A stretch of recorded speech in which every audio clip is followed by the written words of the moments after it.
大宣朝初夏，是夜，月朗星稀。尚书府的后院里静悄悄的，透着几分诡异之色。10年之期已到，小姐往后不必再依靠这心头血续命。丞相府近来似乎听到了什么风声，私下到处在寻人，为免不必要的麻烦，有些人咱们得趁早处理掉了。一名老魔恭敬地对着尚书府嫡女陆妙龄开口：叔母，剜了他的心。一道闪电伴随着雷鸣声，无数闪电划破夜空。与此同时，当乳母的匕首即将刺入穆幽月心口的那一瞬时，穆幽月眸中闪现了一道红光，以极快的速度握住了乳母的手腕。花心，穆幽月忽然一个利落的翻身，与乳母调换了一个位置，毫不犹豫地反扣乳母的手腕，将那匕首狠狠地扎进了乳母的心口处。乳母瞪大眼，连呼救的声音都发不出了。你别过来！短短几步路的时间，穆幽月的脑海里闪过无数的画面。面前这个恶毒的尚书府嫡女，依靠原主的心头血持续了10年的命，如今痊愈之际，竟痛下杀手。而现在，站在这里的不再是那个可怜的少女，而是22世纪玄灵家族继承人穆幽月。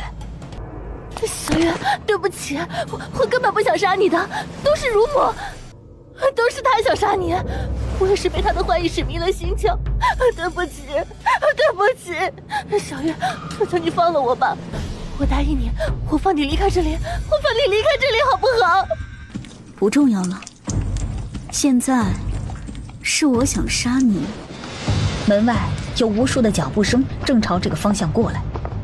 快点，小姐的院里有动静。而此时，穆幽月的这具身体实在是太过薄弱了，各处伤口还在不断的流血。跟我走。快，小姐在这里。小月这个贱人还在附近，今晚谁若是拿下她的命，本小姐赏黄金10000两。穆幽月急着催动玄灵术治愈这具身体，此刻懒得与他们周旋。主人找我呀？喏，来活了。红烟听后发出一道清脆的笑声，紧接着朝那些护卫们飞了过去。小哥哥们，来快活呀！我靠，有鬼啊！刚跑上山的护卫们通通调转方向往回跑，护卫们吓得屁滚尿流，好不容易等红雾不见了，一个个连滚带爬地跑到了陆妙龄的身边。你们做什么呢？小月人呢？小姐，鬼！一群废物，这朗朗乾坤哪里来的鬼？我看你们……话还没说完，陆妙龄的眼前倒挂了一个红色的身影下来。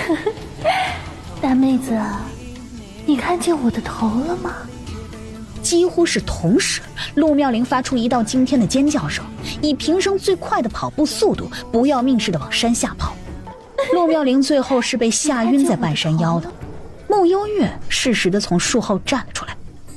没了陆妙龄的打扰，穆幽月重新找了块安静的地方，催动玄灵术。他接连试了几次，体内气息无法巩固凝聚，都以失败告终。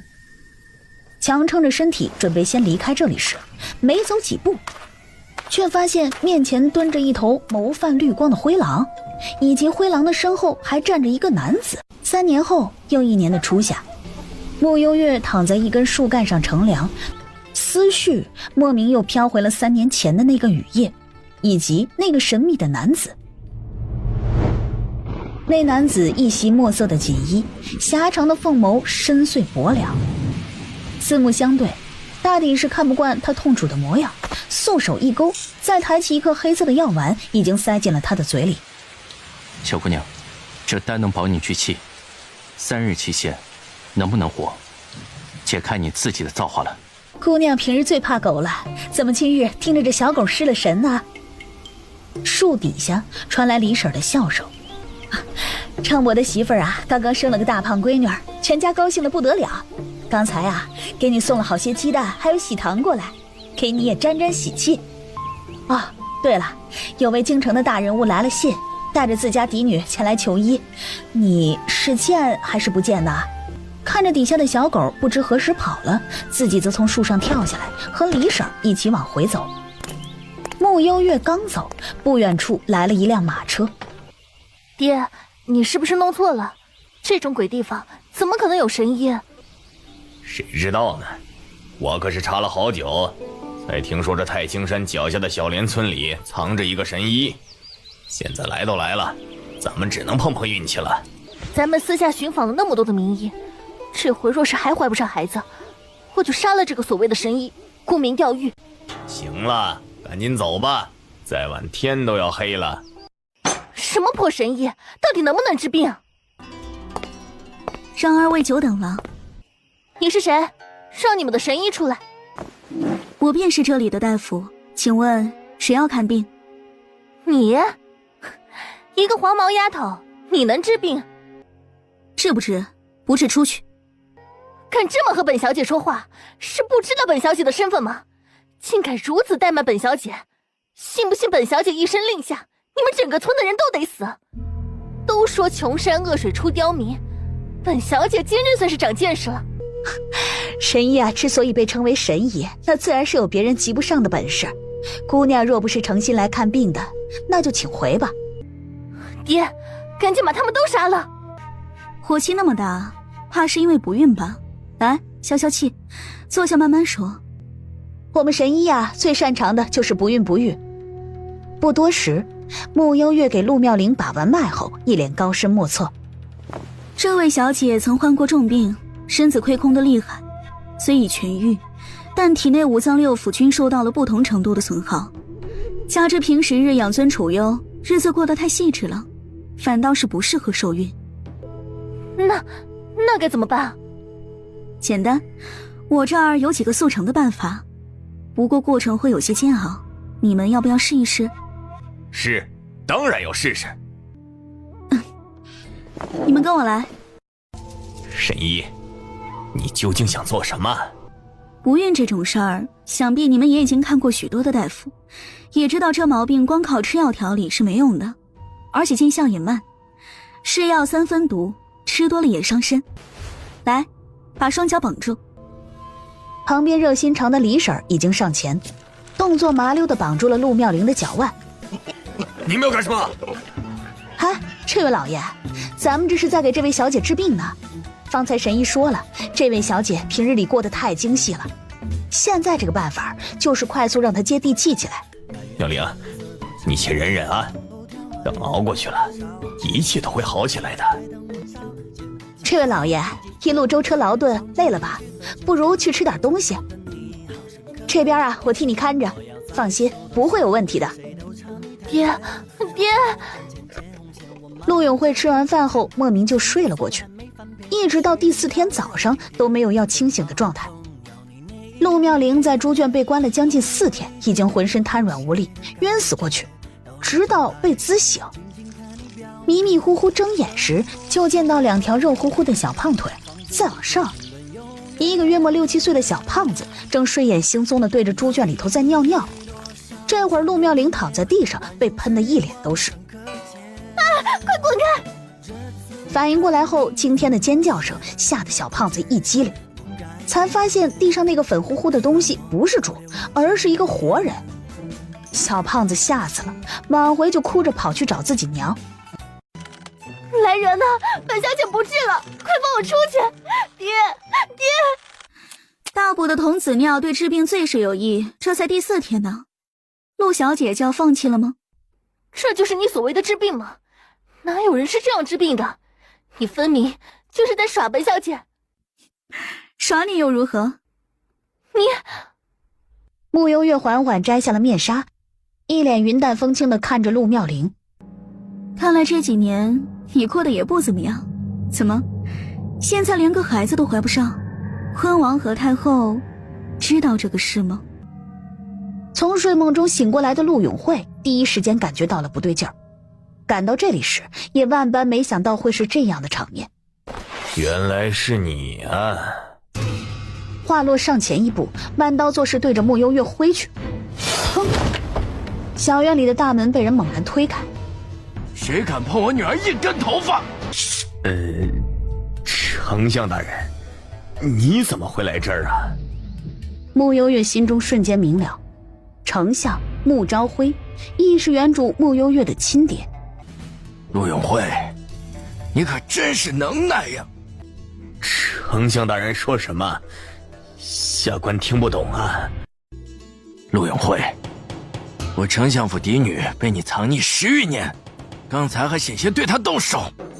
桩桩件件，你最好给我一个满意的答复，否则今日我穆昭辉就是拼上这条老命，也要让你们陆家血债血偿。丞相大人，说话还是小心点为好。你想让本王妃的家族血债血偿，是不是太不把坤王殿下放在眼里了？坤王算个球啊！爹，此地不宜久留，我们先走。陆永辉掌心赫然多了一把粉末，往空中一扬后，父女俩消失在了原地。等回京再收拾你们。穆丞相此刻还有更重要的事情要做，不想把时间浪费在这里。一转头，目光瞥见站在那里的穆幽月后，仔仔细细地盯着他看了好半天。随后，只见原本一脸怒容的穆丞相，忽然间抬起衣袖，啊呜一声，开始抹眼泪。我可怜的宝贝儿，是爹爹对不住你。别哭了。这么多年，爹爹一直以为你和你娘一样，死在了那场大火里，却不知道，原来你一直就在爹爹的身边。是爹爹没有，让你受了这么多年的苦。我只要一想到那些事情，我……说完，哭声更大了。甜甜，在外面受了这么多苦，爹和哥哥们都盼着你早日回家。你跟我一起回家好不好？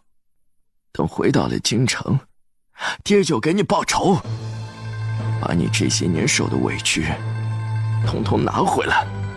爹爹把陆妙龄和陆永辉扒了皮，放干血，挂在墙头风干，好不好？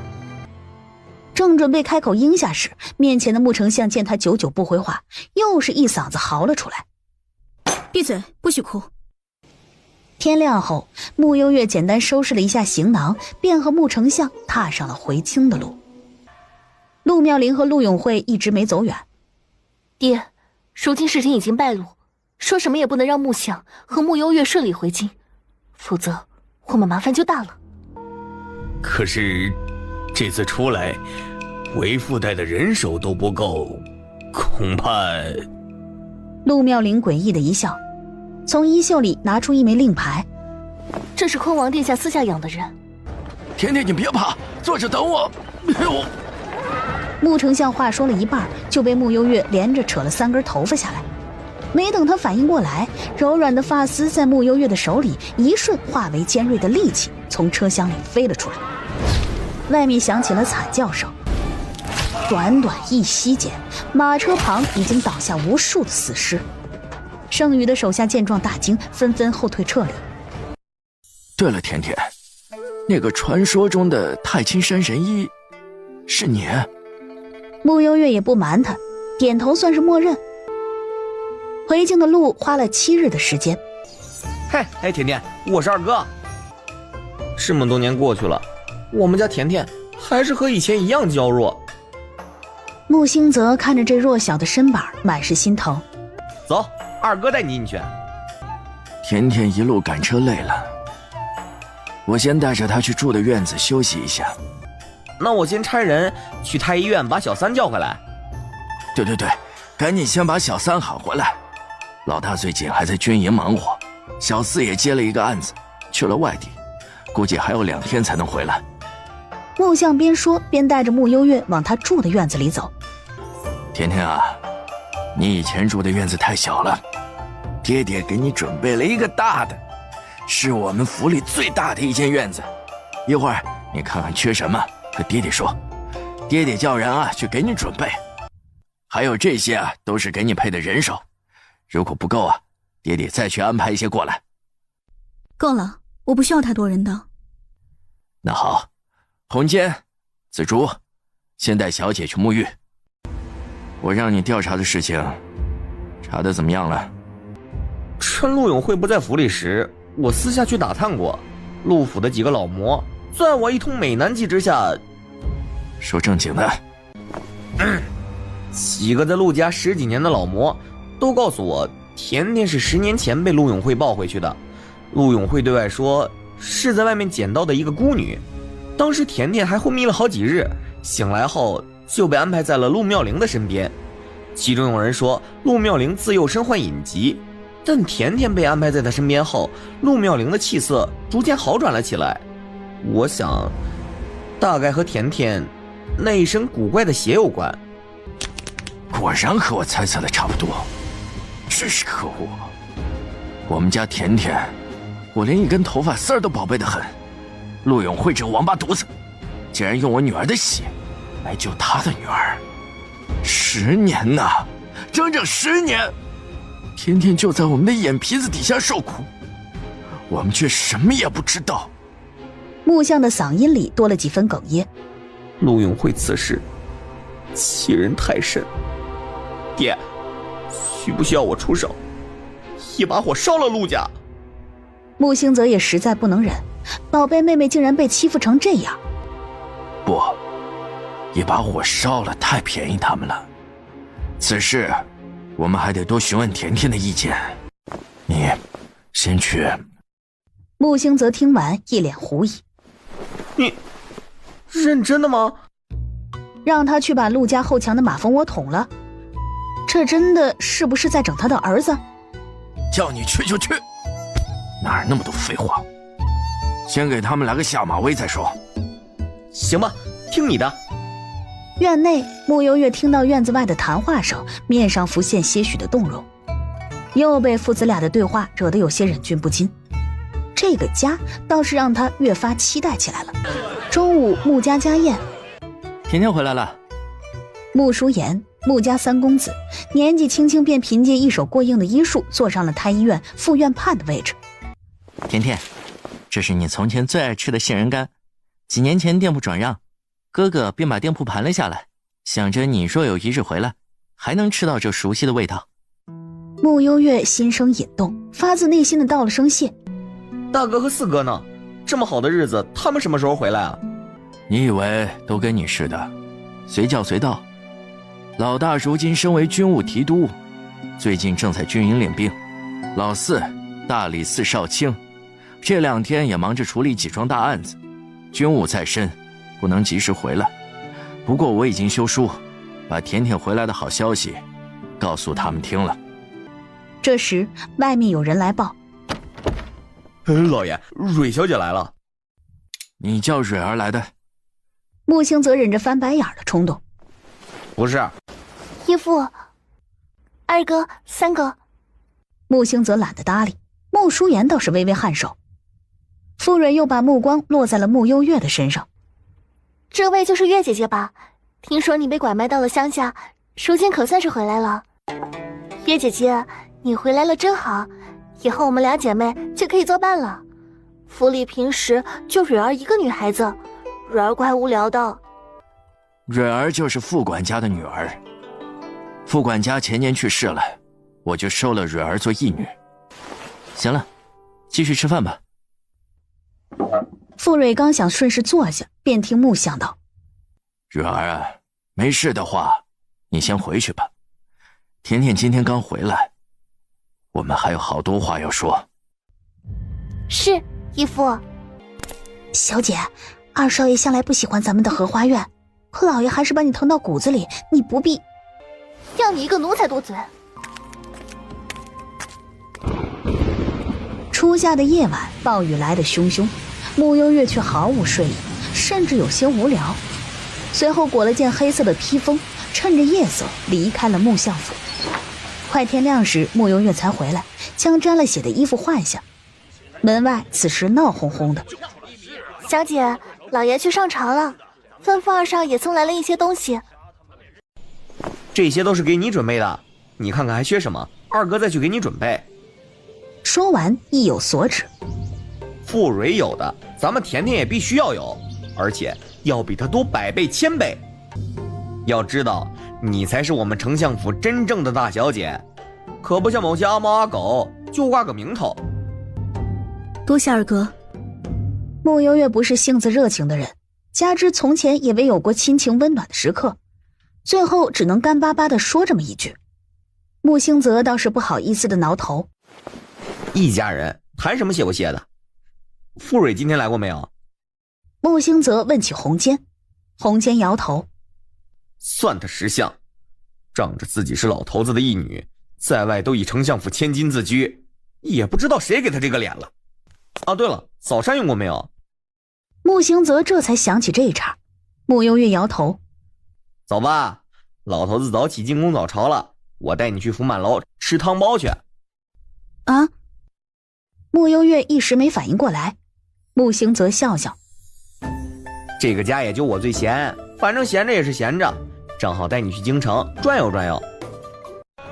据说死的是尚书府主母身边的老嬷嬷，早晨醒来时发现被人一刀抹了脖子，连骨头都露出来了。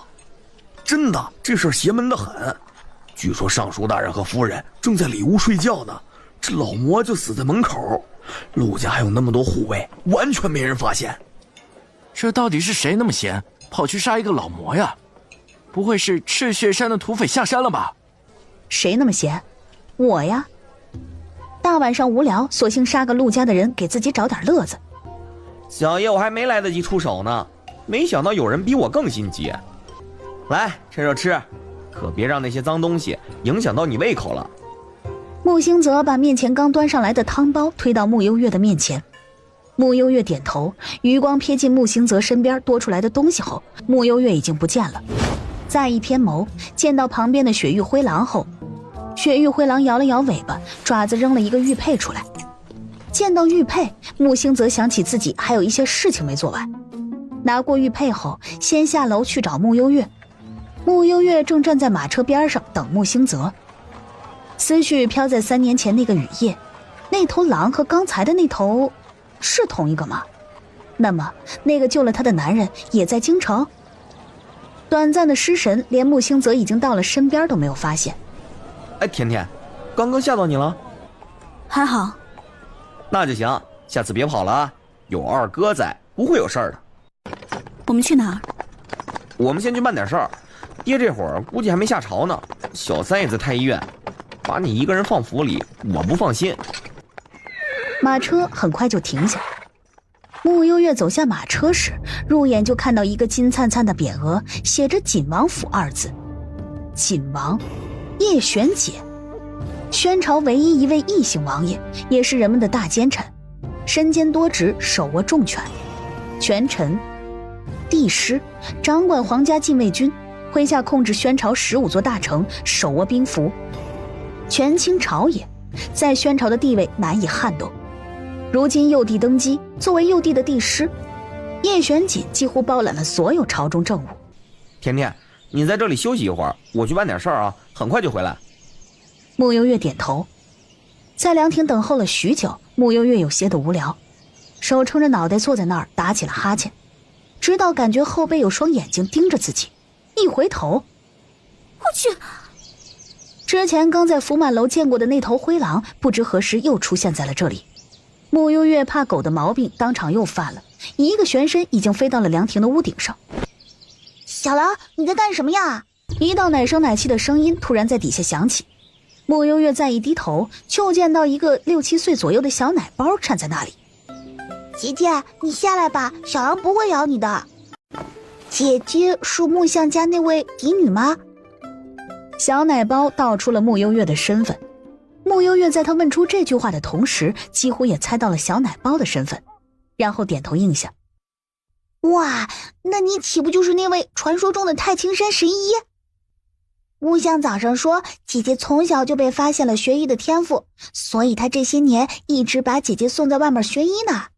没想到这会儿就在这里碰到姐姐了。那姐姐看病岂不是很厉害？你能不能帮我看一下？说完，想起自己不能随意暴露病情的，又立即改口：你能不能帮我叔叔看一下病啊？好啊，要看什么病？就是那种，哎呀，怎么说呢？怎么，你叔叔难道也不孕不育吗？啊！小奶包惊讶地张大了嘴，正要说什么时，眸光落在了穆幽月的身后，随后有些心虚地低下了头。不愧是神医。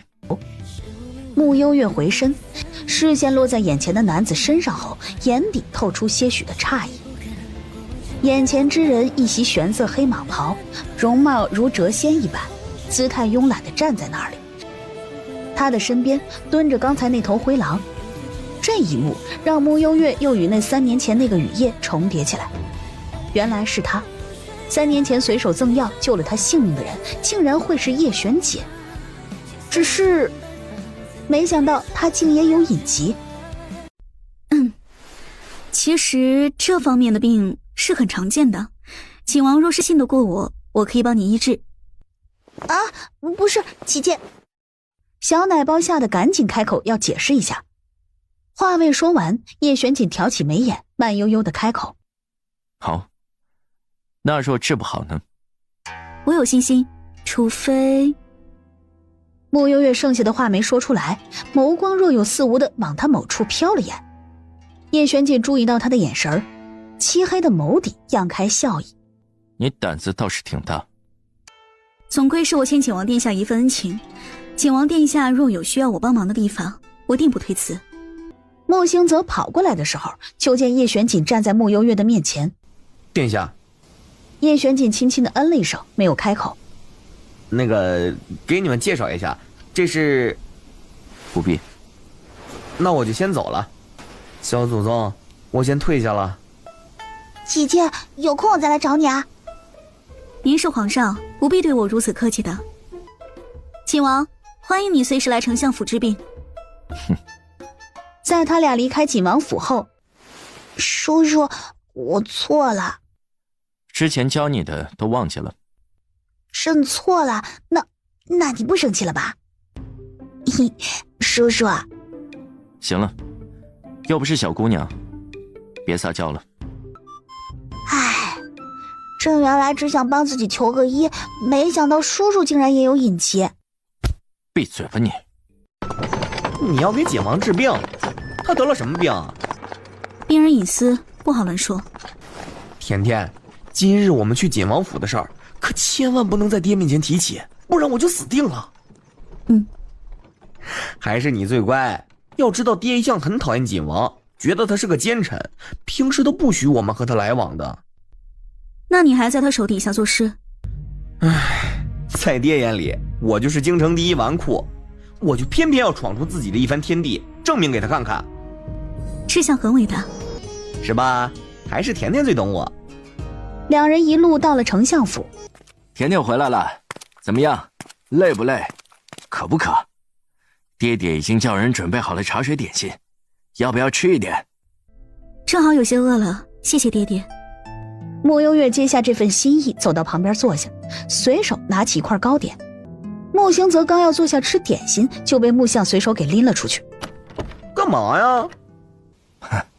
上午福伯就说，在东街看到你一个人在福满楼里吃汤包，你怎么现在才带甜甜回来？而且你个不要脸的，竟然还一个人吃独食。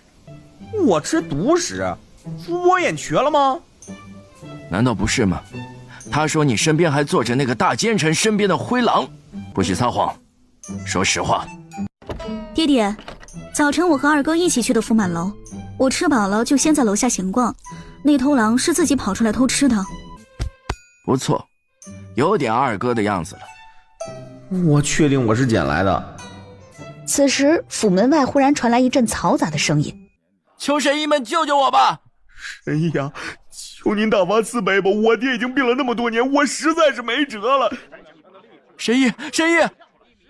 管家福伯这时快步跑过来，一脸焦色。老爷，外面突然来了一群要求医的百姓们，这会儿都堵在门口呢。甜甜啊，爹今日自作主张，在皇上面前透出了你太清山神医的身份，还望你能理解。爹爹一片苦心，我自是理解。还是你最懂事。那现在门口那么多人求医，甜甜要给他们治病吗？我每3天做一次诊，一次只接待3位病患，让他们自己摇号吧。摇号？就是抽签的意思，安排号码牌让他们自己抽，抽到前3数字的我便来医治。正好我在城南有一间铺子还空置着，不如就改成医馆，方便你坐诊。穆幽月没什么意见。哦，对了，你说……穆相看向穆幽月，欲言又止。骆妙龄若敢来，我自然敢给他看诊，就怕他没那个胆子。我之前吩咐你办的事情如何了？放心吧，一切尽在掌握中。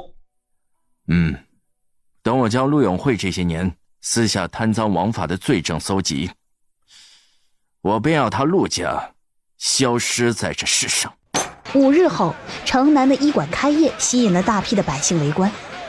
真是没想到，丞相府的嫡女，竟然就是传说中的太清山神医，简直匪夷所思啊！我一直以为这位名声在外的太清山神医是个老头子呢，没想到竟是这么年轻的一个姑娘。你们形容的好厉害，他真的有那么神吗？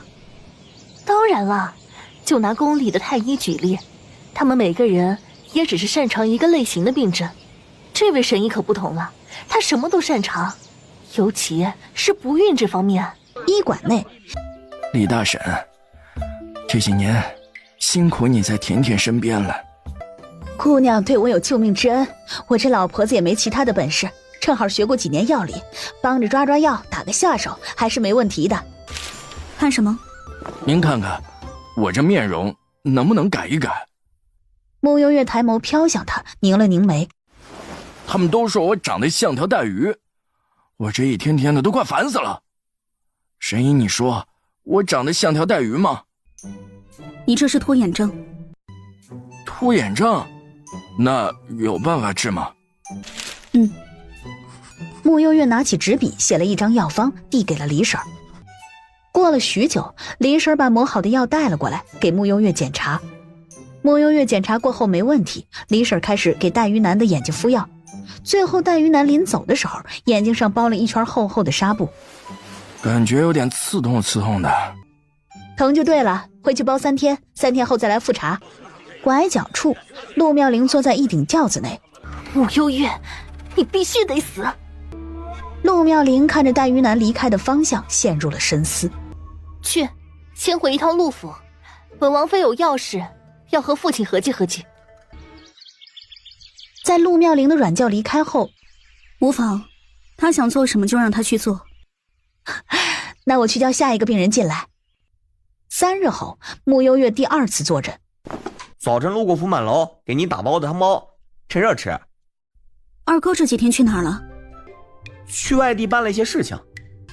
穆幽月呢？叫他给老子出来！这哪门子破神医啊！直接把老子给弄瞎了！哪个不长眼的敢来闹事啊？我去瞧瞧。怎么回事？我们老爷前几日在你家看病，明明是来改善面容的，你们那位庸医非说我家老爷眼睛有问题，给我家老爷眼睛敷了药，结果我家老爷今早起来眼睛剧痛不止，还在流血。我就说，传闻有误，一个小丫头片子哪里像神医啊？丞相大人给他开医馆行医，这不是存心害人吗？就是啊，治好好的还把人家给治瞎了，造孽呢！这病我还是不看了，我今天刚拿到号，你们谁看？我把号给你们。不了不了，都给我闭嘴！二公子，大家伙这么多双眼睛看着，你不能存心包庇你妹妹吧？今儿个要是不给个说法，我就去京兆府告你们。焦氏不服气了。虽说丞相府一家位高权重，可他们陶家也不是吃素的。门口正闹着，穆幽月从里面走出来。这是怎么了？穆幽月，你这个庸医，老子好好的眼睛，你给我治瞎了！赔我眼睛！可有人碰过你的眼睛？没有。真没有？没有。你的眼睛上被人染了乌头的毒，而你身边那位小丫鬟的手指上也有乌头的味道，这是怎么回事呢？不可能！可不可能的，找个会医术的随便检验一下就能得出结论。妹妹，你等着啊，我这就进宫去请几个太医出来。张院判、穆副院判，你先瞧瞧。不行，这穆副院判是你们穆家人，能公平检查吗？本太医为皇上效力，行医从无愧天地。这位夫人是在质疑皇上的眼光吗？民妇不敢。接下来的时间里，先是张院判给陶盛康检查了一下眼睛，又检查了一下翠心的手，后穆淑妍又同样检查了一遍，得出的结果是一致的。不可能，奴婢是冤枉的。昨晚，对了，就是昨晚，翠心说眼睛上的纱布歪了，就过来帮我整理了一下。难道？好一个刁奴，竟然干出这等丧心病狂之事！你说，你为什么给老爷下毒？奴婢冤枉，奴婢真的没有下毒。两位太医，那我这眼睛还有救吗？为时已晚。毒入眼眶，恐及性命。若想保住性命，只怕你这2颗眼珠子也保不住了。贱人，贱人！神医，你不是神医吗？你救救我，救救我！你刚刚不说我是庸医吗？刚才是小的一时口不择言，还望神医大人有大量。小的以后一定给神医当牛做马，在所不惜。行，我记住这句话了。你跟我来。天哪，神医，真是神医啊！我遇到神医了，神了，真的是神了，竟然连个伤疤也看不见。神医，方才是我们有眼无珠，还请神医救救我们的命吧。斜对面的茶楼里，今日目睹了一出大戏的叶玄锦站在窗户边，看来小姑娘的确挺厉害的。楼下又传来翠心的惨叫声，陶盛康和焦氏夫妻2人不顾颜面，2人当街几乎就要扒了翠心的皮。翠心有些撑不住，正要交代一切时，暗处飞来一枚飞镖，扎破了翠心的喉咙，翠心当场毙命。叶玄锦往飞镖的方向看去，只见到一个黑影一闪而过。云清，贴身护卫云清会意，旋身朝着黑影追了过去。屋内，怎么，你们谁也要看病吗？别说啊，还真神呢。穆小神医，你是怎么做到连个疤痕都不留的？要不然怎么能叫神医呢？你个小老头一边去啊！别来找我家甜甜套话，我们家甜甜目前没有收徒的打算。那行，那哪天啊，你们家小神医要收徒了，记得通知我一声啊，我第一个报名。今日这件事儿摆明了是有人背地里使坏，甜甜你放心，背后的事儿交给二哥。树大招风，只怕今日之事只是一个开端。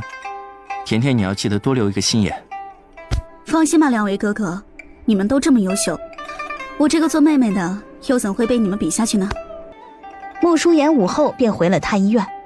穆幽月在看诊的时候，听到医馆的后院传来一丝动静。这人情先记下了，改日请你喝酒。好说。云清说完便闪身不见。1个时辰后，穆家一间空旷的后院里，说，是谁派你来闹事的？黑衣人嘴里还被塞着布团，使劲的摇头。嘴还挺硬的是吧？你别以为我不知道，你是鹿狗派来的。爹，少和他废话，既然不承认，索性弄死他得了。整日喊打喊杀的，不知道的以为我们是土匪呢。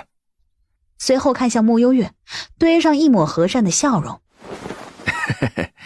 甜甜，你觉得呢？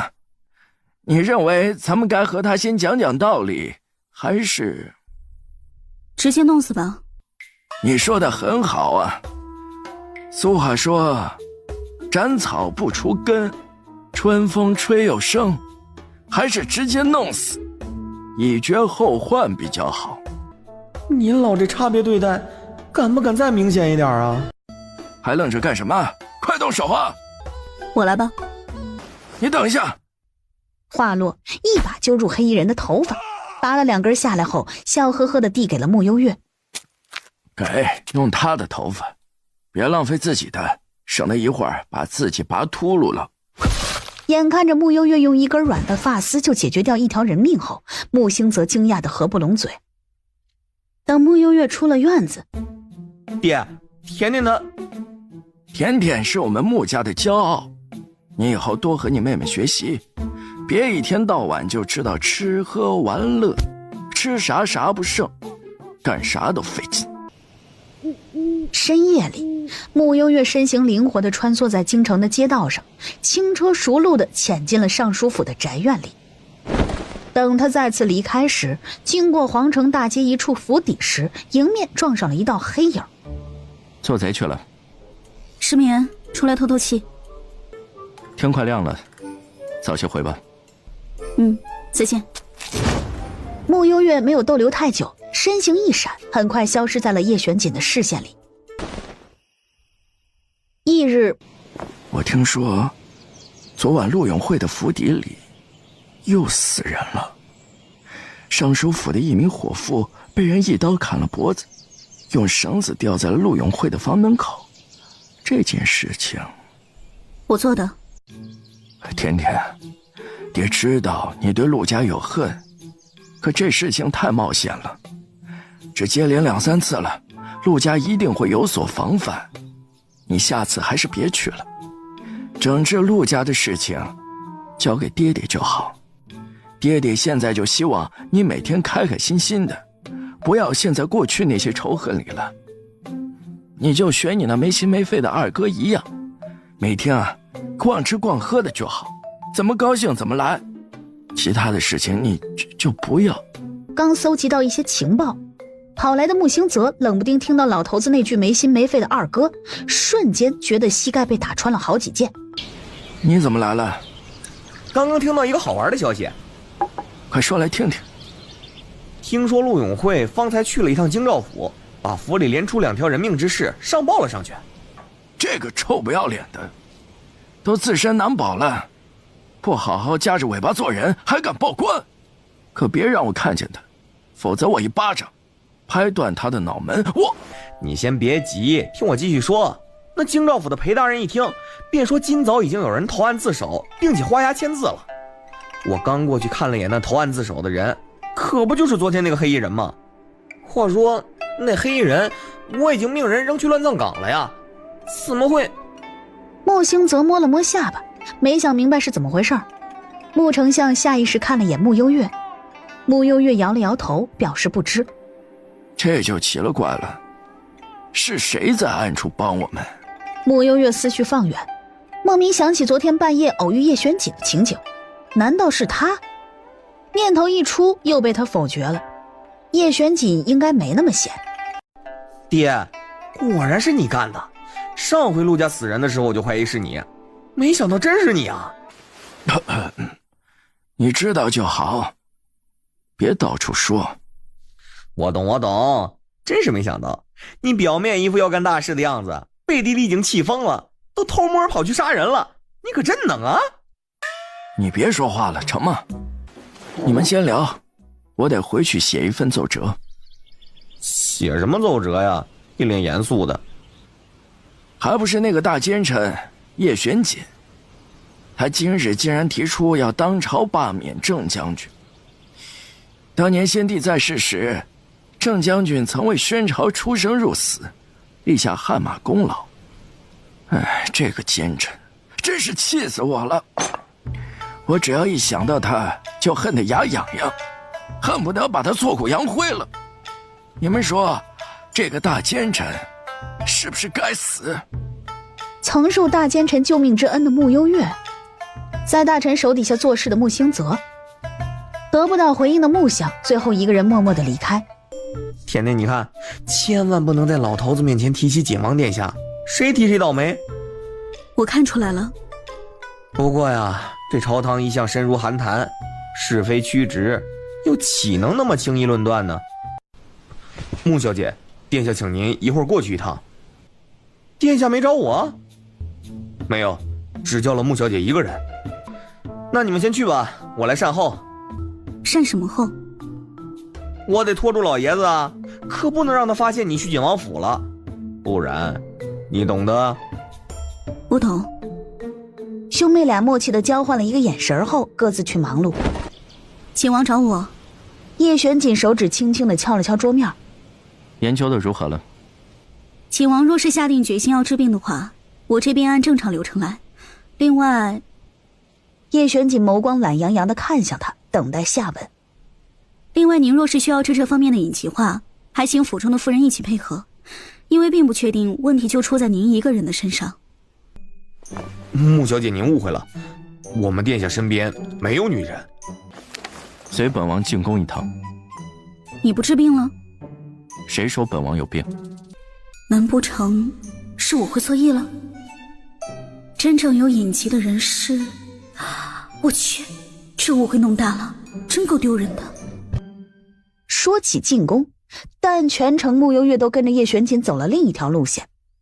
他第一次知道，原来景王府内有一条密道是专门通向皇宫的，且直通小皇帝的寝殿。难怪那一日他会在景王府碰见小皇帝轩辕。哎呀，蒋公公，奏折看得好困啊，能不能给朕拿一块糖？朕想提提神。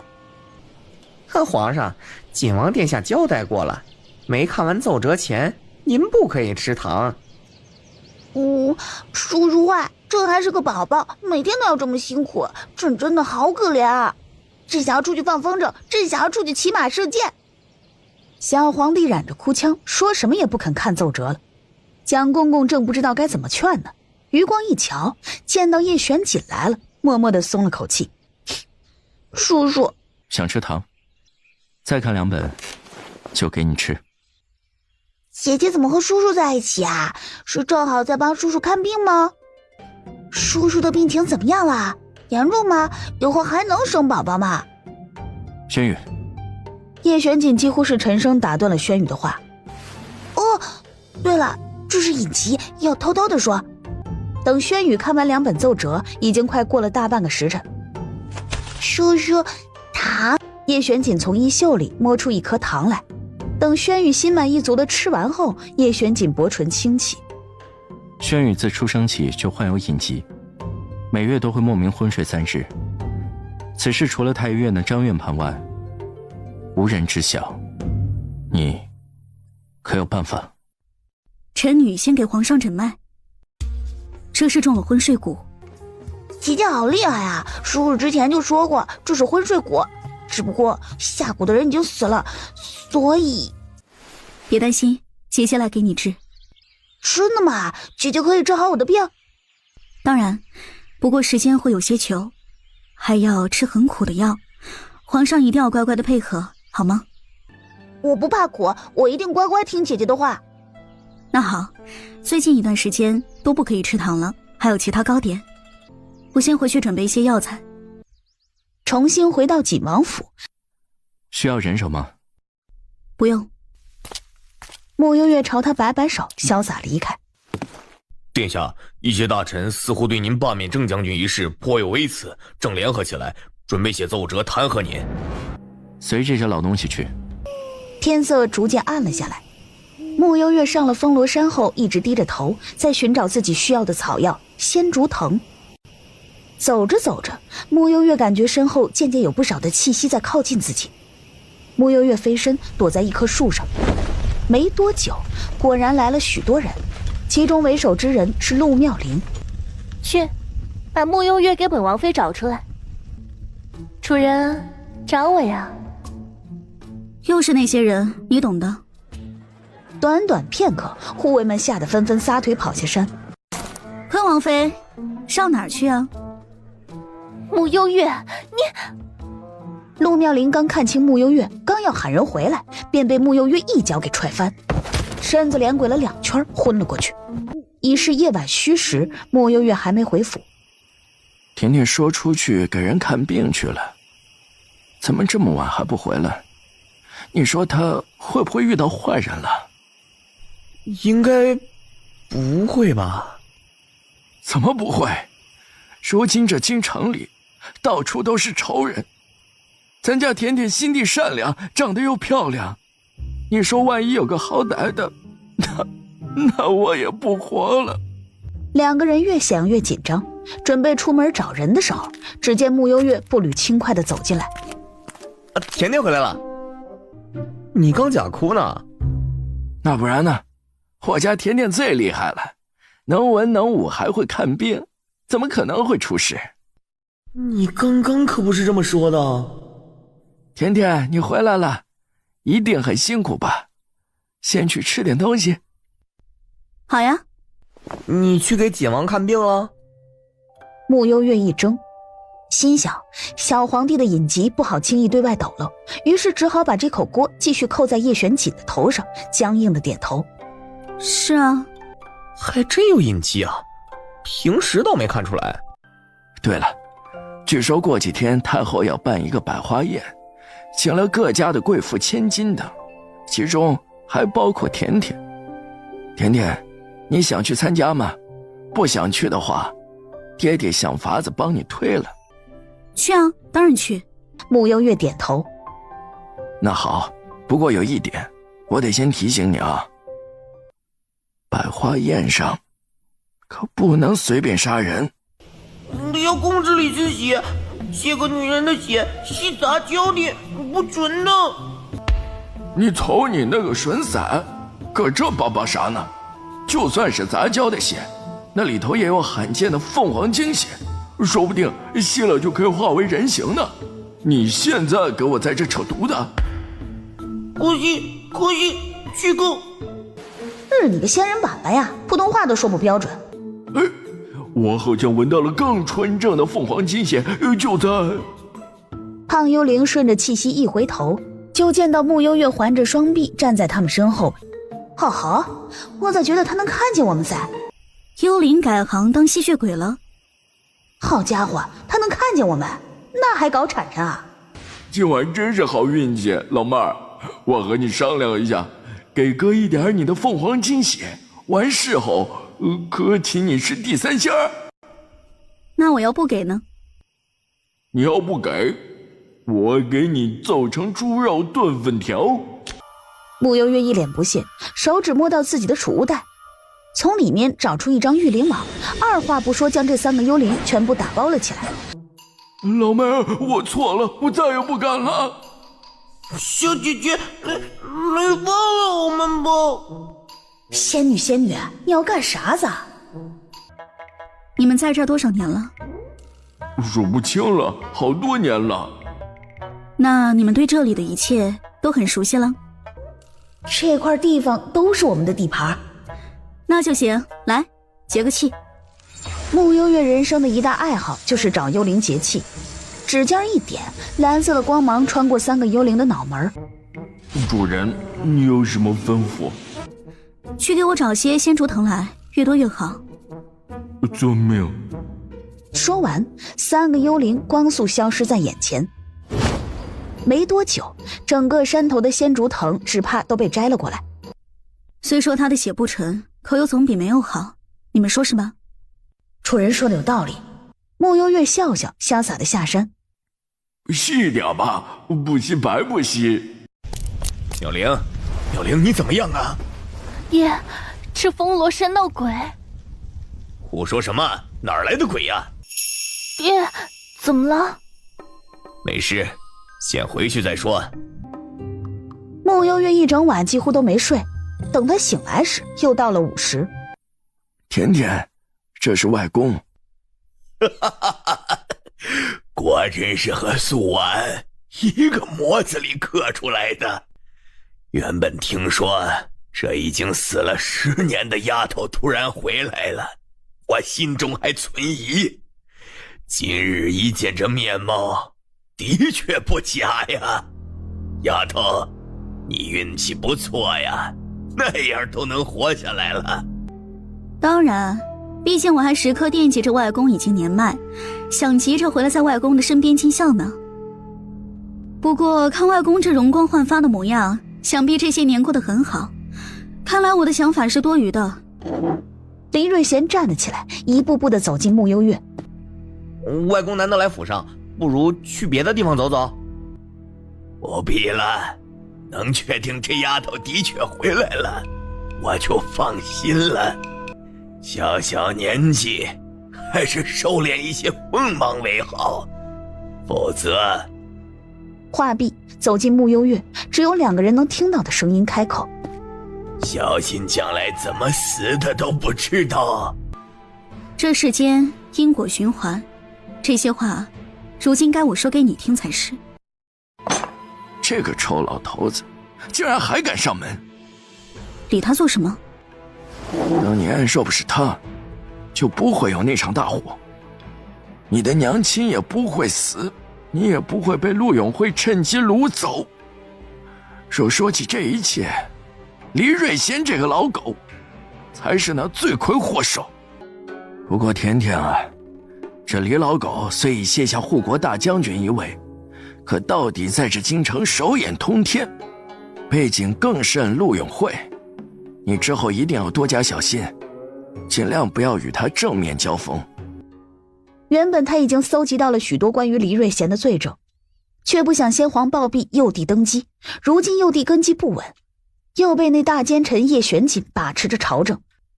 想到这些，不行，我必须得先把那个大奸臣给弄死。这慕幽月和慕星泽莫名的心虚。甜甜，你那里有没有什么惊天地泣鬼神的毒药？爹，你这是要做什么呀？弄死叶玄锦啊！我打不过他，我就毒死他，最好让他七窍流血，肠穿肚烂而亡。慕幽月顶着压力，最后挠了挠脑袋，看向慕星泽。哦，对了，二哥，我想吃福满楼的汤包。慕星泽立即反应过来，走，二哥请你，管饱。好嘞，谢谢二哥。不出姑娘所料，陆妙龄的旧疾啊，的确是复发了，且她似乎被风罗山上的情景给吓得不轻啊，整个人变得神神叨叨的。陆永慧怕她回昆王府会惹事儿，就借口啊，让她在陆府小住几日，只怕再过不久啊，陆永慧那边又要找上姑娘了。若是陆妙龄找上门来，咱们就给她治病，她想要血，我就给她，越多越好。至于是什么血，那就不好说了。姑娘啊，真是越来越调皮了。既然回来了，那就玩得大一点嘛，不然就没意思了。百花宴如期举行。叶姐姐，太后娘娘今日也邀请了我呢。那恭喜你啊。叶姐姐，你今日是第一次入宫赴宴吧？宫里规矩多着呢，你今日啊可得好好跟着我，万一惹出了事情，到时候不丢了我们相府的脸啊。慕幽月懒得搭理他，径自坐上自己的马车，顺利的进了皇宫，有专人引路往百花宴的宴场去。这就是丞相府的那位嫡女吧？我听说她医术很好，从小呀就拜在一个神医的门下。城南那医馆是她开的吧？每天人山人海的，也不知道是不是真的有本事。我感觉她好厉害啊，竟然一学就是10年，换成我肯定做不到。什么神医？穆丞相真是会编故事。我怎么听说他是从小被拐到了山沟里，最近才找回来的。李香姐姐，不会吧？可是他不是开医馆了吗？谁知道是不是他在给人看病，搞得神神秘秘的。这年头呀，连个管家之女都配合我们一同出席宴会了。喂，慕幽月，和我们说说你的乡下的趣事呗。林香忽然转身朝隔壁席位的慕幽月看过来，慕幽月靠坐在椅子上，仿若未闻。在谁也看不见的地方，红颜化为人形，飘到了黎香的身后，张大嘴，露出尖利的牙齿，对着黎香的脖子狠狠一口咬下去。啊！黎香忽然感觉脖子一疼，一声惊叫：“表妹，你怎么了？还是小心一些吧。”不远处的高台上，叶玄锦站在那里，将宴场内的一幕幕都尽收眼底。这小姑娘竟然还有御灵的本事，着实有点意思。这时，一名老太监过来禀报：“殿下，柔公主朝这里来了，需要本王教你。”老太监一脸胆战心惊，赶紧退下去，把正往这里来的公主宣柔给挡下了。“你这狗奴才，敢挡本公主的路！”“景王殿下还有要事处理，所以景公主暂且回避。”“那你去告诉景王一声，等本公主参加完宴会再去找他。”“是公主。”“嫂子，你怎么了？”宣柔与昆王宣坤同是一母。“我没事。”“怎么可能没事呢？你身体不舒服吗？要不让个太医来给你瞧瞧吧。”“公主，我真的没事，休息一下就好了。”“王妃已经病了2日了，昨日还特意去城南的穆氏医馆求医，但因为没有诊号就被拒绝了呢。”“什么？岂有此理！什么破医馆，竟然连昆王妃的求医都敢拒绝！”“就是丞相府嫡女穆幽月开的医馆啊，她看病有她的规矩，不接诊就是不接。”“哼，一个小小的丞相府嫡女，她还能反了天不成？昆王妃找她看病，那是看得起她。明天本公主亲自去她的医馆瞧瞧，看看她是否敢拒绝本公主。”“公主，一点小事而已，说不定是误会呢。穆幽月今日也来参加百花宴了，咱们别弄得不好看，毕竟都在京中，以后打交道的机会多着呢。”“你说她今日也来了？”“所以咱们还是以和为贵吧。”“嫂子，你就是太善良了，这种人咱们可不能惯着。你既然不舒服，那今天就好好休息，一会儿看本公主的。”待他们走后，穆太妃从角落里走出来：“这个陆妙龄唯口天下不乱，哀家今日倒是要瞧瞧，谁敢动甜甜的半根毫毛。林嬷嬷，你现在即刻去一趟昆王府，就告诉昆王。”“母后，儿臣的脚扭了，好痛啊！”“来人，传太医。”“不用了，等太医过来还要好久呢。咱们这里不就有个现成的大夫吗？”说完，径直地朝穆幽月看去。“穆幽月，你不是会医术吗？还不赶紧过来帮本公主揉脚？”“哀家听闻穆相府千金有一手好医术，被誉为太清山神医，不知请穆家小姐来帮柔儿检查一下。”正当穆幽月起身准备给宣柔好好瞧一瞧时，宴场的入口处忽然来了一大批的皇宫禁卫军。“哼，文统领，哀家在这里举办百花宴，你突然带这么多人来做什么？”“拜见太后，宫内混禁可疑刺客，卑职奉命搜查。”说完，腰间摸出一枚金色的搜查令。不等魏太后再开口，文潇手一挥，搜。身后大批禁卫军开始对着宴场一顿搜查。宫内混入刺客，太后娘娘、公主等又是千金之躯，以防万一，还请太后娘娘先结束宴会吧。罢了，那就结束了。陆妙龄，昆王殿下，你怎么来了？陆妙龄，本王一天天给你脸了是吧？你一个昆王妃半夜晕倒在郊外的山上，是怎么回事？你说，你是不是耐不住寂寞，出去偷男人了？不是，殿下您误会了，我只是……你哑巴了你啊！殿下，这里人多，咱们回府再说好吗？免得让人看了笑话。哥，我相信嫂子的人品。你懂个屁呀你！穆幽月独自一人走在出宫的路上。穆姑娘，景王殿下有请。文潇带穆幽月去找叶玄锦的路上，你和景王殿下是怎么认识的？你们很熟吗？我二哥介绍认识的。穆星泽胆子变得这么大了，他不怕你爹拿鞭子抽他吗？所以大家都知道他爹和叶玄锦水火不容是吗？你不称吗？叶玄锦懒懒地挑起眼，看着轩宇把2盘子糕点吃的就剩1块，慢悠悠地开口：“不称。”叶玄锦看到小屁孩吃得满嘴糕点碎屑的样子，有些嫌弃的皱眉，随后端起手边的茶壶，亲自倒了杯水。谢谢叔叔，叔叔最好了。不是给我喝的吗？莫幽月进来，朝小皇帝打了声招呼。见过皇上。轩宇摆摆手，姐姐不客气。请王。叶玄锦与穆幽月只见过那么几次，但却也习惯了他这副腰都不弯1寸的敷衍式请安。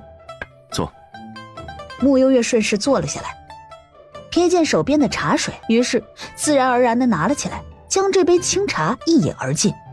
哼，叔叔真是偏心，给姐姐倒水不给我倒，哼！1天1包，连喝半个月，最后1天的时候，我要在现场监督。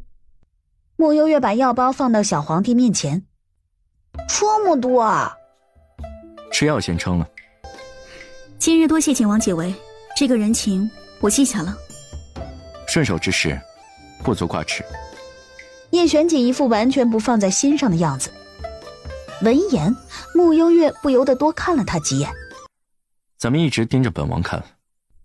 因为你长得好看啊。多谢。最后，叶玄锦幽眸染上几分笑意，倒是应下了他句话，还格外好心的又给他倒了杯水。莫幽月拿起水杯，刚喝了一口，余光瞥到偏殿侧面的小间里走出来一个东西，神色一变，迅速放下茶杯。那什么，我先走了，再见。义父，月姐姐没事的，可能就是半路耽搁了，您别担心啊。这宫里有刺客，多危险啊！甜甜到现在还没回来，不行，我得进宫去看看。义父，我刚刚回来的时候，看见月姐姐和几个千金在聊天呢。月姐姐刚回来，正是交朋友的时候呢。蕊儿，你先回去休息，我出去瞧瞧。爹，我回来了。穆幽月听得差不多了，脚步轻快地进门。我的宝贝儿啊，你可算回来了，快把你爹给吓死了。不好意思啊，又让爹爹担心了。下次我一定提前让人回来通知你一声。不用这么麻烦，你只要玩得开心就好。义父，月姐姐，那我先回去了。好。穆幽月回到出云院门口时，傅蕊站在那里等他。你很得意吧？对啊，我很得意，非常得意，超级超级得意。你别得意的太早，站得越高，摔得越惨。凭我多年的学医经验，傅蕊姑娘，我觉得你的脑壳好像有个大洞。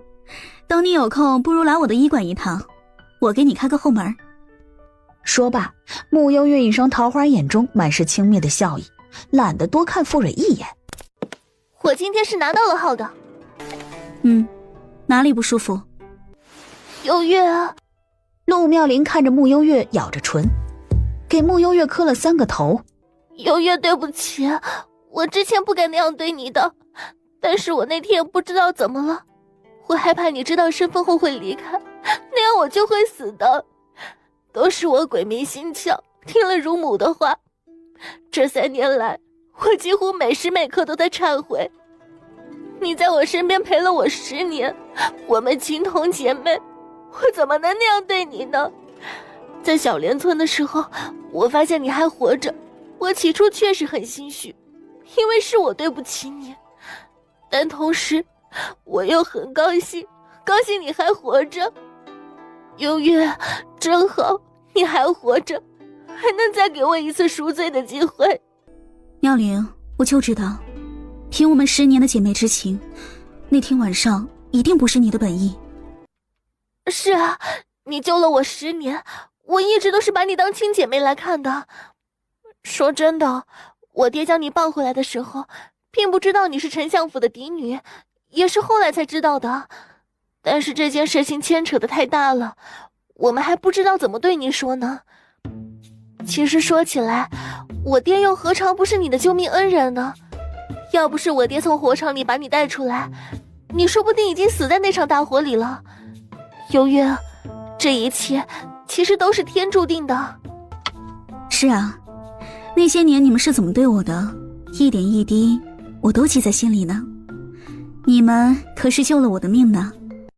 你今天来找我是看什么病？陆妙龄默了几秒，把自己衣领掀开一些。幽月，你能不能再帮帮我？妙龄，你这是做什么呀？快起来吧！你我情同姐妹，我又怎么会袖手旁观呢？既然对方要演，那他一定会配合。随后让陆妙龄等了一会儿，给。等穆幽月端来水杯后，陆妙龄毫无犹豫地一口饮尽。幽月，谢谢你。不用客气。那我按照惯例7日后再来找你可以吗？穆幽月点头。临走前，陆妙龄付了一袋子的银子，一脸得意地走了。李婶儿从暗间走出来，吹灭了熏香。用这蛇蝎美人香来搭配帝王蛇的毒血，陆妙龄有的好受了。蛇蝎美人倒是挺配她的，真没想到我也是个演技派呢。连着2天，陆妙龄都命人往丞相府送了不少的衣服首饰。我可去你娘的吧！这些破烂玩意儿，留着给你以后烧到阴曹地府吧。爹，你别激动。甜甜，你该不会真的原谅了陆家的人吧？怎么会？只是我另有打算。那就行。甜甜，爹爹跟你说，其他事情爹爹都可以依你，唯独这事儿，咱们和陆家那可是有血海深仇的，这辈子、下辈子、下下辈子，我都和他们没完。我懂。这些玩意儿咋整啊？拿去卖了换点钱，再以相府的名义去接济一些穷苦百姓。妙啊！两人又坐了一会儿，穆兴泽一脸风尘仆仆地从外面进来。哼，你这一天天的，又跑哪里去玩了？我约了朋友去外面玩了几天。你想气死我呀，老二！你今年可都22了，整天游手好闲，吊儿郎当的。要不然这样吧，明天我塞点钱去城门岭那里，叫人开个后门，给你安排个守城门的活先干着。守城门？爹，你可别坑我！你还嫌弃？你看看你大哥，一年4季在军营里，不辛苦吗？小三，身为太医，天天守在太医院，家离得这么近都没时间回来。还有小四，一天天为了那些案子东奔西走的，就你。爹，二哥他……甜甜，你乖，你别替他说话。我心意已决，明天就让他守城门去。还愣着干什么？先去给我罚抄100遍穆家家规。等穆相走后，委屈的穆小二从怀里拿出几封密函，偷偷地对穆幽月说：甜甜，辛苦你跑一趟锦王府，把这些给锦王。叶玄锦，这个奸臣不得好死！怎么，本王冤枉你了？你别以为我不知道，其实先皇是被你……中年男子还想继续说下去，叶玄锦已经随手拈起一片竹叶，封住了他的喉咙。在中年男子气绝后，旁边立即有人将中年男子的尸首抛了出去。穆幽月等到这边将血迹处理的差不多了后，才走了过去。给。叶玄锦接过密函，没有先去看，反而饶有兴味地看着他。什么时候来的？有一会儿了。那刚才都看见了。这个我不关注，不过你那杀人的手法还挺美观的。我先走了。穆幽月闻着这里浓重的血腥味儿，不想多待，朝叶玄锦摆摆手。经过云清身边时，暗处忽然出现一个身影，抬手要朝这里射暗器时，穆幽月已先一步揪下云清一根头发，朝那黑影飞去，黑衣人倒地不起。你这也挺美观的，就是废头发。没办法嘛，我悟性低，就只学会这一招。那我先走了。走了2步，兄弟，刚才谢谢你的头发。原地，叶玄锦嗤笑一声，嘀咕一句：小怪物。穆二少还真得来守城门了呀，这也太辛苦了吧。就是啊，丞相大人怎么忍心让玉树临风、风流倜傥的新泽哥来守城门呢？新泽哥哥流了好多汗哦，看得我好心疼。二少爷，撑了一上午，奴家来给你擦擦汗吧。不用，多谢这位姐姐。那喝点茶水吧。谢谢，不用。真是没劲。夫人最终扫兴离开。二哥，甜甜，你可算来了。给。慕幽月给他带来了食物和水，穆星泽顺手拿过，一口气喝了一壶水，又打开食盒，是福满楼的汤包。还是甜甜对我最好。一会儿这个涂脸上，别把皮肤晒坏了。啊，对了，爹呢？他今天有没有提起过我啊？爹从早上进了宫，还没回来呢。这样，怪不得呢。等穆星泽吃饱喝足，便催着穆幽月先回家。这里太晒了，你细皮嫩肉的，晒黑了可不好看。那我先走了。穆幽月走了一段路后，进了一处暗巷，从储物袋里摸出玉灵网后，把那天在风罗山上的3只幽灵给放了出来。老妹儿，你找我？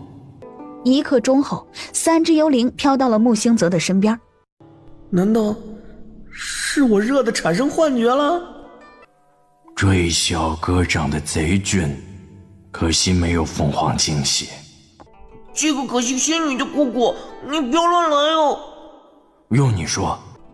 能给我加件衣服不？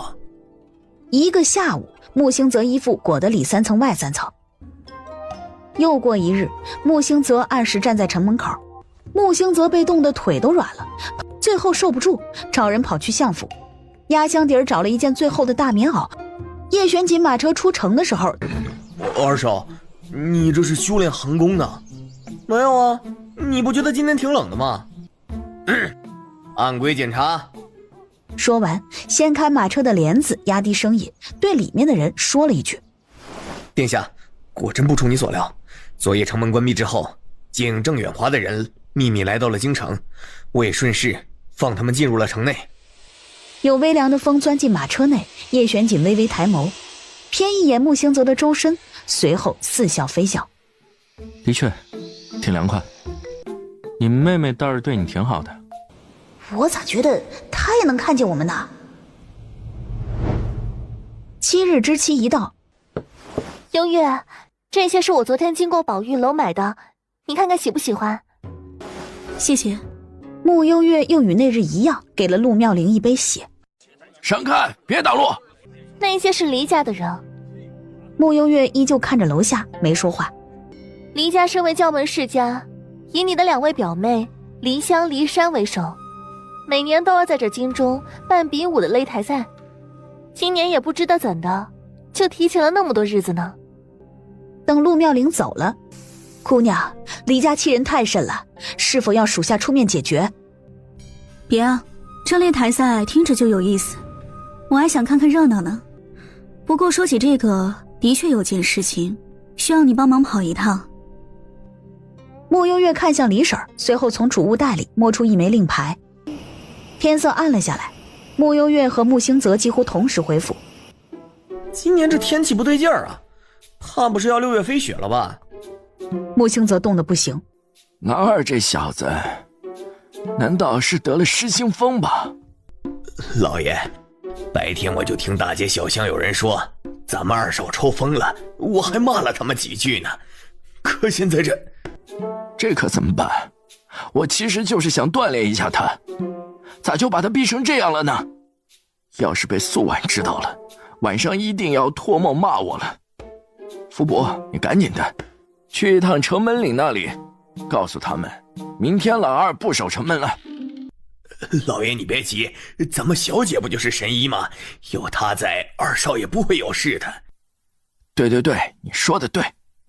穆幽月进门时，手指稍稍一动，把那3只幽灵给收了回来。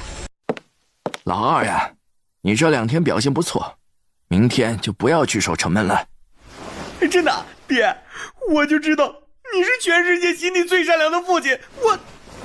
穆星泽伸手给了穆相一个大大的拥抱，正要让穆幽月先给穆星泽看病时，怎么突然又热成这个鬼样子？爹，我先去沐浴了啊。说完，朝自己的院里走去。爹爹，甜甜呐，你二哥这混小子，他竟然还学会演戏了。那个，据我所知，二哥应该不是装的，他……甜甜，你别替他说话，我已经彻底看穿他了。哼，这次先放过他，若是还有下一次的话，我就给他找一个倒泔水的活儿。穆幽月心里又一次替穆星泽默哀，惨还是二哥最惨呢？对了，我听说黎家的人把比武擂台搭到你医馆门口了。穆幽月点头，真是岂有此理！真当我穆朝辉是死了吗？甜甜，你放心，今晚我就找人把他们的擂台给拆了。别啊，咱们躲得过一时也躲不过一世。关于这件事情，我想我能应付。那你需要头发不？爹爹这里管够。暂时不用。那你需要头发的时候，和爹爹说一声，可千万别把自己的女孩子秃了，可不好看。好的。来的还挺早。穆幽月装模作样的朝他请了个安。景王早。你这架势，以后还是别和本王请安了，本王怕折寿。那也行吧。到了小皇帝的宫里，姐姐你来了。先躺好，我来给你检查一下。叔叔，你和姐姐一起来吗？叶玄锦一脸你在问什么废话的表情。体内大量的毒素已清，不过还剩一些残余，接下来就要换一些温和的药方了。又要吃药？这次的药我可以帮你加一些蜂蜜进去，喝起来啊会甜甜的。姐姐真好，我最喜欢姐姐了。检查完后，穆幽月要先回去继续配药方。这时小皇帝的贴身太监蒋公公从外面跑进来。皇上，景王殿下，太后娘娘来了。装困。小皇帝懂了。那我先走了。来不及了。原来景王爷在啊。叶玄锦轻轻地嗯了一声，继续坐在那里，完全没有要站起来请安的意思。屏风后的穆幽月撇了撇嘴，狂还是你叶玄锦最狂。皇上小小年纪，每日都要处理那么多的政务，真是辛苦啊。见过母后。看来皇上是真的困，那你就先休息吧，哀家给你带了糕点，等你醒来了再吃。轩宇点点头，闭上眼开始呼呼大睡起来。景王今年也有24了吧？怎么？在宣朝，男子一般籍贯前都开始娶妻了。这几天柔儿也曾在哀家面前提起过景王，哀家觉得你们二人郎才女貌，实属般配，不如找我这么一个臭名昭著的人当女婿，太后不觉得糟心吗？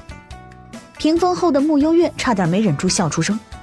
叶玄锦这人对自己的见解倒是很独到。那景王喜欢怎样的女子啊？你是宣朝的功臣，哀家或许可以帮着张罗。俗话说，什么锅配什么盖，本王仔细想了想，怎么也得找个和我名声一样臭的，才和本王最般配。最后魏太后一句也没说，脸色铁青的离开。原地叶玄锦摸了摸下巴，嘀咕一声：怎么就气跑了？本王可是很认真的。穆幽月从屏风后走出来，与叶玄锦四目交接，眼看着穆幽月俨然腥味，似乎也在嘲笑自己。你觉得本王说的不对？景王殿下说的对，什么锅配什么盖，可谓是世间真理。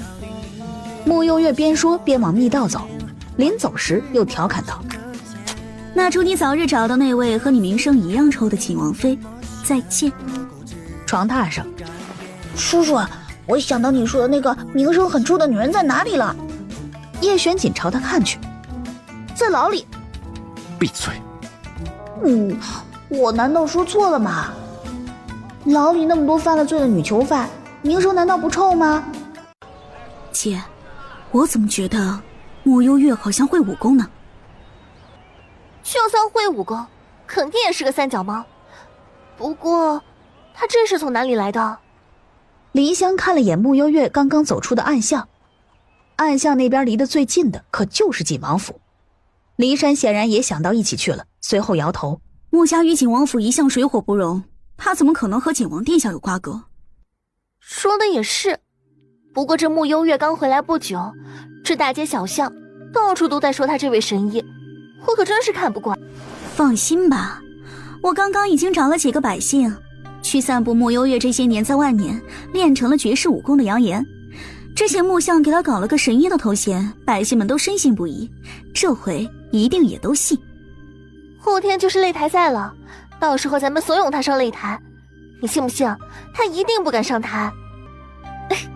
那天全城的百姓估计都会来，穆幽月要是不敢上擂台，那可就成为全城笑柄了。而且就算他敢上台，也一定不是你的对手。珊珊，你这招可真聪明。那当然了，想让穆幽月出丑，这还不简单。说真的，我可真盼着后天快点到来。穆幽月倒是得了一天的清闲时间，不用守城门的穆兴泽神清气爽，一早就跑来找穆幽月一起去福满楼吃汤包。丞相府那位嫡女可不得了啊！我听说她还身怀绝世武功呢。这么大的事情，我还能没听说？这位穆小姐可真不简单。前段时间治好了陶盛康的带鱼脸，现在又传出她会武功，也不知道穆丞相这些年把她藏在外边，究竟是什么目的？这京中可真是越来越热闹了。天天，我怎么觉得这事情有点蹊跷呢？这是谁干的？当老子死了吗？原来是二表哥呀，怎么那么大的火气？这每年一次的擂台赛，当初可是得到先皇允准的。滚！谁是你表哥？少在这里攀亲戚。也是，回姑姑都死了10多年了，咱们两家的确是没什么关系了。这擂台赛马上就要开始了，我听闻幽月表姐武功盖世，今日不知能否赐教一番？对呀，穆小姐今天都来了，也露一手给我们瞧瞧吧。都给我闭嘴！二哥，淡定。想让我妹妹赐教，你还不够格，除非先打赢我。就你们两个在这说了半天，说到底是不敢来参加吧？幽月表姐，你那一身绝世武功，该不会是骗人的吧？如果是这样的话，那你那个神医的名号，莫非也是夸大其词？可能是吧。若不然的话，别家医馆天天开门接诊病人，怎么就他这个3天才开一次，一次就只接待3个病人呢？你们两个八婆闭嘴！真以为本少爷不做女人吗？好啊，我应战。那可提前说好了，咱们这擂台赛生死不论，就算你是我们的表姐，我们也不会手下留情的。生死不论，这个规则不错，就按这个来。你们两个死定了！你怎么来了？路过，凑个热闹。您老可不像是爱凑热闹的人。穆幽月，我要挑战你，你敢应战吗？穆幽月没动，好像没听见他的话似的。你是不敢上来了吗？起开，都给老子起开！这比武赛听起来真有意思，我能试试吗？梅花团，赤雪山，他们是赤雪山的人。怎么了？我能不能参加？你该不会是不敢吧？胡说！我堂堂将门世家千金，岂会不敢应战？倒是你，既然敢来挑战，我就提前和你说清楚规则。此次比武，生死不论。好。锣声一响，比赛开始。骊山使了一套出神入化的剑法，以极快的速度环绕在粉衣少女的四周，对着她出击。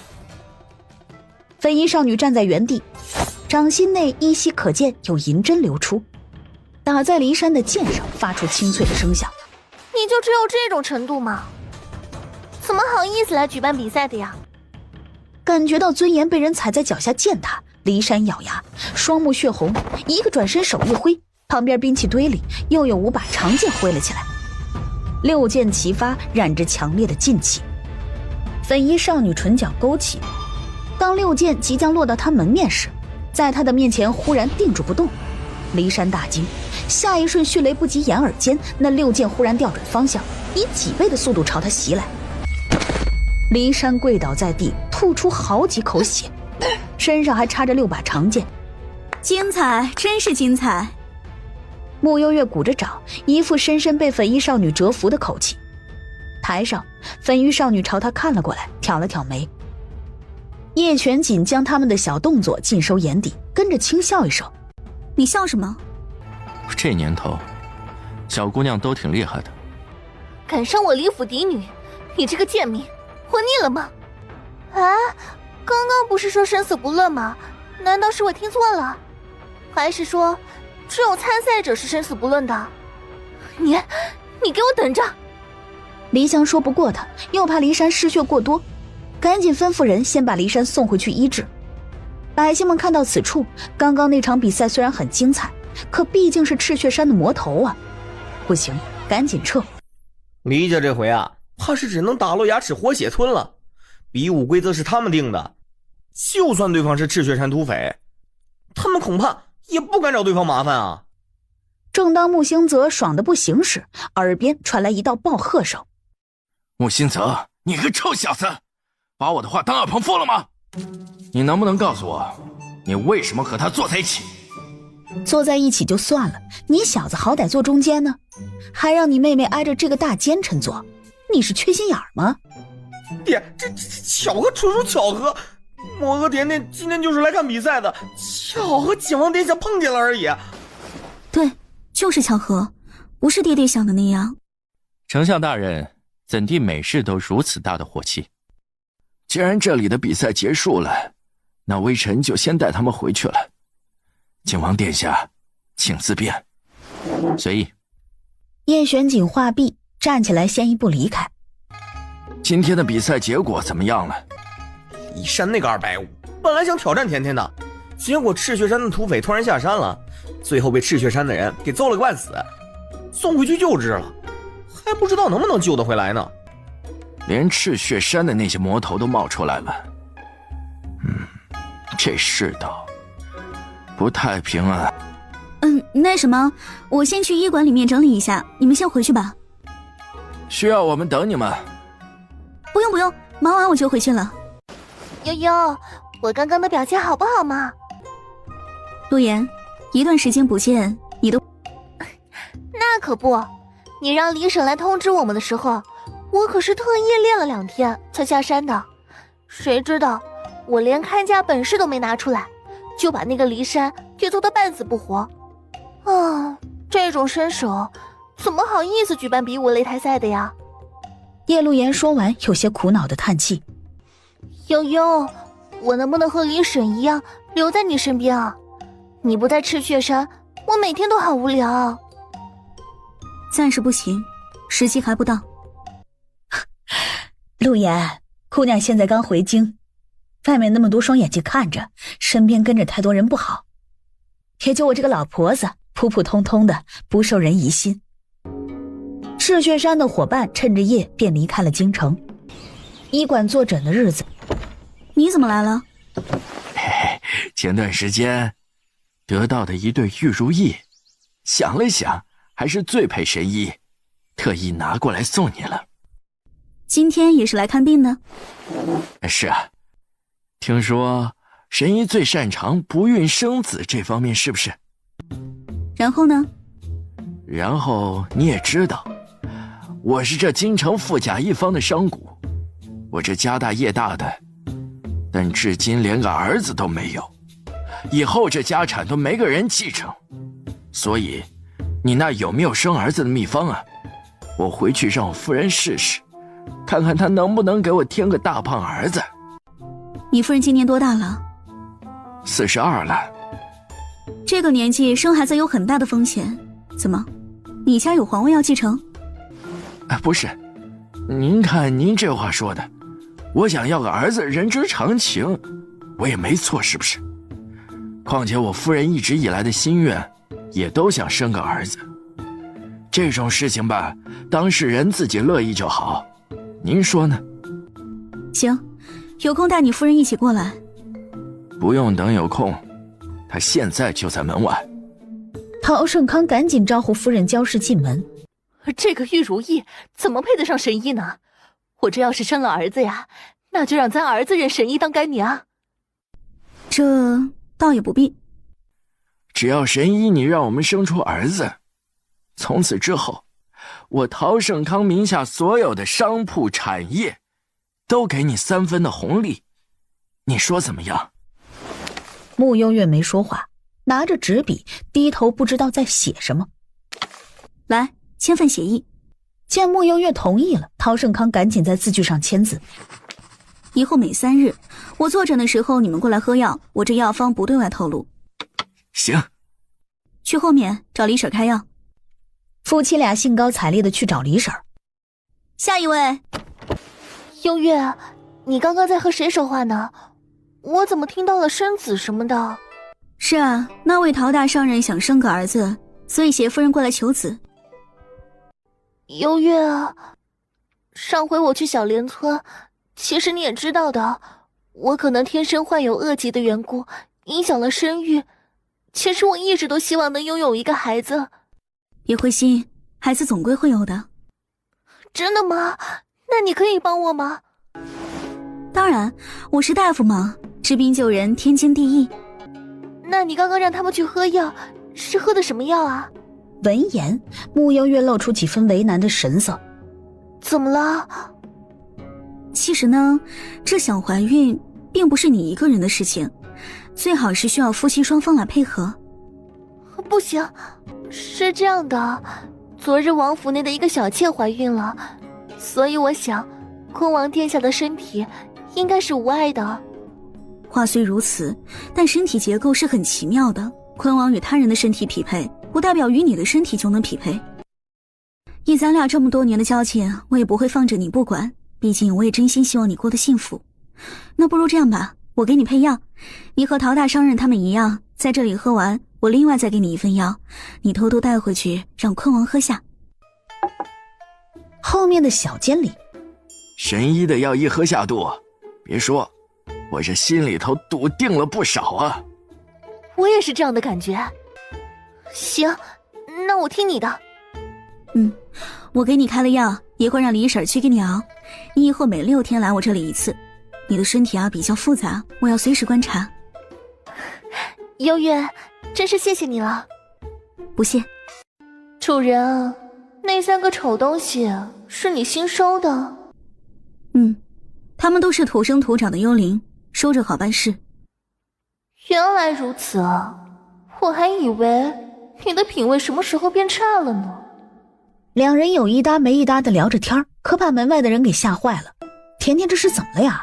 怎么一个人在里面自言自语，还时不时的在笑啊？甜甜不会人格分裂吧？胡说八道！看来我平时对甜甜的关心还不够，竟不知道她还有这样的毛病。这怎么办？俗话说医者不自医，咱们要不让小三回来瞧瞧？不行不行，甜甜万一受刺激了怎么办？这时，爹，二哥，那个呀，甜甜，你最近身体还好吧？有没有哪里不舒服？比如头晕呢、间歇性的失忆啊？没有啊。那你没有就好，我们就是关心关心你，毕竟这天气太热了，稍有不慎就容易中暑头晕呢。我真的没事，不过你们要是有不舒服的，一定要来和我说。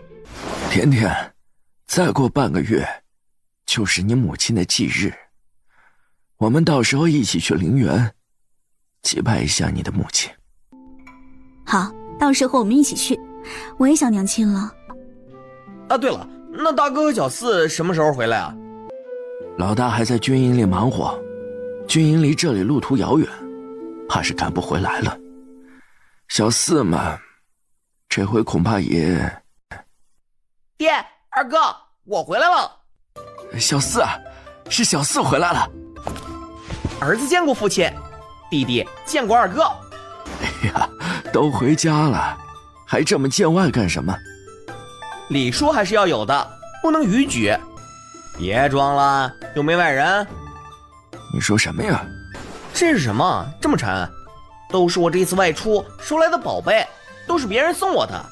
你小子，我跟你说了多少回了，不许受贿，这万一被人拿到了把柄，要杀头的。什么呀？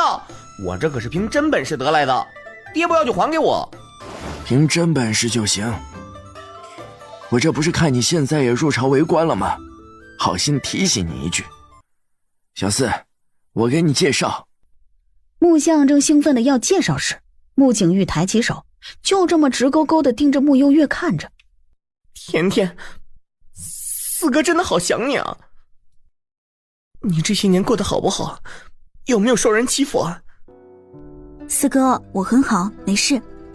四哥知道你是在安慰我，不过不要紧，一切都过去了，往后四哥会好好弥补你，你永远是四哥最爱的妹妹。你看看人家小四。穆星泽一度怀疑人生，捡来的，他肯定是捡来的。正想着，穆景玉忽然走过来，把刚刚给他俩的包袱全部拿了回来。甜甜，这是四哥给你的见面礼。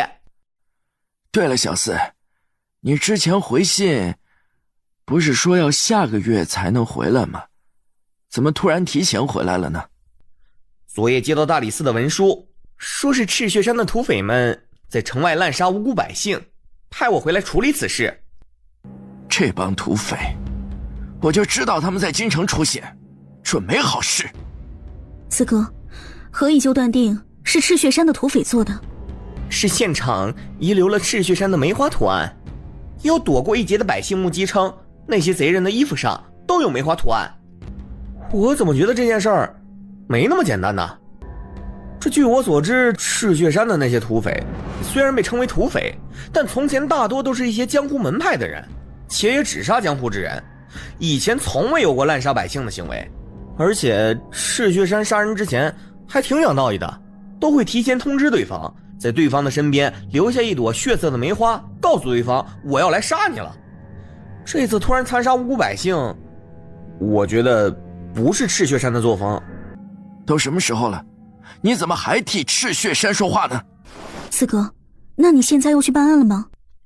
此事事关重大，大理寺卿最近又称病假，我得先进宫禀报一声皇上，让皇上下旨批我这个少卿一些办案特权才是，否则这案子没法展开。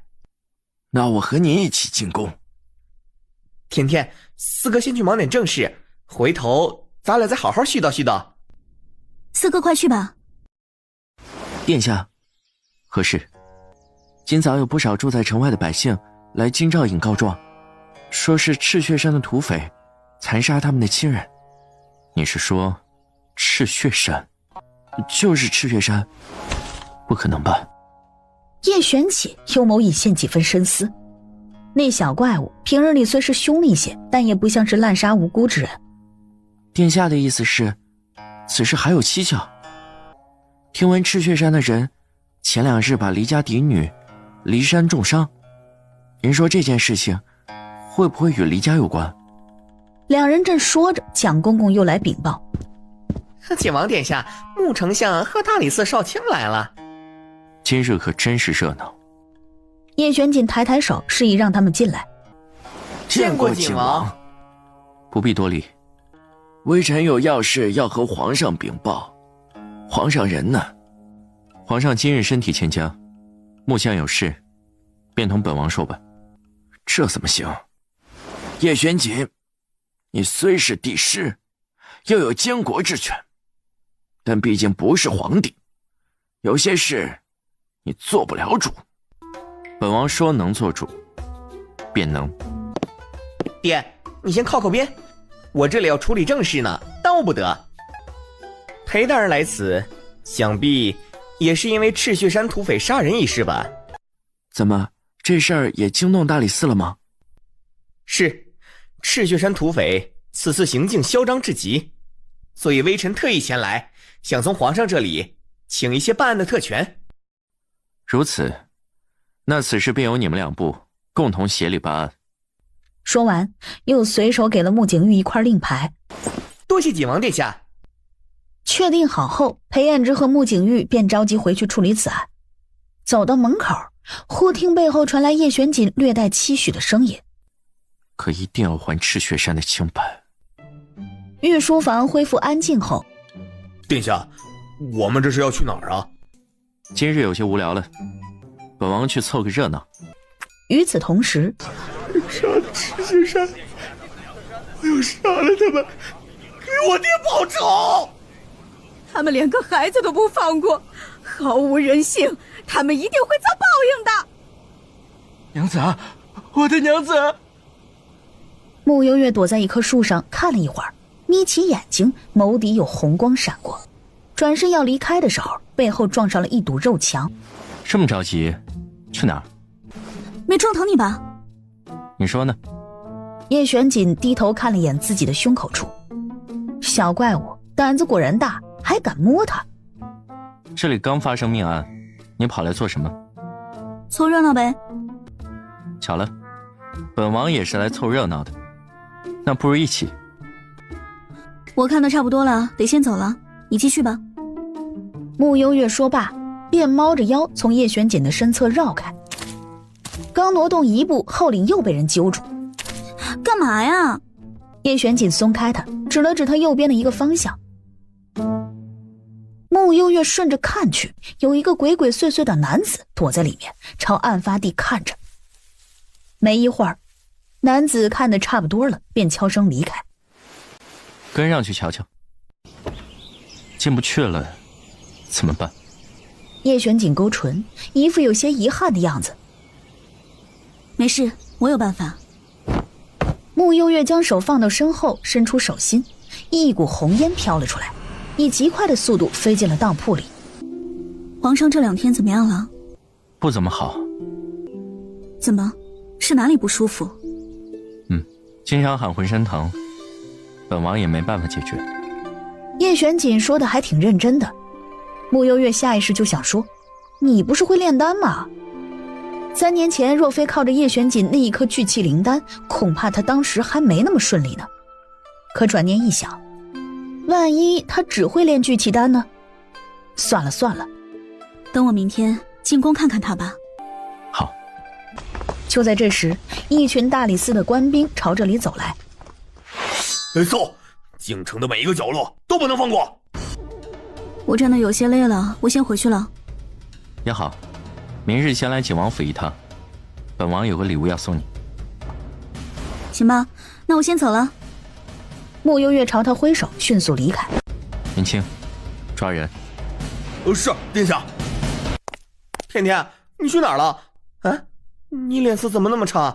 是哪里不舒服吗？我没事，休息一晚就好了。真的吗？要不我进宫去找三弟回来给你瞧瞧？真没事，我保证休息一晚就好了。那行，你早点去休息啊。不要告诉爹哦。知道了，放心吧。谢谢二哥，你也辛苦了，早点休息。裴大人，你过来看看。怎么了？你看看，这是早晨探子们拿回来的，是3个月前赤血山在玉林城作恶时提前送到那户人家的梅花。这是大理寺的藏书阁内记载的赤血山梅花图样，而这边是城外遗留的梅花，以及一位目睹全经过的百姓画下来的梅花。你看看有什么不同？这梅花的颜色虽是差的细微，可仔细一看，深浅不一样。还有这花瓣的形状，赤血山的花瓣带点弧形，城郊外遗留的没有。穆景玉点头，不错，虽然差的不明显，但的确是不一样的。如此说来，是真的有人冒充了赤血山？如果没猜错，应当是如此。我怀疑此事和黎家有关。裴彦之摸着下巴继续分析，这黎家做事一向缜密，想要描绘一个赤血山的梅花，应该不会出这样的纰漏才是。此次若真是他们，说明这背后之人十分心急。这时外面跑进来一名大理寺的官兵，手里提着一份函件递给了穆景玉。少卿大人，这是刚刚突然出现在门口的。穆景玉接过函件，上面写了简单的几句话：冒充赤血山的杀手，胸膛处有黑色的图案。风影阁的人，这个风影阁不是一向给钱就出手吗？如此说来，这案件越发的通顺了。正准备去锦王府，只见云清跨步进了里间来。你怎么来了？跑腿，给你们送个人来。人呢？替你们送到审讯堂里面去了。你倒是挺贴心的。那是自然，我们殿下还说了，往死里审。这青天白日的，你们有没有王法的？把我一个平民百姓绑到这里来做什么？找你来，自然是有事要问问你。你若老实回答呢，说不定关个10天半个月的就放出去了。你要是不老实……穆景玉又朝侍卫使了个眼色，但侍卫从旁边的炭盆里拿出一块烫得猩红的烙铁，男子直接吓晕过去。霍言，烫他的嘴。正当烙铁离男子的嘴还有几公分时，男子忽然睁开眼睛。你们到底要我说什么？我真的是冤枉！你们大理寺平时就是这么办案的吗？昨天午后，你去城外做什么？啊？什么？我什么时候去过城外了？不承认是吧？裴彦之挑眉。话落，审讯堂的门打开，云清又凑了个脑袋进来。嗨，再给你们送个人。你俩认识吧？不认识。怎么？昨天还去人家当铺里当东西，今天就不认识了？霍言，烫他们的嘴。霍言又把烙铁从炭盆里放了放，拿出来。当铺老板和男子吓得浑身发抖。下一刻，一道杀猪般的惨叫在审讯室里响起。继续烫，烫到说实话为止。若是还不肯说，就拿刀捅他们。捅这几个穴位，又疼又死不了。裴彦之听得眉心直跳，不可思议地往穆景玉看了过去。穆家这位小老弟平时都是这么办案的。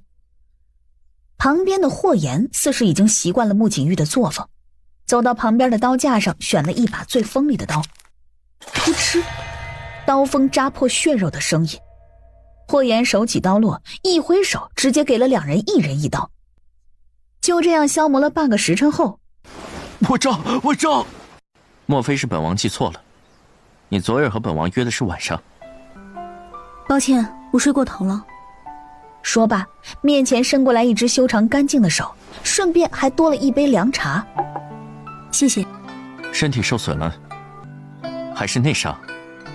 您老眼睛挺毒啊，有这么大能耐，你早不去当大夫呢？顿了顿，叶玄锦找来另一个护卫云蝶，低声吩咐几句，云蝶离开。很快，云蝶取了一个很小的锦盒过来，叶玄锦将锦盒推到穆幽月的面前。吃了。穆幽月拿起丹药放在手里看了一会儿，想说什么，最后也没说出口。叶玄锦耐心十足地等待他吃完，见他气息稍稍回拢一些后，手指落在桌面上那个长锦盒上面，轻轻地敲击着。你最近帮了本王一些忙，本王挺过意不去的，想着怎么也该回些礼才是，冥思苦想了许久，才想了一个最实用的。实用？穆幽月往那长锦盒看去，下一瞬，当叶玄锦锦盒打开，露出里面的东西后，穆幽月嘴角抽搐。这锦盒内，一柄拂尘安静地躺在那里。秦王是让我以后假扮太监进宫，还是说扮道姑更像一些？以往的拂尘大多用兽毛制成，这柄拂尘本王可是专门找人去用人发来制。你说本王送你这礼物是何意？这礼物的确别出心裁，也的确是够实用。喜欢吗？喜欢，非常喜欢。走吧，进宫。等等回来再拿。随你。叔叔，姐姐，皇上，姐姐好久都没来看朕了呢。对不起嘛，我先给你检查一下身体。轩宇乖乖的点头，很是配合的伸出了手。穆幽月给他诊脉，随后眉心皱起。皇上，你这次没有乖乖吃药？轩宇，说实话，不许说谎。我不喜欢喝药，所以我每次都偷偷的倒掉了一些。是奴才失职，请晋王殿下降罪。叔叔，我错了，是我偷偷把药倒掉的，和蒋公公没关系，你不要怪他。护主不利，该罚，自己去找慎刑司领罚。是，奴才这就去领罚。说罢，赶紧弯腰退了下去。轩宇眼眶红了起来，没想到因为自己偷偷倒药，后果竟然这么严重。叶玄锦睥睨着轩宇，同情他吗？轩宇没说话。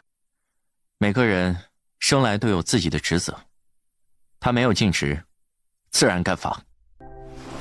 皇上，身体不舒服，药还是要乖乖喝的。再辛苦这段时间，等身体康复了，以后就不用每天喝药了。姐姐，这真的可以每天都不喝药吗？当然啦，姐姐是神医嘛，一定可以把你治好的。你相信姐姐，好不好？姐姐，抱一下。轩宇朝慕幽月伸手，慕幽月将这小奶包抱到了自己腿上。一旁，叶玄锦嗤笑一声：“臭小子，还挺得寸进尺。”姐姐，朕喜欢你，你以后可以每天来陪朕吃药吗？好啊，看来以后我每天都要往你府里跑一趟了。本王倒是无所谓，你能搞定你爹就行。我先回去了，用完膳再走。从密道回到锦王府，用膳时两人饮食都喜好清淡，吃饭时也没说什么话，但莫名的就感觉氛围甚是融洽。吃的差不多了，云清从府外回来。殿下，穆小姐。叶玄锦扫了他一眼，云清会意，开口：“大理寺少卿和裴大人已经将案件梳理的差不多了，今夜此时就准备上门去抓人了。”是去离家？穆小姐果然聪明绝顶啊！那我可得去凑个热闹了。慕幽月说罢，站了起来，朝叶玄锦告别。叶玄锦请他随意。临走前，云蝶又将那个装着拂尘的锦盒递给慕幽月。多谢。在慕幽月从自己视线里消失后，叶玄锦嘀咕一句：“小小年纪，还真爱凑热闹。”云清一副看破不说破的样子：“殿下，我赌一条火腿，您今晚只怕也是要去凑这个热闹了。属下已经看穿你了。”甜甜，你可算回来了，要不然二哥今天就要折在这儿了。爹爹，你这是……你二哥考我兵法呢，我在教他走地形，还愣着干什么？赶紧去你房间把那夜会给挡了。是，我这就去。说完，以光速消失。甜甜，你怎么出门了这么久？那个病人情况很复杂吗？是啊，很复杂，可能以后每天都需要外出一下。这么晚了，吃饭没有？已经吃过了，爹爹呢？又有点饿了。那我陪你一起吃一些。好啊，好啊。老爷，救命！大胆穆景玉，你可知擅闯李府是何罪名？曹夫人与一起杀人案有关，大理寺一律办事，还请黎大人不要妨碍办公，否则一并收押。景玉啊，你这深更半夜来抓人，看来是不把我这李府放在眼里啊。李老将军此举堪称掩耳盗铃，是大晚上睡糊涂了？话毕，一枚刻着锦字的令牌在手中出现。曹夫人，本官请你往大理寺走一趟，若再不配合，按照宣朝律法，本官可将你当场诛杀。老爷公爹，救我呀！叨扰李老将军了，这深更半夜的，你们继续歇息吧。景玉，我们好歹是你的亲人，你何必把事情做得如此难看？李启安面上有些挂不住，穆景玉冷笑一声，并未回答，转身就走。后面一处僻静的角落，穆幽月抱着双臂靠在墙角。四哥也是个腹黑精呢。穆幽月自言自语地笑着说，耳边冷不丁传来一道清幽的声音：“腹黑精是什么意思？”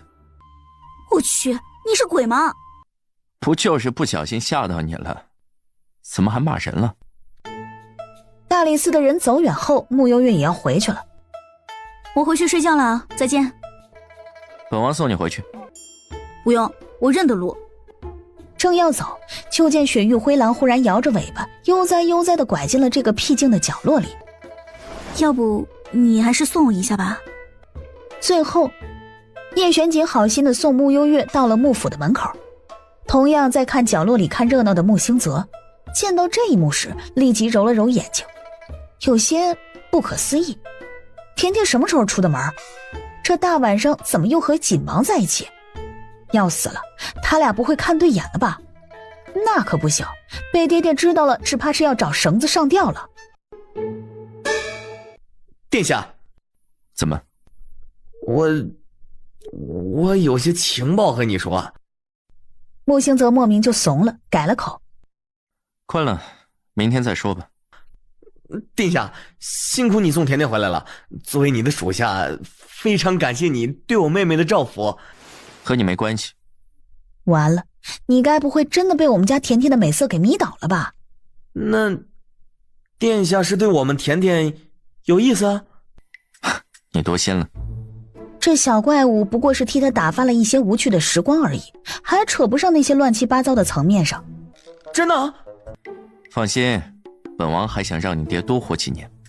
翌日清晨，曹氏，你涉嫌买凶杀人，又将杀人罪名扣到赤血山头上，你可认？什么？竟然是城外那个杀人案？那不是赤血山土匪杀的人吗？怎么会和曹夫人扯上关系啊？不知道啊，曹夫人一个神贵妇人，怎么可能做出如此凶残之举？这是误会吧？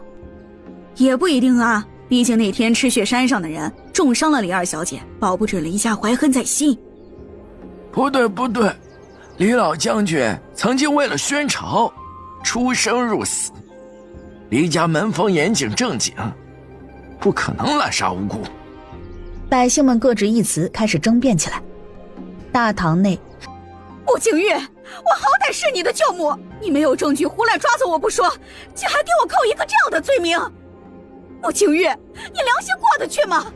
我们大理寺办案一向讲究证据，本官提前先知会你一声，你若坦白从宽，那么或许可以从轻发落，但你若抵死不认，那么最后证据确凿，你也将受到最严厉的惩处。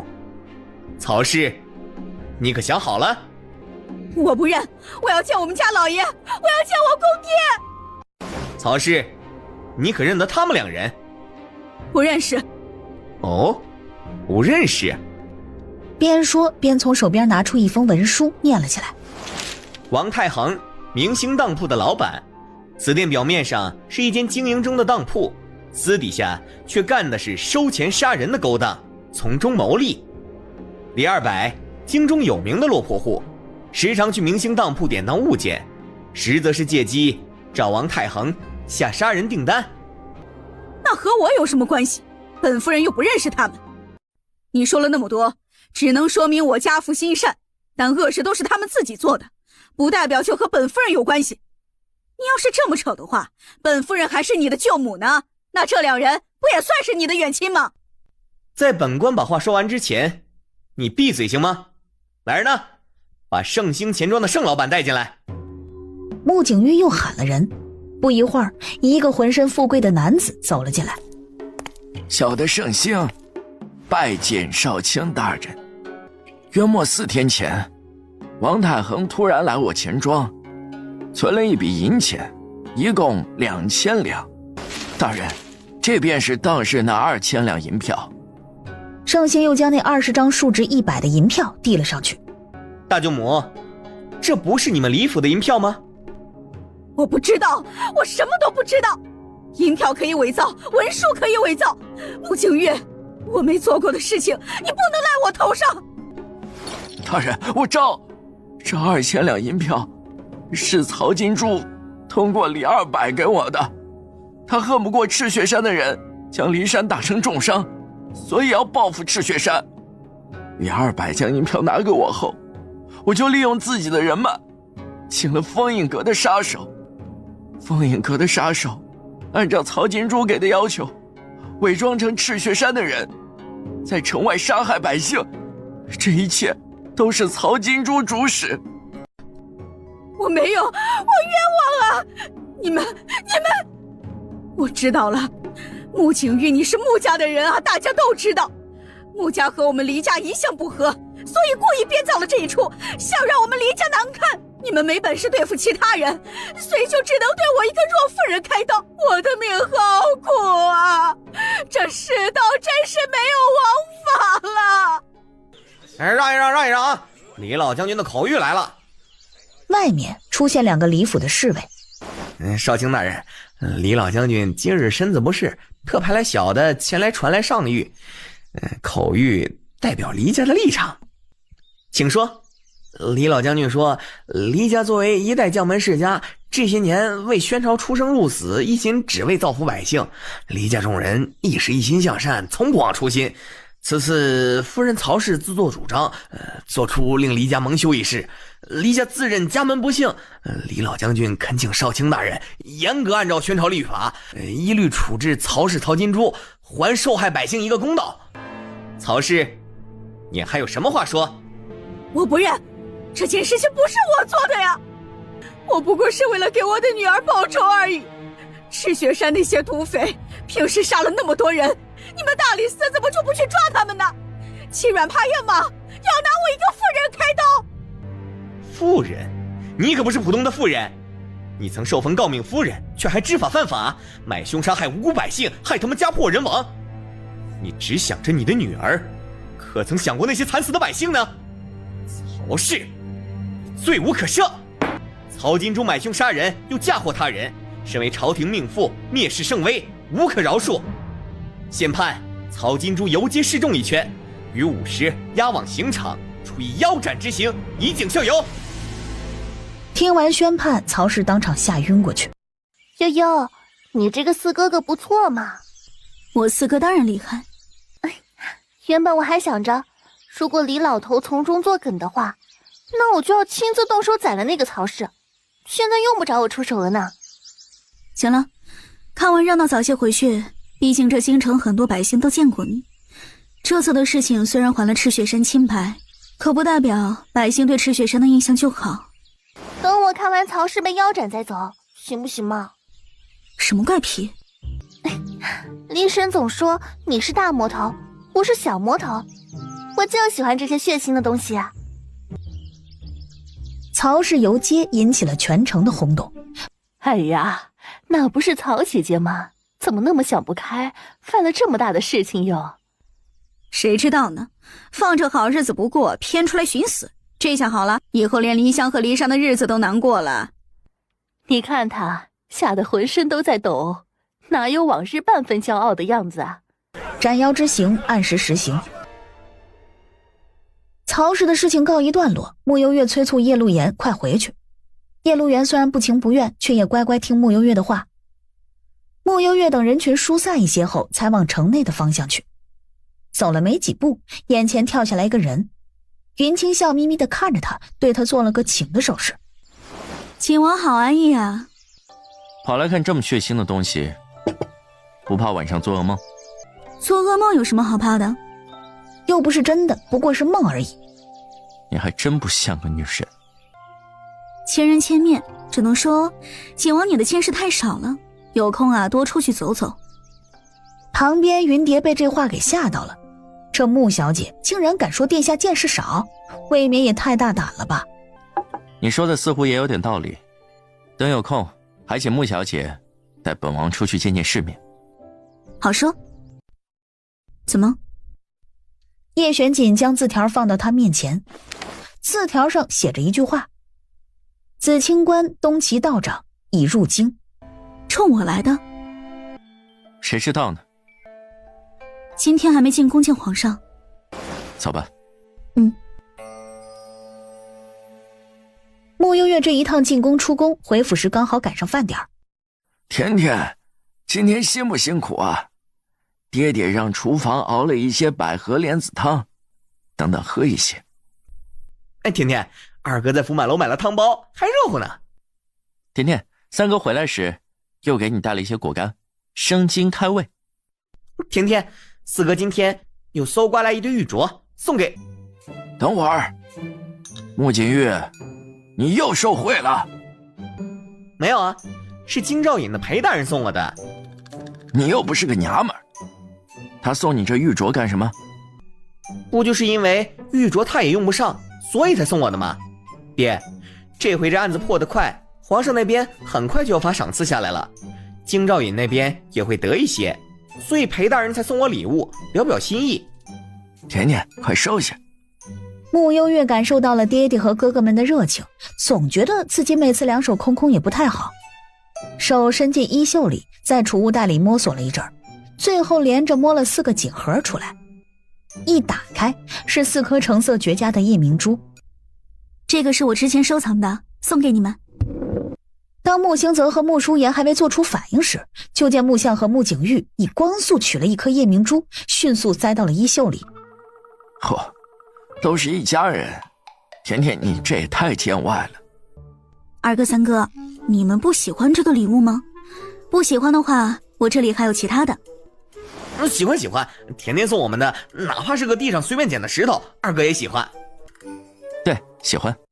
蕊儿见过义父，见过二哥，哦不，二少爷、三少爷、四少爷和五小姐。蕊儿，还没用膳吧？快坐。多谢义父。这段时间蕊儿受伤，没能去给义父请安，还请义父恕罪。不用，这都是一家人，不需要那些多余的礼数。对了，你的伤怎么样了？已经好多了，这2日勉强能下床走动了，也不知道是何原因，时不时就受伤一回。你这伤啊，上回甜甜说是缺什么来着？是缺钙，所以你要多多保重，别落下病根了。我吃饱了，先走了啊。二哥，好久没和你下棋了，那走吧，下棋去。我吃饱了，爹你慢慢吃。兄弟3人走出门后，穆幽月不忧不急地把百合莲子汤吃完。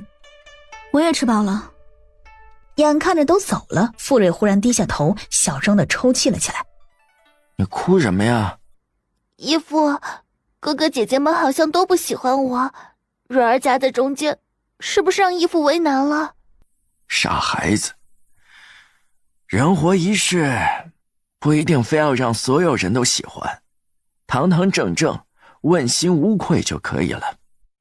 蕊儿父母都去世的早，独来独往惯了，所以太过敏感了一些。等你腿伤彻底痊愈了，没事就多出去走走，交点朋友，别把自己闷坏了。要是缺银子，就跟义父说。义父，听说绸缎的生意特别好做，蕊儿也想试试。那你的意思是？义父能不能把你在城北那间闲置的铺子借给我？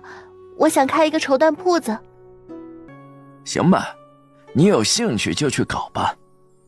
多谢义父。幽月，今天还是给我开药吗？上回的补汤，坤王喝了？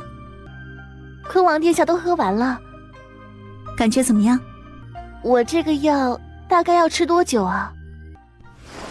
就到年底吧。也好。穆幽月给他开了药，让他去找李婶儿。这是什么香？驻颜香。驻颜。等穆幽月又连看了2位病人后，喝完药的陆妙龄又重新来到了诊间。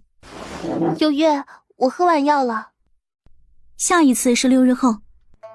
我知道了。陆妙龄准备要走的时候，似是想起什么。6日后是太后娘娘的50大寿，朝中会举办一场隆重的宴会，恐怕那天没有时间。那就要7日后。穆幽月看完所有病人后，倒是没着急回府。魏太后生辰，东岐道长，这中间怕是有什么联系。那位东岐道长刚刚从我们楼底下路过。是吗？长得怎么样？一个糟老头子，有什么好看的？也是。姑娘虽厉害，可那老道本事也不小啊，此番姑娘还得多留几个心眼才行。先静观其变，如若不行，一不做二不休。哎，小祖宗，你可消停点吧。顺位太后在搞什么？其他家连个庶女都没有资格赴宴，明知道傅蕊是个义女，竟然还邀请她来，还能有什么？看咱家笑话呗。这老太婆不是，这太后想的真周全，也不怕到时候给自己添堵。甜甜，你回来的正好，这马上要进宫赴宴了。四哥前段时间呢，正好搜刮来了几匹极品布料，给你做件新衣裳。你这一天天的，都上哪儿搜刮来这些的？没办法嘛，人家偏要送我呀，我不收，他们就对我哭。还有这种好事儿？谢谢四哥，我这里也有一些。不用回礼，都是自家人，客气什么呀？我先出去一趟。我和你一起去。出了门，木星则一脸八卦地盯着穆幽月看。我脸上有东西吗？这倒是没有，就是好奇，你和景王现在怎么走得那么近呢？他不是让我帮他治疗隐疾吗？哦，对啊，我怎么把这事儿给忘记了？俩人从后墙偷溜进景王府。你怎么也来了？查到了一些事情，正好和甜甜一起过来。说吧。据我幻香楼的属下来报，那位东岐道长在离开紫清观之后，先去了一趟雪阳城，在那里逗留了1日半的时间，才离开前往了京城。哦，雪阳城。那我先去进宫了，你们慢聊。说完，不等叶玄锦作何反应，自己往密道的方向跑。继续。这老道来了京城后，最先去了一趟陆家，想必是陆永慧招来的。我觉得此事8成是冲着我们家甜甜来的。你妹妹都不慌，你慌什么？我这做哥哥的不是怕她受欺负吗？她不欺负别人就不错了。姐姐来了。皇上，姐姐怎么才来啊？震得腿都蹲麻了。不好意思啊，有些事情耽误了。这是什么啊？竹编蚂蚱，今天路过街市看到的。哇，这是送给朕的吗？不喜欢吗？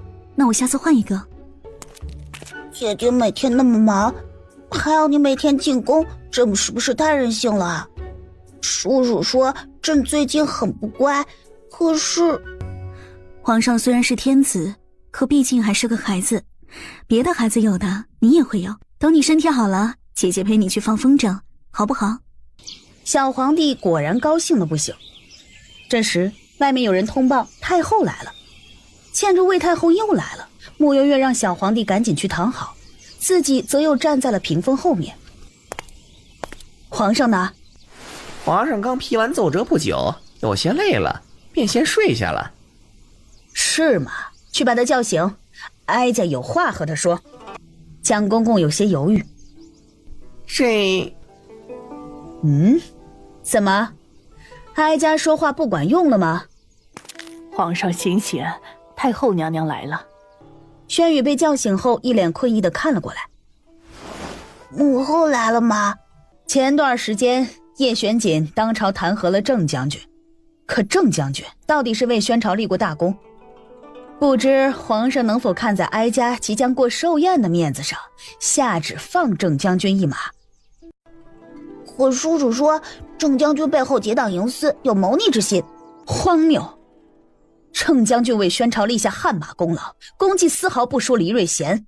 他叶玄锦一个大奸臣，又给宣朝立过什么功劳吗？你是皇帝，连这些小事都做不了主，你莫不如就让贤吧。魏太后说罢，一道诡异幽冷的声音在隔壁小书房的门口传出。怎么？太后娘娘是想效仿花胜国，自己称帝吗？魏太后一怔，下意识地往后面看去，只见叶玄锦颀长挺立的身影正站在那里。半晌，叶玄锦轻笑一声，走到桌边，手里慢条斯理地把玩着一支毛笔。早就听说郑将军与太后娘娘关系匪浅，今日一见，还真不假。你胡说八道什么呢？哀家作为一国的太后，同样有让皇上明辨是非的权利。叶玄锦盯着魏太后，垂眼睥睨她。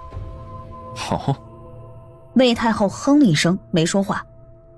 屏风后的穆幽月，我是不是又吃到了什么惊天大瓜？是我想的那个意思吗？在线等挺急的。而下一瞬，一道惨叫声忽然响起。啊！旁边的严嬷嬷喉间忽地多了一支毛笔，当场倒地气绝。叶玄锦，你大胆！不好意思，手滑了。叶玄锦看了眼空空如也的手，朝太后不好意思地笑笑，可那傲慢的神色却是一点儿也不收敛。叔叔，怕。来人，将这老婆子的尸首拖出去，悬挂于御花园的清凉台示众。你，魏太后急火攻心，身体往后一仰，晕了过去。拉出去。谢谢叔叔，我就知道叔叔最疼爱我了。自作多情。景王好厉害呀，在下佩服。阴阳怪气。穆幽月倒是没再说话。今日这一出，魏太后比她想象的要难搞，叶玄锦也比她想象的更加狂妄不可一世。天色暗了下来，轩宇见他俩又要走，默默地下了床，抓着叶玄锦的衣袖不肯放。干什么？叶玄锦低头看他，目光落在了他手里的竹鞭蚂蚱上面。叔叔，我害怕，我今晚能不能和你一起睡啊？不能。可是我一害怕我就会做噩梦的，我一做噩梦我就会哭，我一哭……闭嘴！叶玄锦被他吵得头疼，最后看到他那副可怜样，毫不客气从他手里拿过竹鞭蚂蚱。借我玩2天。啊？就2天？那今晚我能和你一起睡吗？你睡地上。叔叔最好啦。轩宇像个树袋熊似的努力爬到了叶玄锦的身上，对着他脸颊亲了一口。再有下次，小心我揍你。嘿嘿嘿。见过皇上。姐姐的哥哥你好啊。二哥，我们回去吧。临走时又对轩宇说，你晚上不会真的睡地上吧？不会的啦，叔叔就是看起来凶一些，从没让我睡过地上哦。那就好。咦，小狼去哪了？好久没有看到他啦。小狼，你在哪儿呢？二哥，我们走吧。好的。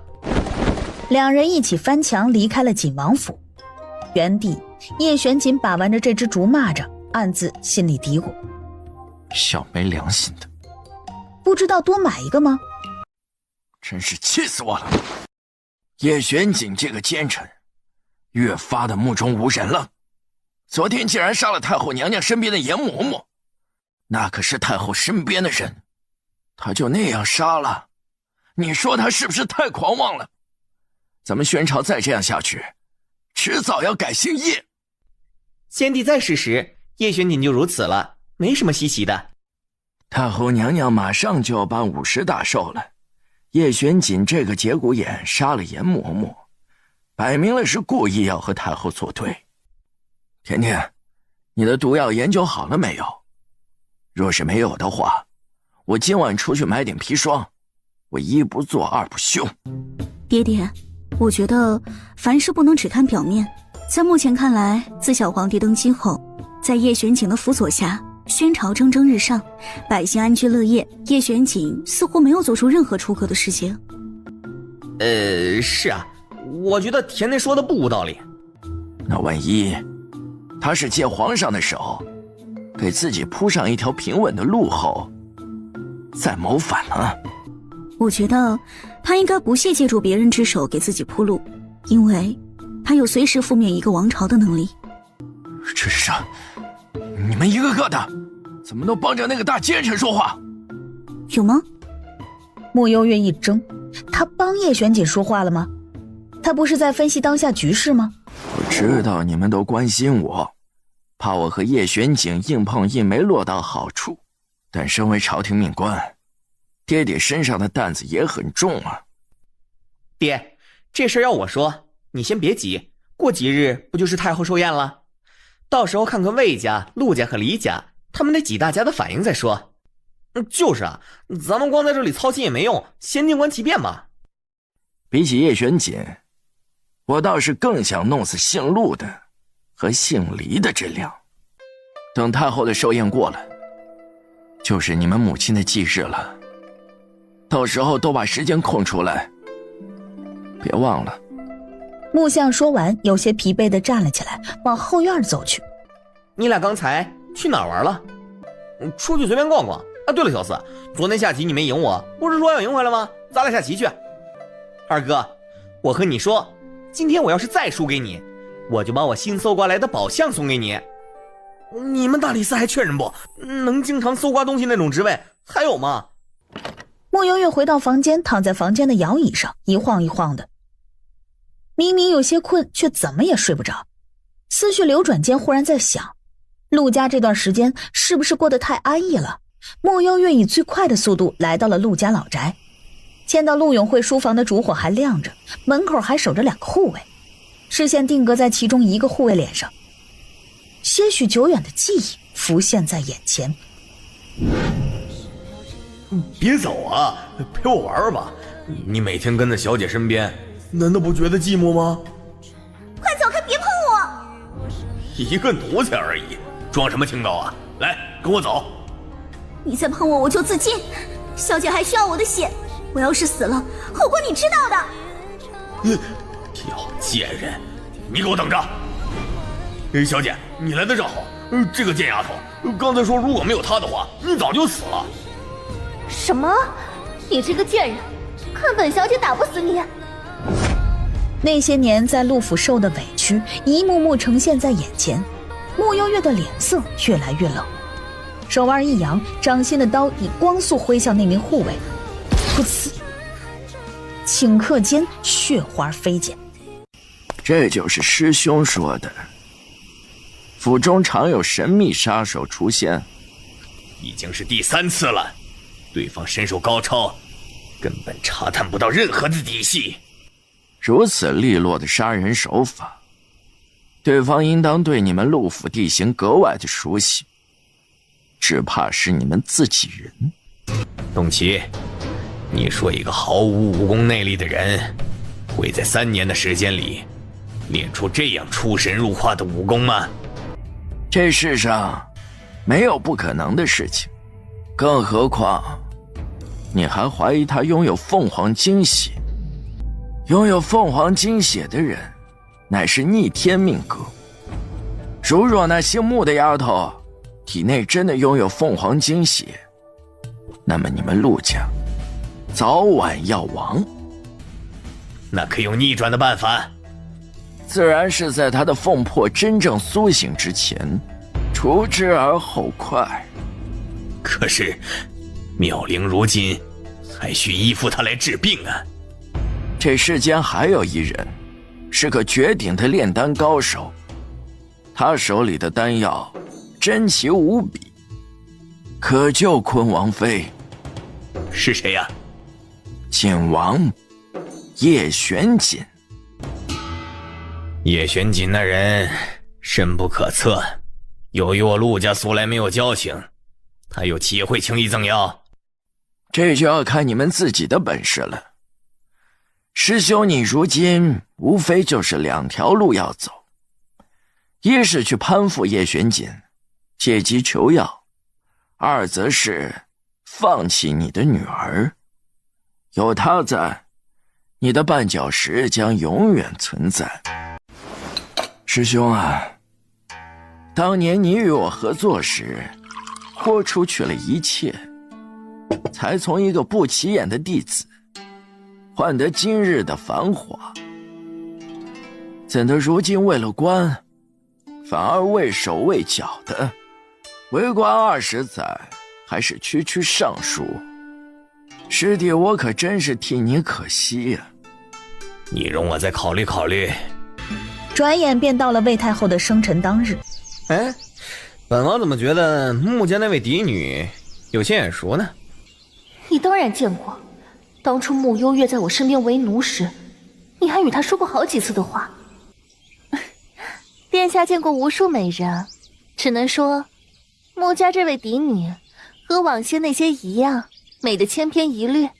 这样的美人儿，你说她美得千篇一律？陆妙玲，是你瞎了还是本王瞎了？宣坤闷闷地喝了几口酒，不悦地对陆妙玲说：“年底前，若你还怀不上孩子，本王就休了你。”景王哥哥怎么还不来呢？他今天该不会不来了吧？今日是母后寿辰，儿臣先祝您福如东海，寿比南山。皇帝有心了，寿宴气氛越加的高涨起来。这时，一道突兀的通报声在大殿外响起：“晋王殿下到！”见是叶玄锦来了，有人欢喜有人忧。魏太后的笑脸一瞬间僵在了脸上，目光沉沉地凝着门口进来的人。今日所有来赴宴之人，一个个都精心打扮了一番，对此看得十分的在意。唯有叶玄锦和在自家院子散步似的，简单的穿了一件雪白色的云纹锦衣就进来了。发髻上也未束他往日时常佩戴的黑玉冠，而是用一个白玉银冠。不知道的还以为他奔丧来了。木星则一颗葡萄卡在喉咙里，差点呛死。穆幽月一时忍不住笑笑，可不是吗？平时大半夜都穿得华丽丽的，来人家寿宴偏穿了一身白，故意的吧？祝太后50大寿快乐。魏太后忍着没翻个白眼儿，提什么年纪啊？上回百花宴被刺客打岔，未曾顺利举办。今日挨家仔细瞧瞧穆家的这位嫡女，还真的生得花容月貌啊！多谢太后夸赞。算起来，你今年都有17了吧？在宣朝，女子15便要出阁许亲，17这年纪也算是大姑娘了。女子啊，到了年纪还是得早些定下来好。这算什么？总比有些女的成了婚还不守妇道强。对啊，景王哥哥说的有道理。宣柔适时插话，附和着叶玄锦。这大奸臣说的什么意思？我咋没听明白呢？我也不知道。穆幽月垂眸，微微弯唇，果然是个腹黑精啊，嘴巴又毒，一下子就戳人家痛处了。今晚来了不少千金小姐，不如让各家千金给太后娘娘表演才艺，助助兴吧。也好。哪位千金愿意第一个出来表演呢？臣女愿意给太后娘娘表演。不错啊，丞相府的养女也能如此举止大方，你生父若是知道你有今日，也能含笑九泉了。既然养女姑娘第一个表演，那就请出列吧。傅蕊想死的心都有了。当他跨出第一步，正要走到宴场中央时，离他不远的魏秋桐惊呼一声：“呀，他的凳子上怎么有蓝色的染料？”姐，你别乱说了。你们看啊，她的鞋子上也沾了蓝色的染料呢。天哪，她的裙子是褪色了吗？府里明明给她安排了新衣裳，偏要作妖。这领养的就是领养的，连个好料子都不舍得给，这名贵的绸缎都穿在自己亲女儿身上了。穆幽月手摸到储物袋里，找到了玉灵网，手指轻轻一拨，下一瞬，嘿，真热闹，大伙今天都在呀，没啥多大点事儿。本公主今天正寻思这脚套的没地方搁呢，也想跳个舞，给大家助助兴，乐呵乐呵。说完，又朝傅蕊招手：“老妹儿，你来，姐陪你一起跳。不瞒你说，姐的秧歌扭得老好了。来，老弟，把你那腰带借我使使。”宣柔走到一个世家公子身边，把他的红腰带解了下来，随后又系在自己腰间。来呀 ，music， 给姐整点欢快点的唢呐，交给母后过大寿。宣柔发话后，乐师队伍里有人立即拿了唢呐出来，吹响了一支喜庆的音调。宣柔手持红腰带，在唢呐声中疯狂地扭起了秧歌，一会儿又和烫脚了似的，不停地跺着地，似要把地都跳个洞似的，嘴里还哼着：“正月里个百花香，蝴蝶双双。”哎呀，老妹儿别害羞，造起来！傅蕊尴尬的不能自理，但公主发话也不敢不从，跟着宣柔扭了起来。俗话说没有对比就没有伤害，在宣柔吐穿地心的舞蹈面前，把傅蕊的舞蹈衬得宛若天仙下凡一般。一舞完毕后，宣柔似乎还没尽兴，来呀，再给姐整点二人转，姐能跳到7打名。你给我坐回去！哎呀妈，给我吓一激灵。真甜。穆幽月已经快笑到神经麻痹，这胖幽灵不上春晚真的可惜了。场内又是一片死寂时，满眼愉悦的叶玄锦鼓起了掌，其余人也都附和鼓起掌来，纷纷叫好。宣柔伸手，哎呀，低调低调。你也太拼了吧，至于吗？跳得和猴似的。滚犊子，你行你上，不行别叨叨。长得丑话还多，你看看你隔壁那老兄。宣柔，你眼睛被驴给踢瞎了吧？驴要踢我的时候拐了个弯，踢你脸了。穆家养女跳得不错，董嬷嬷，把前几天内务府送来的几匹布赏赐给穆家养女。这时尚书府席位里，陆永会忽然站了出来。方才微臣还未给太后娘娘送上贺礼。你要送什么？为了太后娘娘的寿宴，微臣特意去紫青山了好几次，才把东岐道长给请下了山。东岐道长乃得道高人，被世人誉为半仙。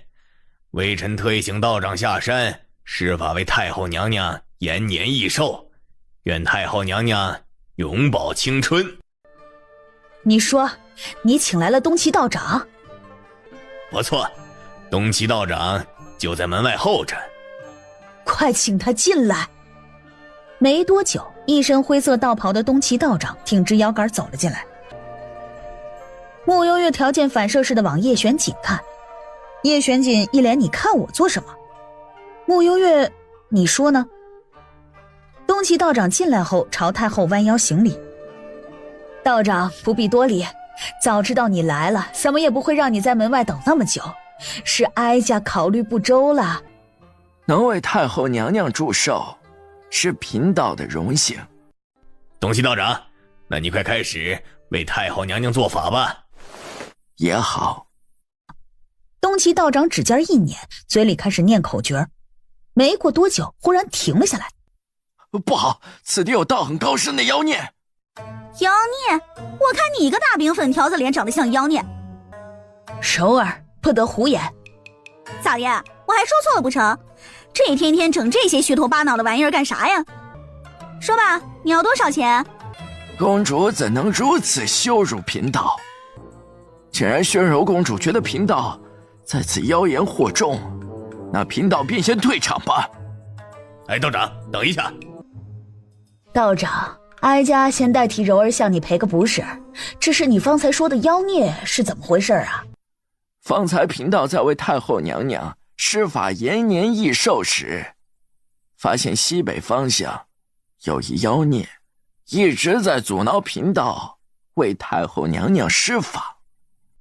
东岐道长掐指一算，惊呼一声：此妖孽道行高深，乃天煞孤星转世，他屡屡阻挠贫道，只怕是想趁着今晚吸取太后娘娘凤体的寿元。如此可怕呀！那妖孽可有什么特征？道长本领高超，可一定要将这妖孽给除去啊！此妖孽大约是1个月前来到京城，在此之前，在血阳城方位停留多年，养精蓄锐，滋长妖法。此妖属阴，据贫道推断，恐怕是个女。话正说着，一道略显慌张的声音在主位响起：好可怕呀！妖怪是不是会吃人的呀？朕长得这么可爱，身上肉肉又多，会不会第一个吃了朕啊？本王也被吓到了。叶玄锦一只手捂着心口，似也被吓到了。摆祭台。等候的过程里，叶玄锦身边的雪域灰狼摇着尾巴，大摇大摆地从宴场外面进来，走到叶玄锦的身边。甜甜别怕，有爹爹在，爹爹会保护你。没事儿，咱们不慌。一会儿我喊1、2、3，咱们拼尽全力，砍死东岐道长。这么突然的吗？可是没带刀，这怎么砍啊？东岐道长站在祭台前面。太上老君，急急如律令，进。所有人正凝神看着东岐道长做法时，忽听大殿传来一道猛兽的嘶吼声。雪域灰狼带着呼啸之势纵身一跃，以雷霆之势扑向了东岐道长，一口狠狠地咬住了东岐道长的小腿。大胆！来人，快杀了这畜生！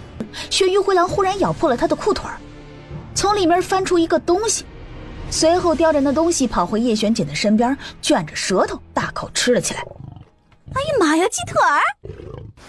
可真不是我埋汰你，啥年代了又不搞饥荒，你还偷了鸡腿藏裤腿里？不是，贫道。贫什么贫啊，就你嘴贫！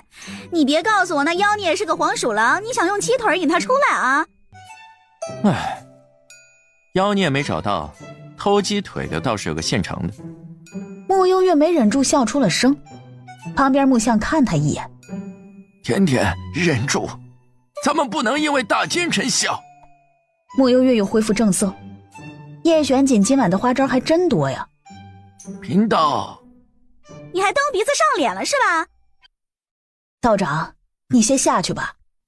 今晚之事有诸多误会，改日贫道再为太后娘娘施法。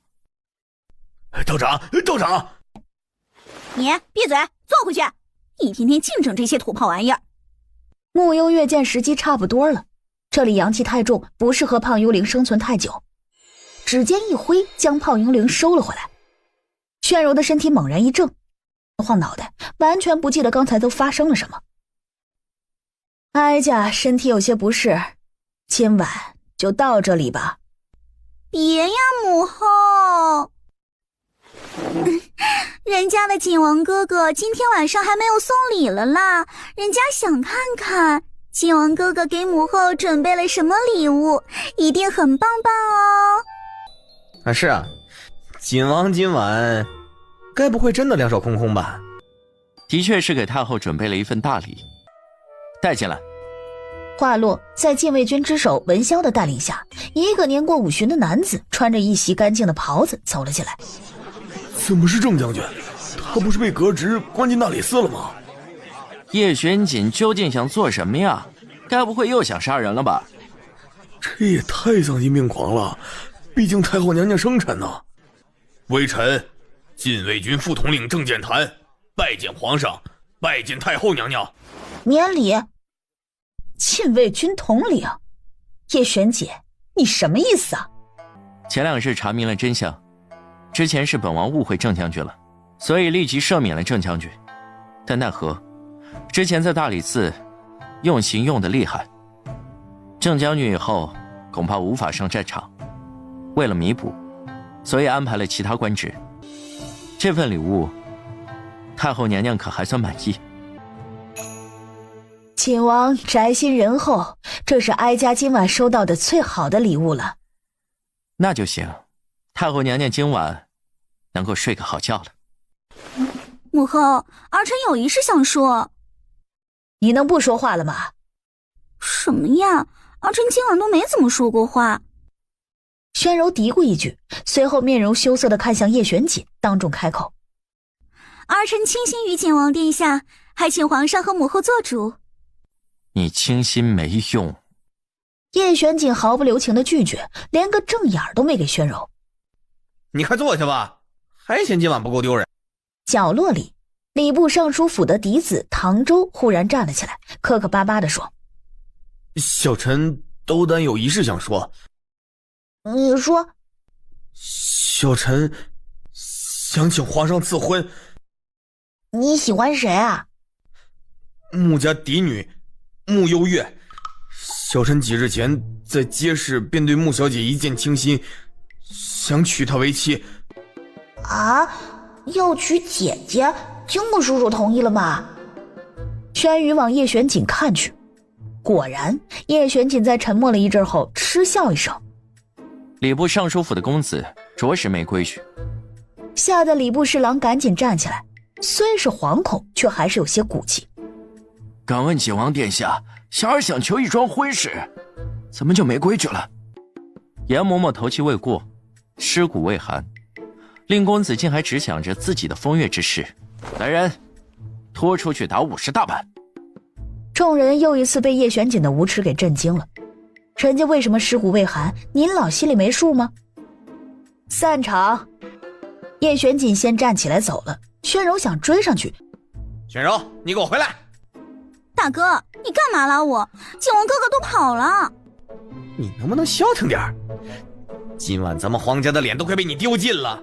你说你堂堂一国公主，竟然屈尊和一个养女比试舞蹈，脑子缺根筋还是多了根弦呢？你说什么？我和一个养女比舞蹈？哪个养女？你装傻呢？不是，我怎么听不懂你这个话呢？宣坤见他一副真的什么都不知道的样子，想到刚才东七道长的神神叨叨的样子，越来越害怕。那个妖孽不会是宣柔吧？大哥，你快说呀！没事，是我记错了，不好意思啊，我先回去了，改日见啊。宣坤赶紧往外跑，宣柔朝宣坤背影骂道：“你脑子才缺根筋呢！”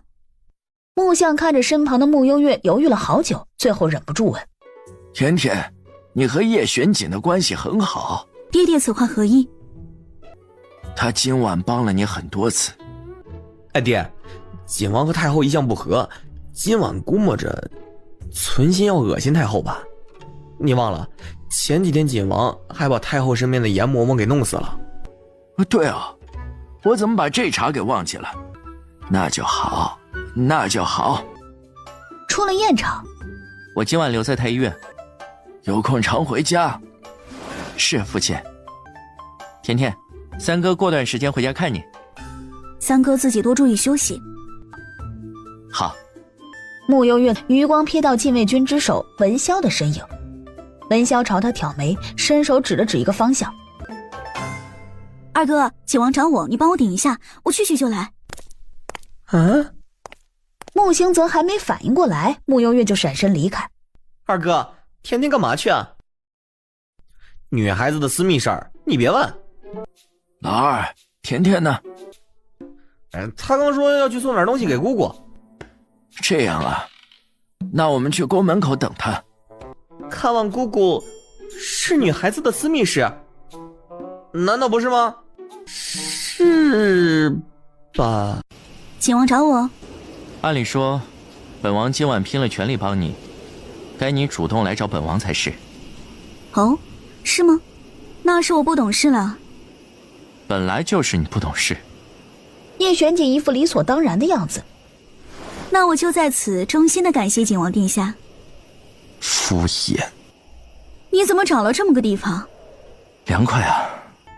谢也谢过了，那我就先走了。没良心的小东西，这就走了？那你……本王那么帮你，之前还送你礼物，你却连个竹编蚂蚱都舍不得送。那行吧，明天送你一个。也好，记得给本王买个大点的。翌日，穆幽月医馆坐诊，出发去医馆的路上想起了什么。哎，姑娘，要买什么？没有大点的吗？这是我昨晚统一编好的，个头都是一个样的。姑娘如果要大的，得另外定制。我白天有点忙，没时间，要不过2日吧。穆幽月想了想，给了小贩一锭银子。你把编的材料给我，我自己来做吧。可以可以。幽月，既然我每次来都是喝药，那能不能把药一次性开给我啊？每次药方都不一样。这样啊，这几天红痕没有了，是不是代表我的恶疾又一次痊愈了？你这是娘胎里出来的毛病，究竟会不会再次复发，我也说不准。去找李婶开药吧。送走陆妙龄后，后面的病人都还算顺利，一上午就把几个病人诊治结束了。穆幽月没有着急回去，坐在诊间里开始编织起竹蚂蚱。穆幽月的手艺不算巧，编织的时候有些笨拙。穆幽月满意的看着自己编的大型竹蚂蚱，以前怎么没发现自己还会做手工啊？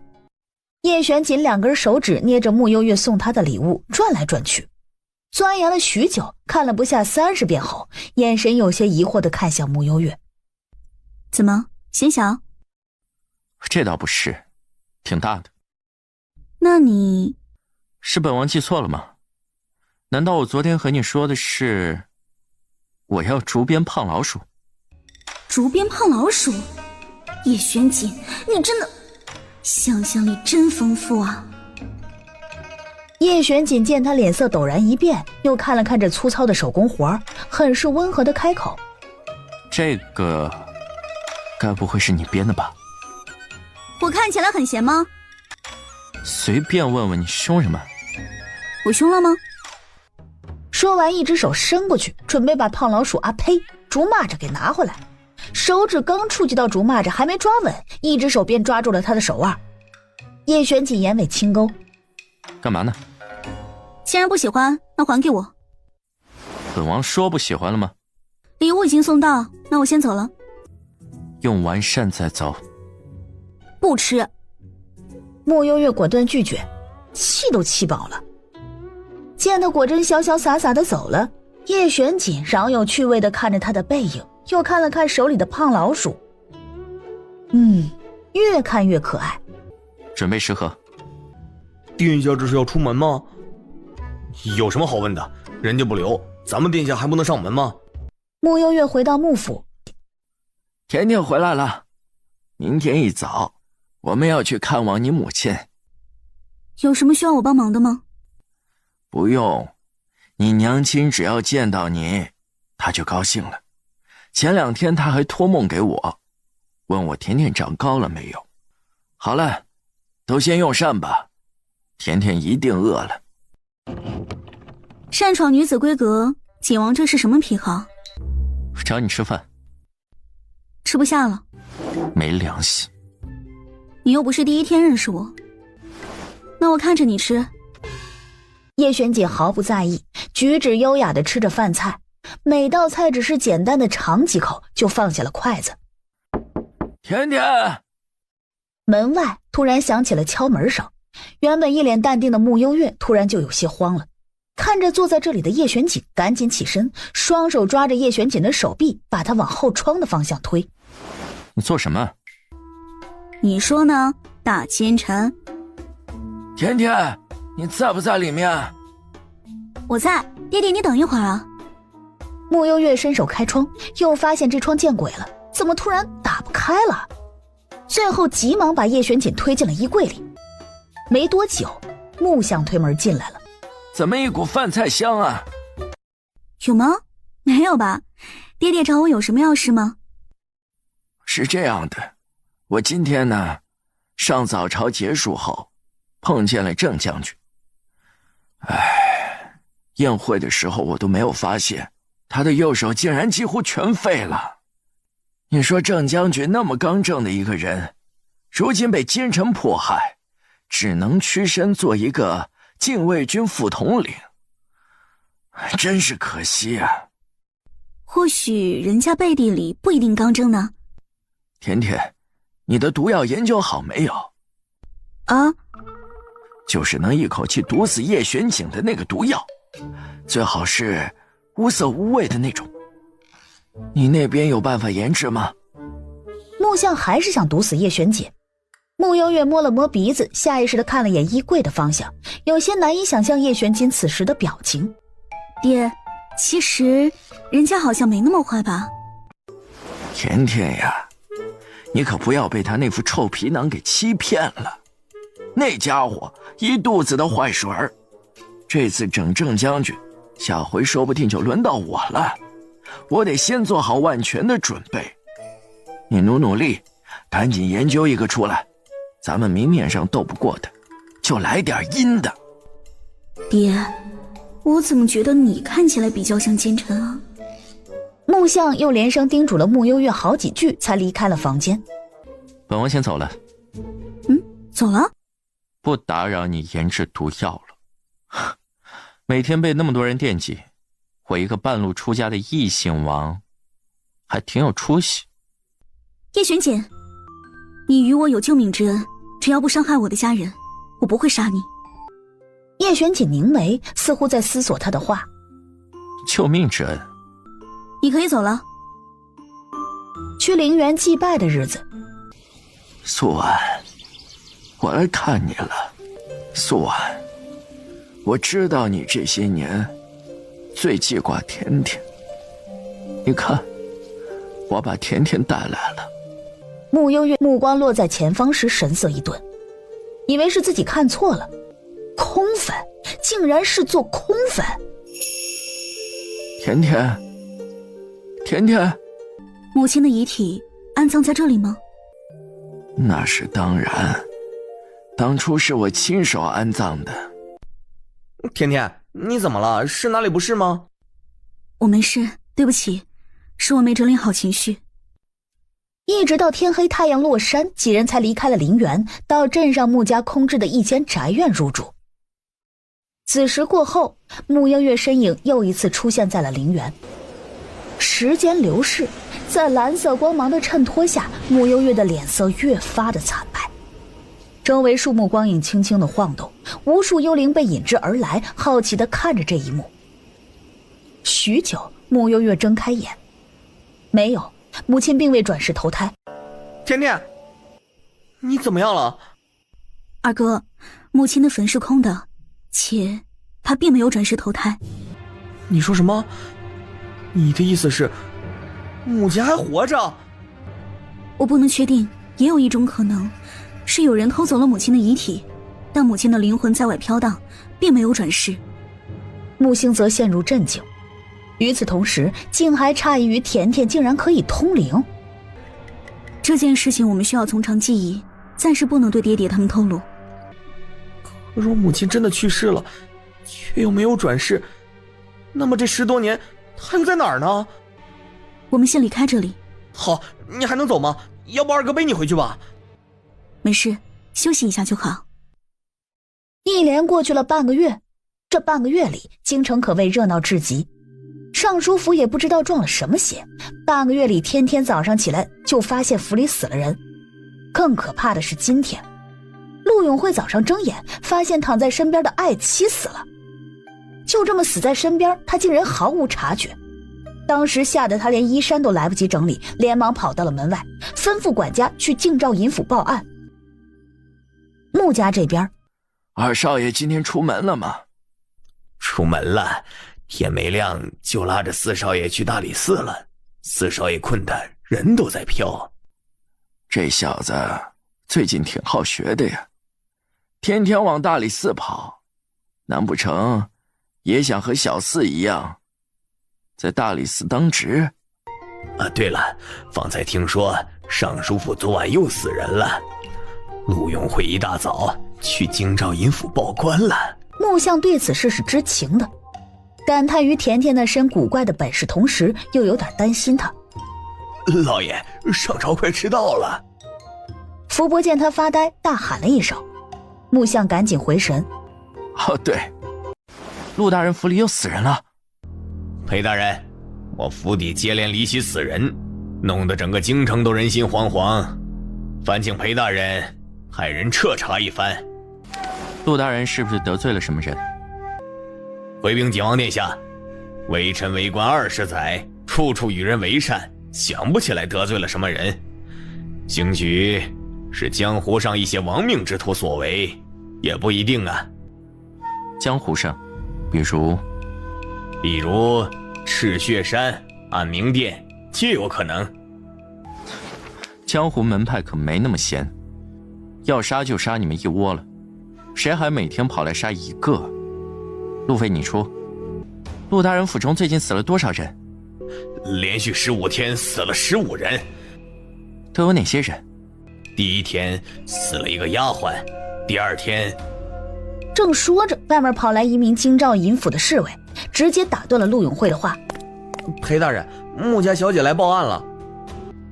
好，快请她进来。穆幽月一袭简单的素裙进了门，来到主会堂后，直接无视了陆永慧，往主位看去。见叶玄锦也在，轻瞟一眼便收回目光，眼前浮现起昨天深夜的场景。怎么那么晚才来啊？你怎么在这里？想跟女侠一起见见世面。我忙正事，没空理你。穆幽月还想速战速决呢，叶玄锦拉住他。别走啊，带我一个。本王给你打下手，如何？一炷香时间后，两个人一起潜进了陆府。穆幽月本来的目标是陆家的总管，最后却被叶玄锦直接拉到了陆永慧的房间里。本王觉得这里比较刺激，刀给我。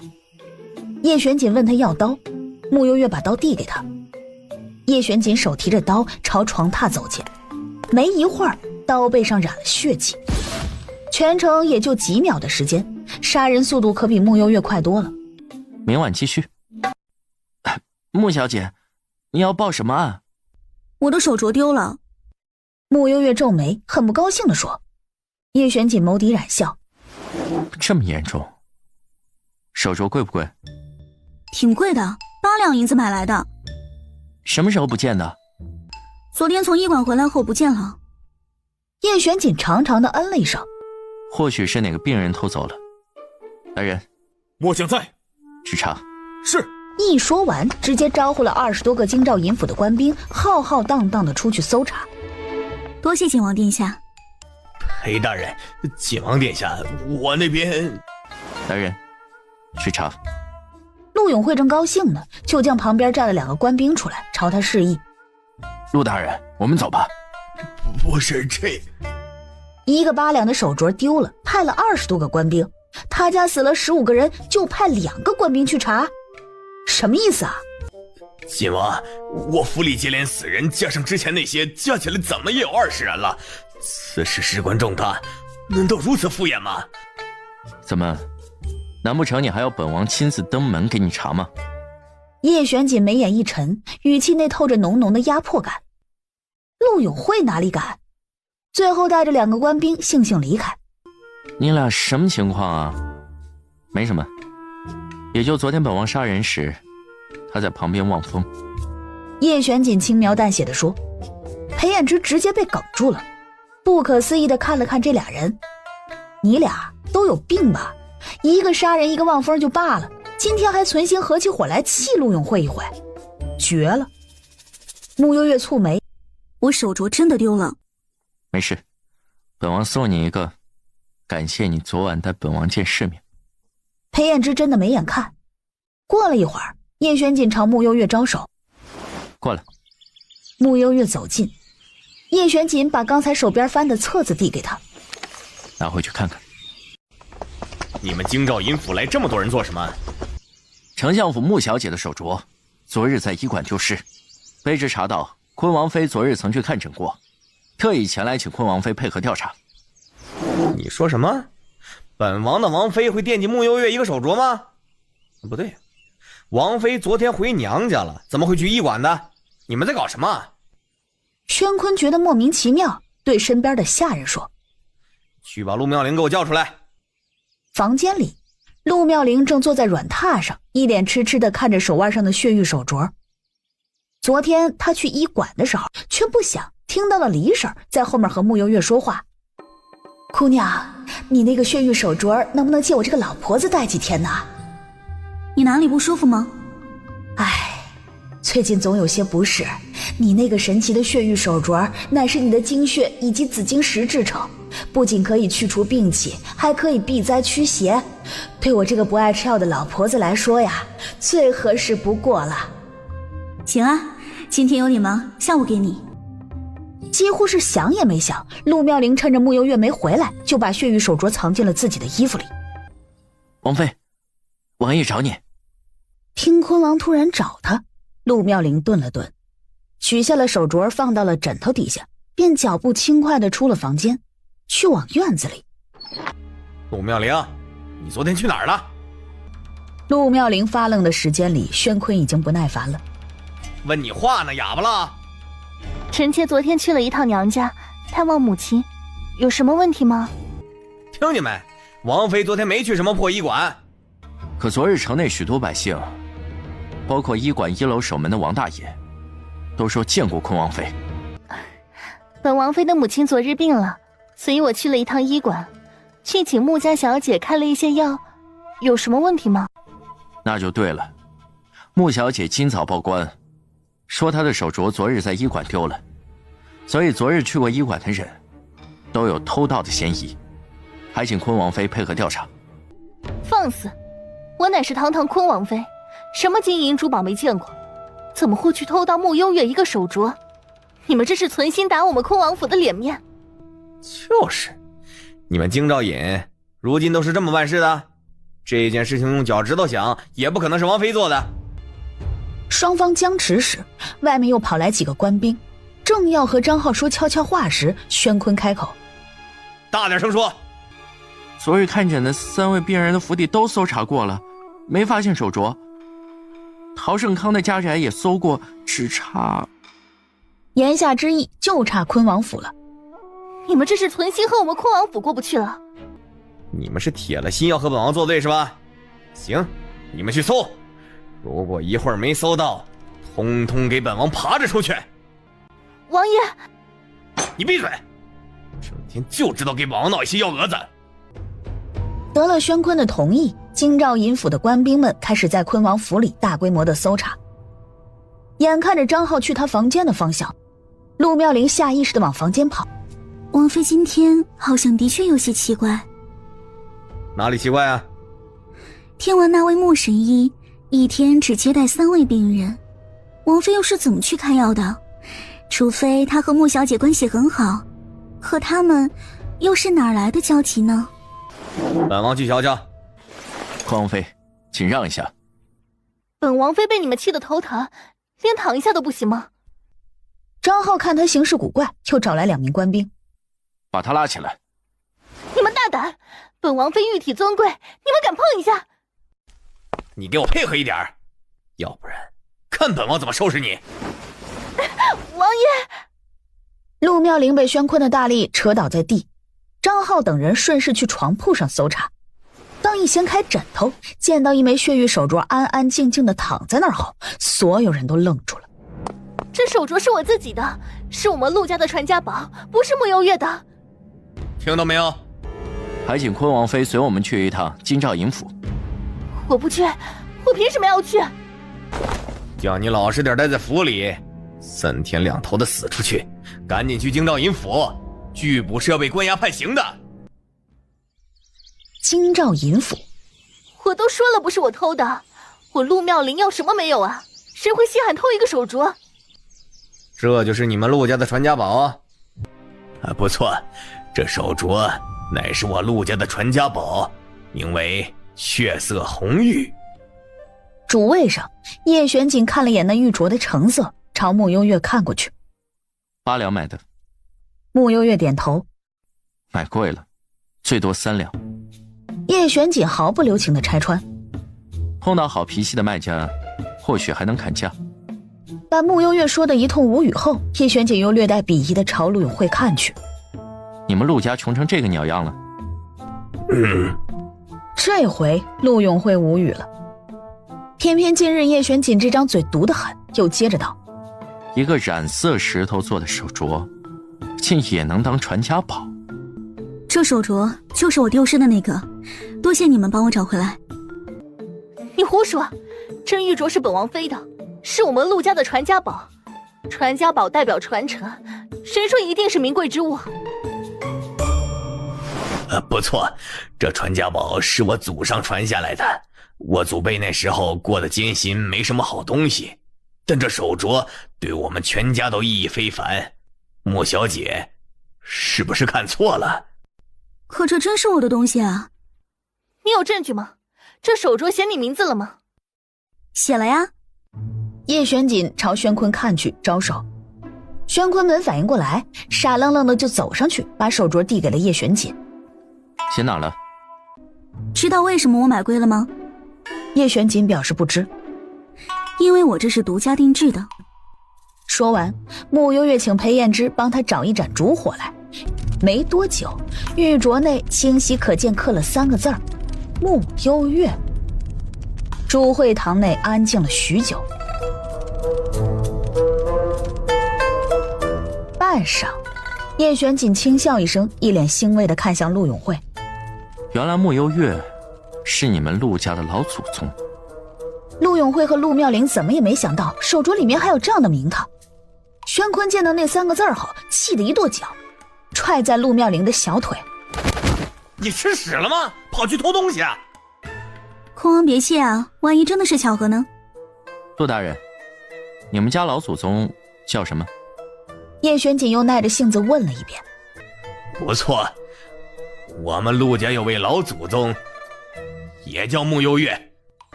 看来今天是一场误会了。既然事情都说清楚了，陆大人快把你家老祖宗的东西带回去吧。多谢景王殿下。既然是一场误会，那么此事是否可以翻篇了？那是当然，是我误会你们了，我该向你们道歉才是。今天来时，那么多百姓都看到了，这件事儿你得向全城百姓澄清。没问题。今日打扰景王殿下和裴大人了，不耽误你们办案了。穆小姐客气。穆幽月走了。方才他们去我府上查探过了，没有任何线索。我这京兆尹府今晚能否派一些人手前往我陆家镇守呢？没问题。陆永慧这个臭不要脸的，不敢承认偷东西，倒是敢承认我家甜甜是他祖宗。甜甜这一招还真过瘾啊，用一个地摊上买的手镯狠狠打了陆家所有人的脸面。可我真的买贵了呀。我听说今天叶玄锦也在场。是啊，据我今天观察，叶玄锦果然和陆家不和，处处针对陆家。哦，还有昆王。难不成这大奸臣对陆妙龄有意思？哎爹，你从哪儿看出来的？这不明摆着的吗？叶玄锦因为陆妙龄爱而不得，从而迁怒陆家，迁怒昆王，迁怒太后，要不然这事情怎么解释？有道理，是吧？身为一个文官，我看事情的眼光还是很准的，只不过这小子看女人的眼光真够差的。被爹这么一说，倒也说得通了。你看今天叶玄锦还专程去京兆尹府给陆家难堪了，他平时什么时候去过京兆尹府啊？就是，尤其啊，陆家死了10几个人，他就派2个人去查，去昆王府就派了20多个人，摆明了针对陆妙龄和宣坤呢。对的，刚才我就是这么想的。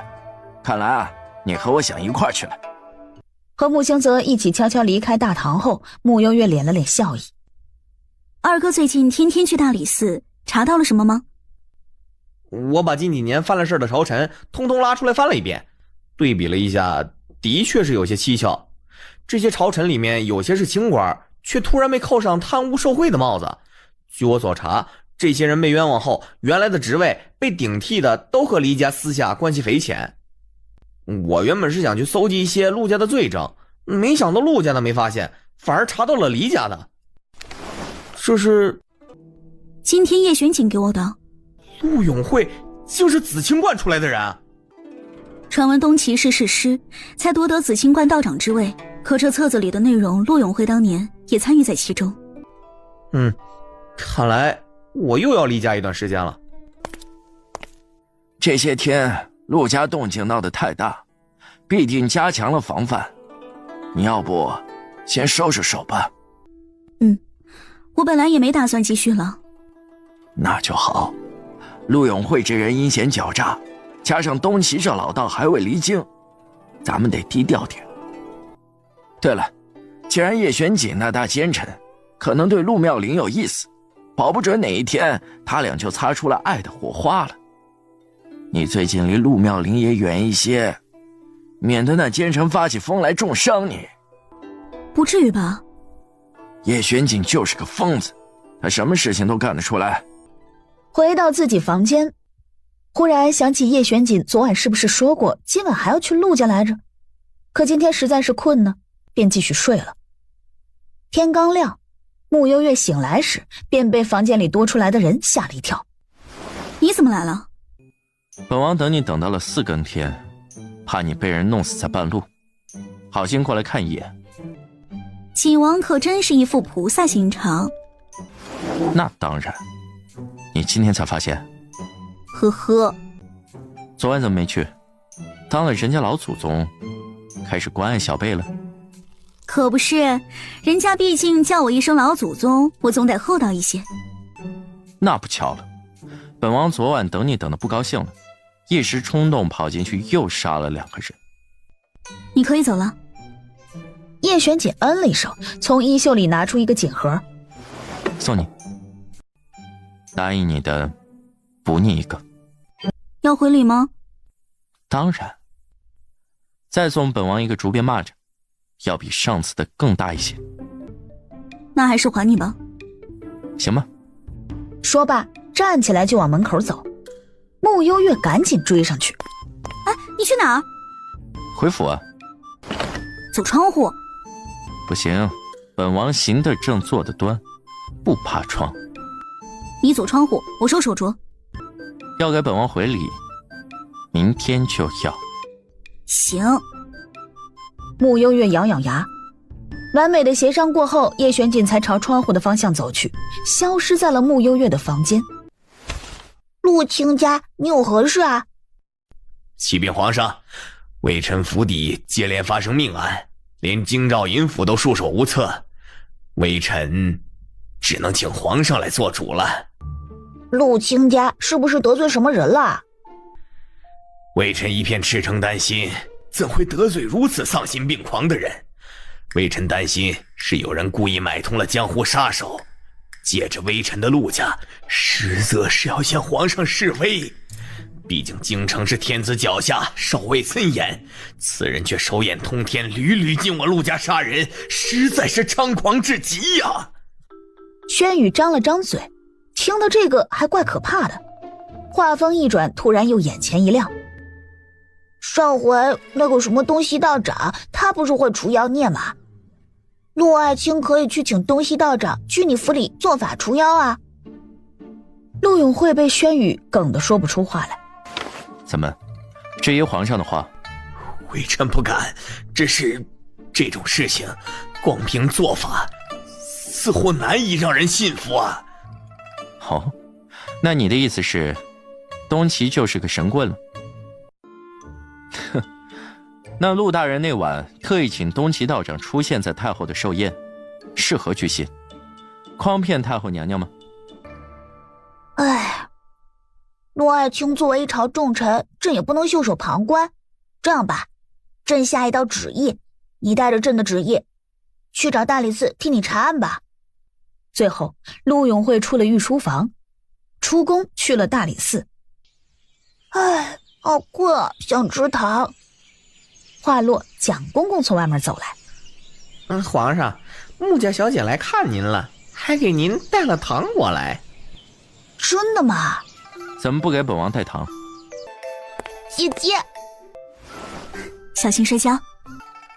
朕有乖乖的吃药啊，一滴都不剩的。真乖啊。穆幽月把从糖铺买的糖递给轩宇，轩宇伸出小手，还没拿到就被人全部拿走了。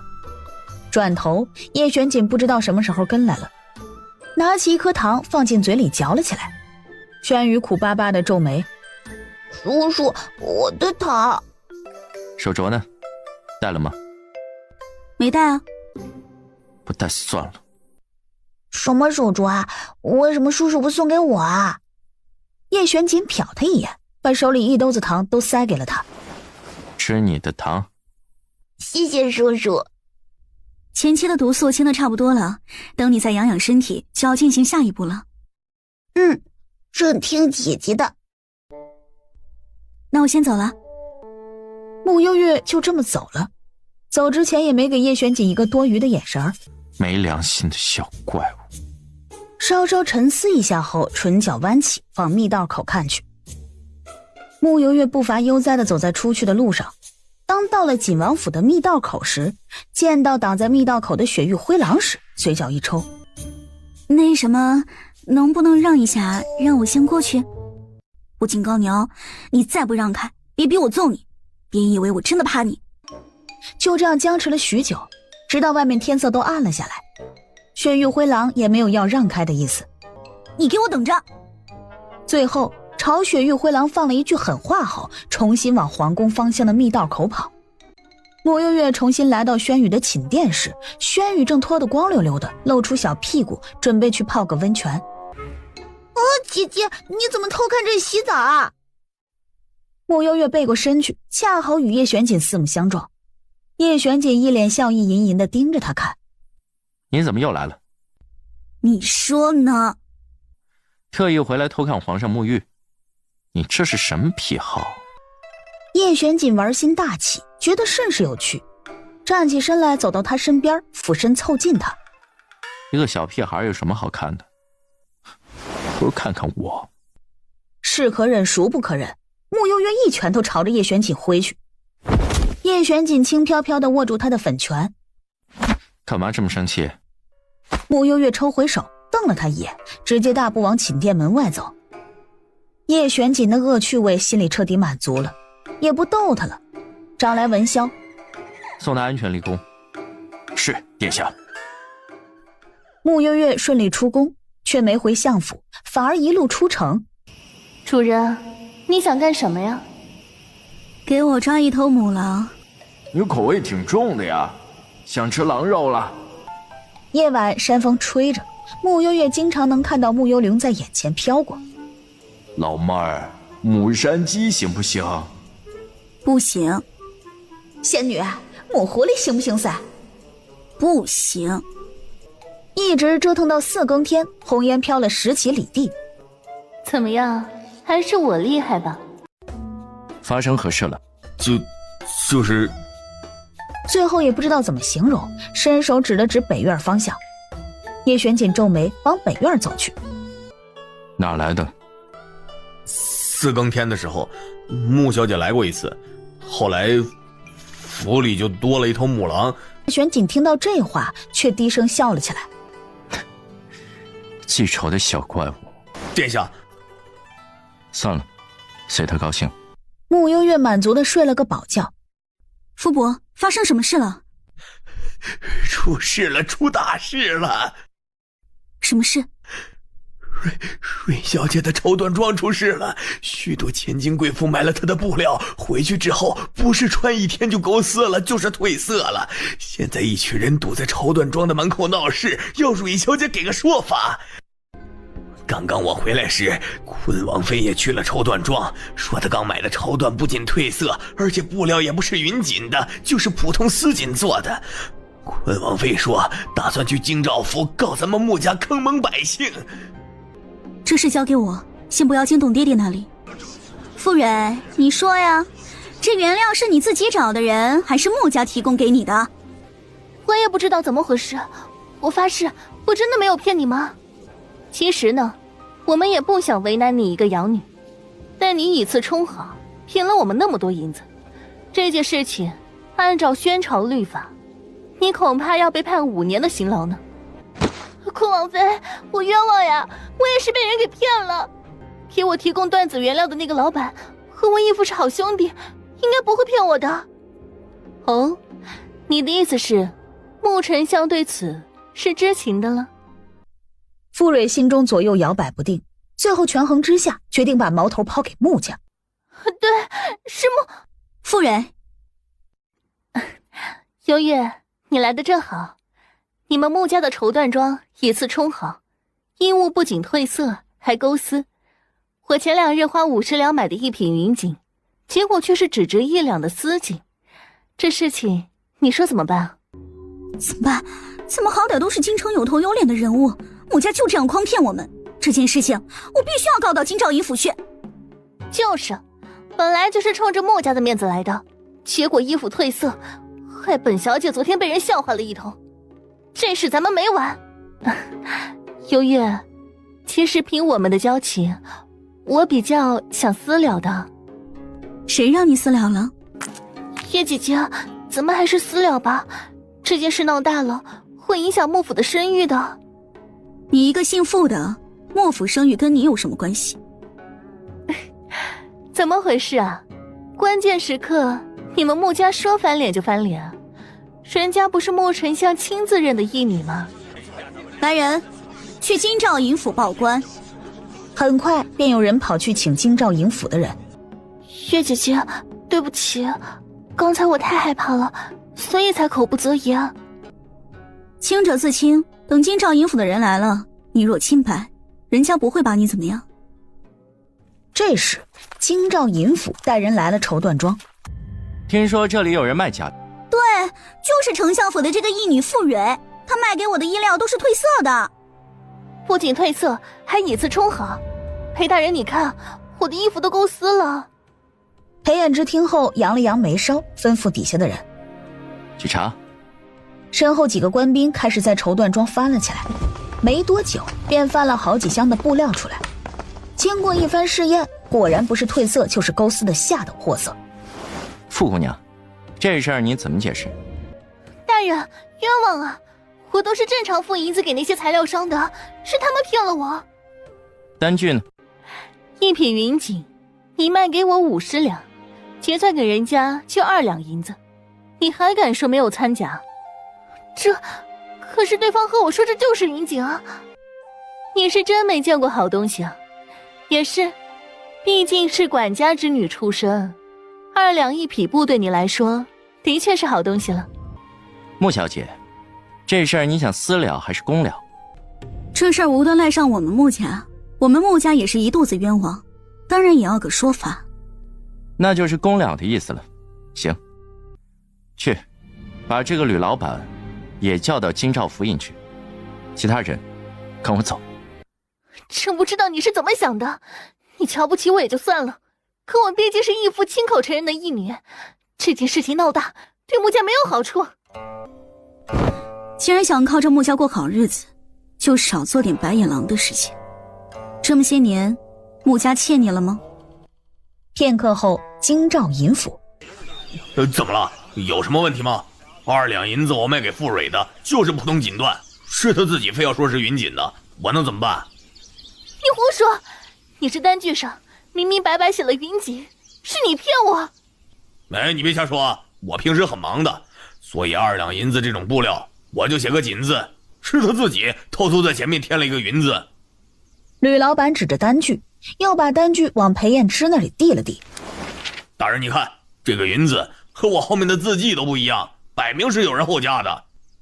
旁边有人将单据递上去，果真云字和其他字的字迹都不一样。傅蕊，你有何话说？不可能，这上面本来就写了云锦，不是我添加的，是你故意留了一手。我留什么呀，傅大小姐？你一共付了2两银子，我给你1匹布，你自己对外说是云锦，这其中有什么猫腻啊？你以为大家看不出来吗？你是没穿过云锦还是怎么的？2两，你上哪儿买真材实料的云锦呢？做生意可不能这么贪心。你看，你这不遭报应了？李老板说的很有道理啊，人家卖给你普通锦缎，你偏说是云锦，怎么还赖上人家李老板了？就是啊，温王妃是个明白人。你刚才不是还说吕老板和丞相大人交情匪浅，你莫不是照着丞相大人给你撑腰，才故意诓骗我们的？是否要请丞相大人过来一趟？要。不要。傅蕊说要，穆幽月说不要。云字的确和其他字迹不同，但从那字迹的墨痕来看，出自同一品种的墨以及同一支笔，而且这云字字迹走向显然是用左手写的。吕老板，这个字是你用左手写的吧？穆小姐可真爱开玩笑，你说为了这几两银子的事儿，我犯得着吗？就是啊，穆幽月，你这个借口也太烂了些。裴大人手底下应该有专门验字迹笔墨的人吧？找个人验一下便可。有是有，不过诗苑一早被景王那边的人借走了，还没回来。好了，别挣扎了，事实都摆在眼前，咱们同在一个京城，抬头不见低头见的，我们也不想故意为难人家傅姑娘，毕竟她也不容易。子不教父之过，我们的要求很简单，既然是穆丞相认的义女，那让穆丞相站出来，当着全城百姓的面向我们道歉。这要是做不到的话，那就只能请京兆尹府秉公办案，该收押收押，该判刑判刑。好一个子不教父之过，有道理。看来你们最后还是想私了的。你这个提议非常不错。施大人回来的正好，这里有几份单据，需要你来鉴定一下。石原找来自己的工具，又是看又是嗅，经过一番对比，得出结论：这是西周西家产的海棠墨，顾名思义，占有淡淡的海棠花香。且这海棠墨最绝妙之处，便是这黑墨在阳光下会泛出淡淡的红粉色，而这毛笔用的则是鼠须笔，字体柔中带刚。其中有问题的是这个云字，这是用左手写的，和其余的字出自同一人。石远的结论几乎和穆幽月刚才说的一样，所以我刚才说的都是真的，是吕老板的撒谎。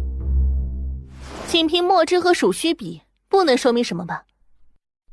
昆王妃有所不知，这海棠墨是西周西家独有的，且十分珍贵，每卖出一份都会做登记。你们若不嫌麻烦，可以去西家查一查。我记得吕老板和西家一向交情甚好，是有这么回事吧？如此说来，这单据是出自吕老板之手。吕老板，你是故意给傅蕊下套了？裴大人，这话说的，我至于和一个小姑娘过不去吗？石大人刚才说的，其实牵强极了，根本不能服众。话刚落，外面又进来几个官兵，将搜查来的东西呈上。大人，方才我们搜过吕家，这是吕家伙计指出的，吕老板平日用的文房四宝，以及这些是库房里面找出来的。这不就是海棠墨和鼠须笔吗？再打开锦盒，是一套红珊瑚茶具，茶壶的柄和壶嘴都是纯金制成，看起来名贵无比。这套茶具似乎有些眼熟啊，好像是昆王妃大婚之时太后娘娘送的。不可能，母后送的礼物，本王妃怎么可能轻易赠与他人？这套茶具名贵非凡，当时太后娘娘说是请宫中的巧匠花了半年时间精心打造，世间仅此一套。如此说来，太后娘娘也被人骗了。此事事关重大，本官得进宫面见太后娘娘。启禀裴大人，这茶具是我找人仿造的。哦，宫中匠师手艺非凡，请问吕老板上哪找的奇人，能仿得如此精美？再说了，太后娘娘都说是独一份，你还找人去仿冒，是存心打太后娘娘的脸吗？不行不行，本官必须得上报。裴大人请留步，这茶具是昆王妃送给我的。哦，昆王妃为什么送你这么名贵的物事？你们交情很好吗？其实就是3天前，昆王妃一早就来找我，说让我在傅蕊的单据上做手脚，要好好整一整傅蕊。我当时哪里想惹这种肮脏事啊？但我也不敢得罪昆王妃，我便故意刁难，说帮他做事可以，让他把这套红珊瑚茶具送给我，我就帮他。结果他真的给我了，我就想这买卖不亏，于是就答应他在单据上做手脚。吕万春，你可真能编故事。说难听点，本王妃存心要整傅蕊的话，有的是办法，何必和你这种人做交易？那这红珊瑚茶具怎么说？是本王妃也想做绸缎生意，但是本王妃又不精通，就想请吕老板帮忙搭把手。毕竟吕老板是京城绸缎原料的大商户，所以本王妃当时提出给吕老板一些银两，他不要，偏要让我把这茶具先抵押给他，让他欣赏一段时间。我便答应借给他一段时间。所以昆王妃的意思是，这茶具算是借给吕老板的，是吧？不对呀，你刚才不是口口声声说是昆王妃让你在单据上做手脚吗？你俩这说辞完全不是一个意思，究竟该听谁的？昆王妃刚刚说得很明白了呀，显然是这吕老板自己做贼心虚，口供都说得乱七八糟的。就是，吕万春他自己贪得无厌，在我的单据上做了手脚，不敢承认罢了。吕老板，太后娘娘赏赐的东西，你也敢扣在身边，胆子不小啊！这什么乱七八糟的！你们仔细想想，若是陆妙玲要让我照顾绸缎生意，我一个平民巴结都来不及，我哪敢狮子大开口问他要茶具嘛？黑底呀，我从哪根葱啊？我敢要太后娘娘赏赐的东西吗？再说了，抵押给我又不完全属于给我，我又不能卖，又不能用来泡茶，我犯得着吗？我是看上那套茶具没错，一是直接开口问他讨要了这套茶具。如果不是陆妙龄做贼心虚的话，他会把这么名贵的东西拿出来送给我吗？听起来有点道理，是吧？我也知道这茶具是好东西，所以我一眼就相中了呀。坤王妃，你还有何话要说？一派胡言！我知道了，今天这一出戏，你们其实是故意针对我吧？先故意卖贾云锦给我，又联合起来唱这出戏。穆家果然有本事啊！这时，京兆尹府的几个官兵又扣了几个人进来，是吕家染坊的3个大娘。你们说说，3日前都看到了什么？3天前，我们看到了坤王妃来了吕家找吕老板。然后？当时我们3个正闲着，突然看到一个大美人进来，我们就对她评头论足了一番。是的，当时王巧说坤王妃漂亮归漂亮，但是脸骨有点高，是克夫相。桂相又说坤王妃屁股有点瘪，这种体型不容易生孩子，在乡下这么多年不生孩子早就被休了。你不也一样？你当时还说坤王妃走路的样子姿态造作，妖里妖气的，比他家乡下养的鸡走路还难看。好了，说正经的。我们就看见坤王妃去找吕老板了，我们就好奇这位大人物来干什么。对呀，而且进门的时候鬼鬼祟祟的，我们当时都想歪了，可寻思坤王妃也不能够看上吕老板呐。说正经的。后来我们就趴在门边上听里面坤王妃说，让吕老板在傅蕊的单据上做手脚，要让傅蕊抬不起头来。对，当时吕老板说，林平酝酿了一下，学着吕老板的口气，坤王妃这事儿有点难办呐，对方毕竟是丞相府的义女，也算个正儿八经的小姐，我一个小小的商贾哪里敢得罪丞相府啊？那你是想得罪坤王府了？不敢不敢，说起来嘛，这其实就是随手的事情，只是你想要什么？钱财还是金银珠宝？你放心，本王妃既然叫你做事，不会白白占你便宜的。坤王妃果然爽快，上回坤王妃大婚时，太后娘娘送您的那套红珊瑚茶具，可谓精美至极，不知坤王妃可否割爱？李万春，你好大的胃口啊！那可是太后赏赐之物，你也敢觊觎？坤王妃若不肯，那此事就作罢吧。现如今人证物证都已吻合，坤王妃还有何话要说？本王妃要见太后娘娘，此事本王妃要亲自和太后娘娘解释。所以坤王妃是承认这3名染工的话是事实，对吧？这件案子倒是有些棘手了。坤王妃乃皇亲国戚，若是要给你定罪，还得移交大理寺那边，由那边最终定案审判。坤王妃，要不私了吧？本王妃没有做过这件事情，万一是这3个女人做伪证呢？在宣朝，做伪证是要被砍头的，何况他们的口供和现在的证据都已经吻合。坤王妃那边还有证人可以证明你的清白吗？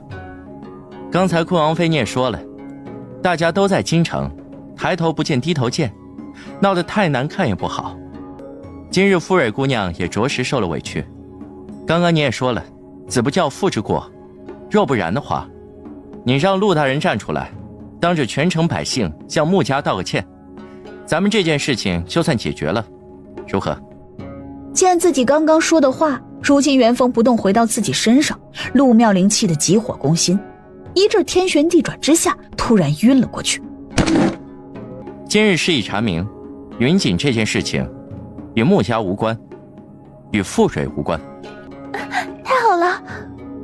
不过裴衍之拉长尾音，面无表情道，傅蕊依旧涉嫌以高价卖褪色布匹以及劣质绸缎，按照宣朝商法需要查封绸缎庄，不得继续经营。来人，去封殿。是。裴彦之二话不说，一指令书下达，几个官兵带着令书以及封条就走了出去。今日辛苦裴大人了。穆姑娘客气，清者自清。本官一向秉公办案，只认证据。坤王妃有孕了，裴大人仔细着些。本王在附近喝茶，听闻陆大人要给丞相大人道歉，便来凑个热闹。说罢，还径自走向木像身边的空位坐下。这是给我家甜甜留的，景王殿下，还是换个位置吧。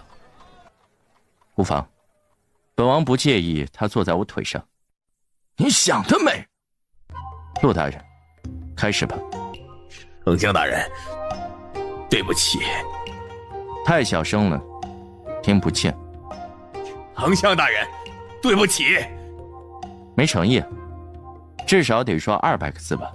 不行，得500、800、1000、1500、2000、2500。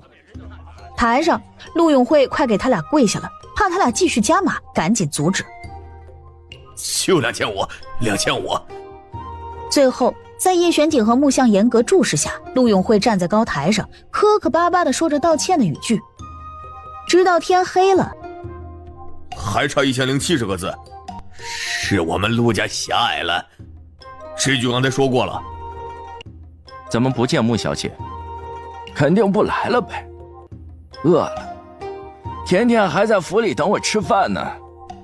说完，直接无视叶玄锦，从他面前走过。叶玄锦脸上的笑淡了淡，垂眸自言自语：小怪物还挺孝顺。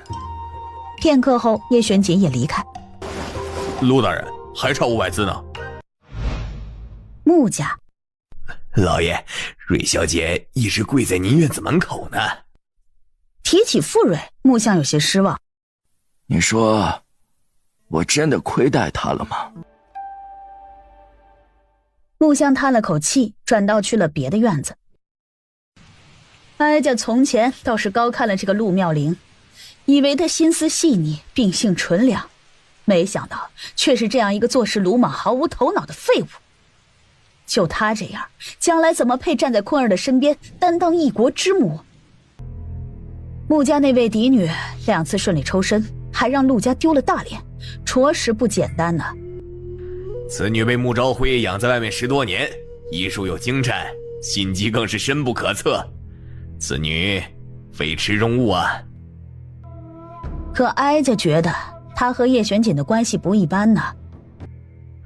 如若他真和叶玄锦有关系，那么穆昭辉这老东西私下必定早已和叶玄锦沆瀣一气，咱们必须尽快下手了。这个穆幽月，哀家必须要留为己用。太后娘娘的意思是，哀家要让她替代陆妙龄的位置，成为坤儿的王妃。那若她不愿意呢？哼，顺我者昌，逆我者亡。她若忤逆哀家，哀家有的是办法，让她无声无息地消失在这世上。半个时辰后，郑建坛从太后的寝殿走出。吕万春当夜心虚畏罪自尽，留下遗书，澄清自己污蔑坤王妃。4句一事儿，与坤王妃无关。是，奴婢明白了。令让陆妙龄好生安胎，即日起禁足于坤王府，没有哀家的命令，不准外出1步。全城百姓也不得继续议论此事。是，太后娘娘。当夜，一名黑衣人悄无声息地潜进了吕家宅院。刚摸进吕万春的卧房时，一柄锋利的匕首便抵在了黑衣人的脖子上。黑衣人瞪大眼，还未看清眼前的人，脖梗一凉，血花四溅。他们果然要杀我！你此番得罪的是太后娘娘，即便你活过了今晚，还有明天、后天。你说我造的什么孽呀？是陆妙龄那个贱人自己找我的，完了我还得赔1条命。这位大侠，你既然知道太后要杀我，那你一定能帮我，对不对啊？现在摆在你眼前的只有一条路，放弃京中的一切，远离京城，隐姓埋名，安稳度日。若不然，大洛神仙也救不了你。你们为什么要帮我？这个你不需要知道。留给你的时间不多了，半个时辰后，若这杀手没有回去复命，马上还会有第二拨人过来。吕万春吓得赶紧去收拾东西，临走前还给了李婶一份文书。虽说钱财乃是身外之物，可我吕家还有那么大的家业，那么多的工人，他们都需要一口饭吃啊。既然我带不走，那就留给你背后的人，让他来接管我吕家。果然如姑娘所料，太后那边派了杀手去杀吕万春。陆妙龄如今怀了孕，还有利用价值，太后为了皇家脸面，不会袖手旁观。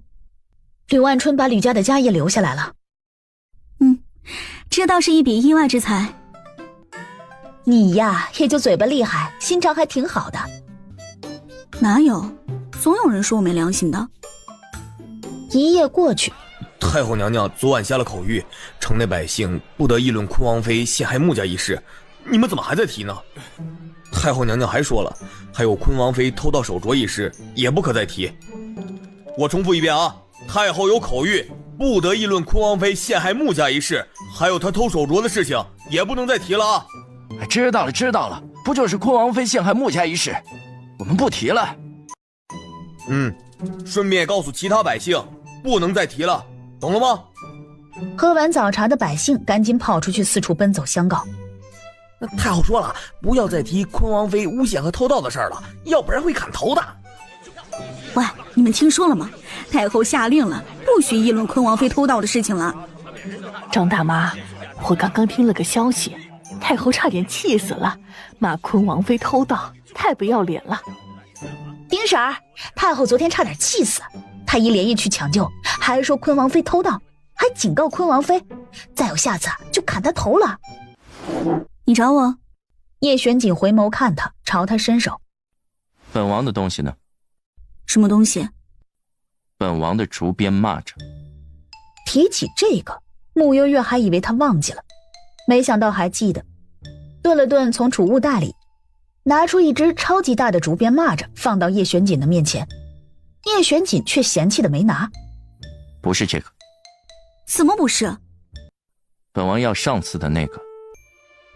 那个没有。为什么？本王就喜欢那个款式的。没有就是没有。甜甜，没想到你是这样的人。叶玄锦，你别这么叫我。就叫甜甜甜甜甜甜甜。你闭嘴，我再给你编一个就是了。哦，之前那个果然是你编的。原来甜甜的手不仅杀人厉害，编东西也一样厉害。大奸臣，求求你做个人吧。最后穆悠悠拗不过叶玄锦这股磨人的劲儿，答应亲手再给他编一个胖老鼠。叶玄锦被哄高兴了，吩咐云清去街市中心的茶楼打包一些糕点过来，顺带再去福满楼买一些汤包过来。穆悠悠看他这举动，嘀咕一句：我要是这家茶楼的老板，我肯定第一个打死你。那我把这茶楼买下来送给你。免了。两人坐在窗边吹着风，吃着早茶，看着看着，门口忽然停下来一辆马车。见到这熟悉的马车，穆悠悠下意识地往外又看了看，木像似乎感觉有人在看他，下意识地抬头，就见头顶2楼砰的一声，有人关上了窗户。是谁呀？大白天的关窗户，也不嫌热。这小破茶楼就这样，污糟糟的。要不咱们去街市中心那家？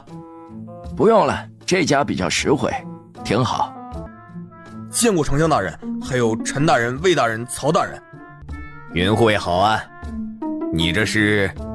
我家殿下正和穆，不对，我家殿下在此饮茶。瞧见没？刚刚云护卫一脸神秘，锦王这是约了谁在此啊？可不是嘛，锦王这样尊贵的身份，都屈尊在这小茶楼里，难不成要掩人耳目？难道他约了个姑娘在此？我看挺像啊，看他平时一副清心寡欲的样子，也不知道是谁家的千金入了他的眼。正经人家的姑娘才瞧不上他呢。不合胃口？也不是。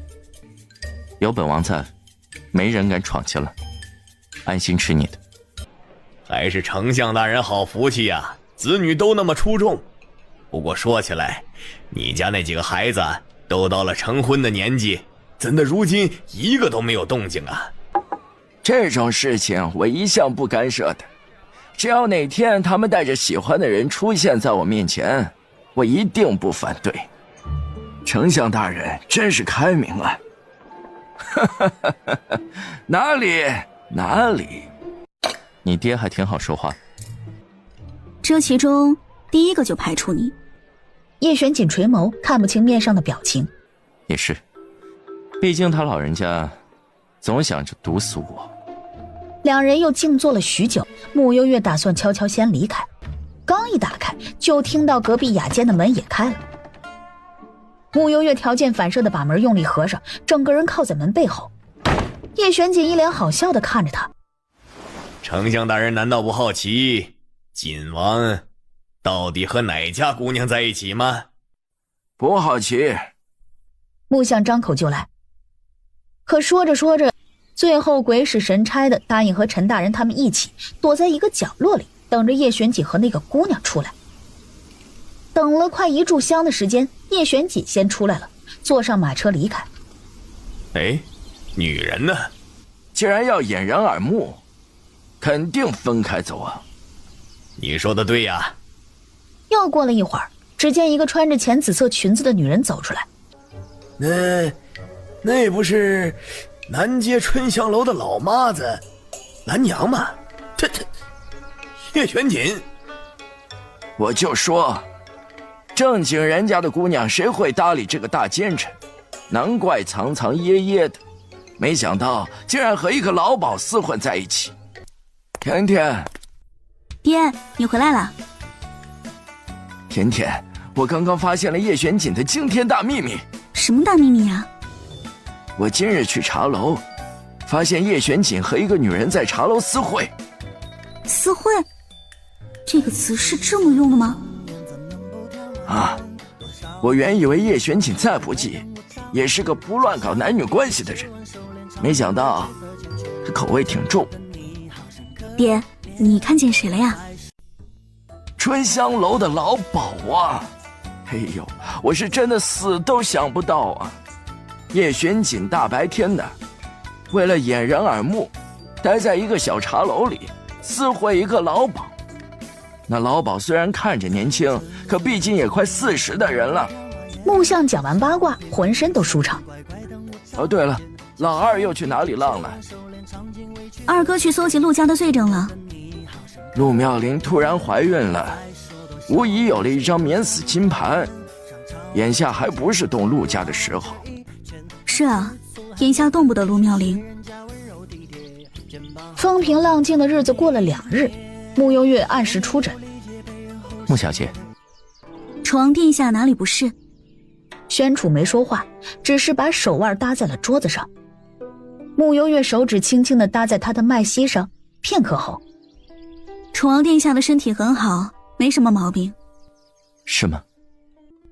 楚王若觉得身体不适，我可以给你开几贴补身的药物。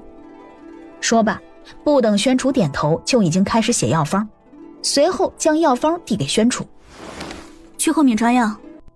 夜晚回到府邸，福伯便递给他一份请帖。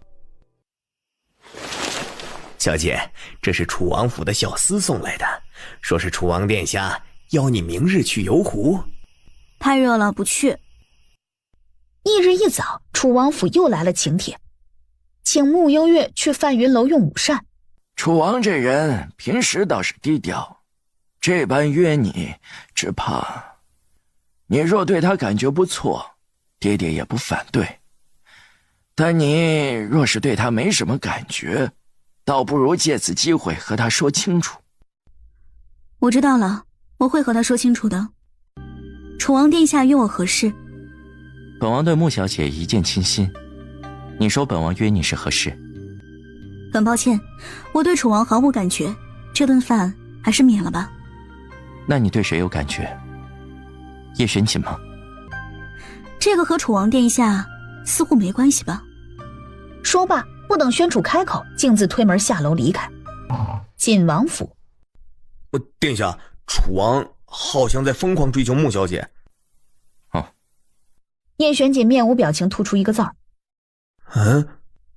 反应这么冷淡的吗？当晚，宣楚回到府邸时，一卷圣旨递上。蒋公公念完圣旨后，笑眯眯地对他说：清泉城边界的北沙漠最近闹旱灾，皇上忧心不已，只好辛苦楚王殿下领队，即刻带兵前去治理旱灾了。早晨，爹爹有话和我说。甜甜，你和叶玄锦是不是关系不一般呢？皇上的身体有些问题，所以景王私下找我，让我替皇上诊治。除此之外，我们没有其他关系。这种事情以后就不要瞒着爹爹了吗？爹爹又不是不通人情。知道了，爹爹。那我去上朝了，你没事儿再去睡会儿。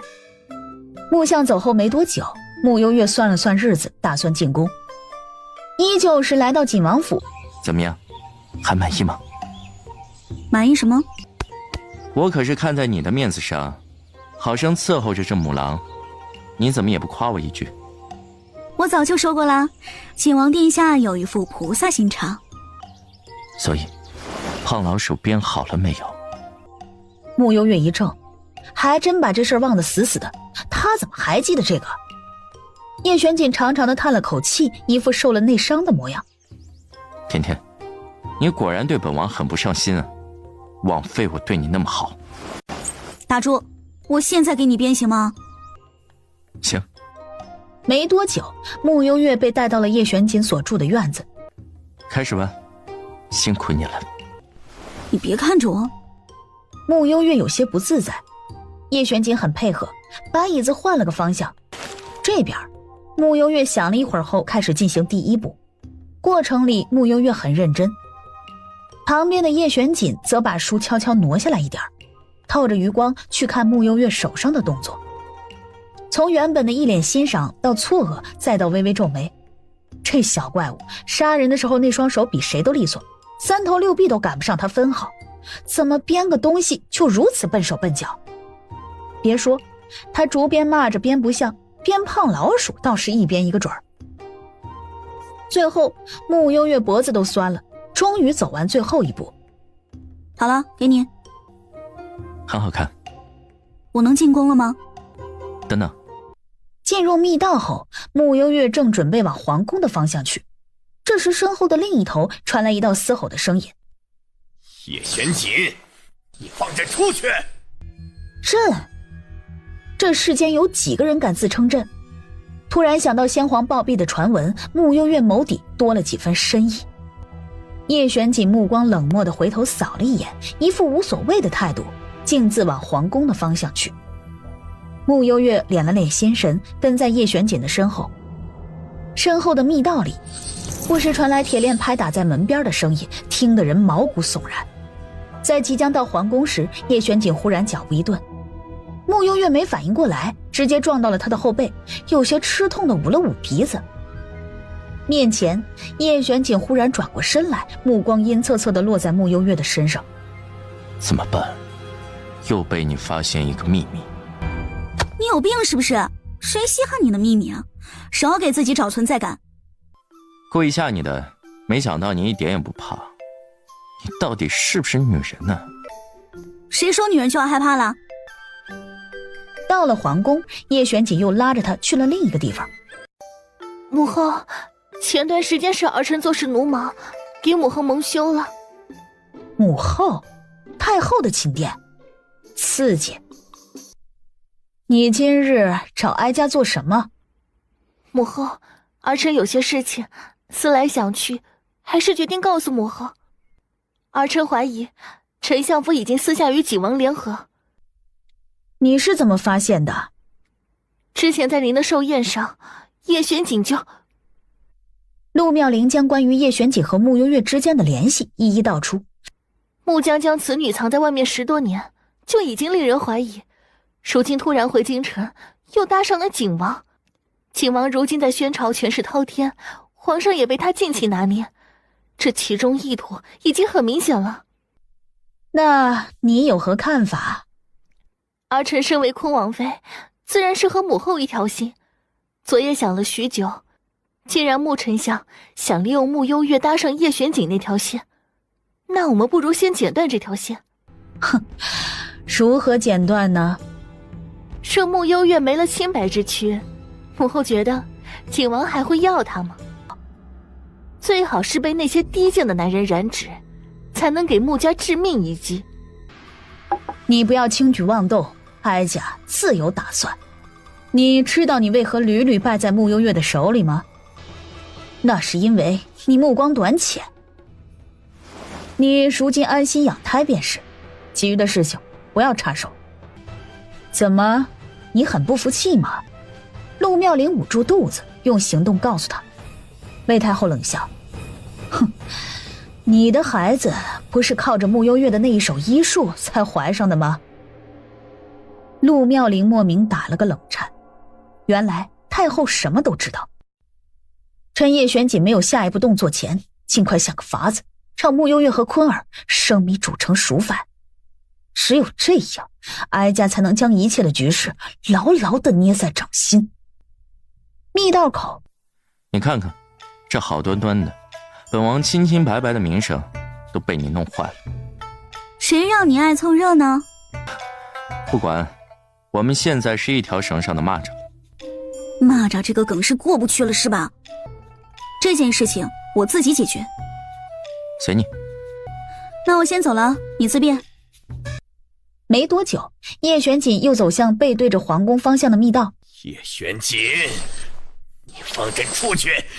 你这个奸臣！无聊了是吧？走，带你看些有趣的。没多久，太后的寝殿内发出令人羞涩的声音。憋屈吗？玄龙，我早就说过，你若是想弄死我，那就放马过来，看看最后到底是谁能弄死谁。如今你服吗？我可太喜欢这样的感觉了。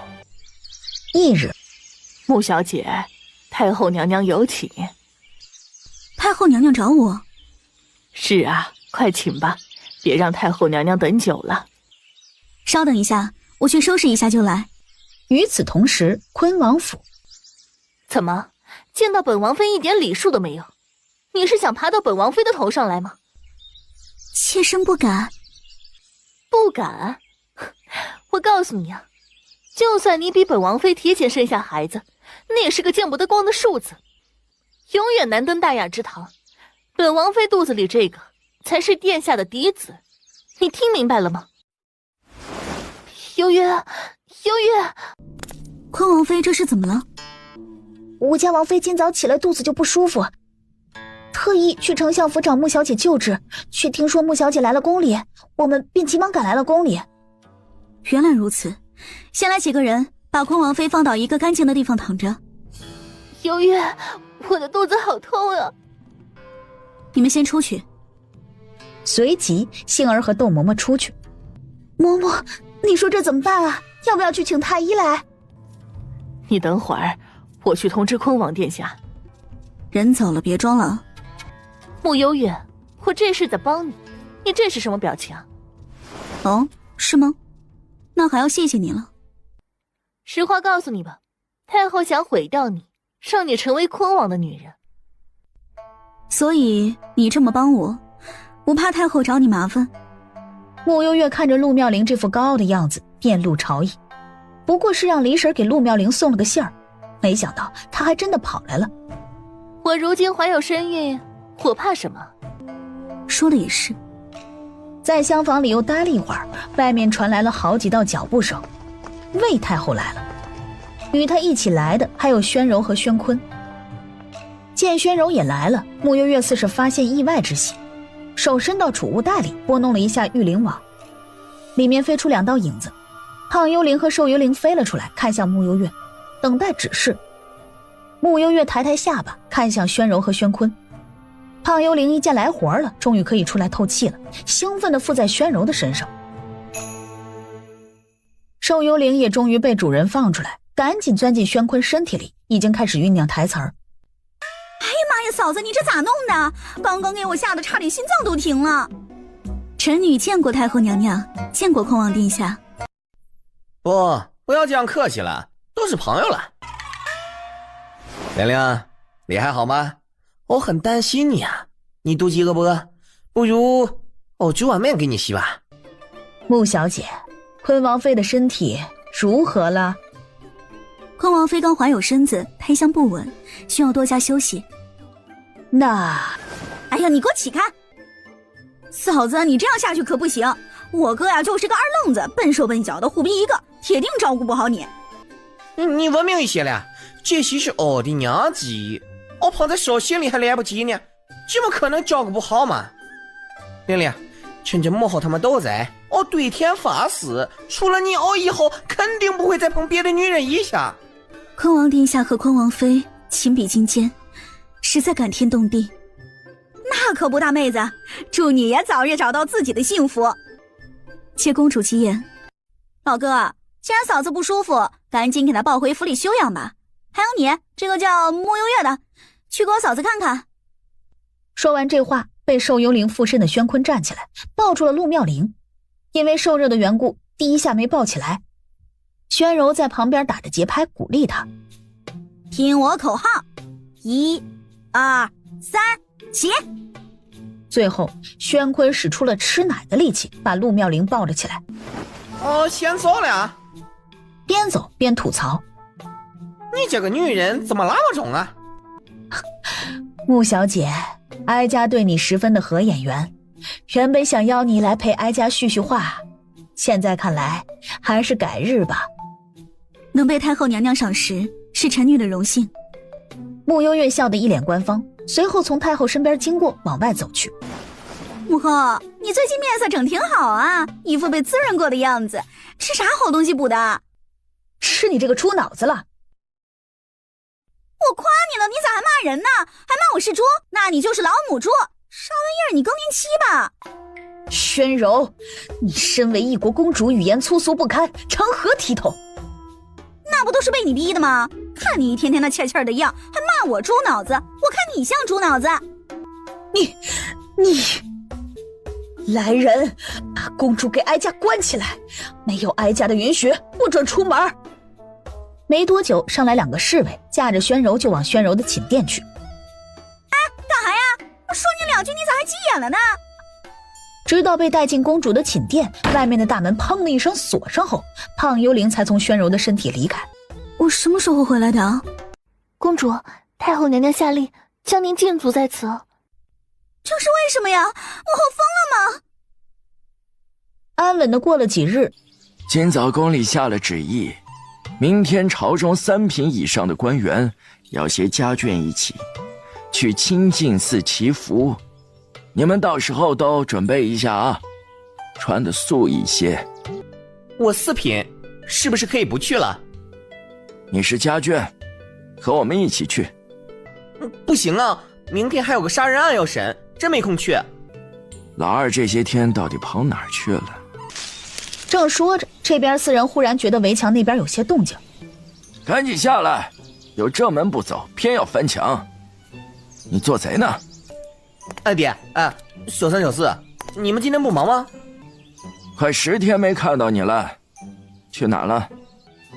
搜集一些东西。肚子饿不饿？吃饭没有？没有呢，赶了1夜的路，饿得前胸贴后背了都。我让福伯吩咐厨房做点吃的。没，我先去沐浴，一会儿去福满楼吃汤包。嘴还挺挑的。我先走了。那我也走了，回去睡个午觉。最近在宫中，我发现一件不寻常的事情。走，去我房里说。太后娘娘和那位郑将军，也就是现在的政府统领，似乎有不寻常的关系。不寻常。我每天傍晚都要去给太后娘娘起平安脉，好几次离开时，都会一面撞见郑将军进太后的宫殿。最近几次我留了些心眼，发现郑将军都要待到子时过后才会离开。哎，甜甜，我要先去一趟景王府，你去不去啊？我不去了。那算了。不过我这次出去收获不少，查到了一些关于陆永会的事儿，还发现了离家几个暗桩。等我回来和你细说啊。景王府，你这小怪物，怎么还不来找本王？殿下，穆二少来了。叶玄锦抬眸望去，见穆星泽来了后，又往他身后看了看，没来。怎么是你一个人来的？啊？那我要半个人来吗？穆小姐今天没空吗？甜甜在家绣花呢。她还会绣花？女孩子嘛，多少都喜欢这些绣花啊，毕竟以后还可以给心仪的男子绣荷包之类的。有道理。据殿下安插在各国的探子汇报，北安、反谷、天瑶三国近来使臣来往密切，相互通商，壮大了国力。他们几次拉拢花圣国，可那位女皇似乎不愿意与他们过多来往。北安国国君曾书信给花圣国女皇，想两国联姻，也被女皇拒绝了，称不会让任何一个公主远嫁他国。黎瑞贤近来与边境联系甚密，其二子黎元林驻守在边关，与北安国和反谷国皆有来往。黎元林曾在寒光派修习过功法吧？穆星泽点头。这是哪里买的竹编玩件啊？怎么手工如此粗糙？贵不贵啊？无价之宝。等穆星泽走后，叶玄锦站了起来，似乎思考了一下，而后说：还是明日见了面再说。明日3品以上的官员携家眷要去清净寺祈福，殿下不是不去吗？殿下也去清净寺不就行了？祈福当日，老衲拜见皇上，拜见太后娘娘。方丈免礼，一切是否安排妥当？一切都已安排就绪，请皇上随老衲前来。这时外面又来了一辆马车，人群自动分散到两边。当一袭黑金蟒袍的叶玄锦出现在众人眼前时，众人还有些诧异。叶玄锦来后，不少官员向他请安，但他都懒得搭理，径直往佛堂的方向走去。当经过穆幽月身边时，脚步忽然放缓，用只有他们二人能听到的声音：一会儿来找你。穆幽月眉心稍稍皱了皱，很快恢复原样。怎么又找他？不过大奸臣果然是大奸臣，所有人都一袭素衣来清净寺祈福，没有他偏爱和人唱反调一样，穿得华丽又精致，生怕别人不知道他好看似的。哦，对了，昨天我去景王府，景王问起你，我不知道他是不是有事找你，但也不好说你闲着，我就说你在家绣花绣荷包什么的，一会儿他问起你别穿帮啊。穆幽月忽然脚步一顿，一脸委屈地看了眼穆星泽。怎么了？二哥，下一回你还是说我闲着吧。等穆幽月祭拜完毕后，人群里的陆妙龄扫了一眼小和尚，小和尚朝他走去，小声说：这位姑娘，景王有请。他来找你干什么？我和你一起去。爹，没事儿，我去就来。早点回来啊。穆幽月一路被带到一间荒僻的禅院，鼻尖又嗅到一股不寻常的迷香，紧接着穆幽月感觉身后又有几道脚步声朝他走近了，回头一看，5个同样穿着僧服的和尚朝他步步逼近。没想到啊，这么好的事情竟然能落到我们头上，这姑娘比仙子还美啊。美人儿，来，哥哥陪你好好玩一玩。说罢就伸手朝着穆幽月扑过来，其他5人也一拥而上。穆幽月活动了一下脖子筋骨，面上杀意流转，在最近的一人即将碰到他时，蓦地伸出手掐住那人的脖子，轻轻一扭。不过须臾，先前的身材最高大的一个假和尚眼珠子一瞪，身体歪歪扭扭的倒地。这就怕了，不是说要好好玩一玩吗？给我上！剩下的假和尚回过神，知道不能小瞧这女人，摆好架势，一窝蜂地冲上去。陆妙龄看了眼四周，确定没人后，推开门走了进去。陆妙龄走了几步，就感觉脚下被什么绊了一下，仔细一看，看清脚下的东西后，惊恐地捂住嘴，后退一步。陆妙龄，我想我有必要教教你究竟该怎么杀人。慕幽月，啊！陆妙龄刚出声，身体忽然一阵的天旋地转。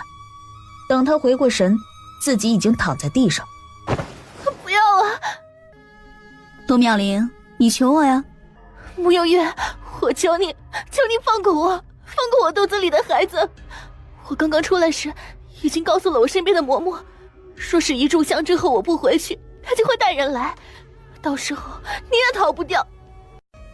这就是你求人的方式吗？幽月，对不起，我错了，求求你放过我，放过我好了吗？话落，禅房的门又一次被推开。慕幽月，适可而止。李将军，救救我！话出，慕幽月不耐烦地将他一脚踢晕。李老将军，你是以什么身份站在这里教训我？两人正面对峙时，禅房外又有脚步声传来，紧接着陆永慧推门进来。慕幽月，你大胆！陆永慧，我不来找你，你倒是亲自送上门来了。你如今见了我，不好好当一个缩头乌龟，怎么还敢来我面前放肆？怎么，是嫌你陆家死的人还不够多吗？果然是你啊！不然呢？哼，当初那场大火，你们一个是主谋，一个是从犯，我们是不是该好好清算一下了？说那么多，你也没证据。当年那场大火已经被判定是意外了。是哦，没证据。那今天也同样可以判定是意外。话落，伸手一挥，袖中掌风流出，林瑞贤闪身避开。陆永慧看情形棘手，迅速思虑一番，反正林瑞贤也在此，他们二人未必打不过慕幽月。下一瞬竟冲过来，直面与慕幽月交锋。陆永慧一招一式攻击凌厉，招招致命，但几个来回下来，却连慕幽月的衣角都没碰到过。旁边，林瑞贤有些诧异地看着这一幕，直到最后，慕幽月手持拂尘，将一个香灰炉挥落在地，抬腿踢向陆永慧的膝盖，以刚刚同样的姿势，一脚踩在陆永慧的头上，把他的头按进了香灰炉里。慕幽月，不要你母亲的遗体了吗？你没资格和我谈条件。李老将军也想身败名裂吗？林瑞贤权衡一下离开，走出禅院时，迎面碰见了缓步走近的叶玄锦，两人对视一眼，什么也没说。叶玄锦走进禅院，看到这满屋狼藉，眸中笑意深了几许。今天脾气不小。今天反正是要丢人，是你丢还是陆妙龄丢？陆永慧胆战心惊地看了眼这禅院，见到那几个和尚躺在一起，几乎能猜到陆妙龄又想做什么。换我夫人来行不行啊？面前，慕幽月和叶玄锦默契地对视一眼，听起来很有趣。陆大人，毕竟是你的发妻，不至于吧？换我夫人。难怪世人都说，男人靠得住，母猪也能上树。我们男人的风评都被你们这种人给败坏了。慕幽月好笑地看了他一眼，搞得自己名声多好一样。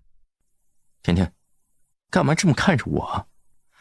今日这事儿要换成本王，打死也不会把自己的媳妇换出去的。等你娶到媳妇儿再说吧。陆大人，说话算话啊。祈福过半，清净寺就发生了一件大事儿。天哪，西边禅院出事儿了，据说刚刚有人找不到尚书府夫人，结果找了一圈啊，竟然发现尚书府夫人在和几个僧人私会。不会吧，尚书府夫人不就是坤王妃的母亲吗？她都多大了，怎么还这样？哎呀，偷偷告诉你们吧，陆夫人早就和陆尚书各玩各的啦，私下还经常找小白脸的。亵渎神佛，你们太无耻了！朕要罚你们吃大便！你这个贱人，平时私下乱来也就罢了，今日这么庄严的时刻，你竟然也按耐不住，简直……陆永辉骂着骂着，忽然跪了下来，边哭边喊：“是微臣没有管教好内人，请皇上降罪。”陆夫人看着陆永辉，双目不停地流泪。刚刚是陆永辉亲自来找他，说禅院那边有点事情，让他过去。他怎么也没想到，等待他的会是这个。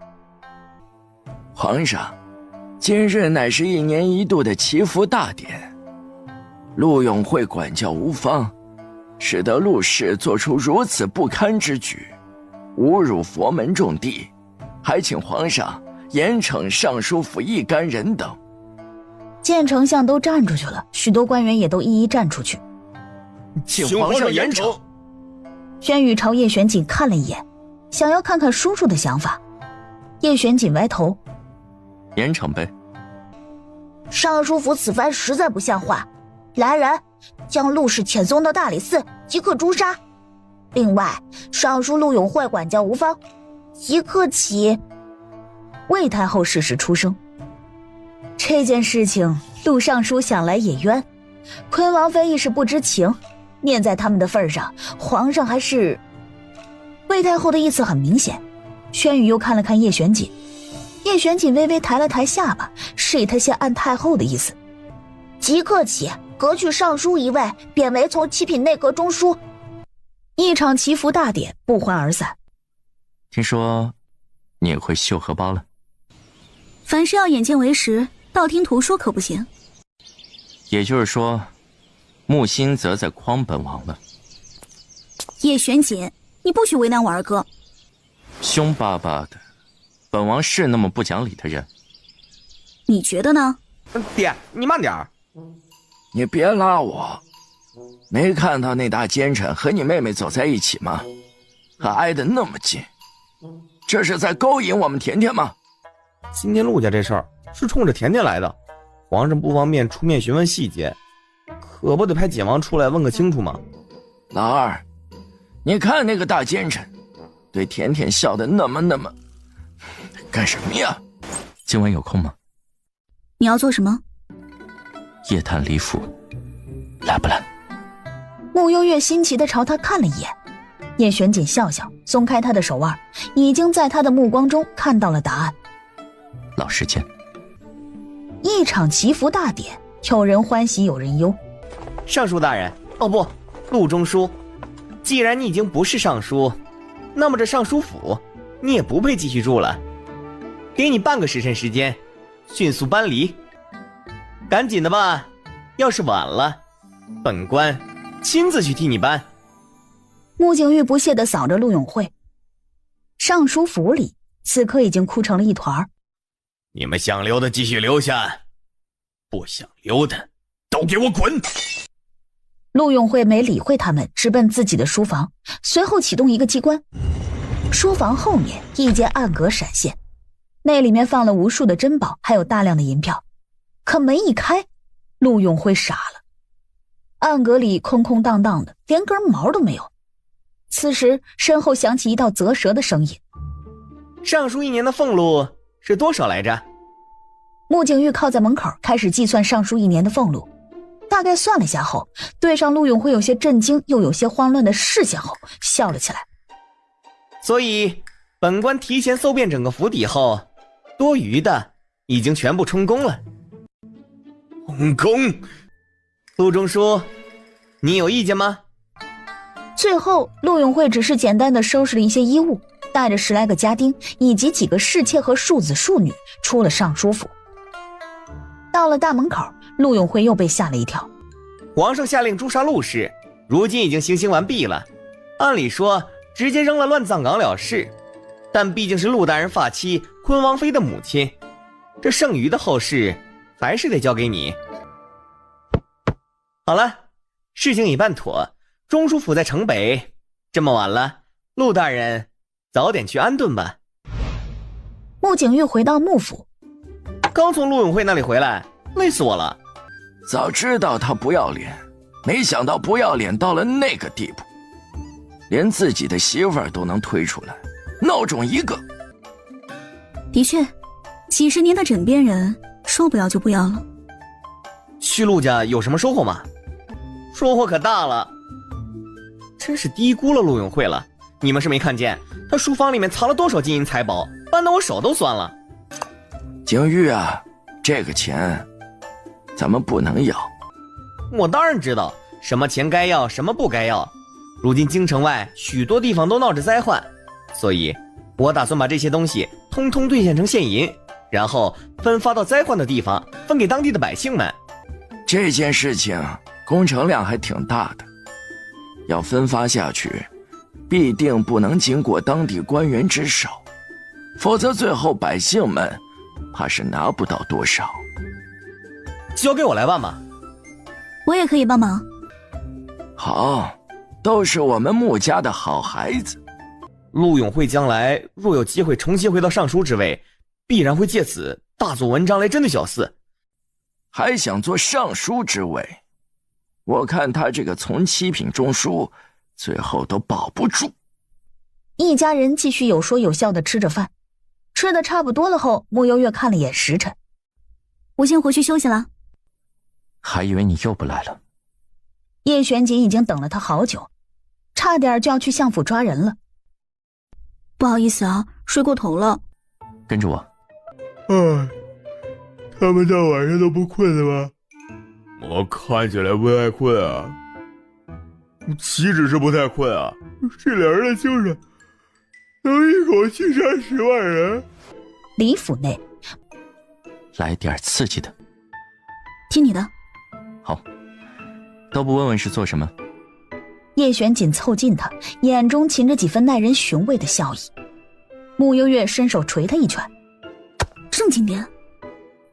哪里不正经了？叶玄锦皱皱眉，觉得自己有些无辜。此时有脚步声朝这里走来，叶玄锦朝声音来源瞟了一眼，拉住穆幽月的手，带他往前面去。穆幽月看了眼自己被他牵着的手，心中有股异样的感觉，不自在地动了动，想要抽出去，可却被叶玄锦牢牢地握着。穆幽月只好继续跟着他，最后来到的是黎瑞贤的卧房。床榻上，黎瑞贤似乎感觉到了异样，眉心刚皱，叶玄锦随意的一抬头，掌心一股黑色的流光注入黎瑞贤眉心。黎瑞贤一动不动。穆幽月稍稍凝眉，有些不可思议地看向叶玄锦。黑色玄灵术，那么他也有通灵的本事了？你来我来。来什么？穆幽月刚说完，就见叶玄锦手里已经多了一把刀。不是吧，这么刺激，今晚就要宰了这老东西了吗？这样会不会太便宜他了？还好吧，反正还会长出来。长出来？下一刻，叶玄锦对他说：“你抓这里，然后……”接下来的一炷香时间，穆幽月抓着黎瑞贤的发尾，面无表情地看着叶玄锦拿着刀，动作笨拙地割着黎瑞贤头顶发丝的模样。你这刀也太钝了，出门不知道磨刀的吗？叶玄锦接过他手里的刀，多谢。一刀下去，果然很锋利。这老东西头发养得不错，正好给你做一柄拂尘。所以礼尚往来，甜甜，你有什么要送给我的？拂尘还是你自己留着吧。这就走了？离家地库不去？去。那就这么说好了，这头发是本王亲手割的，所以礼尚往来，你也要亲手给本王做个礼物，知道吗？离家地库，你来了多少次了？来过一次。看来他提前把人移走了。甜甜，下次得早点约了。穆幽月看了他一眼，将碧玉耳坠紧握在手心里。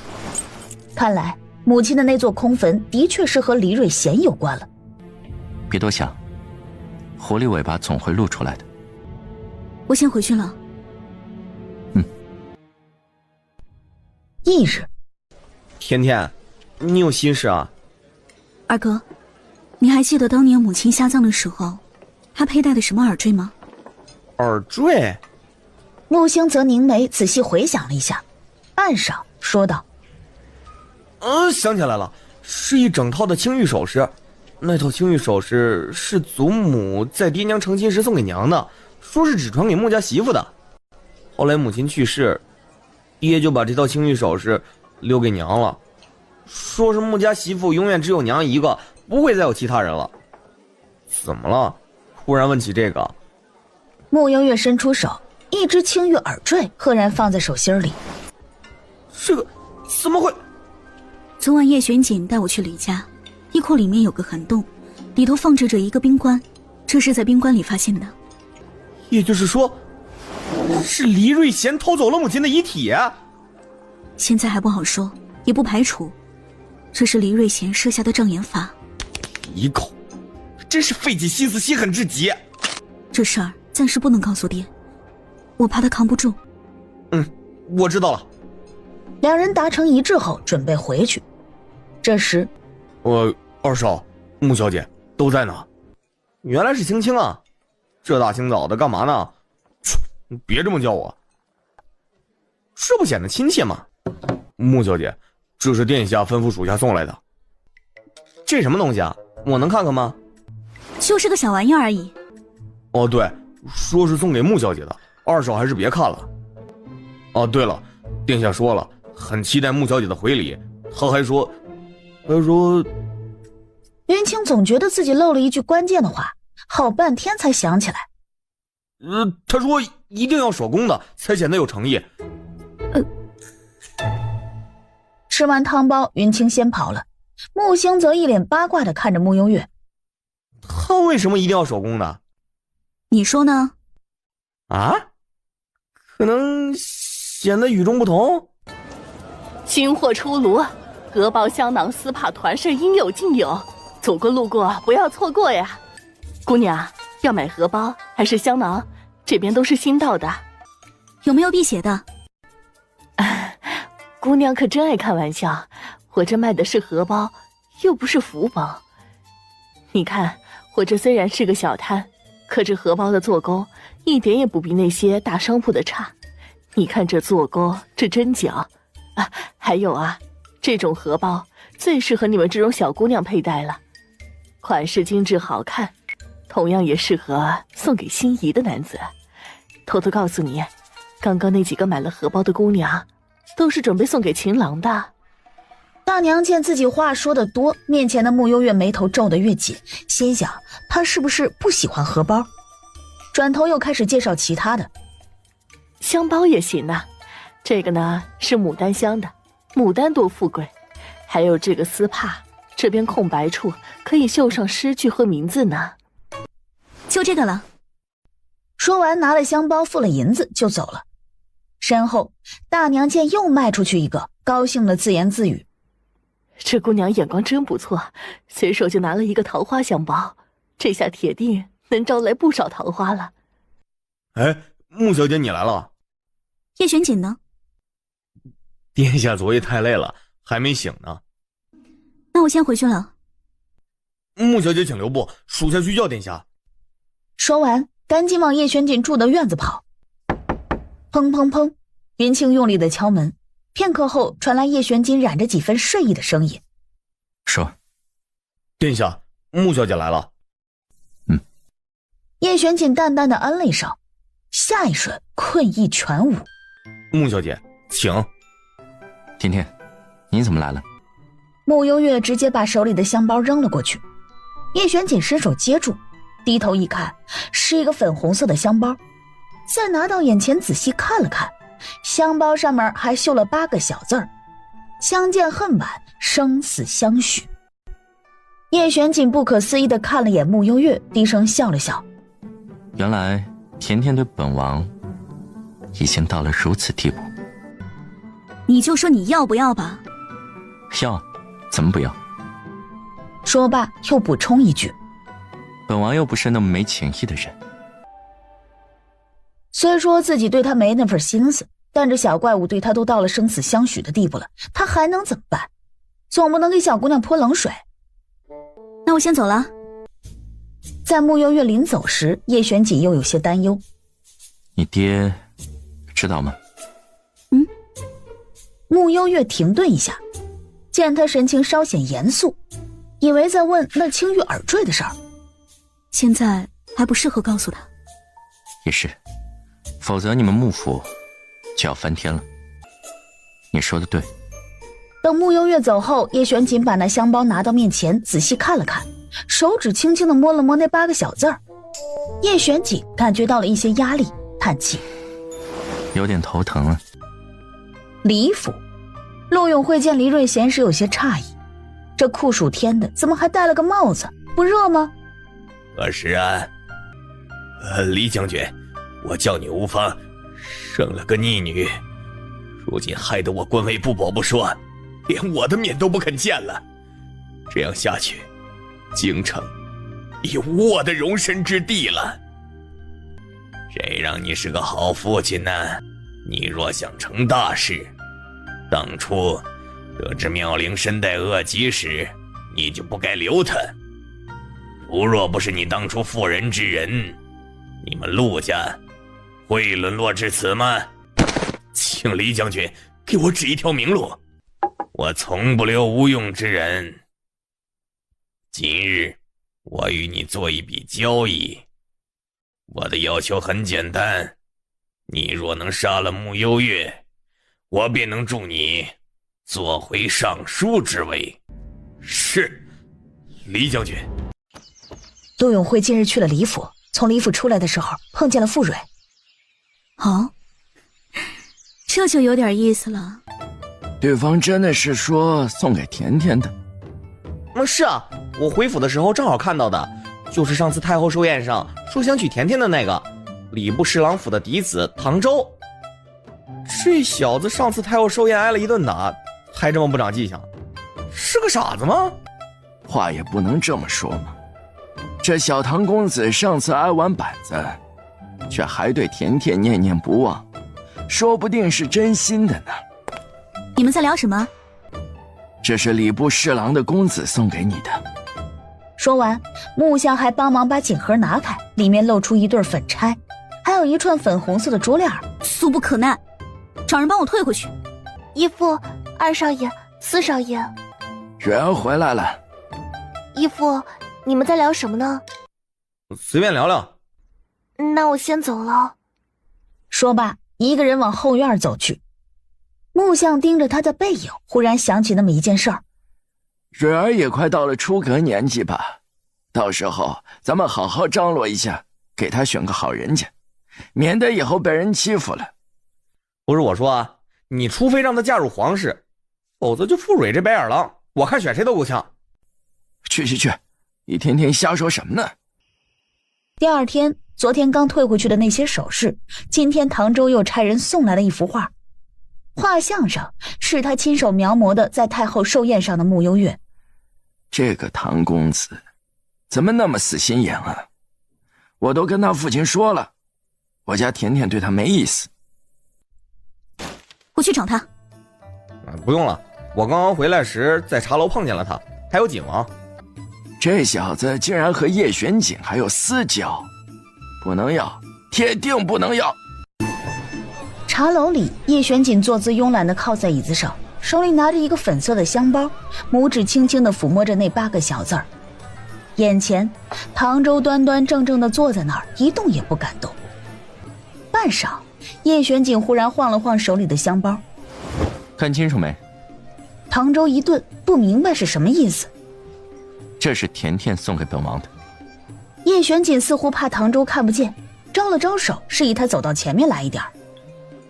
唐周下意识地走近一些，仔细看了看，一眼就看见了那8个小字儿。确认唐周看清楚后，叶玄锦将香包宝贝似的放进怀里面，清俊的面上骤然浮现一抹冷笑。不该肖想的东西，别想。请景王殿下恕罪。罢了，看在你眼光不错的份上，本王不与你计较。多谢景王殿下。唐周感觉自己捡了一条命回来。这时雅间的门被人推开，慕幽月手持画卷，面无表情地走了进来。我先走了啊。说完脚步急急地往门外跑。等等，你等！慕幽月还没来得及叫住他，把画卷还给他，唐周早已跑得没影了。叶玄锦目光落在他手里的画卷上，起身走进慕幽月，从他手里抽走了这幅画卷，再一展开，这画工。叶玄锦一脸嫌弃，而后见慕幽月站在这儿，对他眨眼笑笑。若不然，本王亲手替你画一幅。别，我拒绝。皇上最近怎么样了？甜甜，本王的画工很好的。好久没见皇上了，有点想他了。要不，本王给你画一幅吧。天色尚早，我现在就进宫一趟。那进宫画吧。此情此景，慕幽月觉得自己很有必要去求一个驱邪的符了。卖荷包啦，香包、荷包、丝帕应有尽有，牡丹香、桃花香、桂花香，通通都有。送长辈，送小辈，送情郎，送相公，走过路过不要错过呀！买的哪有自己做的好，是吧？蒋公公，这个故事好好笑啊！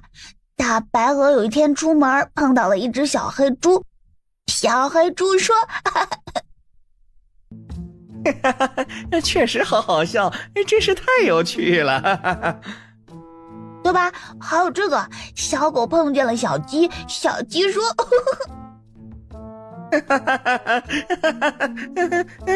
太好笑了。”蒋公公笑着笑着，余光瞥到一处后，笑容一僵，赶紧劝了劝轩宇：“皇上，时间差不多了，你应该看奏折了。”不想看，不好看。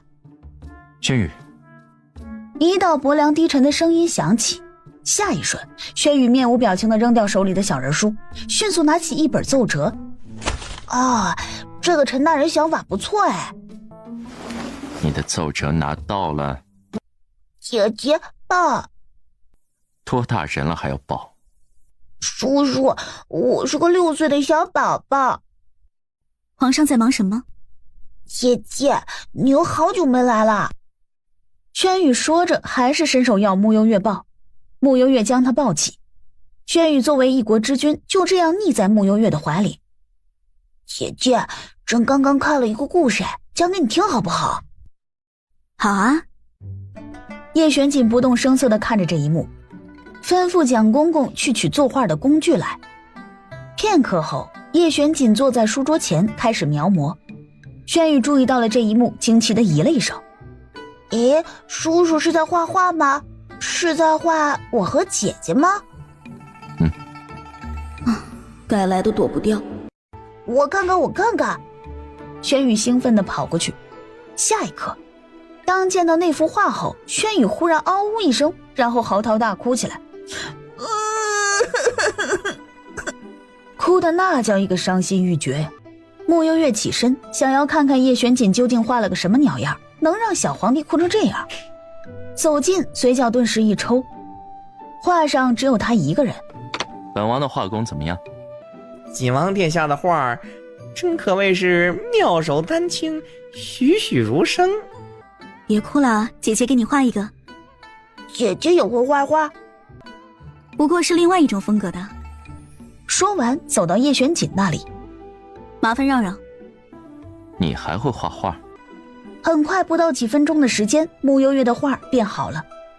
姐姐好棒啊！喜欢吗？喜欢，太喜欢了，好可爱啊！就和朕今天在小人书上看到的小猪一样可爱。叶玄锦见到这小屁孩高兴成这样，又看了看那个所谓的漫画，的确有点好看呢。慕幽月抬眸，冷不丁与叶玄锦来了个对视。叶玄锦冲他挑眉，慕幽月却有点小骄傲。你求我呀？那多没诚意。今晚再来点刺激的。慕幽月留在宫里用了晚膳，叔叔和姐姐陪我一起吃饭，好开心哦。你能不能换个称呼？阿雷？叔叔是不喜欢叔叔这个称呼了吗？可是第一次见面的时候，是叔叔让我喊你叔叔的呀。叔叔不记得是你让我喊你叔叔了吗？闭嘴，吃你的饭。叔叔，朝中现在上松一位还空着，今早他们上朝又提。叔叔没有合适的人选吗？叶玄锦朝慕幽月看去，挑了挑眉。你来定吧。黎元林。甚好。可是黎元林不是在打仗吗？估摸着还有1个半月就要回朝了，差不多。晚膳是提前用的，吃完饭外面天还没黑。叶玄锦说是要和慕幽月先走，两人一起进了密道，到了后又往太后寝殿的方向走。去做什么？到了你就知道了。很快到了太后的寝殿。你先进去。啊？快点，别耽误时间。你是认真的？不然呢？想罢，慕幽月弯腰钻进了太后的床底下，叶玄锦也紧随其后。慕幽月开始对这一次的找刺激怀疑人生。我睡会儿，等等叫我。你竟然还睡得着？就这样感觉迷迷糊糊的睡了半个时辰，寝殿的门终于被推开了。伺候哀家沐浴。是太后娘娘。太后娘娘玉体滑嫩，真是让我心动不已呀。就你这张巧嘴会哄人呐。大多数的话听得慕幽月有点害臊。没多久，太后沐浴完毕后，郑健谈替她擦干身上的水迹后，便直接抱着太后往这边的床榻上来。令人脸红耳赤的声音很快充斥在整个寝殿。慕幽月整个人都不好了，往叶玄锦看看。叶玄锦依旧闭着眼，无比闲逸地躺在那儿。慕幽月一度以为是不是来度假的。如今陆永会被贬，尚书之位仍旧空缺着，不知太后娘娘心中是否有合适的人选啊？陆永会此人来路不简单，不好轻易掌控。如今整个朝堂又被叶玄锦把控着，哀家根本说不上话。说起那尚书之位，哀家最希望的还是留给自己人，比如说你。微臣都听太后娘娘的。你与穆昭辉从前关系不错吧？还算不错，当初我被叶玄锦弹劾，穆昭辉也曾站出来帮我说过话。那好，你明日得空去见见他，探探此人如今的心思。是，太后娘娘。明晚让坤儿过来与你一同吃饭吧。这毕竟是你的亲儿子，你们父子二人虽不能相认，可身体里毕竟流淌着同样的血脉。也好，也好。唉，轩龙死得蹊跷又仓促，如若他活得再久一点，我们的坤儿如今已经是皇帝了。来日方长，小皇帝身中蛊毒，也是活不了多久了。的确，哀家现在唯一的新患便是叶玄锦，如若能够除掉他，那么整个宣朝就尽数握在哀家的手里了，就连黎瑞贤也根本就不是哀家的对手。床底下，刺激吗？刺激。趁两人睡下后，叶玄锦和慕幽月离开。我很好奇，这么多的皇宫秘闻，你是怎么知道的？想知道吗？帮本王画一幅画。不对，要比轩辕多一点，要2幅才行。慕幽月这辈子走过最长的路，就是叶玄锦的套路，还怪好看的。叔叔是个奸臣，没有朕的可爱呢。叶玄锦斜睨他一眼。叔叔，我今晚可以和你一起睡吗？不行。可是一个人睡好害怕的。那朕可以和姐姐一起睡吗？朕睡地上也可以的。宝宝没有爹爹疼，没有娘亲爱，宝宝是世界上最可怜的宝宝。姐姐。慕幽月动了恻隐之心，想了想，往叶玄锦看去。那要不……行啊，那你带走吧。真的吗？轩宇没想到幸福来得这么突然。姐姐，我们走吧。走吧。来到出云院。皇上，你睡床上吧，我睡旁边。要不朕睡那边吧。不用了，明日还要早朝，早些睡吧。穆幽月让他躺好，又给他盖好被子。小皇帝快感动哭了。临睡前，穆幽月见他还没睡着，问他：以前在景王府，皇上都是睡在地上吗？嘿，没有，叔叔虽然说让我睡地下，可每次都和姐姐一样把床让给了我。叔叔就是口是心非啦，其实叔叔对我很好的。穆幽月听着轩宇的话，又一次对叶玄锦这个人产生了一些好奇。他扣着先帝，扶持轩宇，又把持着朝政，究竟想做什么呢？纯粹图个好玩吗？至少以穆幽月目前来看，叶玄锦的确像是图个好玩。翌日清晨，姐姐，肚子饿了。穆家膳厅。哟，今天怎么没去福满楼啊？这么早啊？福满楼还没开门呢。你还真惦记着呢。那汤包有那么好吃吗？我看你上辈子就是个汤包。每个人口味不一样。小四，这几天忙什么案子呢？是关于恒王的。恒王已经被收押将近1年了，现在大理寺陆续查到一些他勾结外党的罪证，等这些罪证差不多了，就可以定案了。原来如此。皇上，早上好啊。皇上，您大清早的怎么在这里啊？就是昨晚皇上一个人睡害怕，我就把他带回来了。见过皇上。哥哥们不必多礼，正饿了。皇上，再多吃点，你现在是长身体的时候，早膳多吃点，长得高高又壮壮。这时福伯跑进门来通报：老爷，景王殿下来了。大概是来接皇上的吧？是啊，景王殿下来接皇上了，那赶紧请他进来吧。没多久，一袭墨色锦衣的叶玄锦在福伯的带领下进了穆家的膳厅。叔叔，你来啦。景王殿下。穆相不必多礼。这么早，景王殿下还没用早膳吧？不如一起吧。也好。穆相看着大奸臣和甜甜紧挨在一起，眼珠子都快瞪出来了。丞相大人，朕还没吃饱。那就再吃一块饼饼哦，不然等等就要撑到了。这边叶玄锦吃的不多，只是浅尝几口就放下筷子。穆幽月扫了他一眼，这么大个人吃东西和猫似的，该不会不好意思吧？穆幽月伸出手拿了一个鸡蛋放到叶玄锦面前。叶玄锦看着这没剥壳的鸡蛋没动。穆幽月催促他：吃啊。你帮我剥。我来剥。剥完后把蛋递给叶玄锦。给。这么凶的吗？叶玄锦伸出手，从穆相手里接过鸡蛋，十分礼貌地说了一句：谢谢。眼看着叶玄锦慢悠悠地吃下一个鸡蛋，当他又往穆幽月看去时，穆相赶紧把桌上那个放薄饼的盘子给推了过去。不行，有点怕。爹，差不多得了。姐姐，你们这是？小屁孩吵着要住你们丞相府，本王实在拦不住。毕竟是皇上，做臣子的也不能忤逆皇上的意思，是吧？我信了你的邪。叶玄锦扫了眼轩宇，轩宇上前一步，嘴巴一扁，做事又要哭出声。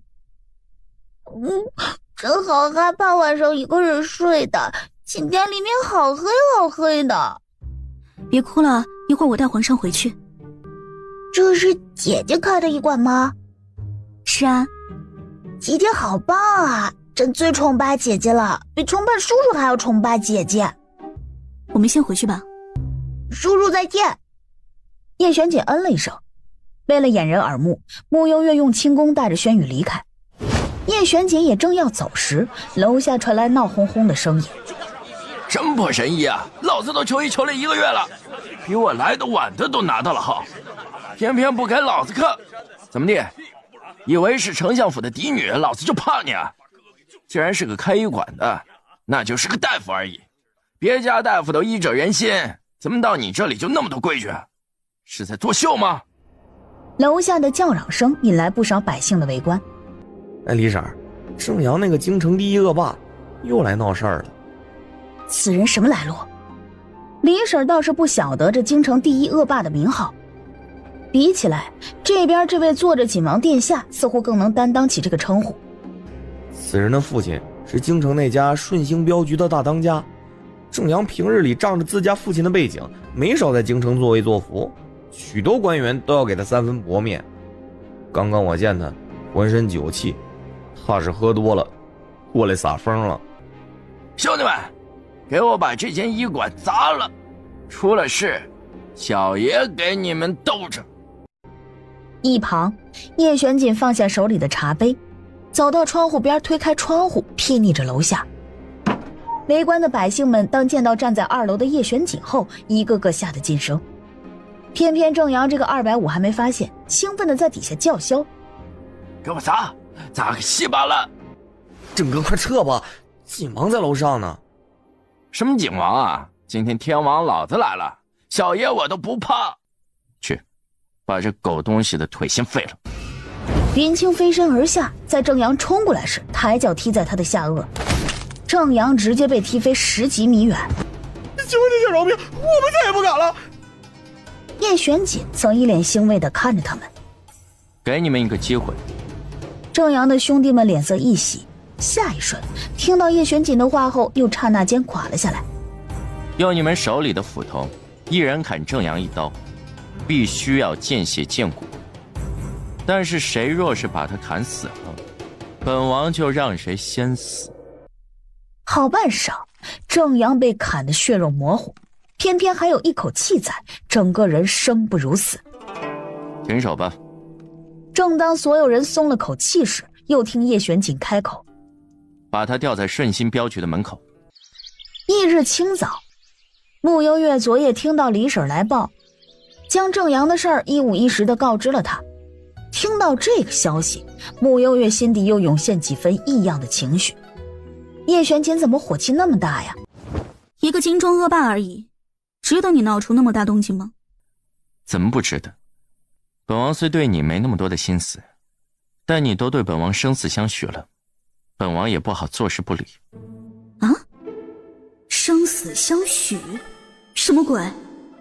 叶玄锦，你在做什么白日梦？穆幽月这一天天的感觉都跟不上叶玄锦的节奏。半晌，穆幽月发出灵魂拷问：“我什么时候对你生死相许了？”你不承认？你是真的没睡醒吧？叶玄锦顿了顿，把随身携带的香包从怀里掏了出来，递给穆幽月。物证在此。见到那个香包，穆幽月顿时有股不好的预感，伸手接过仔细看了眼，才在背面看见8个小字儿，顿时整个人都不好了。卧槽，这香包居然还留了这手！穆幽月真的要被坑死了，难怪这大奸臣这么自恋。怎么？难道这香包不是你绣的？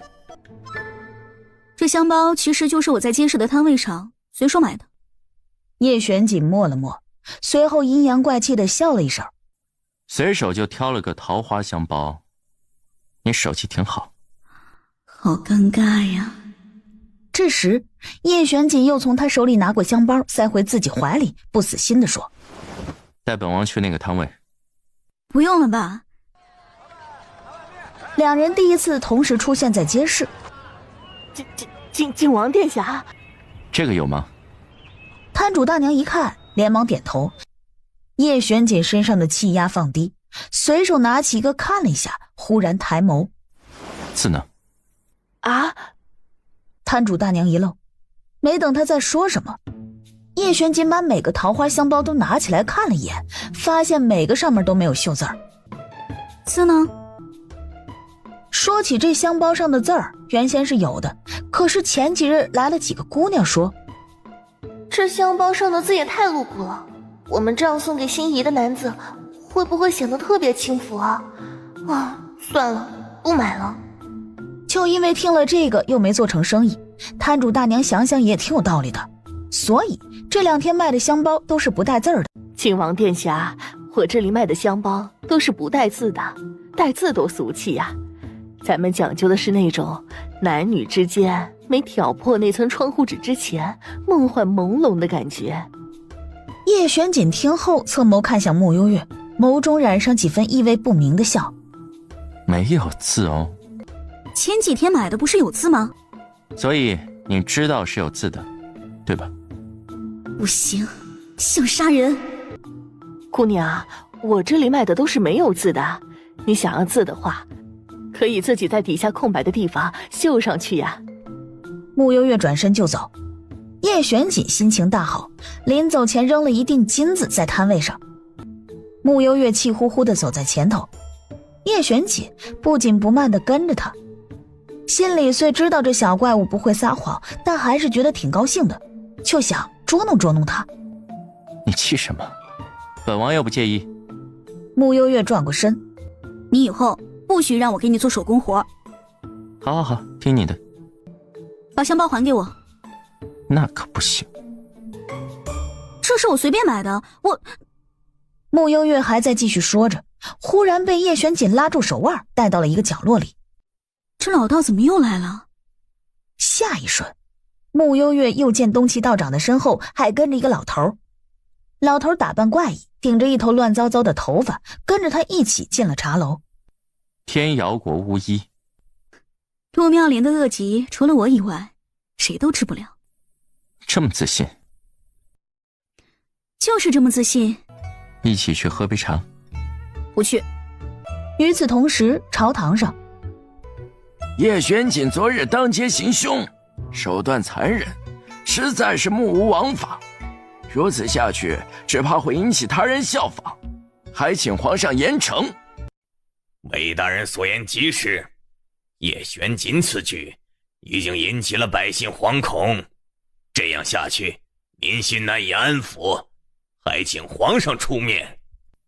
启禀皇上，据微臣所知，景王昨日教训的对象，乃是京城一方恶霸，名为郑阳。此人在京中为非作歹多年，吃喝嫖赌，强抢民女，无恶不作，百姓们早已对他避如蛇蝎。这随便拿出来一条，都触犯我们宣朝律法。景王作为一朝亲王，虽然做法不妥，但其确实也有权利这么做。丞相大人，可有那人强抢民女无恶不作的证据？自然是有的。郑阳先前就做过一些恶事，在京兆尹府都有案底。皇上，一码归一码，就算这个郑阳无恶不作，也由不得景王当众动私刑，这不符合规矩。魏御史说什么呢？这时，一道低沉慵懒的声音在朝堂门口响起，众人回眸便见叶玄锦一脸风轻云淡的从外面走进来，面上微染笑意，一副心情还不错的样子。私刑？哼，本王正大光明做的事情，怎么到你嘴里就成私刑了？景王，你虽是帝师，但如此目中无人，藐视宣朝律法，是不是过于轻狂了一些？那又如何？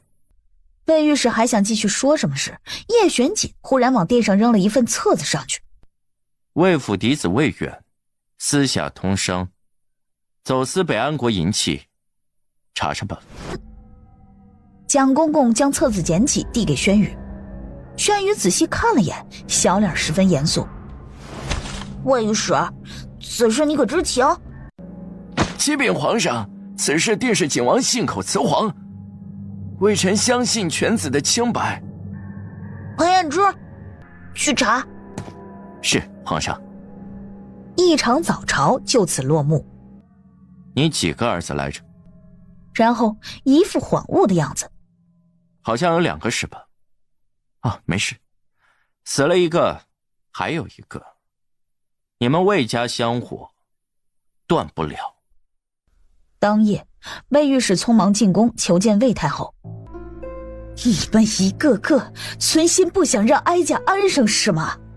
太后娘娘息怒，微臣也不知道。远儿口中的做生意，竟然是在走私银器，如今被叶玄锦抓到把柄，怕是没命了。叶玄锦，又是叶玄锦，难道这普天之下就没一个人能对付得了他吗？罢了，哀家去找锦王。说罢，魏太后换了件衣服，趁夜出宫去了锦王府。外人来通报的时候，叶玄锦只是笑了笑，回了一句：求本王做什么？宣朝律法是摆着看的吗？魏太后当夜吃了个闭门羹，心有不甘，又问起魏御史：大理寺卿告假还没回来吗？如今的大理寺还是穆景玉在掌管？如若远儿的案子是江清平接手，那么或许还有活命的机会，但若是落在穆景玉的手里，那么生死未卜啊。可是走私罪名成立，就算活下来也是要被关押10年以上。远儿是我们魏家的长子，他……那你就跪在这里求叶玄锦，远儿是生是死全在叶玄锦的一念之间。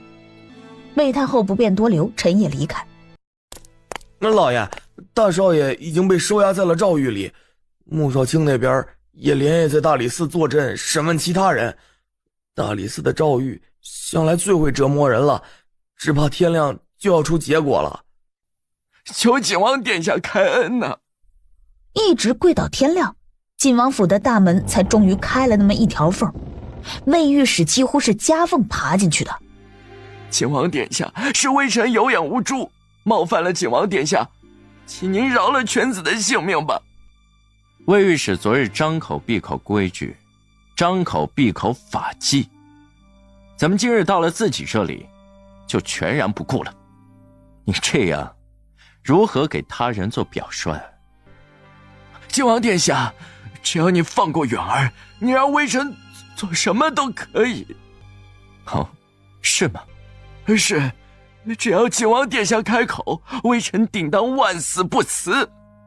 这俗话说，一命抵一命。魏远若想活命，那就得让其他的命来抵。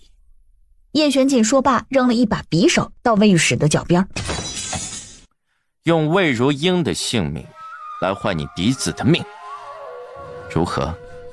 魏御史当即双眸睁大，脸色惨白的毫无血色。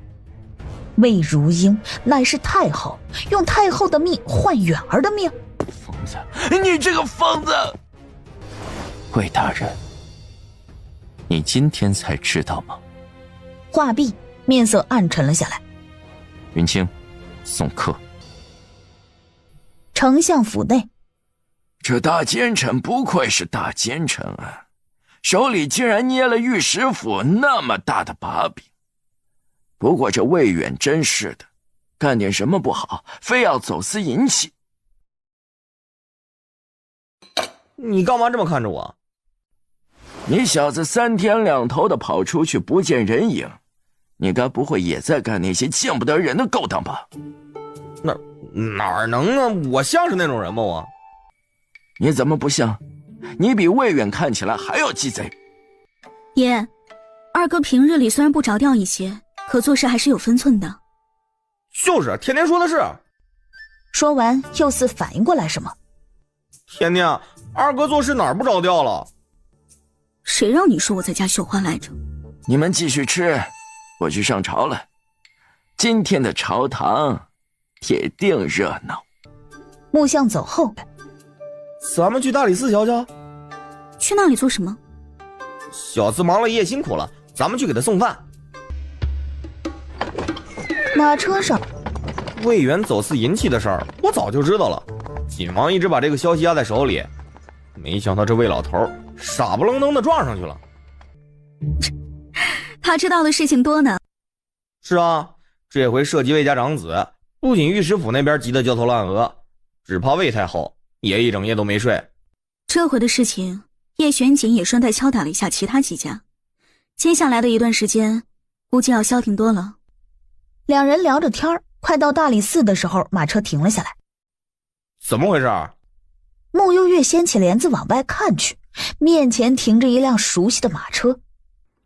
穆姑娘，太后娘娘有请。天天，二哥没事，我去就来。穆幽月坐上太后准备的马车，跟着进了宫。你送去大理寺，我离开一趟。没一会儿，穆幽月被带到太后所住的宫殿。太后娘娘，穆家小姐到了。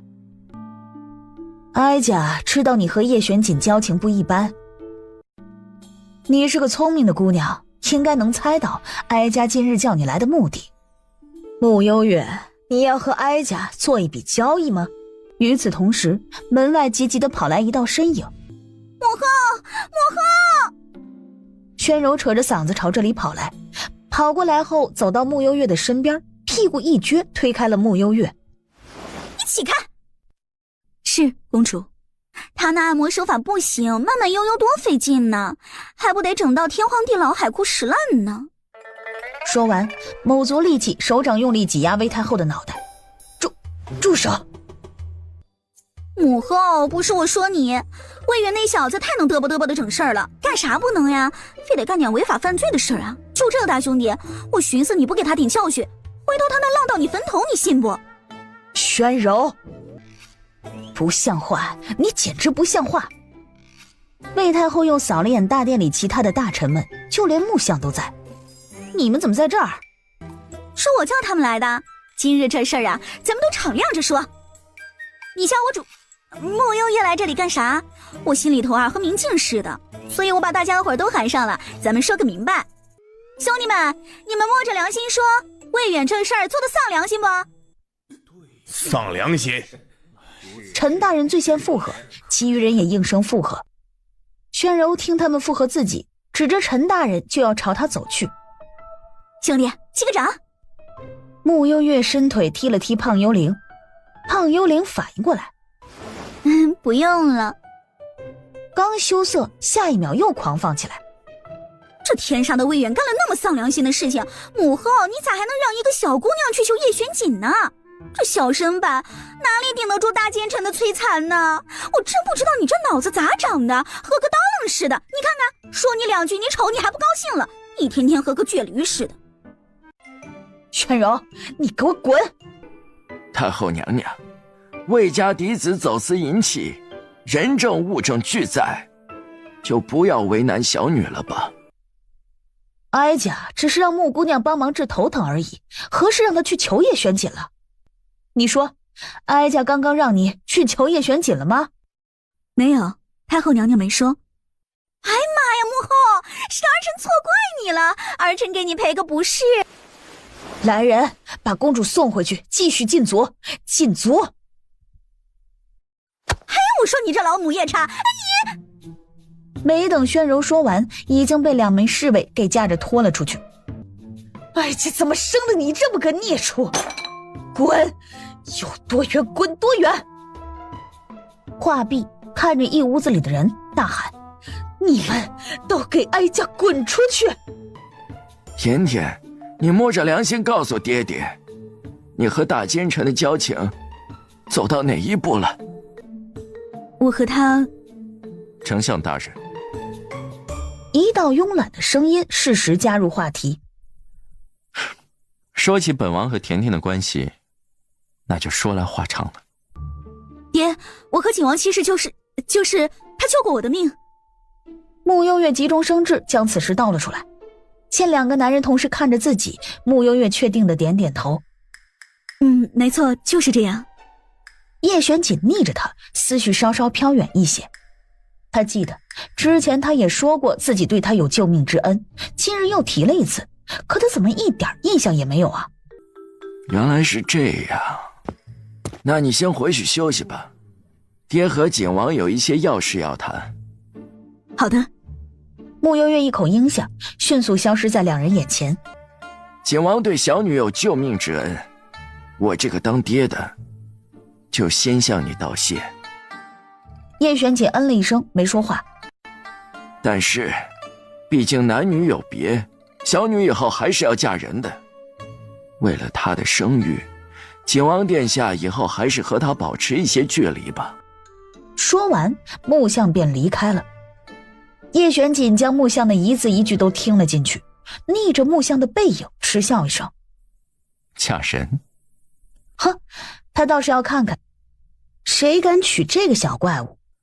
让魏远来见本王。是。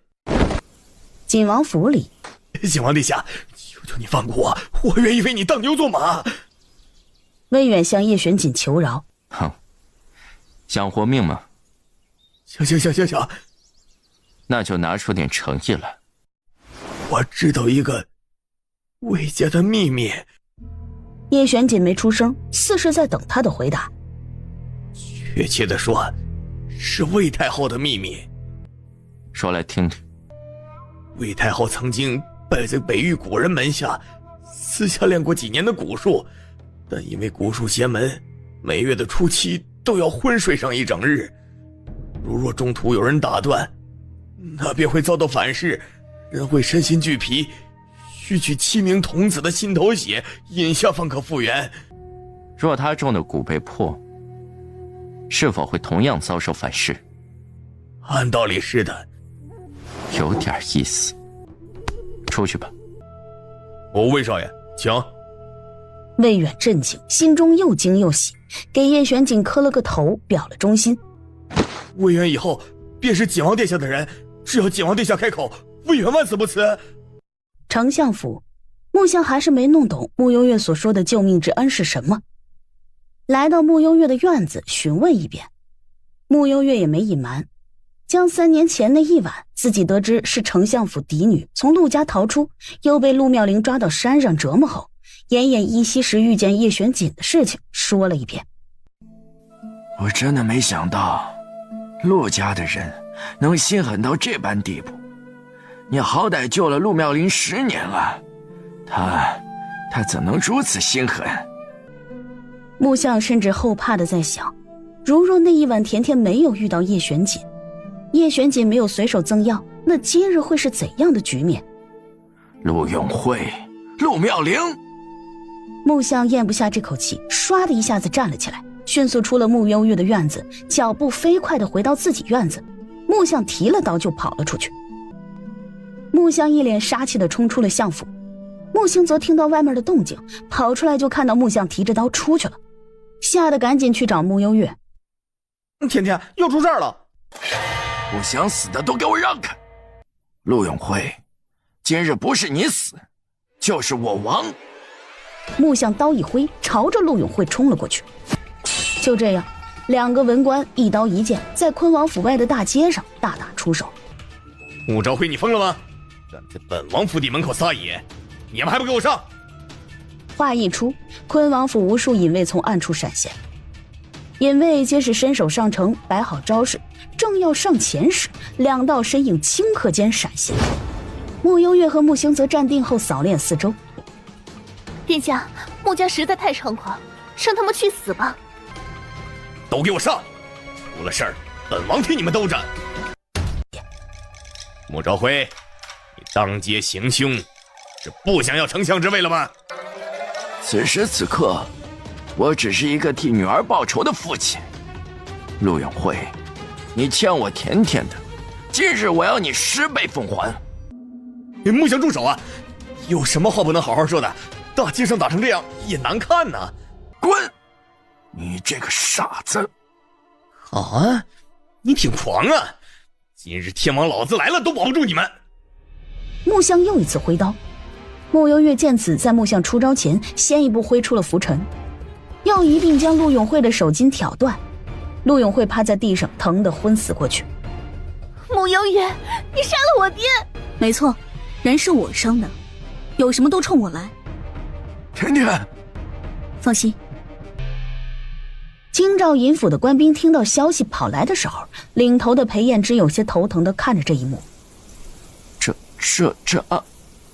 就在这时，已经昏迷的陆永慧悠悠转醒，抬起头，哑着嗓子说了一句：“不关他们的事儿，是我嘴贱，得罪了穆相。”说完又昏了过去。坤王妃是吗？是的。不对，这一天天的都什么事儿啊？陆永慧这2天一直在本王的府里，连穆相的面都没见过。是穆相突然冲过来伤人的，怎么就是陆永慧嘴贱了？殿下，多一事不如少一事，你别说了。你给我闭嘴！刚才穆昭辉还骂本王是个傻子，这事本王没完。昆王殿下，这是不愿意私了了？不私了。那敢问陆中书这2天都待在您的府邸里做什么？这回轮到宣坤无言了。算了，那就私了吧。那行，既然昆王殿下愿意私了，那么就在这里盖一下手印。最后，宣坤骂骂咧咧的在文书上盖了手印儿。赶紧找个大夫给陆中书治治吧，晚了怕是要办丧事了。说罢，京兆尹府一行人浩浩荡荡的离开。穆幽月，你会有报应的。你这个忘恩负义的小贱人，还敢提报应？我告诉你，老天若真有眼，第一个报应就会落在你陆妙龄的头上。要不是看在你怀孕的份上，我今天早就把你剁成肉酱了。陆妙龄，因果循环，给你肚子里的孩子积点德吧，别一天到晚的和个牲口似的，不干点人事，一副人模狗样的样子，实则连猪圈里的猪都不如。你再不干点好事，我看你进了阎王殿，最后还得投个畜生道了。说不定下辈子你就出现在我家的膳桌上。陆妙龄直接被穆相给骂懵了，最后还是穆兴泽把穆相给拉走了，回到丞相府。爹，你可以呀！我以前还以为你天天在我面前吹牛呢，没想到你是真能打呀！吹牛逼？哼，你老爹我都是凭实力说话，要不然你娘当年一个将门世家的千金，能够跟我一个文人，还不是第一次见面我就把她打趴下了，她才对我芳心暗许的。你都把她打趴下了，我娘还能跟着你？你该不会把她打傻了吧？切，怎么说话的？那是因为那次大街上出现小偷，你娘跑在前面，是以为他是那小偷呢，结果……说着说着，穆相忽然咦了一声，瞅着穆兴泽：“看我干啥呀？”你的功夫也不错，以前我让师傅教你，你最会偷了，何时如此精进了？我这不是为了给你一个惊喜吗？怎么样，惊喜不？确实有点，不过最厉害的还是我们甜甜。啊，对了，甜甜，你上哪儿搞了个浮尘呢？咋那么聪明呢？就别人送我的。谁的脑袋瓜那么灵光啊？我怎么就没想到做个浮尘给你？就我一个沙友。沙友是什么玩意儿？穆幽月又和穆相他们聊了一会儿，便先回去了出云院。进了卧房，桌上摆了一张字条，苍劲有力的字体上写了几个字儿：初七上午过来。宫里，哼，一个穆家竟然如此的卧虎藏龙。穆朝辉、穆兴泽、穆幽月。穆幽月这个姑娘不简单呢，她离京的那10多年，竟然不是单纯的在学医。穆朝辉究竟在酝酿什么惊天的阴谋？莫非也是打着这宣朝江山的主意？李家和穆家素来不和，太后娘娘若不如先静观其变，让其先自相残杀，最后咱们坐收渔翁之利。渔翁吃利？你别忘了还有一个叶玄锦在。朝中割裂成这么多派，最后究竟谁能笑到最后，如今一切都说不好。哀家如今唯一能做的，便是把穆幽月收入囊中。等哀家顺利过完这个初期，便会有一个新骨诞生，届时穆幽月便是最好的练手对象。对了，你去查一下宣柔，最近私下都和什么人来往。等了一下午，郑健谈来了消息，宣柔公主在禁足期间每日都在寝殿里骂人，要不就是睡觉吃东西，没有任何异样，也没接见过外人。你去查一下太医院的穆淑妍，看看他是否见过宣柔，顺便查一下穆太妃。转眼便到了初七这日，你干的好事。怎么了？人家这不是挺好的吗？哼，你找来的这头母狼怀孕了。这么快的吗？本王倒是好奇，一头灵兽和一头普通的狼能生下来什么玩意儿？同类自然生的是同类，难不成还能生头骡子出来？你说的对。今日初七，魏如英。叶玄锦简单的说了一下魏太后练蛊术需要昏睡一日的事儿。穆幽月有些激动的抓住叶玄锦的手腕，走，进宫。叶玄锦默不作声，看了眼自己的手腕，抬眸笑笑。进宫来干什么？明知故问。甜甜，本王就喜欢你这么聪明伶俐的样子。你能别这么叫我吗？那本王该怎么称呼你？你可以叫我穆姑娘。我可以叫你叶公子。那你不如继续叫我沙友。你在我身上安监控了？叶玄锦见他脸色变化，精彩纷呈，站了起来，拍了拍他的脑袋。走吧，沙友。小花猫，喵喵喵，今天吃得饱饱，心情变得好好。小白狗，汪汪汪，今日肚子饿，饿得汪汪直叫。轩宇一边哼着歌谣，一边翻看着奏折。蒋公公咳嗽一声，轩宇立即闭上了嘴巴。蒋公公，一会儿朕批完奏折，把叔叔上次布置的书法课程给朕安排上。是皇上，皇上如此勤奋，奴才看了自愧不如，一定要向皇上好好学习。转头，轩宇一脸惊讶：“哇，叔叔姐姐，你们来了！朕奏折看得太入迷了，都没发现你们呢。”皇上，今日我来给你捉蛊虫。啊，那会不会很痛啊？不会，之前让你吃那么多药，就是为了减轻现在的痛苦。一会儿皇上乖乖闭上眼，睡一觉就好了。真的吗？那拉勾勾。片刻后，轩宇躺了下来。主人，你找我。开始吧。在穆幽月的吩咐下，红烟又一次化为青烟，钻入小皇帝的眉心，在他体内游走。魏太后的寝殿内，昏睡中的魏太后身体渐渐开始颤抖，心肺之处不断有血气在往上涌。魏太后感觉不对劲，有人正在破解她的蛊。魏太后心头满是不安，许久，魏太后忽然坐起，嘴里吐出一大口的黑血。她的蛊破了。来人，来人！守在外面的郑建坛跑了进来，视线触及到魏太后的面容时，吓了一跳。太后娘娘。郑建坛话刚落，魏太后便陷入昏迷。另一边，小皇帝的寝殿，红阳钻入小皇帝的体内后，终于将潜伏在小皇帝体内的那只昏睡蛊的蛊虫给捉了出来。小皇帝昏睡蛊彻底解除了，搞定了。宝贝儿，还是你厉害。那当然了，我肯定比那三个丑东西厉害嘛。和一个女鬼也能这么腻歪？女鬼在哪里啊？有这么可怕吗？什么女鬼？那是我朋友。既然蛊毒已解，明日可以开始学武功了。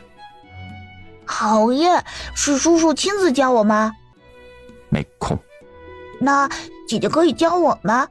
实在不行，让穆丞相教我也行。让蒋公教你。阿累，蒋公公会武功吗？你觉得呢？深夜里的皇宫似乎并不平静，太后的寝殿里来来回回的进出人。没多久，几名隐卫迅速出宫，看样子是去抓童子了。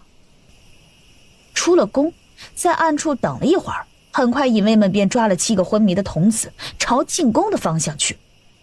叶玄锦稍稍抬手，指尖黑色雾气流出，隐卫们脚步一顿，全部定在原地。等他们再度回神时，手里的童子全部变成了一个瓷瓶，里面装着殷红的血。快点把这童子的心头血拿去给太后娘娘吧。等他们走后，穆幽月一脸探究地看着叶玄锦。怎么？觉得你厉害啊？还有更厉害的，你要试试吗？你能不能正经一点？说完，先一步跑了。原地，叶玄锦一头雾水，有些纳闷，本王怎么就不正经了？这小怪物是不是想歪了？带着疑问，叶玄锦不紧不慢地离去。怎么回事？为什么童子的心头血不管用了？啊，对了，前些日子听说紫清观的东岐道长又进京了，而且他还带了一名天妖国的巫医，或许那名巫医会有办法救太后娘娘。快去请东岐道长还有那名巫医。是太后娘娘。天亮前，东岐道长和巫医程瑞被秘密请进宫。太后娘娘可是遭到蛊术的反噬了，今日事发突然，不得已才请程瑞大师进宫，不知道长和大师可有办法？常言道，蛊惑人心。蛊这东西既能害人，也能害己。如今种下的蛊被破，自会伤及自身。只能说，太后娘娘练蛊的道行还不深。反噬，想解除反噬倒是不难，我这儿有一套阵法，或许能帮到太后娘娘。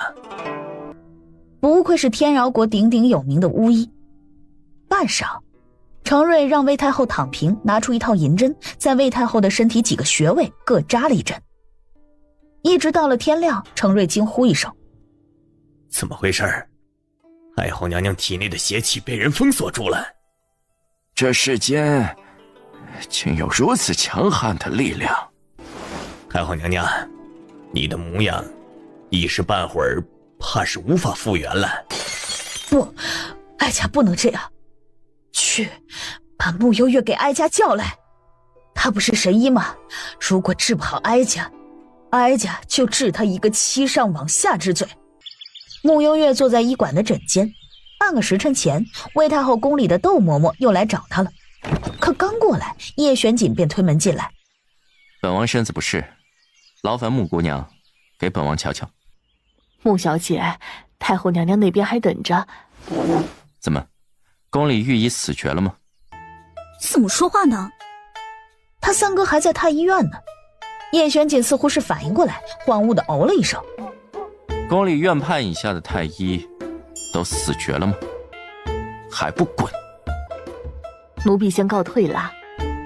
窦嬷嬷退下后，叶玄锦朝穆幽月露出几分笑意。看病吧。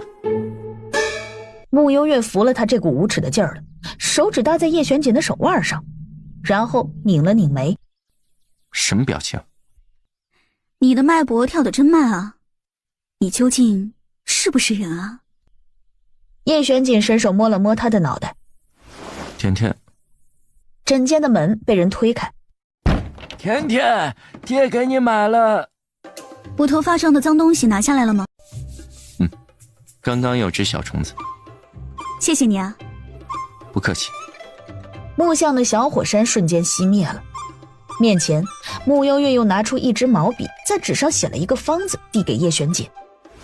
去后面抓药吧，然后顺便把枕巾敷了。语气官方，一副和叶玄锦很不熟的样子。叶玄锦看了眼那药方，哼笑一声：十全人参大补汤，这是在内涵谁呢？枕巾多少？给你抹个零，付个1000两整就好。这小怪物，感情开的是家黑店。罢了，他高兴就好。接下来的一段日子，魏太后称病，闭门不见任何人。东岐和巫医程瑞这几天倒是宿在陆永慧的府邸，以程瑞的本事，治好陆永慧倒是不难。这个陆永慧啊，就像个墙头草一样，背地里虽与黎瑞贤走得近，可以他的气性，真的甘愿为黎瑞贤做事吗？哼，这世道太乱了，还不如咱们在小莲村时清静。是啊。此时诊间的门被人叩响，估摸着是第一个病人来了。穆小姐，救救我！你这是被谁打了？就从5天前开始吧，我发现殿下每天都会去小厨房熬了一碗汤，然后熬完了又放在那儿不喝，今早也是这样。作为属下，我就好心提醒说，殿下这个不喝就都浪费了，然后殿下就对我笑笑说，你想喝就喝，我见那汤里还有人参虫草这等好玩意儿，心想竟然还有这样的事儿呢，就把那碗汤一饮而尽。喝完见汤锅里还有，就又盛了一碗，然后我的身体就好热，后来就喷鼻血了。云清心里苦巴巴的道：果然殿下的东西，我这个做属下的无福消受，也不知道他上哪儿搞的这害人的东西。不好意思啊。穆幽月略带歉意道。云清没反应过来，一听这话吓坏了。难道我这治不了了吗？我还没娶媳妇儿，还没孝顺爹娘，好了，我给你煮点败火茶，吃完就没事了。真的吗？云公子，你跟我来吧。好的好的。云清赶紧跟着李婶儿走去后边。没多久，诊间的门又被敲响。进来。这回推门的人是叶玄锦。见到叶玄锦，穆幽月仿佛看见他脑门上刻了2个字儿：缺德。偏偏叶玄锦似乎洞穿了他的眼神，有些无辜。钥匙你开的。甜甜，你该不会真的下毒了吧？本王原本要带着云清外出一趟，如今他病了，只怕出不了远门。这事儿你说怎么办？他喝点败火茶就没事了。是吗？谁知道会不会有后遗症？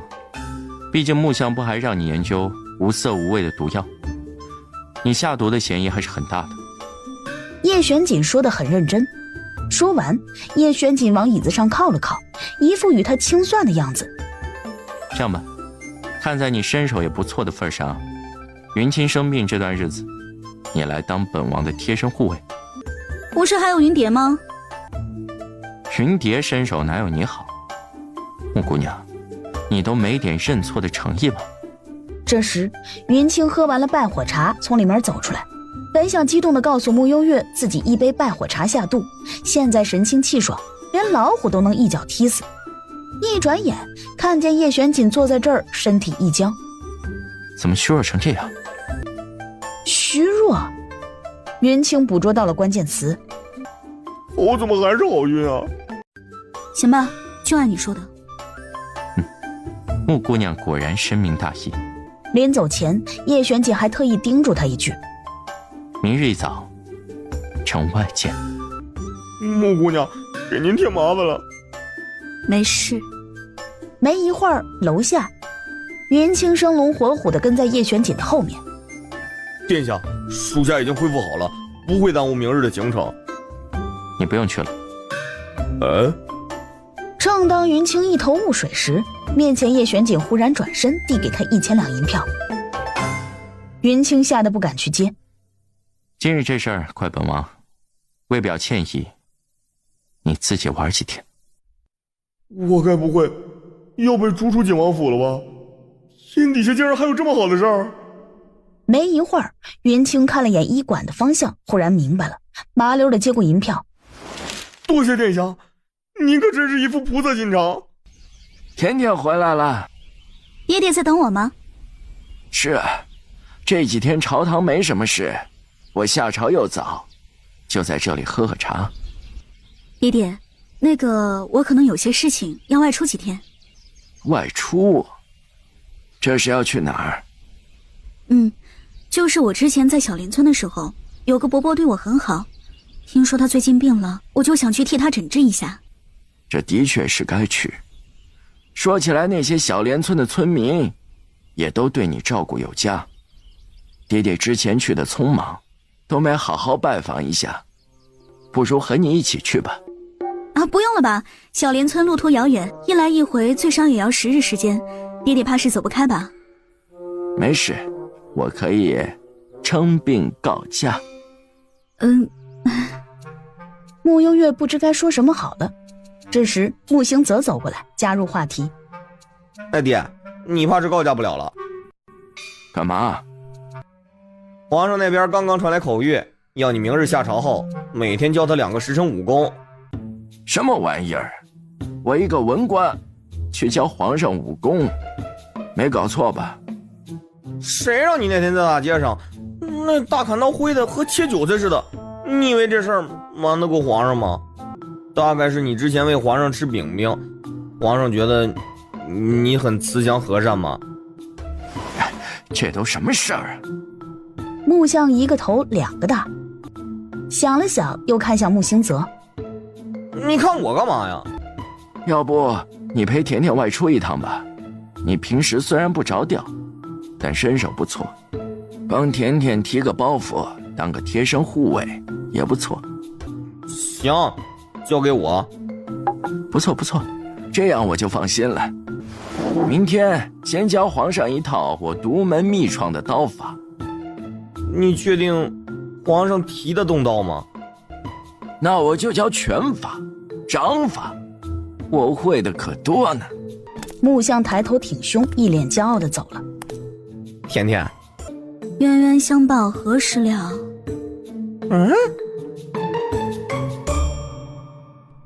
休息一晚，第二天穆悠月按照约定的时间出门。甜甜，有人找。穆悠月走到门口，推开门，见穆星泽手里推着一把木质轮椅，云清一脸惨白地坐在上面，见到他后有气无力道：穆小姐，接下来几天就拜托你了，我早上又流了好多鼻血，也不知道这样下去还能活多久。云清，你是不是山珍海味吃多了呀？云清摇摇头，一副生无可恋的样子。你先回去休息吧。那我就不打扰穆小姐了，穆小姐辛苦了。你怎么在这儿？我爹不放心甜甜出门，让我替他背包袱，做甜甜的护卫。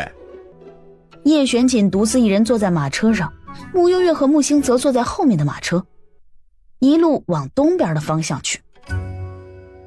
不和叶玄锦一辆马车，穆悠月倒也逍遥自在。路上和穆星泽说说笑笑的，心情也好了不少。到了半路，马车忽然停了下来，穆家的马车帘子被人掀开，叶玄锦走了进来，在穆悠月的身边坐下。不好意思，本王的马车坏了。我们去哪儿？去一趟北安国。见他们兄妹神情古怪，叶玄锦一脸淡定地从衣袖内摸出一份文书。皇上准备和北安国解除一些先帝遗留下的矛盾，所以特派本王去商谈。言下之意，本王是奉命行事。又一本正经地将文书的内容给他们看，尤其是底下轩宇盖上的国印。云清最近身体很虚吗？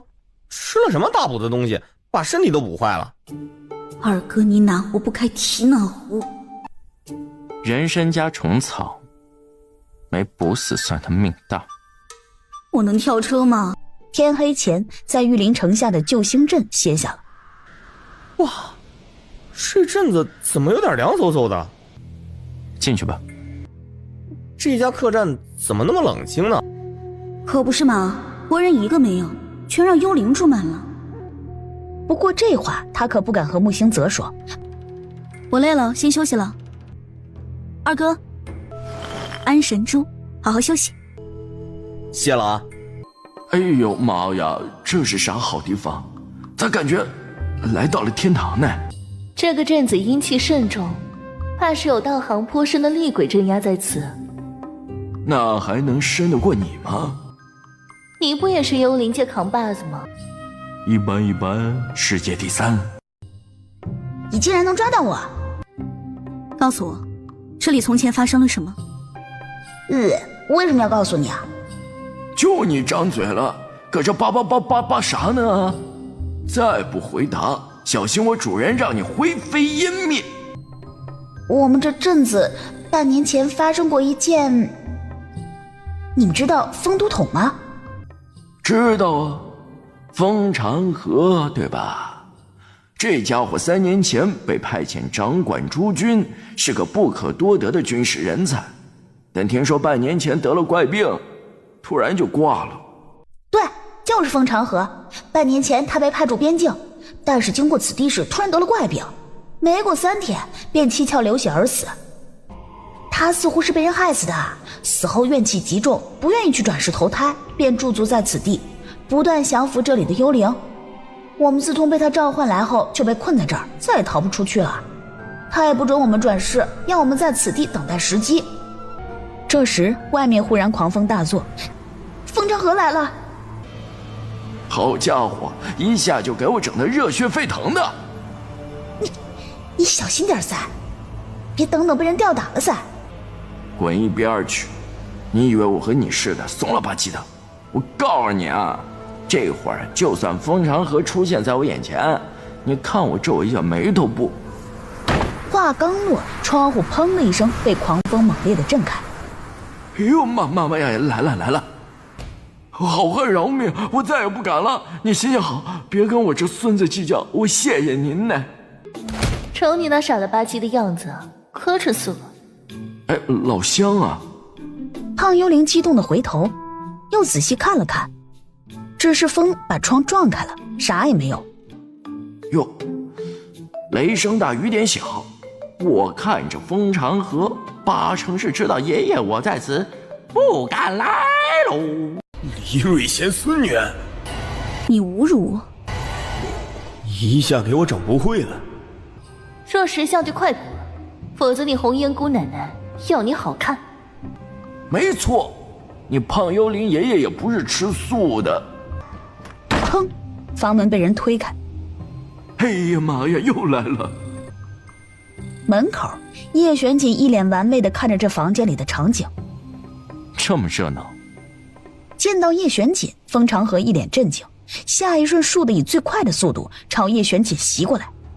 叶玄锦，害我性命，我总算等到这一刻了。叶玄锦冷笑，抬起掌心，黑雾从掌心溢出，弥漫在整个房间。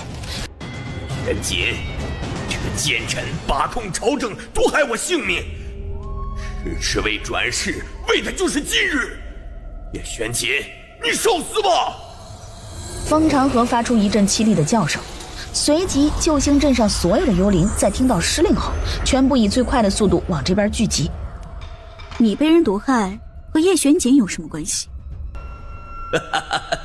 好啊，家嫡女果然有意思，召回如此清正的一个人，没想到他的女儿竟然和叶玄锦狼狈为奸。狼狈为奸，这词的意思差了点儿，不过还挺顺耳。隔壁的木星泽整个人都不好了。安神珠好像突然失了效，他想来求助甜甜。来到对门，见房门居然还开着，走进去，便见穆幽月和叶玄锦站在一起，不知道在说什么。你俩干嘛呢？我们聊点事情。主人你放心，我来保护这小哥。你觉得是叶玄锦害了你？他在和谁说话？我那日临行前几日，便有人秘密送信，说叶玄锦要对我出手，奈何我多加防范，到了这救星镇还是毒发身亡。只能说这个奸臣手段实在厉害。你这个猪脑子是怎么当上都统的？木星泽很快反应过来，都统？莫非是风长河？你们这对狗男女实在猖狂！今日我要你们看看我的厉害！砰！风长河冲破了黑雾，以极快的速度朝穆幽月袭来。身后一众幽灵皆为风长河底下的怨灵，见到老大出手了，一个个也纷纷朝着袭来。小哥，对不住了，你胖幽灵爷爷要上场了。穆幽月正要催动玄灵术时，叶玄锦却不慌不忙，还饶有兴致地对他说：甜甜，以前是本王错怪你了，没想到你还挺有良心的。都什么时候了还扯这些？急什么急啊，不挨一顿揍他怎么冷静下来？红烟与风长河对战时，时不时化为一股青烟飘忽不定，最后出现在风长河的身后，一脚踢向他的后背，又一跃而起，将风长河踩在脚下。你红颜姑奶奶做厉鬼的时候，你妈还没出生呢。穆幽月顺势用灵术将风长河捆住，垂眸睨着他。你就没想过给你送信的人是谁？风长河一顿，如此粗糙的计谋，竟也能把你诓骗这么久，练兵练傻了。你死后，新一任的都统是黎瑞贤手下的部下季守云，此人曾经在你底下做参将吗？不可能，守云是我的表弟，他不可能背叛我。为了权力，哼，手足都可以自相残杀，何况一个表弟？一定是你们在骗我！风长河大喝一声，一股力量漫开，他挥开红烟某族全身的怨灵之气，飞向叶玄锦。玄锦，是你杀的我！叶玄锦伸出食指，将风长河定在原地。叶玄锦，你究竟是什么人？本王是比你们还要恶的鬼。风长河在一阵沉默中，将许多事情渐渐地串联起来。出发救星阵前的半个月，表弟季守云给他送过来一些家乡的食物，因为有母亲的味道，他当时想也没想的就吃了。风长河难以置信，换成厉鬼不容易，既是要报仇，那圆了他的心愿便是。你为什么要帮我？巧了，我们仇家同一个。李瑞贤可是你外公。外公又如何？你表弟不也要杀你吗？是啊。穆幽月又往叶玄锦看了眼，叶玄锦哼了一声，撤回内力，带我回去报仇。最后，穆幽月将风长河收进了御灵网内，又往其他幽灵看去。剩下的交给我。好啊好啊，男女搭配，干活不累，你俩可以啊。胖幽灵飘过来，一脸膜拜，感觉到周围的阴气在迅速的散开，木星则松了口气。他们都走了，真要命。不过你俩修习的是一种功法？他比我的邪恶一点。翻脸不认人。有吗？没有吗？有吗？没有吗？木星则看不下去了，抖了抖身上的鸡皮疙瘩，打算回房间好好的睡一觉。屋内恢复安静。天快亮了，我睡会儿，你回去吧。穆幽月下了逐客令，叶玄锦站着没动。和你商量件事儿。穆幽月看向他，进你房间睡一会儿。叶玄锦说完，走到穆幽月的床榻上，就这么躺了下来。你没房间吗？你去隔壁看看。翌日，你是不是故意经过救星阵的？在你眼里，本王就这么厉害？穆幽月别开眼，这天儿是聊不下去了。巧合而已，别把本王想得深。马车行走的平稳，穆幽月渐渐睡了过去。许久，他做了个梦，耳边响起一道声音：九幽神皇，你要牢记你的使命，儿女私情是你最大的阻碍。穆幽月被这声音惊扰的睁开眼，这时马车忽然一个剧烈的颠簸，停了下来。此山是我开，此树是我摘，要想过此路，留下买路钱。简王殿下，小姐，我们好像遇到山贼了。穆幽月掀开帘子往外看了看。哎，大哥，快看，那小娘们长得真好看。叶玄锦阴着脸睁开了眼，见穆幽月一派淡定地坐着，唇角划过一抹弧度。穆护卫，记得保护好本王。睡你的！穆幽月伸手，一朵梅花射向山贼脚边。见到这梅花，山贼们一脸大骇。赤血山！与此同时，一道鬼魅的身影忽地闪现在山贼们的面前。姑娘先走，这里交给属下。车夫听后立即赶车离开。死老太婆，看我不把你剁成肉泥！无影圣姑，这厢有礼了。什么无影圣姑？我还雪山姑爹呢！老大，无影圣姑李静兰，江湖上赫赫有名的无影怪物，来无影去无踪。最主要的，他曾是太清山凤道寨的老大呀！老大，没想到我们还能再见到你。拦我的路，想好后果了吗？不过是个赤血山而已，我们三屠门也不差。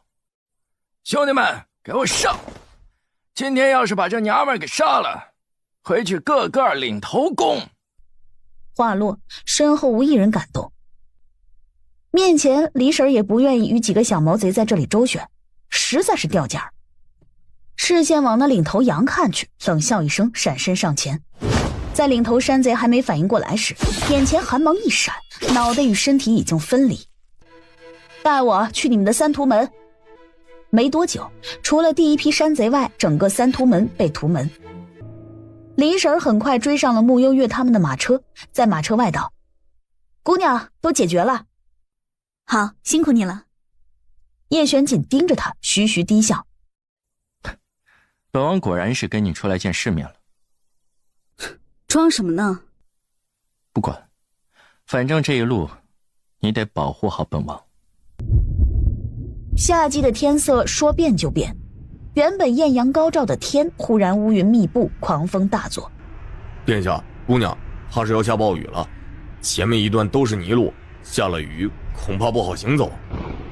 刚说完，雨点就落了下来，很快变成了瓢泼大雨。往西边走。车夫听后调转了方向。穆幽月又吩咐李婶几句，李婶明白，先一步离开。不多时，马车一路往西走，很快进入到一个地界。地界内设有结界，地界外竖着一块石碑，上面刻着3个血淋淋的大字：赤血山。不好，我们来到赤血山的地界了。穆幽月却掀开帘子，朝着那结界挥了几下，结界打开，往里走。叶玄锦挑挑眉，甜甜真厉害。天气不好，我们今晚在这里留宿一晚。甜甜，你是赤血山老大？穆幽月摇头，不是。刚说完，一道粉色的身影一蹦一跳的从前面跑过来，张开双臂。悠悠回来了，我好想你啊！后面跟着一大帮的人。哎，老大回来了！我去，打脸了！还以为要好久才能见到你呢，没想到你竟然回来了。嗨，悠悠二哥。叶陆言认得穆星泽，笑着朝他挥挥手。穆星泽本就活宝一个，同样朝他挥挥手，又和后面一些赤血山手下一一打了招呼。二哥，快进去坐吧，别在这站着了。悠悠，这位是远超第一大监，不对，大权臣叶玄锦。你们好，这次出门匆忙，没有给你们准备见面礼，抱歉。装得挺好，这口气挺谦虚啊。来喝酒。二哥，来干一个。来。说完，一碗酒一饮而尽。人好。叶玄锦坐在一旁，在这热闹的氛围里，似乎显得格格不入。来，吃点东西。多谢。中途，穆幽月离开了一下。怎么？沈大娘轻咳一声，不好意思的笑笑。叶公子啊，你和我们家悠悠什么关系啊？你们觉得呢？我猜你一定喜欢我们悠悠。别说，还挺般配啊。改明啊，我给你们算一卦，算算你们的八字。所以你们到底是不是那种关系啊？你们猜？猜什么猜？这不明摆着吗？猜什么猜啊？我俩顶多算半个盟友。盟友？听他的。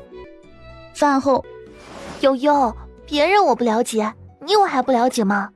你要是带二哥来这里就算了，若非真正信任交心的人，你怎么可能带他来这儿？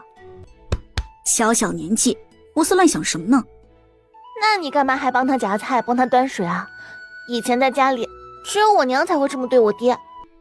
两人聊着，一路来到后山的住处。甜甜，我住哪儿？以天为被，以地为席，随你睡哪儿。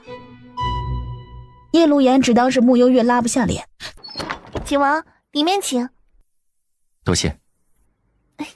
客气客气，这是我应该做的。叶陆言感觉自己机灵坏了。女孩子嘛，有时候适当脸皮厚一些，不会有坏处的。叶陆言，干嘛？你最好没有落到我手里的时候。说完，转身往别处走。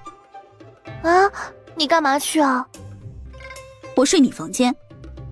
那我呢？你睡走廊。不行不行，我还小呢，我孩子长身体，不能睡走廊的。你当你是6岁孩子吗？ 13岁也是孩子吗？你房间有鬼。你就是那个鬼？可能被你吓跑了吧。这里留给你睡，不是里边。穆幽月说着按下房间一个机关。果然是进了土匪窝了。跟你这个大奸臣比起来，怕是差得远吧。彼此。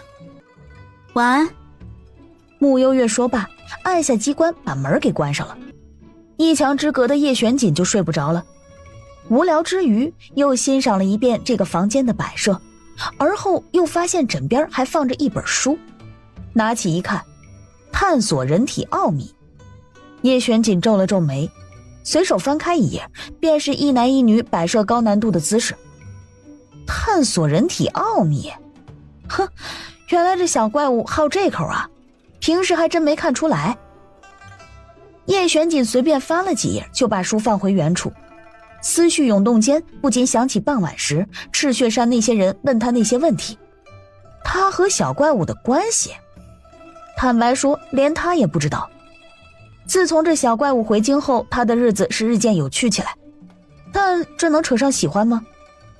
很快叶玄锦在心底否认，不可能的，他存在这世界是为完成自己的使命，这辈子不会爱上任何人。翌日，穆幽月醒来后，叶玄锦的身影已经不在房间里。走近，发现床头放着一本书，但并不是合拢的状态，伸手拿了起来，脸色微微一变。叶玄锦竟然也好这口，果然是男人。你们平时的生活就是这样的吗？对啊，平时没有接到任务的时候，我们大多都在山庄里面吃吃喝喝的。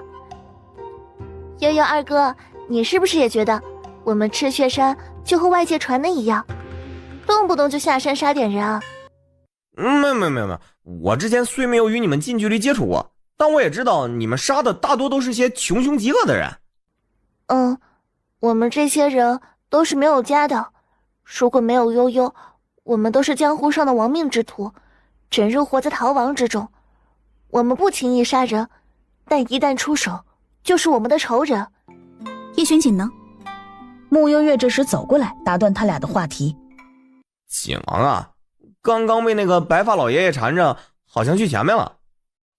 七叔又在搞什么鬼？啊，这书你看了？穆幽月回眸，一脸疑惑。你忘了吗？上回你回小莲村前，沈大娘说你年纪到了，8成很快就要嫁人了，就说给你准备个礼物，让你带走。后来你提前去小莲村，沈大娘这书也没来得及给你，就先放你床头，等你回来就能看见。怎么样？是不是真的如沈大娘说的，看完醍醐灌顶，血脉喷张？还是说你昨晚已经试过了？小丑竟是我自己，这一个个的怎么都那么不着调呢？来，抽个签。齐叔神神叨叨地拿着一个签筒，让叶玄锦去摇。叶玄锦虽然觉得有些无聊，但看着老人家比他更无聊，也不好意思拒绝。拿过签筒，随手摇了一支签儿出来。出了签儿，就见齐叔神神秘秘地舞着。老人家以前是算卦的。对呀，我乃宣朝第一神算子齐花花是也。你想笑就笑出来吧，我不介意的。为什么要笑？我一个大男人，名字叫齐花花，难道不好笑吗？我们那时候家里说，男孩子起个贱名好养活，结果就给我取了个花花。你说说，花花那么娘们唧唧的名字，哪怕给我取个狗蛋也行啊。签子怎么样了？哎呦，这是一支月老签。签上说天赐良缘，但却情缘不足。古人云，惜福惜缘方可顺遂圆满，但你这里却情缘不足。那如何化解？这个嘛，齐叔伸出手朝叶玄锦比划一下。叶玄锦从衣袖里摸出5张银票，递给齐叔。你等会儿啊，我先开个天眼。情缘不足，需要借助贵人方可圆满，不可见异思迁，否则必遭天谴。切莫固执己见，方可换得百年好合。固执己见，说通俗点就是别死鸭子嘴硬啊。叶玄锦听完一时没回话，这老头好像灵又好像不灵。这时身后有脚步声传来，另一边沈大娘的大嗓门吼了过来：齐花花，你这个糟老头子，说好了帮我看着灶台上的锅呢，我那一锅粥都给熬黑了，一会儿你给我舔干净。要死了要死了，我把这事给忘了。随即立马起身往沈大娘跑去。对不住啊，我刚开了个天眼，把时间给忘了。你又在这糊弄谁呢？我看你是拿屁股开的天眼吧。你咋骂人呢你？给我洗锅去。你先和我道歉。你先和我的锅道歉。你被骗了多少钱啊？见他不说话，穆幽月拍拍他的肩膀，安慰他：没事儿，我也被骗过。他说什么了？叶玄锦对他倒有几分好奇。穆幽月想了想，什么凤凰和鸣必得良缘，还说我成婚后一口气能生3个，一听就是唬人的。恐怕不是唬人的。你严格按照书上的标准，或许真能一口气3个。走了。我不就忘记帮他看锅吗？他竟然让我舔锅底。那你舔了吗？我像是会低头的人吗？后来我答应帮他刷1个月的碗。那我宁愿舔锅底。青兰呐，你今天怎么吃那么少啊？走到叶玄锦的身边。哎呦，锦王来了，快坐快坐。锦王快坐，我给你倒杯水。这一晚上累坏了吧？今天还要赶路吗？要不然再住几天吧。我听到了什么？晚上躺床上睡觉能有多累啊？什么意思啊？昨晚没有空房了，景王就在柴房凑合了一晚。吃完早膳，穆幽月便要启程了。临走前，沈大娘又悄悄地往穆幽月的手里塞了几本书。沈姨没什么好送你的，这些都是我这么多年的珍藏，有空就看看啊。哎呀，你这个老色娘们儿，成天看这些东西，你能学好啊？厨房的碗都洗了吗？给你1个时辰的时间，还剩几个碗，我就抽你几鞭子。他们平时就这样？都是些什么书啊？给我看看。穆幽月一把往自己的怀里塞。没什么，一些人体奥秘书，学用的。一旁的叶玄锦唇角笑意荡漾。毕竟能让人一口气生3个呢。穆幽月朝已经跑远的沈大娘喊：沈大娘，鞭子借我一下。这一路还有点路程，一个人坐马车好无聊，和你们聊聊天。甜甜，你这赤血山打理的挺不错啊。我也很喜欢他们。没多久，马车进入利州的地界。都出来吧。嗨，悠悠。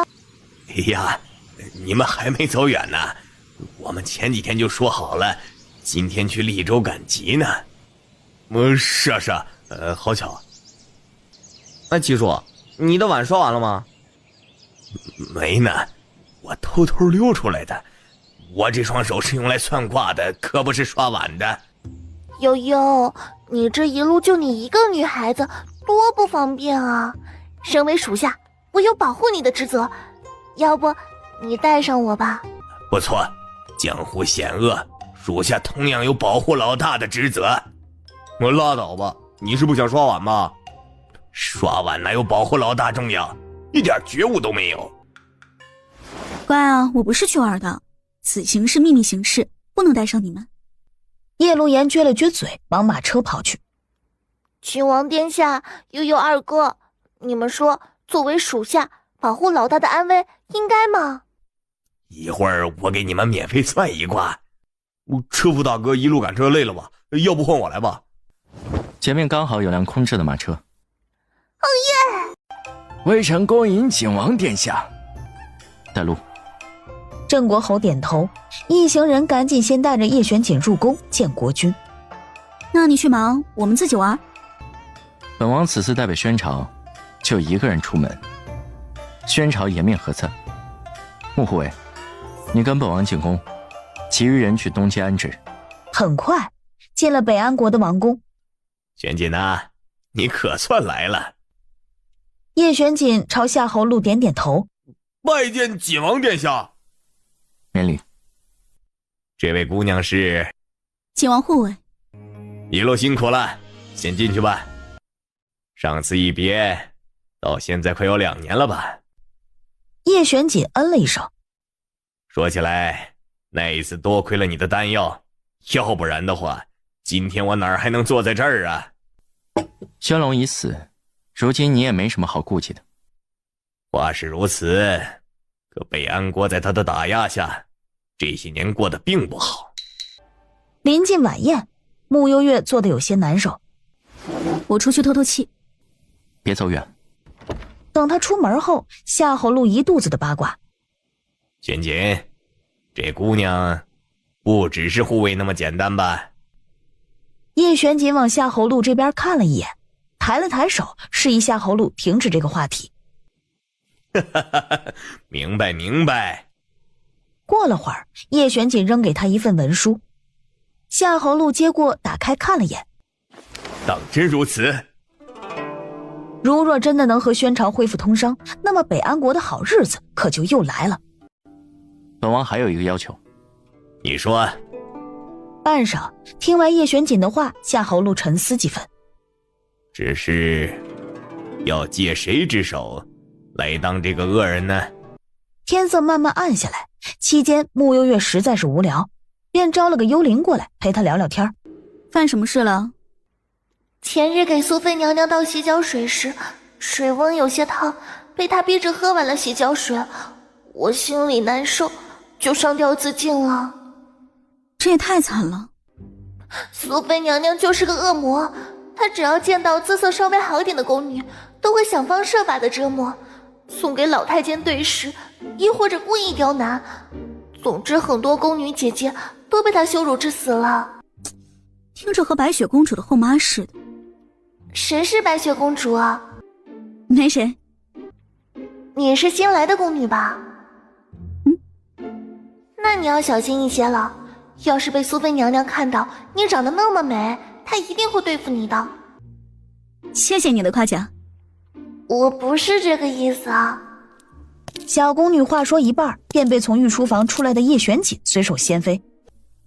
等久了。有点儿。走了。叶玄锦往出宫的方向走。你不是还要参加晚宴吗？不去了。真有你的，走哪儿都挺狂。还不是和你那个土匪头子学的。你用丹药救过很多人。你当本王的丹药是批发的。谁知道呢？我们……叶玄锦刚想问我们以前是不是也见过，身后便响起一道尖锐的女声：“前面那个女的，站住！”穆幽月脚步微顿，看了眼四周，这周围的女的好像就她一个，只不过她凭什么要停下来？叫你站住，听见没有？穆幽月不耐烦地回头看，一个打扮得华丽的女子朝她走近。这时，小宫女又飘了过来。快跑啊！苏妃娘娘来了！我还护书宝呢。穆幽月随手把小宫女挥走。什么宝？苏菲走到穆幽月的面前，只顾盯着穆幽月的脸看，完全忽视身边还站了个叶玄锦。你是哪个宫的宫女？我是你爹。你放肆！苏菲说着就要伸手朝穆幽月扇过来，穆幽月可不惯着她，握住苏菲的手腕，直接将她甩进了月季丛里。来人啊，给我杀了这个女人！一旁叶玄锦听到这聒噪的声音，抬了抬手，整片月季花丛忽然紧紧地锁住苏菲，将她缠在里面动弹不得。玄锦，恶人给你找到了。好，甚好。还不快把苏菲娘娘扶起来！场面一团乱的时候，叶玄锦已经拉着穆幽月离开。你又酝酿什么坏水呢？叶玄锦这会儿心情不错，伸手捏了捏她的脸。还是你最了解我。你们都别笑啊，我算的卦都是看长期的，短期你们看可能觉得不准，时间久了就会发现了。所以这就是你以前经常被人砸臭鸡蛋的原因。哎呀，那是他们没耐心，就觉得我是个骗子。笑什么呢？刚刚齐叔给你二哥算了一卦，我们快笑死了。说什么了？莫二少摇了2支签出来，我就一并看了。一支是关帝签，签上说时运未通，唯有守旧待时，时运一到，自然名成利就。通俗点说，就是莫二少目前守着眼前便好，继续做个闲散之人，待将来把握好时机，等待他的就是高压万人之势。这不挺好的吗？这支是挺好。另一支是月老签，莫二少这情路坎坷呀，必凭父母之命、媒妁之言成婚，良心不悦，强求无益。那正缘呢？齐叔说二哥的正缘会是地里挖来的，我们刚才就在笑这个，难不成二哥娶的是个萝卜？你们别笑啊，我的卦真是这么说的。你们吃饭了没有？我去给你们做饭吧。悠悠二哥，齐叔的话随便听听就好了，别往心里去。我们所有人都被他拉着算过，目前没一个灵验的。这么不靠谱啊？那是，他之前算我会当官呢。我一个杀人不眨眼的土匪，不被抓进牢里就不错了，当哪门子的官啊？不好意思啊，好久没做饭，手有点生，想了半天不知道做什么好，就做了老大之前教我的蛋炒饭。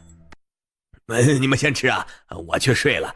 今天算了2支签，哎呀，这把我累得脑浆都打结了。吃了一口的叶玄锦同样皱眉，略带幽怨的目光看向穆幽月。这是你教的？是啊，就是这个味道，我爱吃。那我看着你吃。忽然不太饿，不想吃了。穆幽月拒绝吃下这碗咸蛋超人饭。累了，我去休息了。说完，以100米冲刺的速度消失在叶玄锦的眼前。没多久，穆兴泽走了出来，说起一些正事儿。北安国国君靠谱吗？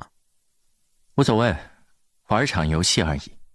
你们怎么都不吃啊？这是你妹妹的秘方，你吃吧。真的假的？甜甜还会做饭呢。穆兴泽拿起筷子吃了一大口，整个人忽然僵住。告辞。深夜时，所有人都睡下，唯有叶玄锦还坐在庭院里。不多时，一道黑影闪现。殿下，夏侯路晚宴过后，单独召见了丞相苏永忠以及将军苏永义，又晋升苏妃为苏贵妃。方才苏永义已经连夜飞鸽传书了。继续盯着。是，殿下。翌日，悠悠，这个香糯小米糕真好吃啊！穆幽月走了一会儿，余光瞥见一抹熟悉的身影。你先自己玩会儿，我去就来。昨日在王宫见到你时，还以为认错人了，没想到真的是你。你这个太傅倒是清闲。面前这人乃是北安国史上最年轻的太傅石冕。那位景王进了宫，国君没空搭理我们，我自然落得个清闲。倒是你，怎么做起人家的护卫来了？欠他一个人情罢了。是吗？我看不是这么回事吧。你近来怎么样？托你的福，一切都好。前不久见过师父一次，他老人家很是想念你。师父有些担心你，你若得空，不如和他报个平安。他虽表现得对你很是放心，可毕竟你是他的心头肉，他老人家嘴又硬，从不在你面前表现出来。晚点帮我送封信给他。好。昨夜你被苏妃欺负后，国君后来单独召见过苏家2兄弟，又晋升了苏妃，只怕那位靖王在替你做些什么。那人似乎不如传言那般不近人情。以前没发现你那么八卦。以前也没发现你会委屈自己做个护卫。老大呢？怎么不见了？不知道啊，刚刚突然神神秘秘的就跑了。该不会遇到相好的了吧？怎么可能？这里可是北安国啊！有什么不可能啊？咱们老大深藏不露，长得又漂亮，想娶她的人呐，恐怕得排2条街，不止。这时，一辆马车停在眼前。他人呢？面前4人均表示不知。我们还是去找找吧。木星则觉得干等也不行啊。走了没一会儿，叶陆言忽然咦了一声，指了指前面的茶楼。茶楼内，穆幽月先走了出来。走出来没多久，一身官服的石勉也走了出来。还真有相好的。我就说吧，喜欢我们老大的人能排2条街，你们还不信？那小子看起来斯斯文文的，我们老大倒是很般配。瞎说什么呢？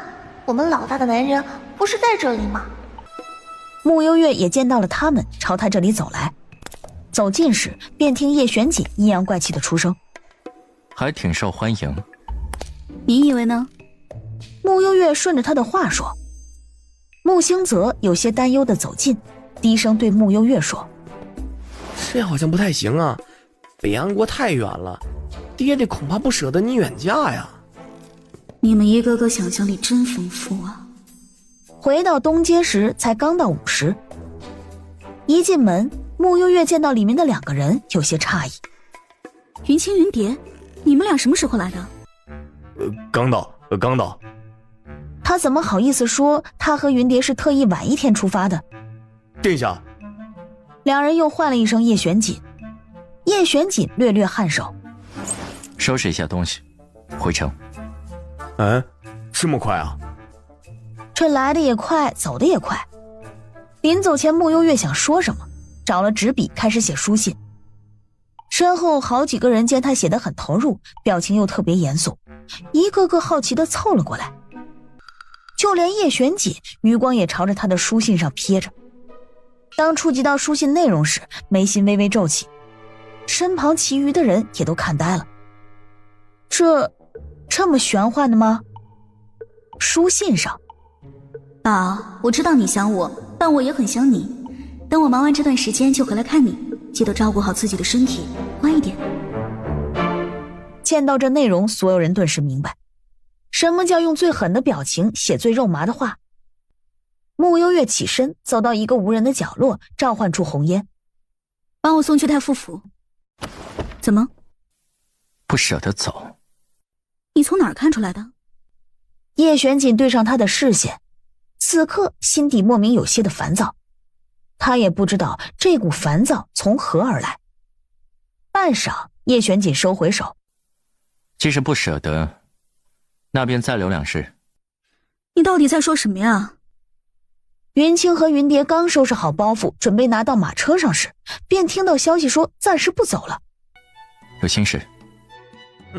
还好吧。你妹妹年纪小，难保不会被一些好看的皮囊所骗。你这个哥哥，就真的放心。何况那小子长得还不怎么样。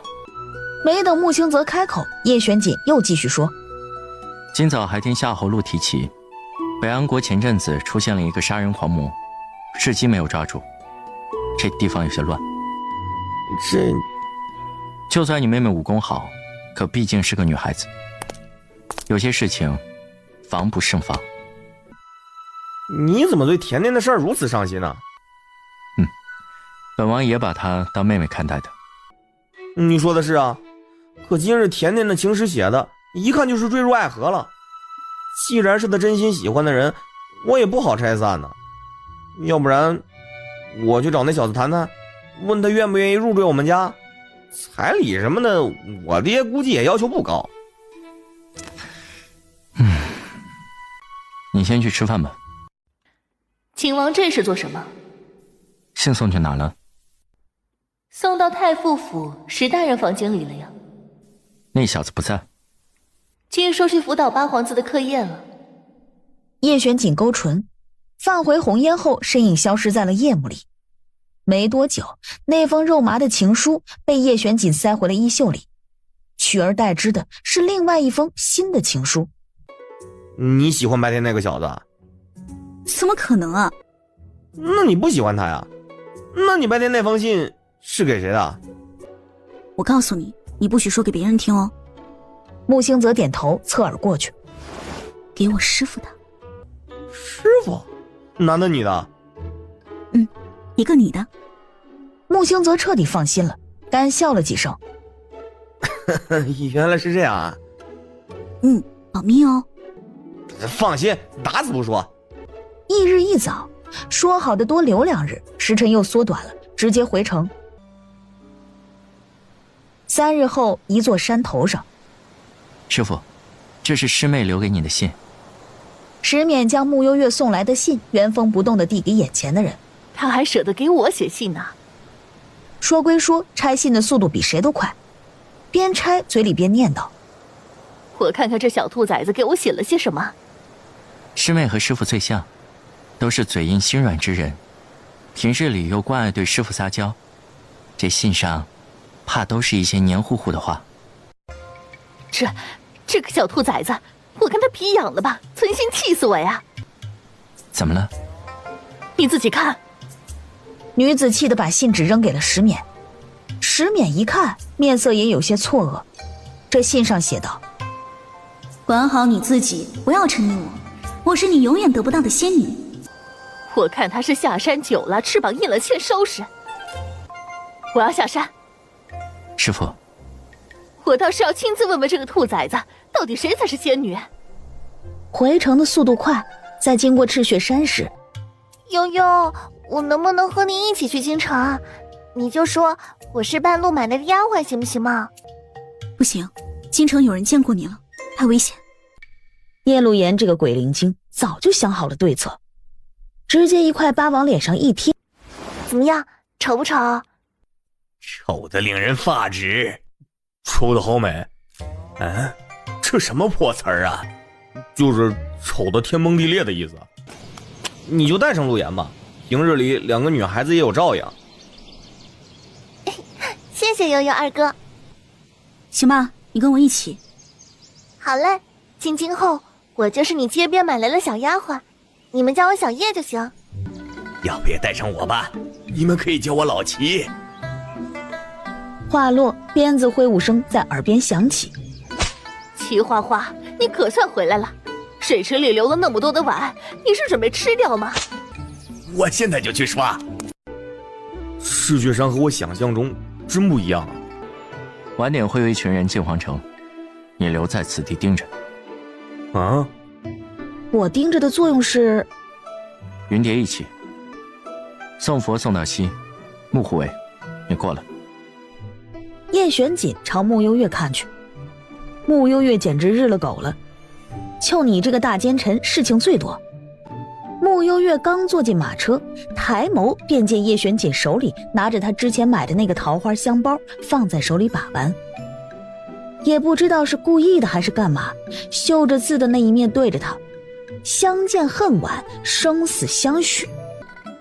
你能不能别看了？你不觉得这香包越看越好看吗？叶玄锦逆着他，唇角带着几分浅笑。只有你觉得。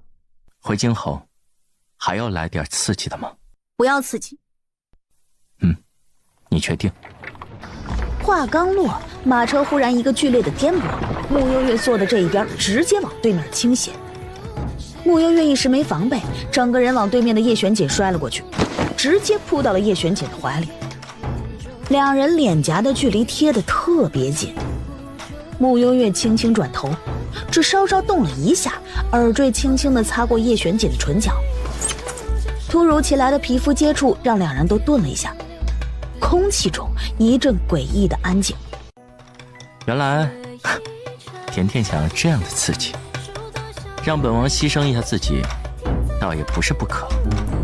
穆幽月直接伸手捂住了叶玄锦的嘴，一个警告的眼神瞪了过去后才松开叶玄锦。甜甜脸皮薄，本王不说了。我能骂脏话吗？可以。重新坐了回去，穆幽月掀开马车的窗帘，往外看着风景，可右耳却一阵阵的发烫，让他不自在地伸手摸了摸。在他看不见的角落里，叶玄锦同样指尖轻轻触碰着嘴唇，看着面前的慕幽月，笑而不自知。一路上两人都没再怎么说话，可围绕着两人的那股异样的气息却一直没有消散。回到幕府，我昨天刚教会皇上一套飞虎拳，怎么样？你爹我厉害吧？那是皇上领悟力好。不去你的！你是没有看见我那天在大街上在陆永会的样子，你二哥都快崇拜死我喽。老爷，二少爷和小姐回来了。真的呀？没多久，木相就和慕幽月以及木星泽进门了，身后还多了个丑丫头。这姑娘是？在利州时，奴家卖身葬父，多亏了穆小姐慷慨相助，奴家以后生是穆小姐的人，死是穆小姐的鬼。说完，又朝木相一鞠躬：“大人好，奴婢名叫小叶，以后是穆小姐的贴身婢女。”哦，你好啊。甜甜，你先带小叶去安顿一下吧。你们怎么这么快就回来了？小莲村怎么样？好玩不？不对呀，你们去小莲村，为什么还会经过利州？是这样的，甜甜说小莲村那位于伯伯最喜欢吃利州产的青花酥，所以我们特意绕了路过去的。那得兜不少远路啊。是啊，这不甜甜一片孝心没办法吗？不愧是咱们甜甜，有情有义，我这个当爹的深感欣慰。穆景玉差点笑出声，还真是一个敢说一个敢信呢。等木相走后，二哥，你和甜甜之间小秘密挺多呀，有吗？刚刚那个丑丫头也不是普通的丫头吧？女孩子的事儿你别多问啊。哦对了，你那里可有关于前任都统封长河的记录了？有啊，不过这人是突发恶疾身亡，记载的倒是不多。带我去看看。现在？不然呢？出于院。以后这个就是你的房间。谢谢悠悠。两位姐姐好，我叫小叶，以后有什么事情可以随时吩咐我。不用不用，小叶，你只需要照顾小姐就好。这是给你们的见面礼。红间紫竹直接傻了。这时外面有家丁跑过来：“红间、紫竹，小姐秋日的衣裳定做好了，你们快去取吧。”我们马上去。那什么，我去就好了。呀，掉了！哪来的丑八怪？走路没长眼睛吗？你长眼睛了，你还撞我？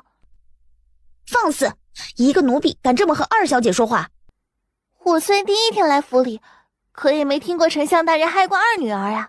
这位大姐，你是得了失心疯，成日在这里意淫吗？你，实在大胆！你给我跪下！彩兰，这贱丫头以下犯上，给我掌嘴！彩兰上前做事就要扇叶露言，叶露言要是会吃亏，那就不叫叶露言了，当即扯着嗓子大喊起来：“来人呐！救命啊！要杀人了！”大叫声很快吸引了很多人过来。傅姑娘，小叶是小姐的贴身婢女。怎么，慕幽月的婢女就不是婢女了吗？彩兰，你还愣着干什么？两个一起打！话刚落，面前一阵厉风袭来，傅蕊忽然感觉两个脸颊被厉风狠狠地抽打了一下。啊，小姐你的脸！贱婢，你敢打本小姐？这位小姐，我两只手都包着衣服，我又没长第三只手，怎么打你啊？丑八怪，你给我去死！夫人，前日被这般羞辱，我不想活了。小叶呀，你别难过，身体发肤受之父母，这不怪你。义父，是这个丫头先撞了我，还对我百般言语羞辱。是吗？刚刚小叶抱着一堆衣服往前走，是傅姑娘撞上他的。不是的，义父。还不快向小叶道歉！我道歉。对不起。大声点，听不见。小叶，对不起。没事的，您是主子，不用和我一个下人道歉的。况且你刚才也没说错，我的确是个丑八怪。回你的荷香院，抄写静心诀500遍。义父，蕊儿，不要再让我失望了。木相走后，周围也都散去。你别得意的太早。夫人，你还真是不见棺材不落泪啊！你要做什么？杀了你啊！吓你的啦，怎么那么不惊吓？好了好了，小姐别气了，刚刚给你领了好多漂亮的新衣服，快回去试试吧。好自为之。穆幽夜、穆朝晖，这是你们逼我的，我要你们穆家每一个人都不得好死。风平浪静的过了3日，一日夜晚，一只信鸽从荷香院飞出，没多久便被拦下了。翌日，朝堂，蒋公公宣布一道旨意，宣朝恢复与北安国通商。皇上，中书陆永会在外求见。陆永会自从被贬为从七品小官后，连上朝的资格都没有。这会儿是早朝时辰，有事儿等皇上退朝再议。陆中书，他要弹劾丞相大人。轩辕有些拿不定主意，看向叶玄锦。叶玄锦抬抬手，示意文霄放人进来。微臣陆永会拜见皇上。陆中书，你扰乱朝堂秩序，该当何罪？微臣自知不该贸然打断皇上，但是微臣刚刚发现了一件天大的事儿，因此微臣必须要站出来揭穿真相。叶玄锦手撑着脑袋，挑挑眉。哦，说来听听。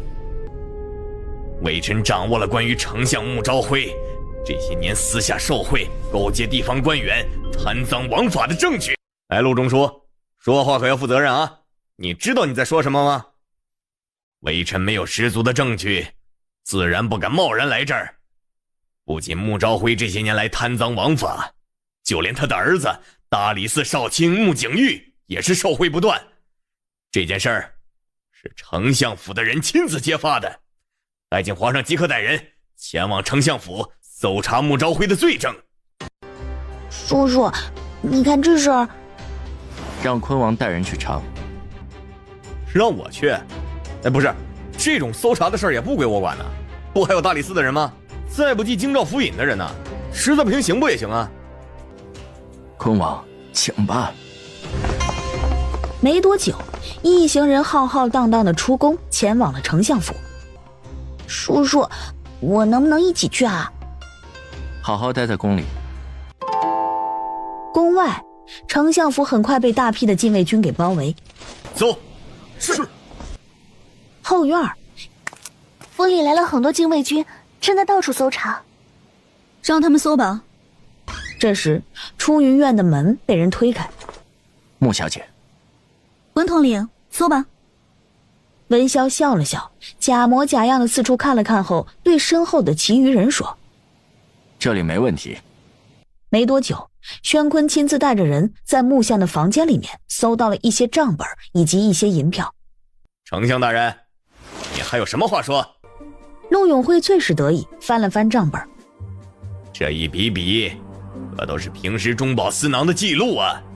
这最小的数目也都有1万两白银，难怪丞相大人活得风生水起的。还有这银票，上面还刻着天妖国的印章。看来丞相大人不仅受贿，私下还和天瑶国有着来往，也不知道丞相大人究竟是何居心呢？莫不是想通敌叛国？本王奉了皇上的命令，前来等待结果。你们继续。景王殿下，方才我们已经搜到了穆朝晖贪污的账本以及天瑶国的银票。哦，是吗？请景王殿下过目。陆永会把账本递上，叶玄锦接过，随意翻了2眼，又往陆永会看了看。陆永会以为叶玄锦是要听他口述，便指着账本的第1行开口道：“您看看，这1月2日就收了林南知州2万两的银票。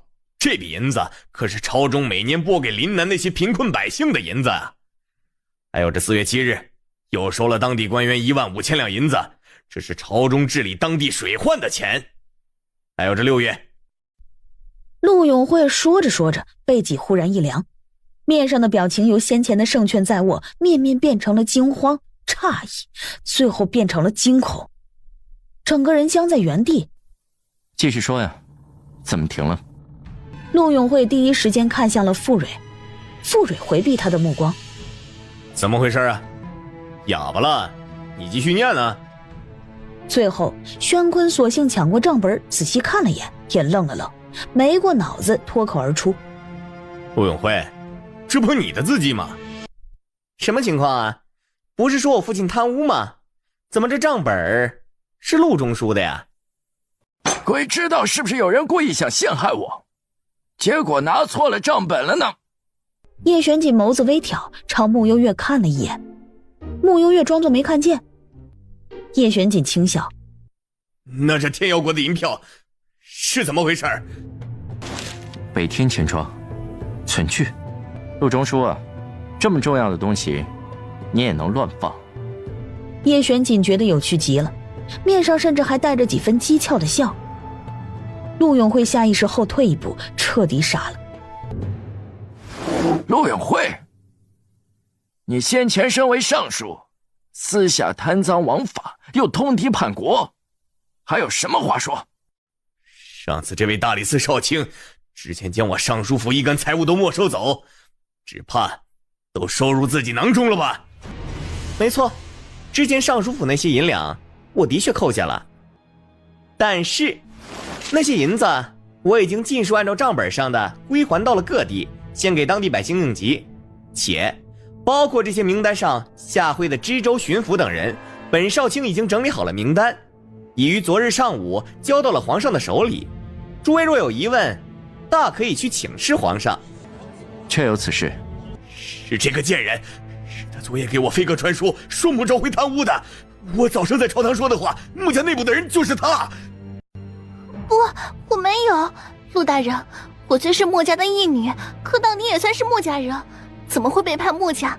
你何苦冤枉我一个小女子？陆永慧，你是真的被打脑残了吧你？这事和本王没关系啊，本王什么也不知道。景王，这事儿你来定夺吧。按宣朝律法来。先关押，等所有证据搜集后再判。没多久，陆永慧被文晓给带了下去。带出丞相府时，在门口围观的百姓堆里看见了东岐道长和巫医程瑞。陆永慧大喊：告诉太后，我有办法救他。今日之事，丞相大人受委屈了。哼，你看我今天皱了一下眉头了吗？秦王今天辛苦了，小姐刚刚说要请你吃顿饭。也不是不行，那就麻烦穆姑娘了。小姐快出门吧。眼看着穆幽月和叶玄锦一起出了门，穆香一脸的问号。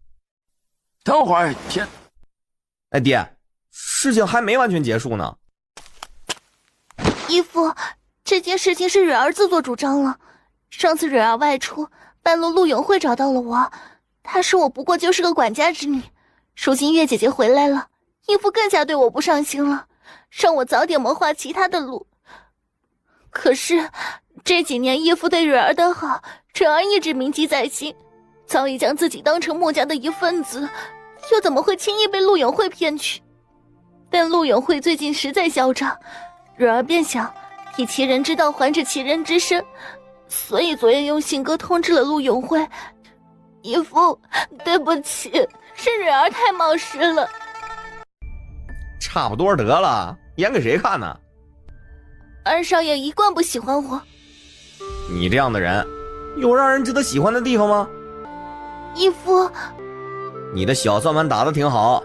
今天这事儿，如若陆永慧带人来查，的确什么也没查到，你便可以向我们表一次忠心。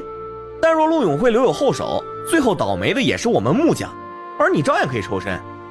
不蕊，你左右不吃亏啊。二少爷何必把人想得那么坏呢？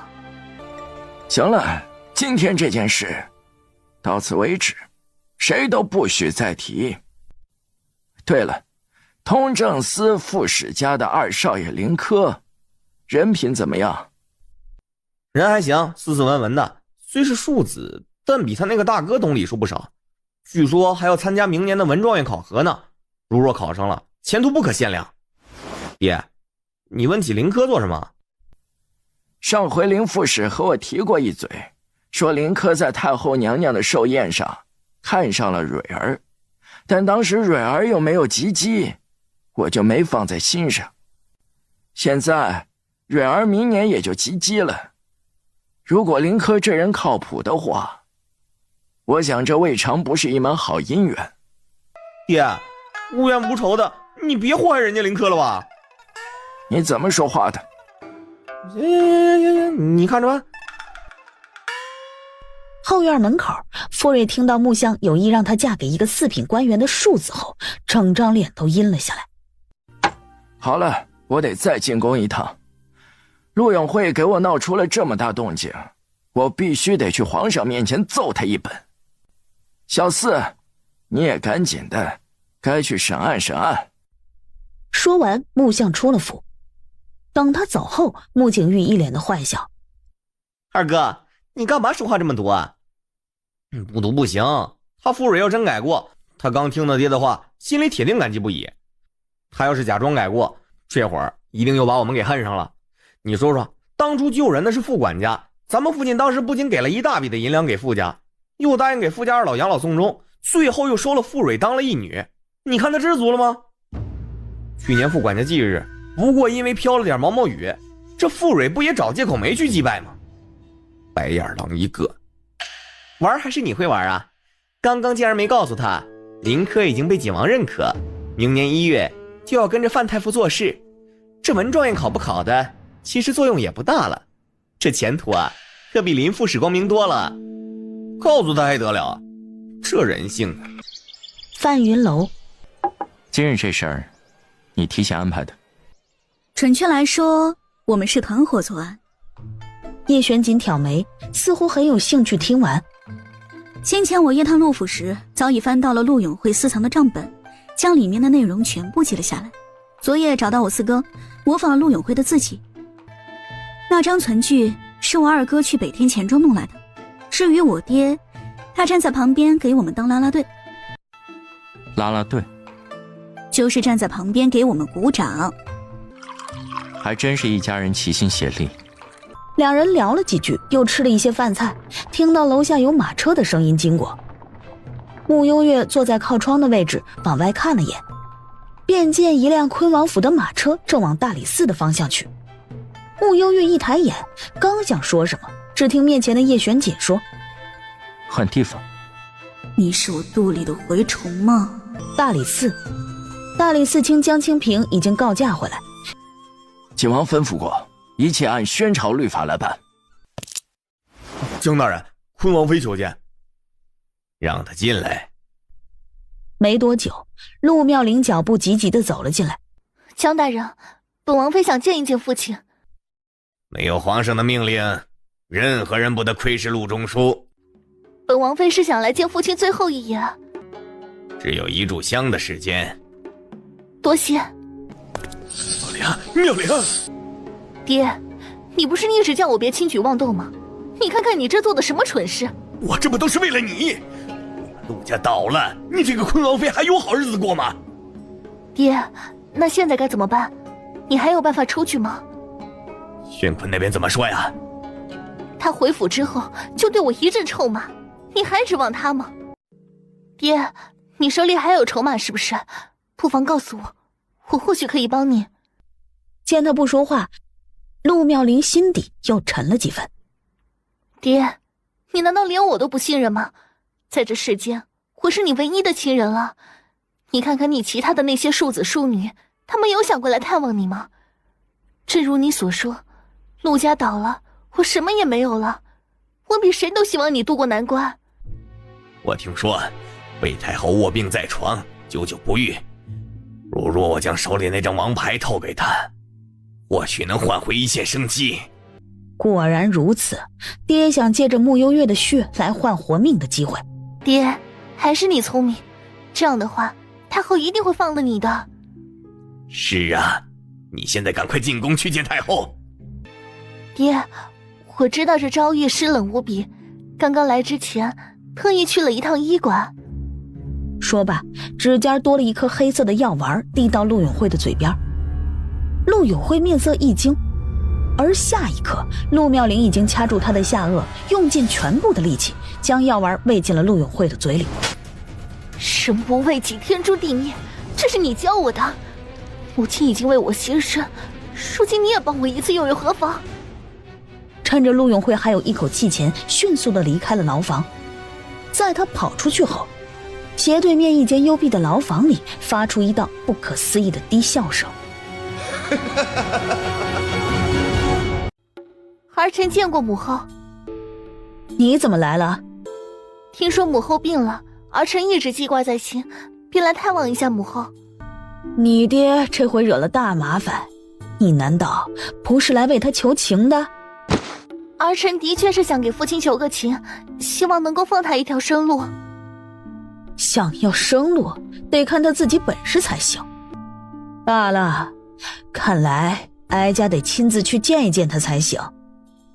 郑府统领，你来扶哀家。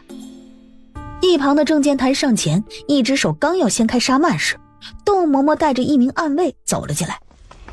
启禀太后娘娘，刚才大理寺那边来报，陆永慧服毒自尽了。什么？不可能！怎么会这样？你一定是在骗我的，是不是？大理寺卿方才已经紧急入宫面见皇上了，此事千真万确。我爹怎么可能自尽？他一定是被人谋害的，一定是大理寺的人，他们草菅人命。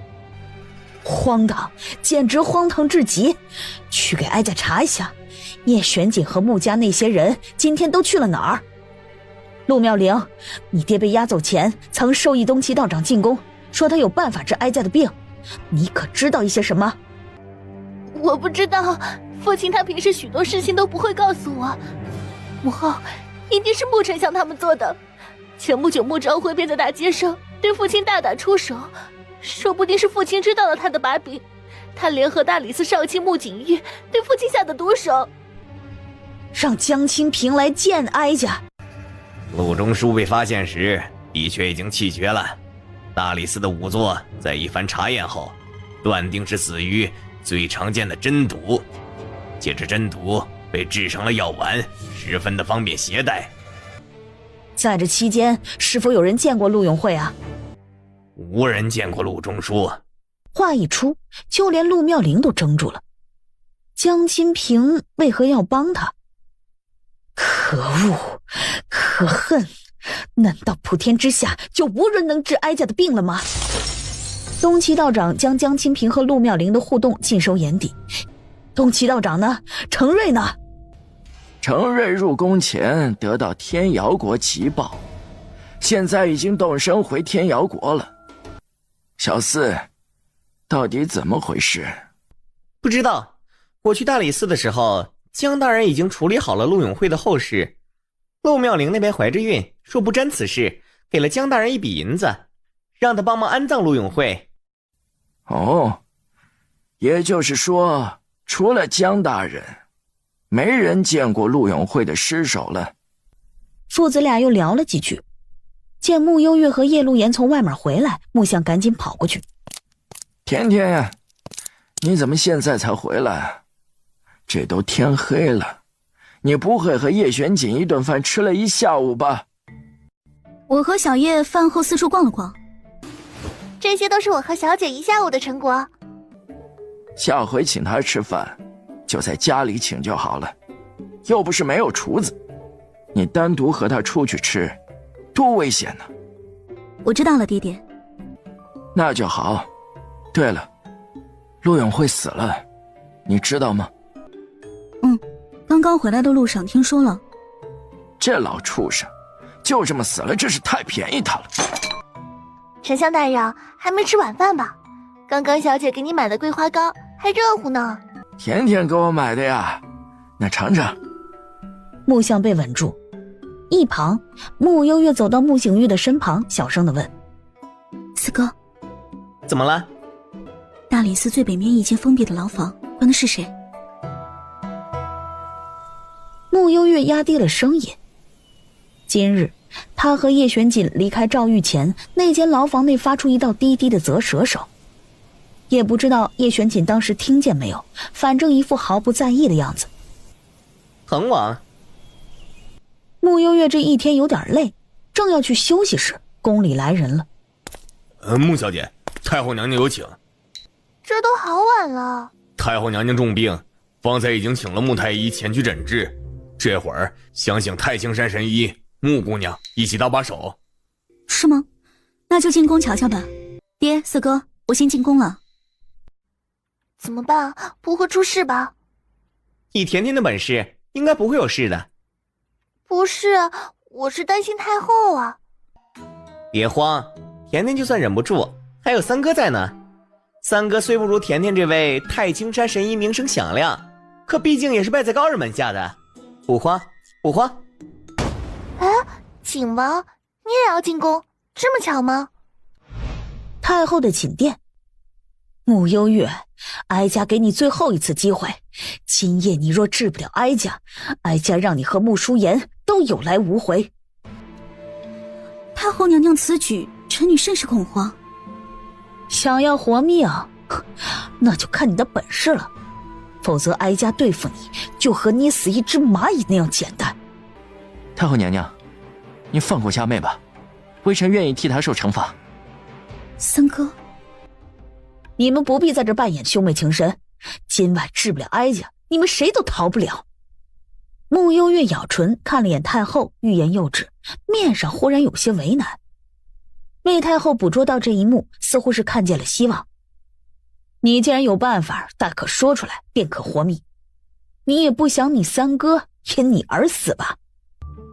太后娘娘应当是受了什么反噬，才会突然变得如此。办法是有一个，但臣女说出来，太后娘娘未必信。何况这个办法，在旁人看来，定是歪门邪道，而且也十分的残忍。说来听听。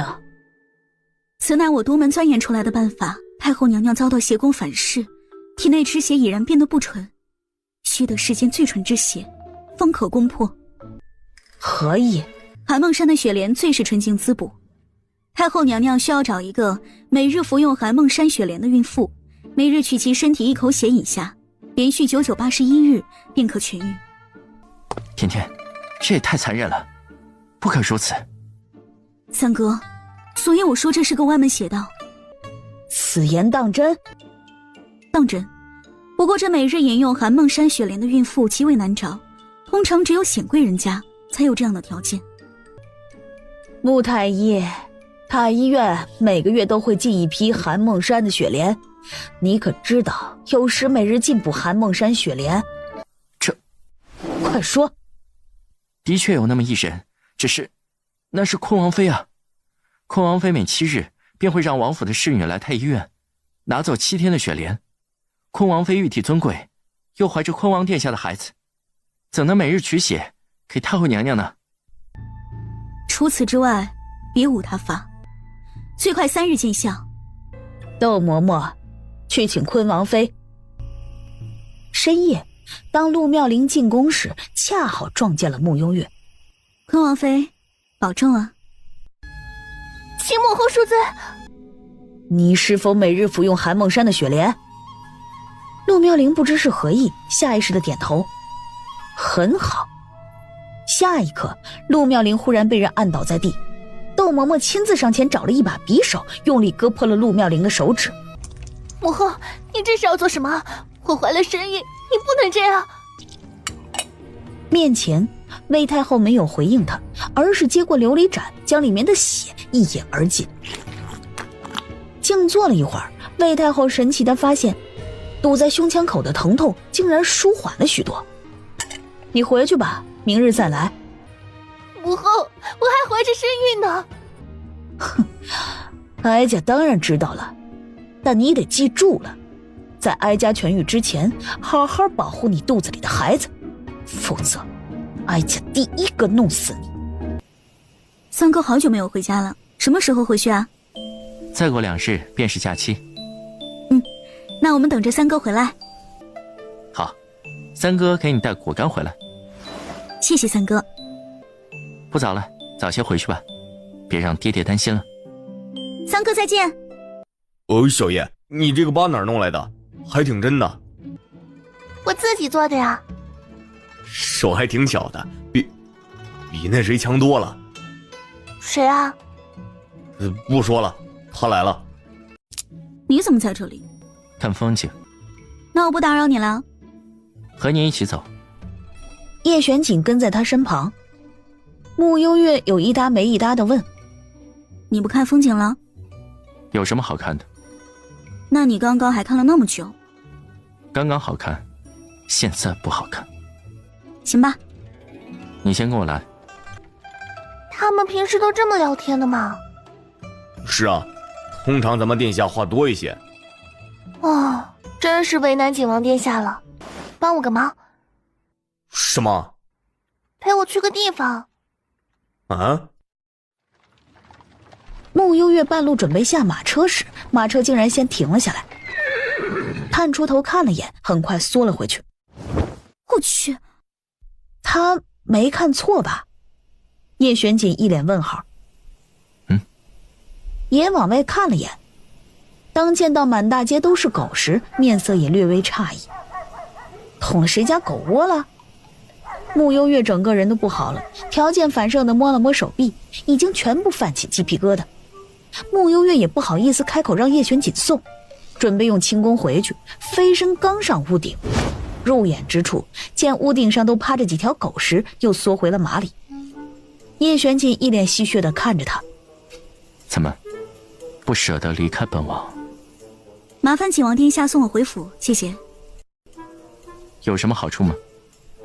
我给本王绣个荷包。”叶玄锦先一步开口：“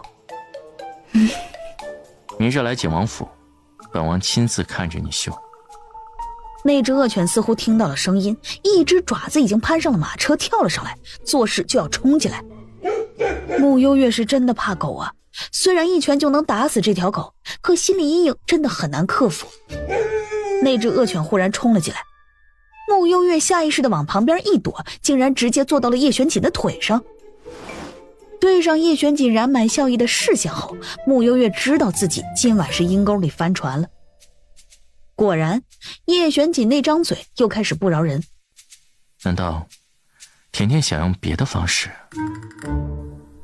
说完有些为难。这不太好吧？这不变成本王给你好处了吗？叶玄锦，你能闭嘴吗？慕幽月被他这话竟弄得有些脸红起来。这人说起话怎么没羞没臊啊？恶犬张着嘴朝慕幽月扑过来，慕幽月再也管不了其他了，慌乱中搂住了叶玄锦的脖子。哎，绣荷包，绣荷包！一言为定。先把狗赶走。叶玄锦轻轻地挥挥手，近在咫尺的恶犬被他一下子掀出了马车，而后拍了拍慕幽月的后背，语气温和：“别怕，走了。”慕幽月回神，第一时间跳出叶玄锦的怀里，脸蛋还有些微红。他刚刚都做了什么呀？原地，叶陆言和云清看着满大街的狗，轮到他们头疼了。放狗容易送狗难，何况还是整个狗场里的狗。正头疼时，远处传来一群人骂骂咧咧的声音：“兄弟们，偷狗贼就在前面，抄家伙！偷我们狗场里的狗，我打死你们2个不要脸的偷狗贼！”忙活了一整夜，有人欢喜有人愁。小叶，昨晚多亏了你啊！话说你是怎么知道城内居然有狗场的？我虽然不在京城，但这里的地势我熟啊。原来是这样。聊着聊着，叶陆言忽然觉得后脑勺凉飕飕的，一回头，叶陆言尴尬的笑笑：“那什么，云清找你。”穆姑娘，请。你们2个可以啊，回来再揍你。遵命。走吧。云清，我们小姐还没用早膳呢，别饿着她。放心吧，小叶。还挺早。可不是，木姑娘刚起身就来了，连早膳都没吃呢。叶玄锦扫了眼云清，云清会意，备膳。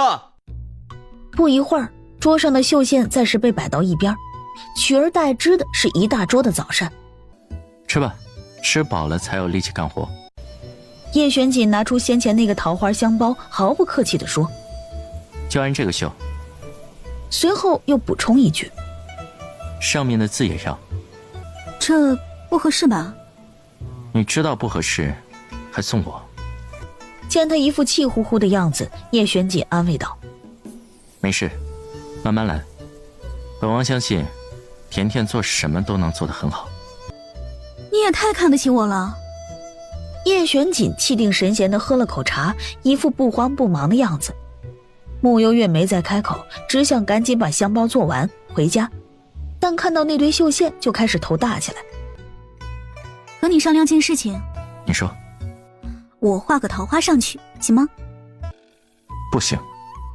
叶玄锦，你最好没有求我的时候。穆幽月气呼呼地重新拿过一块布料，然后开始穿针引线。穿针的过程由于针眼太小，穆幽月穿了好几次都没穿进去，似乎是连叶玄锦都看不下去了，忽地起身站了起来。穆幽月还在专注地穿针，身后笼罩了一团阴影过来，下一刻双手被人握住。叶玄锦悦耳的声音在他耳边响起：“是不是要给你换成头发丝才行？”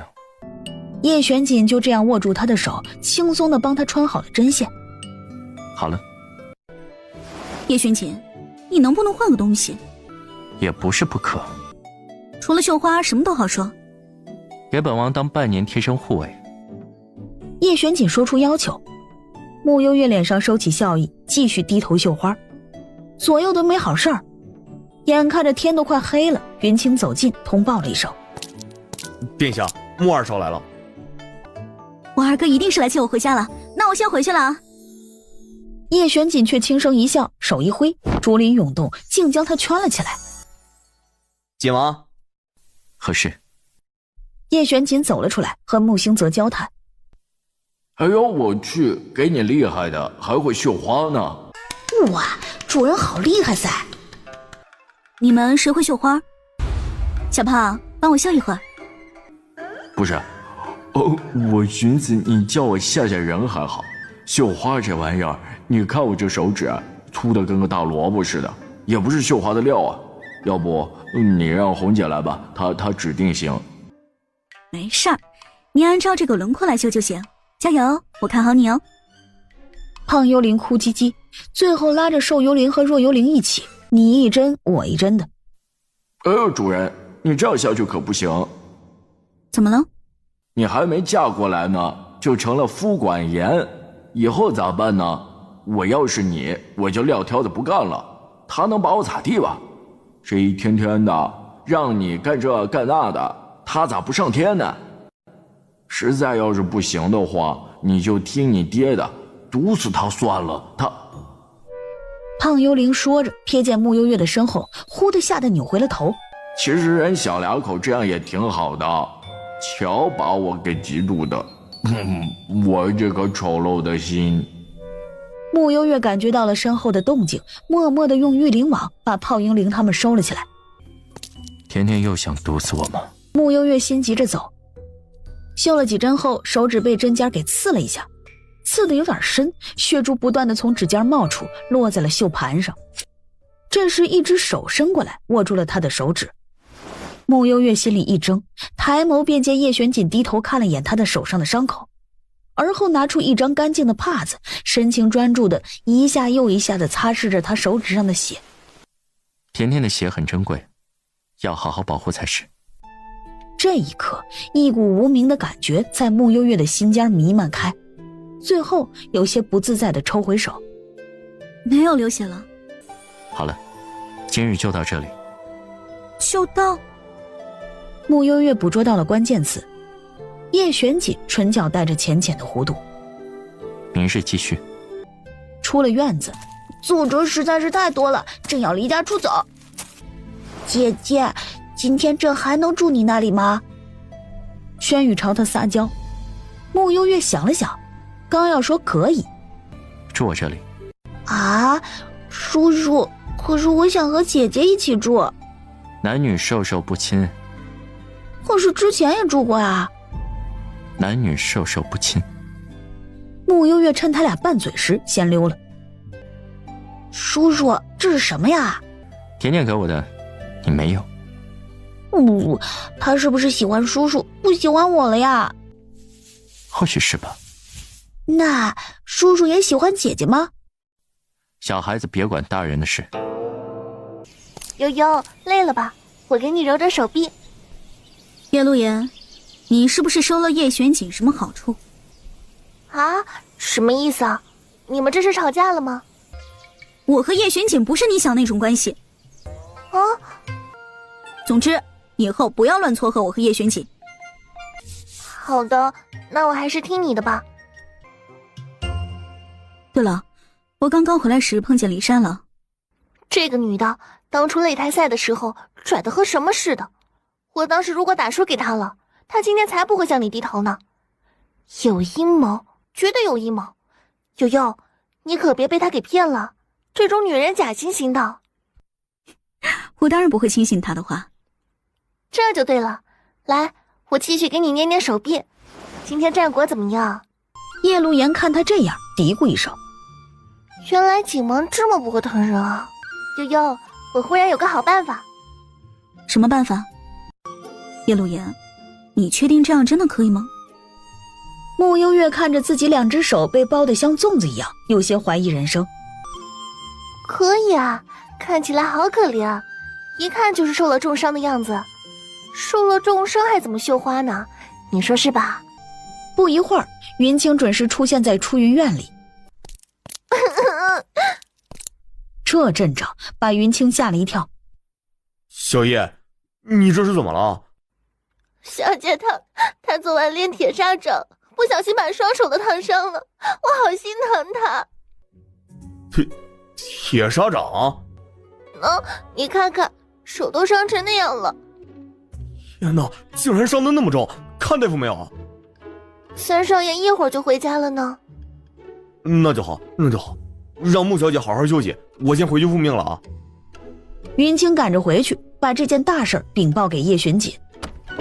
怎么样，我这个办法好不好？这时，外面又有脚步声传来。你好啊，悠悠二哥。陆言，甜甜呢？在房间里面休息呢。小三回府了，小四今天也空闲着。我们兄妹几个好久没聚了，小四提议去游湖。啊，游湖啊，那一定很好玩。你也一起去吧。那我去通知悠悠。跑回屋里征求穆幽月的意见。悠悠，去游湖吧。好。殿下，属下刚刚去过丞相府，穆小姐受伤了。叶玄锦今日特意换了个地方，此刻坐在一艘豪华大船的船舱内，看着桌面上摆放着昨日绣了一半的绣盘，原本平和的眼眸划过几分不易察觉的担忧。伤哪里了？听小叶说，是昨晚练的铁砂掌，把双手都烫坏了。铁砂掌？是啊，属下去的时候，穆小姐双手都被包了起来，伤得特别严重呢，连说话的力气都没有了。须臾，叶玄锦起身往船舱外走去。这小怪物还真是让人不省心呢。刚走到船舱，还未来得及走出去，便听到岸边传来一阵嘻嘻哈哈的声音。悠悠，快点！哇，这个船好大，我真的好久没有游湖过了。来了。船舱内，叶玄锦默默地撤回身子，往云清看了眼。云清此刻也懵了，完了，前途不保啊！穆小姐，你可真把我坑死了！你骗人就骗人，你好歹换个地方玩啊！怎么还偏偏撞上来了？这不要命吗？再偷偷看一眼叶玄锦，果然殿下的脸更黑了。跟上。小叶，既然是一起出来玩的，你就别拘束了。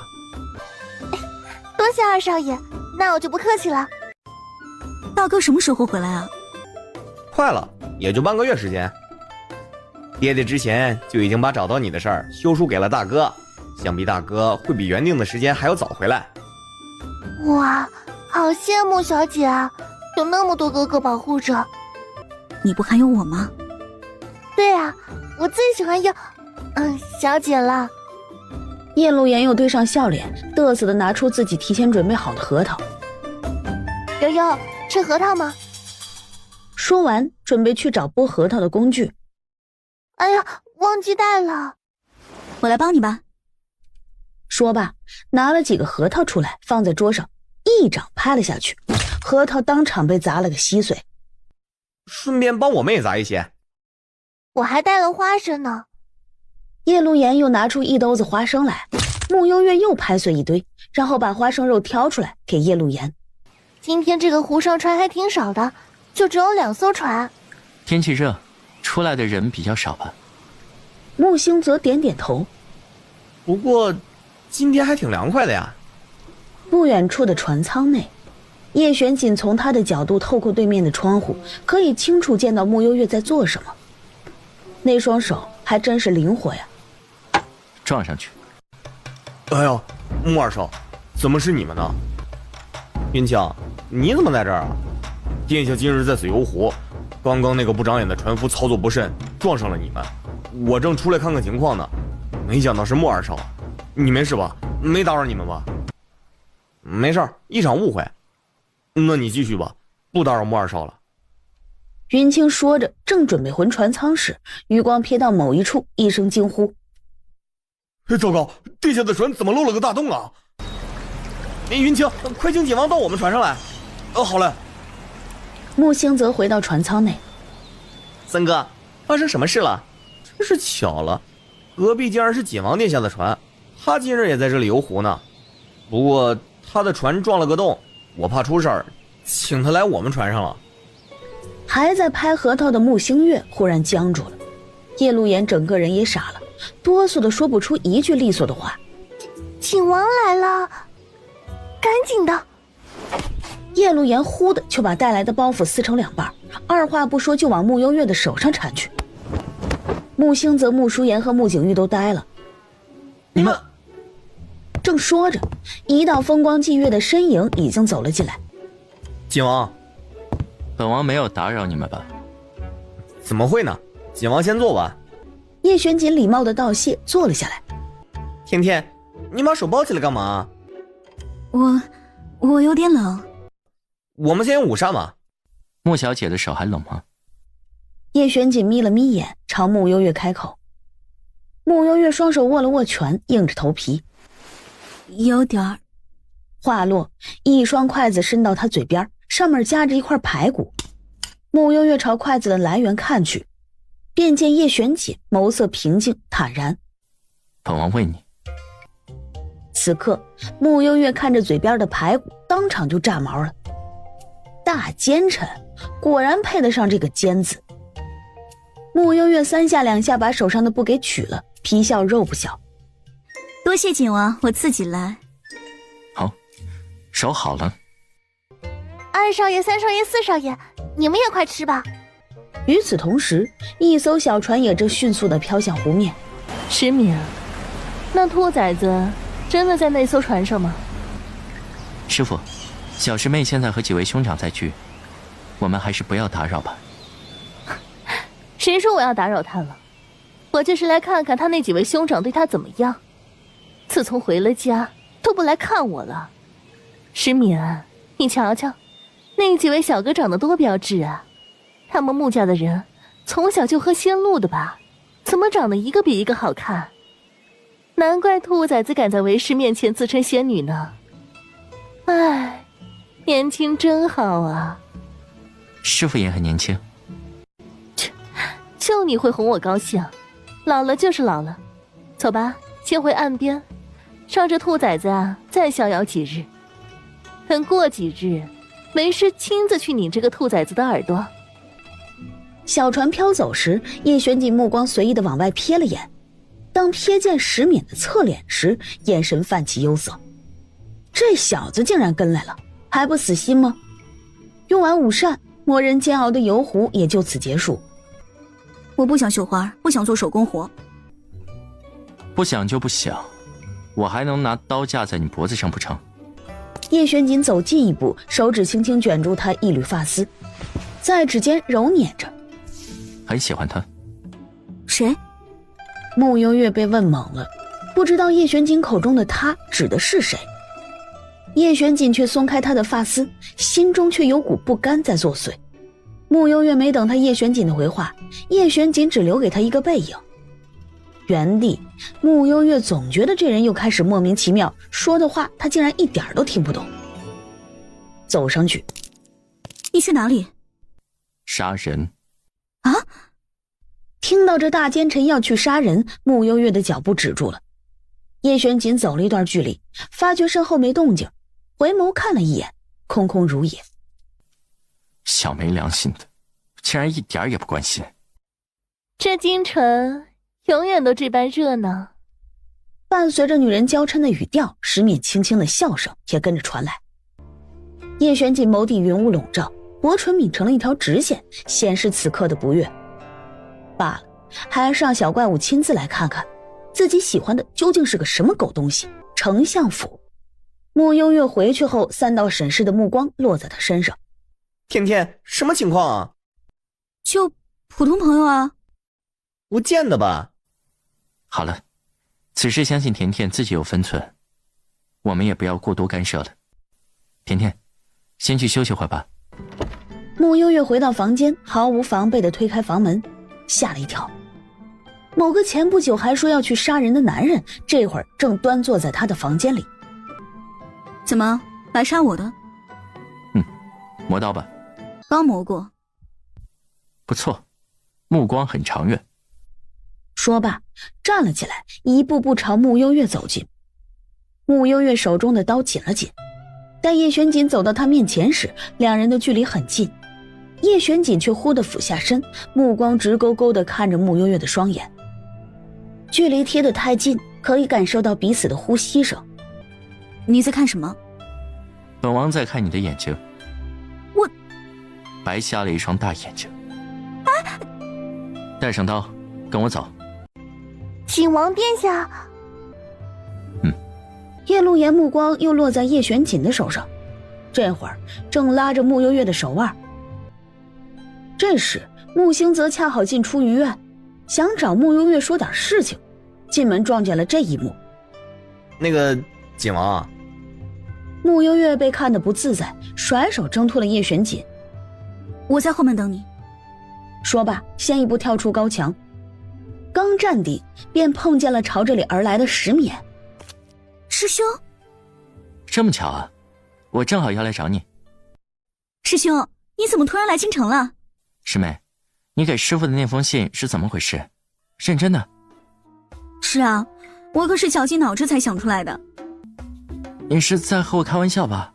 我没有和你开玩笑啊，我发誓苍天为证，日月为鉴，我是认真的。慕幽月说着，还把手举到头顶。叶玄锦来的时候，完整的听到了慕幽月最后的一句话。当他见到慕幽月面前站着的男人，以及慕幽月正对着对方袒露的真心，叶玄锦当场气得磨牙。这狗东西刚应付完另一个女人，现在还敢来找小怪物。清风拂过，石冕正想说话时，一股强大的杀气朝他袭来，一片竹叶快如闪电地扫向他的眉心，速度太快，慕幽月和石冕都惊了一下。危险关头，慕幽月推了石冕一把，躲过了竹叶的攻击。那片竹叶落到了石冕身后的高墙上，狠狠地嵌了进去，墙体瞬间裂开了几道缝隙。慕幽月回过身，见后面站着叶玄锦，气恼道：叶玄锦，你干什么？你就真的那么喜欢他？你在胡说八道什么呀？苍天为证，日月为鉴。哼，倒是比那8个字有分量多了。而在这一刻，叶玄锦也清晰地感受到自己的情绪在渐渐不受自己控制，对他来说并不是一个很好的现象。可现在他就偏要做一个十足的恶人，一恶到底。景王，你是不是误会了什么？石勉不开口还好，一开口在叶玄锦听来大有示威的架势。特别是穆幽月还站在石勉的身边。穆幽月，过来。你今天到底受什么刺激了？见他没动，叶玄锦眸光淡薄透骨地睨着他，半晌终是放低了姿态。你为什么要给他写信？写信？穆幽月抿唇，默默地把所有的碎片完整地串联了起来。叶玄锦以为那封信是他给师兄写的，可是这关叶玄锦什么事儿啊？他为什么要如此生气，还要杀师兄呢？就在这时，一道鬼魅的身影凌空而来，一袭白衣，身姿飘渺轻逸，稳稳地落在石勉的身边。这里真热闹呢。师父。已经做好杀人准备的叶玄锦身子一僵，不可思议地往穆幽月看去。师父，师父，你怎么出来了？你小子的功夫都是为师教的，偷溜出来，真当为师察觉不到吗？还有你，小兔崽子！师父，哟，石勉，你听听，仙女管我叫师父呢，是不是我耳朵出问题了呀？仙女？怎么不承认了呀？你那信上不是明明白白的写着，你是我得不到的仙女吗？女子说着，从衣袖里掏出一封皱巴巴的信。一旁的叶玄锦忽然有股不祥的预感。当穆幽月接过信，叶玄锦瞟了一眼，只见那熟悉的笔迹后，脑子有一瞬间是空的。师父、师兄、师妹、信件。师父，这个不是我写的呀。这不是你让石勉交给我的吗？现在不承认了？真不是我写的，这字迹不是我。穆幽月说着说着，忽然觉得这字迹有些眼熟，默默地往身侧的叶玄锦看了一眼。叶玄锦，你这个大奸臣，无耻！要是让老娘知道这是谁的恶作剧，老娘第一个撕了他！你这个兔崽子，下山这么久，一点也不想为师的吗？想啊，当然想师父，只是手边事情太多，暂时抽不开身。行吧，暂时原谅你了。不过，要是有事你就放手去做，天塌了，为师给你撑着。哎，心上人。师父，你别乱说。师父，这位是景王。又向叶玄锦介绍，这是我师父算了，你就叫她王母娘娘吧。别听他们的，惯爱取笑我，叫我老秦就行了。王母娘娘，今日之事有众多误会，为表歉意，本王明日在府中设宴，请你还有石勉一起。那就提前感谢景王殿下招待了。石勉，我们走。待他俩走后，周围恢复了安静。穆幽月似笑非笑地看着他。景王殿下，偷换我的信，这是闹哪儿一出啊？本王好心替你把关男人，有错吗？幼稚无聊。说罢，转身准备回府，叶玄锦却拉住他的衣袖。本王有话跟你说。穆幽月看向他，似乎在等他说。四目相对，叶玄锦抿着薄唇，忽然就不知道该说什么了。就在这时，噼里啪啦的声音在附近响起。先前那堵被竹叶嵌入的围墙，裂缝越来越大，越来越大，直到最后，整堵墙都散架了。来人，有刺客！突如其来的动静让叶玄锦和穆幽月都反应有些慢。待两人反应过来时，穆家的侍卫已经跑出来。当看清墙外的人后，先是一愣，而后重新跑了回去，嘴里大喊：“快去禀报相爷，锦王砸了我们府的后墙！”你先回去吧，快走吧，有什么话过几天再说。这当真是那大奸臣干的？回禀相爷，小的刚刚听到动静跑过来的时候，的确是见到景王在这里。可恶，这个混小子，如今都敢这般挑衅我了。我的刀呢？爹，你先冷静，是不是有什么误会啊？哪来的误会？证据都在这里。小四，你们大理寺管不管这个事情？这事儿吧，属于生活琐事，一般由京兆尹府管。那不行，别以为我不知道，裴彦之那小子是大奸臣的人。罢了，我亲自去一趟景王府，我倒是要问问，这强哪里得罪他了。木匠说罢，往大门的方向走。我得去看看，别一会儿爹被景王府的侍卫抬出来了。穆景玉醒了醒神，追了上去。穆舒言也感觉不妙，跟了上去。悠悠，怎么回事啊？你们在后院打架吗？差不多吧，不过这墙的确是叶巡警干的，该赔还得赔。深夜里，木匠风风火火地走向景王府。丞相大人，您来了。叶巡警呢？殿下刚回府呢，这会儿在后院。带路。爹，一会儿有话好好说啊，万一真有误会呢？叶巡警，穆丞相，今晚真是抱歉，本王奉皇命捉拿天瑶国的奸细，奈何贼人狡猾，交手时一不小心失手误伤了相府的后墙。本王方才已经命人明日一早便去修相府的墙。是吗？天瑶国奸细，那抓到了吗？相爷，属下之前好像是看到景王当时身边还站着个人影，似乎还是个女奸细。你不早说。原来是这样啊！景王既然有公务在身，那我们自然也能理解。误会一场，大家说开了就好了。我爹也不是不讲理的人，是吧，爹？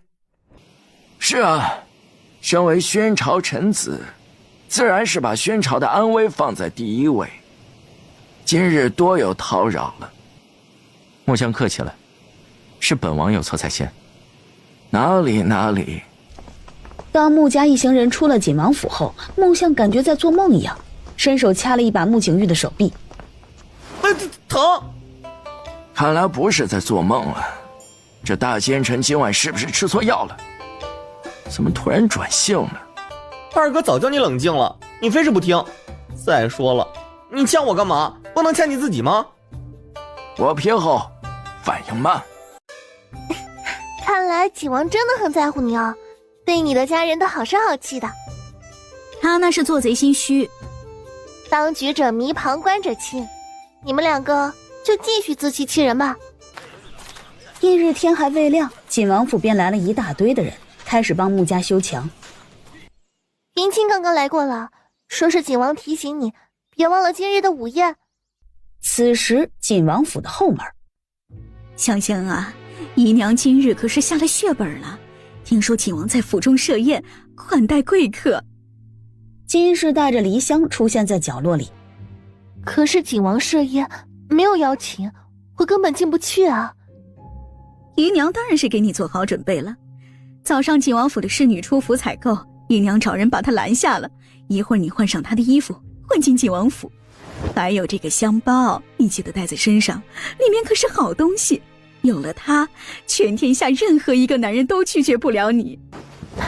姨娘，谢谢您。好孩子，快去吧，姨娘也不舍得你远嫁呢。前厅，王母娘娘，请。又看了眼石冕，请。两人入座后，王母娘娘打趣地笑道：“我说了，景王叫我老秦就好。王母娘娘这个称呼呀，是那小兔崽子专门用来调侃我的。她是仙女，你是王母，挺好。那小兔崽子今日不来吗？”叶玄锦表示不知。真是的，八成又睡过头了。这丫头呀，一到晚上就精神，白天就犯困，偏爱和人反着来。这时，云清带着穆幽月进来了。师父，师兄。先朝师父和师兄问好后，才闲闲地看了眼叶玄锦。景王见自己被摆在师兄后面，叶玄锦瞟了他一眼，喝了口茶水，没搭理他。殿下知道昨晚穆小姐没有休息好，这是特意为你准备的。云清，他怎么知道你昨晚没休息好？你们后来干嘛了？师父，你别瞎想。我也没说什么呀，是你自己想歪了吧？穆幽月默默地喝了口茶，一口下去，有些被烫到，吐了吐舌头，王母娘娘见状，伸手捏了捏茶杯，刹那间，一杯滚烫的茶水凉了一半。这一幕显然没躲过叶玄锦的眼睛，几乎是一瞬间就猜到了王母娘娘的身份。如今朝中局势动荡，魏太后一手遮天，连本王也无力对抗。听闻穆相已经私下与昆王结盟，本王今日请穆小姐来，想请穆小姐帮着本王牵线。景王殿下既然开口了，臣女也必定做这个人情。识时务者为俊杰，往后我们都是昆王殿下的人了。两人四目相对，遥遥举杯。一旁的李想整个人都傻了，他竟然不知景王竟然斗不过魏太后，还如此低三下四的求穆幽月搭线。今日本王特意单独设宴，还请穆小姐对此事保密。臣女明白。两人又随意的聊了几句，内容大多是和昆王有关。听闻昆王妃近日都在太后娘娘那里安胎，这一胎如此慎重，想必定是个男胎了。兴许吧。林香到最后已经听不下去了，趁着又一波侍女进来，趁乱跑了出去。林香迅速离开了锦王府。唉，那股香味总算是散得差不多了。穆小姐，戏演得不错。彼此。午后，穆幽月便和王母娘娘他们一起走了，偶尔还会含笑对着石冕说几句话。面对石冕，他很是自然和熟人。虽然之前的误会已经说清楚，可叶玄锦看到这一幕依旧不悦。叶玄锦敛了敛视线，遮住眸底闪过的寒芒。一整个下午，叶玄锦独自一人静坐在竹林里，双眸放空，满脑都是他的仙气娇甜，他的生动灵巧，无数的他在他脑海里相交辉映。许久，叶玄锦闭了闭双眼，悠悠地叹了口气，再度睁眼时，深幽的眸底光影闪烁。叶玄锦低低地笑出声来，既然无法阻挠自己这颗不受控制的心，那不如将它占为己有。夕阳西下，叶玄锦望着远处的斜阳，心里的阴沉散去，整个人忽然轻松起来，又自嘲地笑了笑。叶玄姐，你也有今天。云清，去帮本王办一些事情。穆相上早朝回来，福伯就迎了上来，面露难色。老爷，怎么了？方才锦王殿下命人送了很多东西过来。穆相皱了皱眉，加快脚步往里走去。只见整个大堂摆满了各式各样的锦盒，连个落脚的地方都快没有了。这什么意思啊？殿下先前毁坏了相爷府中的后墙，虽已经派人来修，可闹出这样的动静，心里实在过意不去，于是特意给相爷还有几位公子以及穆小姐都分别准备了一些礼物，还请各位笑纳。这么多东西未免太夸张了一些，景王是不是弄错了数目？就是，这不知道的还以为他来下聘了。你把东西带回去吧，我们不要。穆相一挥手表示一样都不要。再说了，事出反常必有妖，谁知道这大奸臣安的什么心思，别过几天给他扣了个受贿的名头。不行，不能要。相爷，你行行好吧，这是殿下的一番心意，如果属下今天没办到的话，属下就会被逐出锦王府了，属下再也不想回去过喂猪的生活了。爹，既然锦王一番好意，那我们就不如先收下吧。是啊，那就这样吧。这两个最大的是给相爷的，这两个是给大公子准备的，等他回朝可以拿给他。这两个是穆二少的，这两个是穆三少的，这两个是穆四少的，最后这一个是给穆小姐的。云清分完东西后，留下一脸懵逼的穆家人，以最快的速度消失在了穆家。我来看看都是些什么。逐一开箱，当开出一大堆名贵的他都说不上来的珍宝时，穆景玉心中暗想，景王这是贪了多少啊？这么多东西初步估算一下，怎么也有个几千万两银子吧，太夸张了吧。最后只有穆幽月手里的小锦盒还没打开。当穆相看见甜甜只拿了个最小的小锦盒后，有些来气了。他什么意思啊？看不起我们家甜甜吗？穆幽月拿着锦盒，轻的没什么分量，总觉得是叶玄锦的恶作剧，里面估计什么也没放，但私心又只想自己偷偷打开看。我有点困，先回去了。锦王府，殿下，东西都送到了，亲自交到他手里了。这时云蝶也从京兆尹府回来了。殿下，事情都办妥了。不错。丞相府，我刚出去转了一圈，据说今晚是城内的花灯节，大街小巷都在布置呢，还有很多卖花灯的。花灯节？今年的花灯节不是早就过了吗？这个我就不知道了，我是看到京兆尹府的人贴了告示出来的，还让百姓们今晚出行都小心一点，注意自身安全呢。不过花灯节一定很热闹，还有好多吃的，我们一起去看看。也不是不行，那就一起去吧。那我一会儿去换件漂亮的衣服，还有今晚这个疤也不贴了，太丑了。悠悠，你也换一件衣服，晚上我们一起去放花灯。穆幽月刚梳妆完毕，窗边竟然飞来了一只信鸽，摘下信鸽脚上的字条，熟悉的字迹写在上面：虚实花间小院。天黑后，整条皇城大街放眼望去，流光溢彩。悠悠，你吃这个好吃。穆幽月接过他手里的吃的，刚吃一口，余光就遇到一个熟悉的人，准确来说是2个。我去前面看看。啊，我也去。这么多人，没意思。算了，回府吧。刚一转身，一个踉跄的身影扑了他马怀，鼻尖传来一股浓郁的脂粉味。谁啊？眼睛瞎了吗？宣坤气得推了怀里的人一把，待对方勉强站定，又仔细看了眼。哟，黎香啊！是坤王殿下，刚刚臣女脚崴了，不小心撞到你。坤王殿下今晚是一个人吗？怎么，今晚想陪着本王？可以啊。穆幽月和叶陆言目睹了全程。那女的不是黎家那个吗？她怎么勾引宣坤啊？走，我们跟上去看看。两人一同前进客栈里。此时坐落在醉心湖中央的花间小院，四周都被精致布置了一番。叶玄锦已经在这里坐了1个多时辰了，然而此时虚实已过，也不见他想要的人过来。叶玄锦今晚特意安排的这一切，为的就是哄小怪物高兴，也想借机探一探他的心思。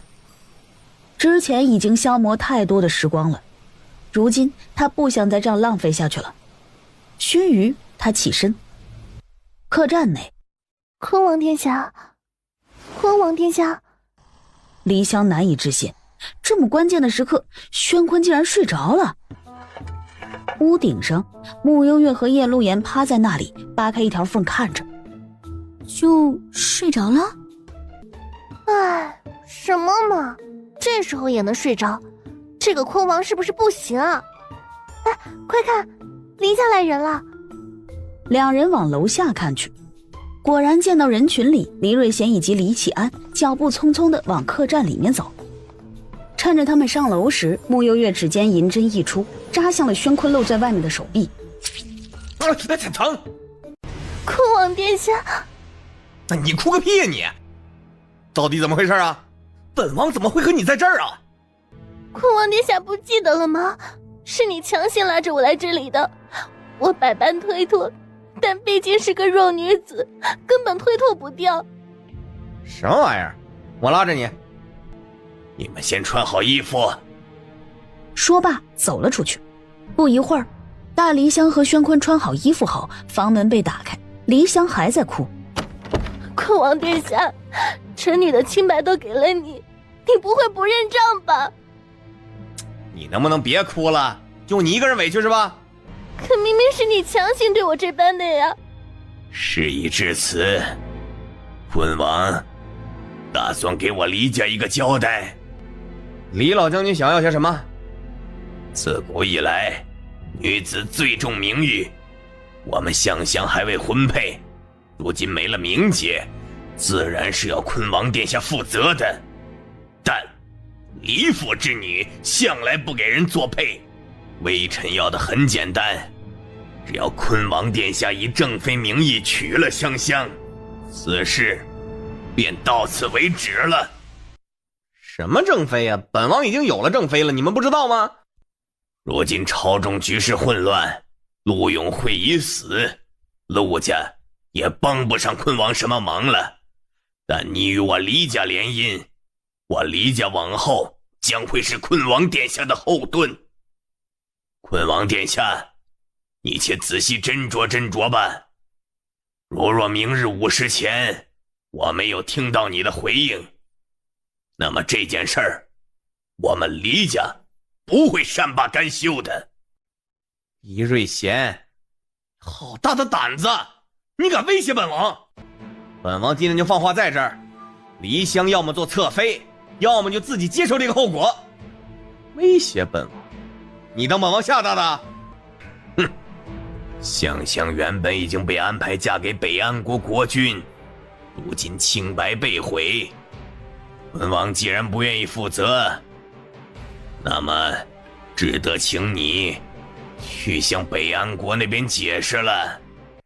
待本王明日先去请示母后。那么就等坤王殿下的好消息了。屋顶上目睹了全部经过的穆幽月和叶露言，两人莫名都有些同情宣坤。真是开心的一天。我不开心。一道鬼魅的声音在他身后响起，穆幽月吓了一跳，回眸便见叶玄锦不知何时站在他的身后，这会儿正一脸不高兴地看着他。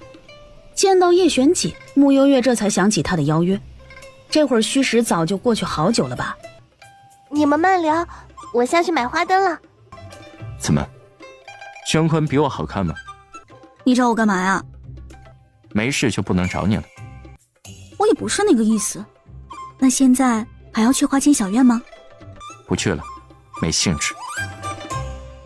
叶玄锦做事就要走，穆幽月见人怎么又变脸了，坐在原地撑着下巴看着他的背影没动。叶玄锦到底还是没走，又折了回来，俯身在他身边坐下。你送我的地图和钥匙是什么？也没什么，就是我全部的家当而已。然后呢？然后叶玄锦拉长尾音，侧眸看向他的双眼，视线慢慢落到他嫣红的唇上。他慢慢靠近，穆幽月下意识的身子往后仰。最后叶玄锦轻笑出声，缱绻中带着一丝缠绵的嗓音在穆幽月的耳畔响起：家当都给你了，还剩一个我，甜甜要不要也一起收了？空中这时炸开无数道烟花，绽放在这个绚丽的夜晚。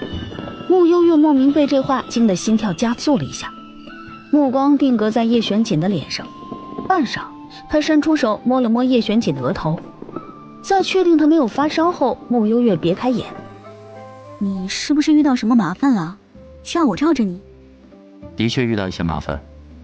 那么甜甜罩着我一辈子吗？你好好说话行不行啊？对于穆幽月的一系列反应，叶玄锦皱皱眉，他难道表现的还不明显吗？还是小怪物故意装傻？许久，叶玄锦抬眸望着夜空，对月长叹一声，突然还挺羡慕那两头狼的。走了。穆幽月起身下了屋顶，叶玄锦坐在原地看着他的身影混入人群，目光紧紧地盯着他。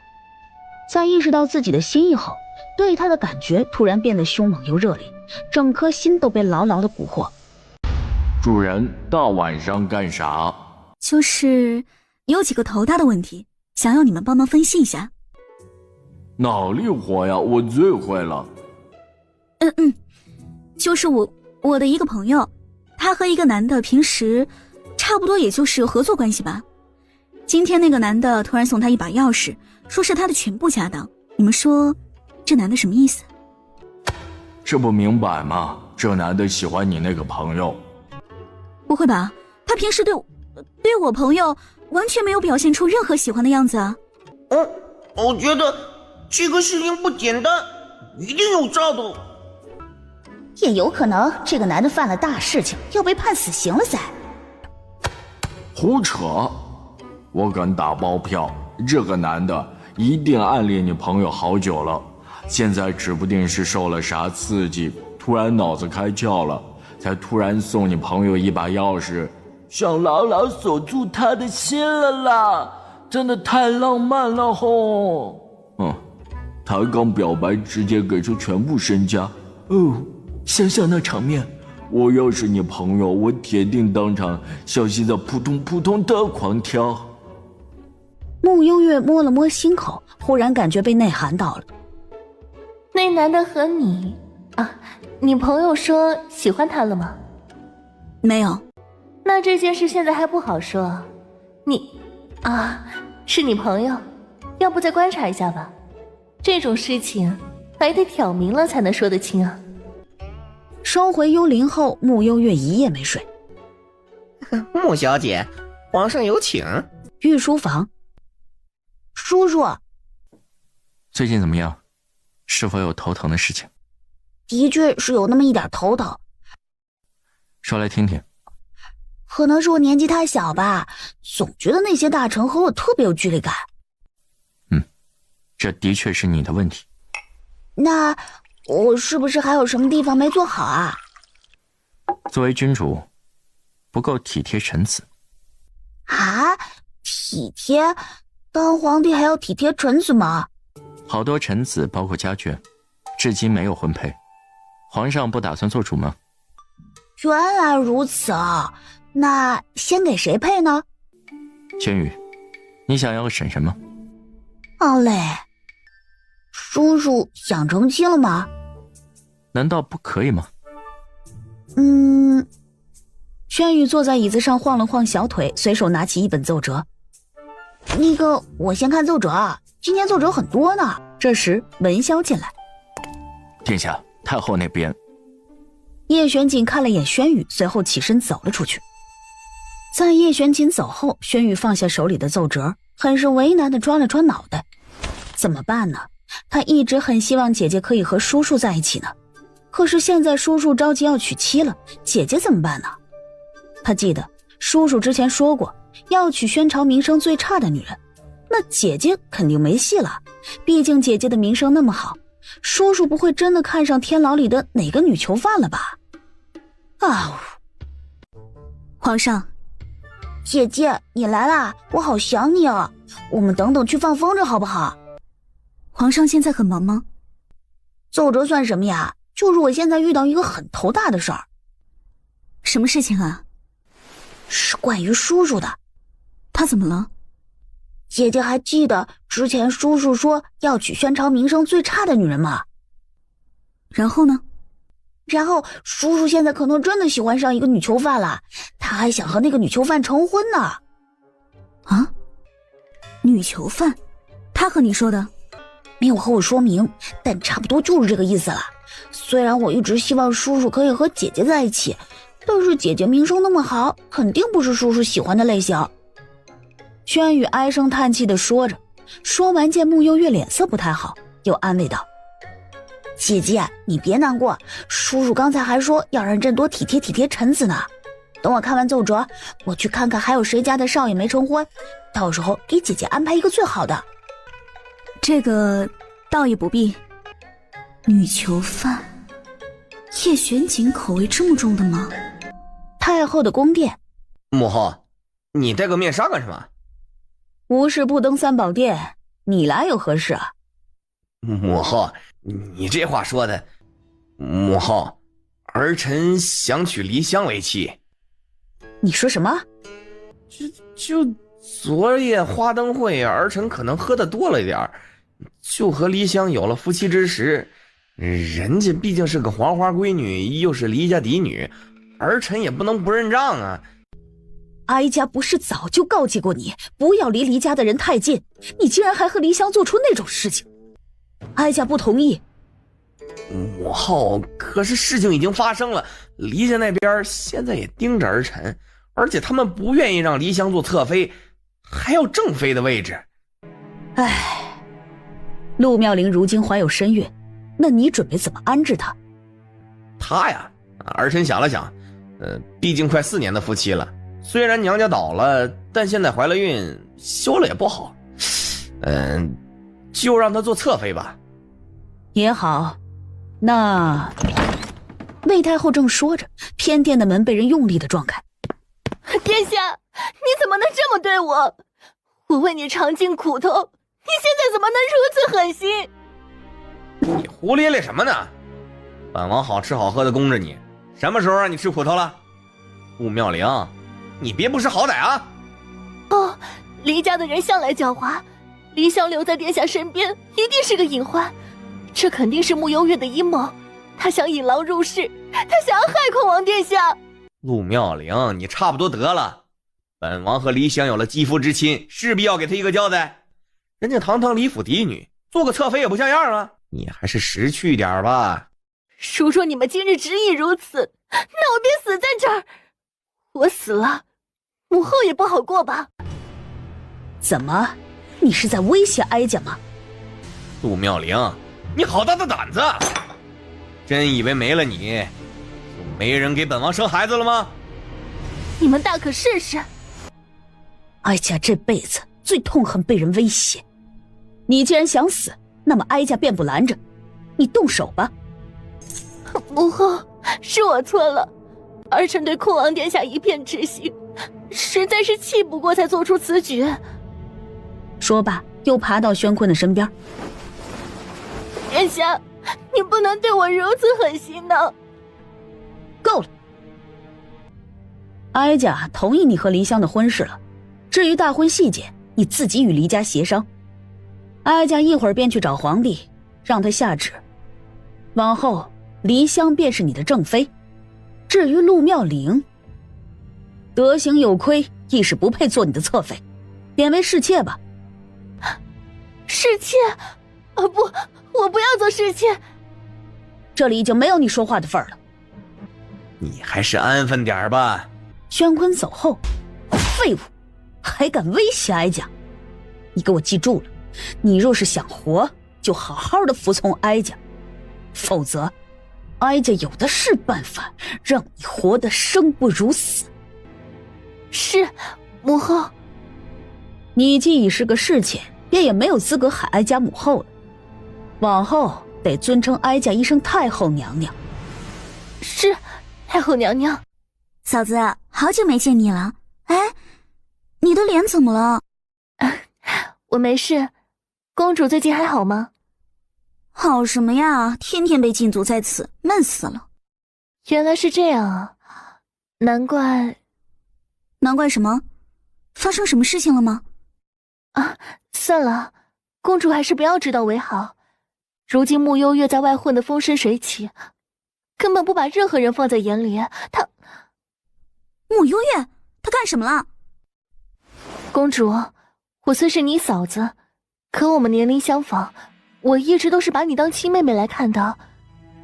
我今日也是实在看不下去了，才来找你的。你可千万别说是我告诉你的。哎呀，你快说呀！世人皆知公主对景王殿下一片痴心，可那个慕幽月实在大胆，明知如此，竟然还私下勾搭景王。近来他们二人走得很近，再这么下去，景王恐怕就要被慕幽月那个狐妹子给勾搭走了。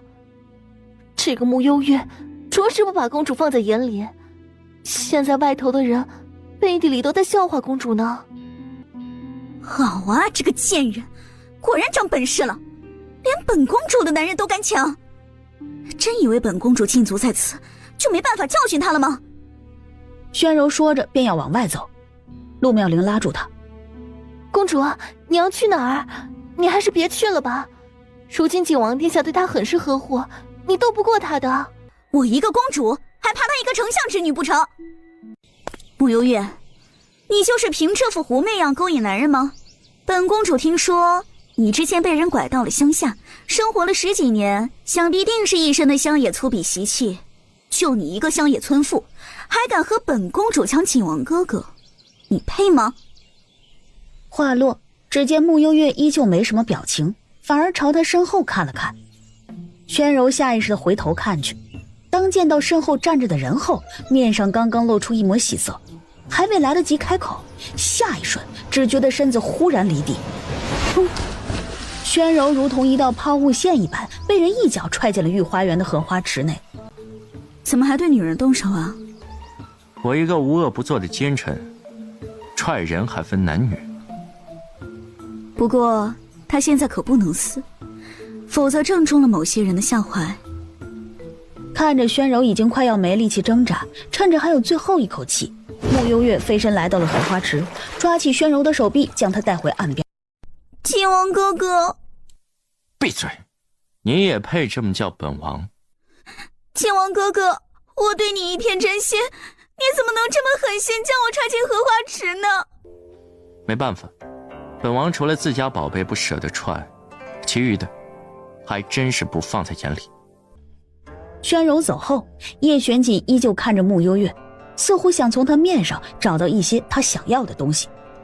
慕幽月这会儿满脑都是轩宇的话，又被叶玄锦的目光看得不太自然，开口道：你的宝贝在哪里？天狼女球。甜甜，不许这么咒自己。饶是慕幽月对待感情再迟钝，此刻也不会听不懂叶玄锦的话。这不是一时兴起，更没有带着其他目的。甜甜，你是我此生唯一认定的女人，或许你觉得太过突然，但我会尊重你，给你时间适应我们新的关系。将心内的话说出后，叶玄锦自细的勾唇。不过不管等多久，最后你一定都会是我的。叶玄锦，你让我想想。好。而后又道：听闻一个男子喜欢一个女子，都会先展开追求，这个过程甜甜也必须要有。轩宇批完奏折，赶着过来和慕幽月一起放风筝。姐姐，小奶包的声音打破了两人之间的暧昧气息。叔叔，我和姐姐要放风筝了，你也要一起吗？轩宇走过来，牵住了慕幽月的手。叶玄锦视线从两人的手上扫过，伸手拍开轩宇的手。男女授受不亲。一会儿边跑边放线哦，不要太着急。好的，姐姐。什么情况啊？云清喝了口茶，长舒一口气。你看他们三个，像不像一家三口啊？我觉得像没有用，得让丞相大人来看看才行。从宫里出来后，叶玄锦打算送慕幽月回府，却被慕幽月拒绝了。不行。甜甜是害怕我们的关系被发现吗？哦，不对，如今只是我单相思而已。你还是多情善积德吧。说完，以最快的速度消失在叶玄锦的眼前。原来喜欢一个人的感觉如此美妙。叶玄锦重新折回御书房，趁着轩宇在吃饭，从一旁抽出一卷新的奏折，提笔开始写了起来。不多时，满意的看了眼上面的内容，又在上面盖上了国印，而后心满意足的带着圣旨离开了御书房。慕幽月，你什么时候来的？你竟然还敢出现在本公主的面前，你是故意来炫耀的吗？魏太后手段凌厉，却不想生的女儿竟是个顶级蠢货。你说什么？你这个村姑，你……宣柔还想继续说下去，喉口已经被慕幽月掐住。慕幽月看着一脸惊恐的宣柔，现在知道怕了？你大胆！来人啊！给本公主杀了这个！话音未落，宣柔已经被慕幽月一掌劈晕。主人，你找我？你不是想再好好的当一回人吗？我给你这个机会，在魏太后彻底倒台前，以后你便是公主宣柔。哎呦妈呀！真的假的？你没有骗我吧？当然没骗你啊。这小胳膊小腿儿虽然脆弱一点，但我已经很满意了。加油，好好干。门外暗处，叶玄锦站在夜幕里，看着公主殿里面的情形，笑着摇了摇头。本想来割了宣柔那个狗东西的舌头，现在看来暂时不用了。甜甜依旧是那个不吃亏的甜甜。翌日朝堂上，魏御史上奏，天瑶国和范谷国最近来往密切，北安国前段时间有意讨好，皇上不如利用北安国先去打压天瑶国和范谷国。臣认为不妥。北安国乃我们宣朝的附属国，先前两国停止通商时，已被我们宣朝打压得一蹶不振，如今刚恢复通商，便去利用北安国。对方国君也不是傻子，太过心急，最后说不定反而会被摆上一道。话虽如此，但北安国实力雄厚，若不趁此机会，万一将来他们与其他两国联手，宣朝麻烦就大了。臣认为魏御史说的有理。李老将军说的对。本王认为丞相说的有理。有了叶玄景开口，朝堂上突然都噤声了。你们继续。如今其余几国虎视眈眈，背地里小动作不断，宣朝若再不行动，恐怕会毁了100年基业。那按李老将军的意思，是想彻底斩草除根了。那行啊。叶玄景转头看向轩宇，给李老将军封个镇国大元帅，让他即可带兵剿灭所有的附属国。李老将军，你觉得这个提议怎么样？魏御史，你觉得呢？魏御史之前被叶玄景害得差点丢了长子的命，再也不敢开口。叶玄景看向轩宇，继续。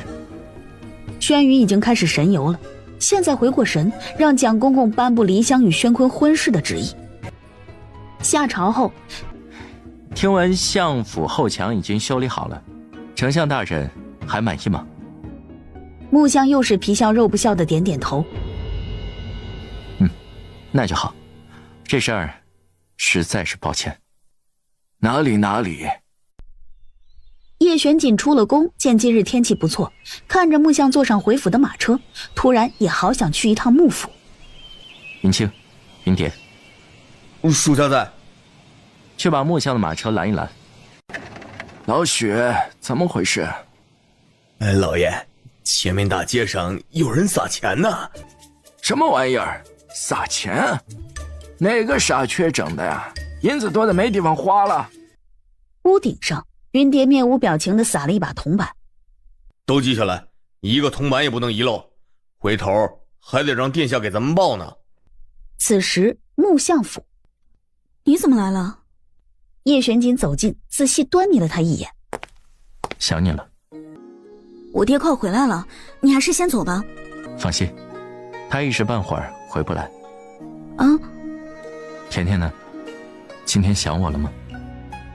叶玄景低下头，手指轻轻地抚摸他耳畔的发丝，将他的发丝别到耳后，又从怀里拿出了一对弯月形状的耳坠，随后动作小心翼翼地将弯月耳坠戴到了穆幽月的耳朵上。果然很适合甜甜。叶玄景满意地看了眼他耳朵上的耳坠，眸中尽是笑意。穆幽月感觉耳朵在渐渐地发烫，这一刻穆幽月承认自己是动心的。叶玄景满眼都是他，此刻一时有俯身亲吻他耳垂的冲动，可念头刚起，门外便响起了敲门声。小姐，糕点都准备好了。知道了，我要去见师傅。我陪你一起。师兄，给你们带了一些糕点，师傅不在家吗？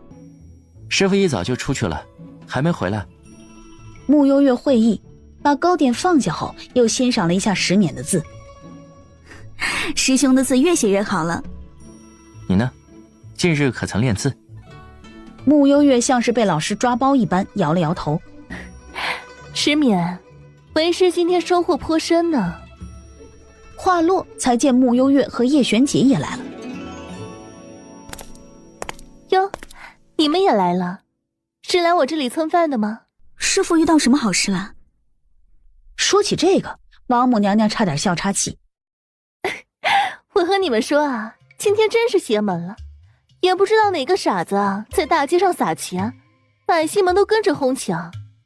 虽说为师不差钱，可活了半辈子也没见过这种好事。你们看，我捡了一大堆呢。对了，为师刚刚好像看到你爹了，被人群挤得走不动路，后来就不知道去哪儿了。穆幽月听着听着，下意识地看了眼叶玄锦。叶玄锦回避了他的眼神儿。穆幽月总算明白先前叶玄锦那句“你爹一时半会儿回不来”是什么意思了，还真是下了血本了。在宅院里待了一下午，穆幽月和叶玄锦才离开。明日是我坐诊的日子，我不在家。好。叶玄锦挑眉，那再好不过了，那就明天见。爹，甜甜回来了呀？现在外面大街上怎么样了？人都散了吗？穆幽月点点头。那就好，今天可把我给累坏了，走了2条街去京兆尹府报官，又一路走回家。撒钱的人抓到了吗？不知道啊，估摸着是个傻子吧，抓了也是训斥几句就放了。此时刚从外面进来的穆兴泽突然冒出一句：我今天也捡了一些呢，刚好抵了一顿汤包钱。你个臭小子，这种钱你也敢捡？白捡的钱干嘛不要啊？我还希望这事儿多来几次呢。甜甜，下回还有这样的好事儿，二哥带你一起。好呀。啊，对了，有个事情忘记说了，后天是宣柔公主的生辰，今年是她的及笄之年，加上她又是先帝和魏太后的女儿，按照惯例，宫中上下要隆重操办的，到时候我们得去赴宴。爹，你一个人去不行吗？二哥，这样于理不合，我们还是一起去见证一下宣柔公主的及笄礼吧。你看看，还是甜甜懂事。你要坐在这里？今天给你打下手。说着主动开始磨墨。穆幽月嘴角微微一抽，便也由着他，让第一个病人先进来。第一个病人是个中年男人，从进门开始就不断的在咳嗽。穆幽月给他诊脉时，咳嗽声依旧不断，好几次口水都喷了出来。叶玄锦拿出一块干净的绢帕，沉声道：把嘴捂住。穆幽月诊脉完，准备拿笔记录病情时，叶玄锦已先一步拿过纸笔。你说，还真是来打下手的。肺痨，起病比较急，但好在来得早，属于早期，坚持服药即可。不过这病周期较长，需要坚持服药。记录一下药方。叶玄锦嗯了一声。等这些药吃完，记得再来找我复查。还有一点要记住，不要擅自篡改我的药方和用量，否则后果自负。听见没有？若是不听穆神医的话，本王扒了你的皮去喂狗。一句本王，中年男子这才认出了面前这位权倾朝野的大奸臣，吓得汗毛都竖了起来，赶紧消失在了诊间里。我的病人没病死，都要被你吓死了。我的字怎么样？是不是比石棉写得好？叶玄锦，你幼不幼稚？下次我教你练字。一早上看完3个病人，辛苦你了。就这样，我请你吃饭吧。好。皇宫里开始宣布宣柔及笄礼的事宜。母后，你真是好棒棒哦。好了，及笄礼当日需要你表演一段雀羽丹青舞，这段舞你自幼哀家便让你勤加练习了，为的就是让你在及笄里大放光彩，你可不要让哀家失望了。胖幽灵光听这名儿就觉得年纪巴拉的。你有问题吗？哪能啊，不就是跳舞吗？我这辈子就没怕过谁。那就好，哀家就期待你的表现了。得嘞。生辰宴当晚，林香真是好命啊，如今算是空王妃了，刚才直接就和空王进宫了，都不用排队了呢。这边魏兴苑已经没有再听魏秋桐的话了，视线已经悄悄地落在了穆家的马车上。每次只有这样的时刻，他才能远远地看他一眼，不过就一眼他便知足了。你别看了，再看也不会有任何结果的。姐，你胡说什么呢？爹前2日下朝回来，还骂了一通木相，你觉得他会同意你嫁过去吗？你还是趁早死了这条心吧。表姐，你怎么来得这么晚啊？还没来得及恭喜你呢，祝你和坤王殿下百年好合。多谢多谢啊，本王以茶代酒，干了。这是谁的位子啊？晋王殿下到。门口，一袭黑蟒袍的叶玄锦带着他那一如既往的破人气场，缓步进了宴场。晋王殿下，今日您的这个专属席位留给了宣柔公主，您今晚的席位在那儿。无妨，今晚宣柔公主是主角，本王自然不会喧宾夺主。说罢，朝着穆家这边的席位走来。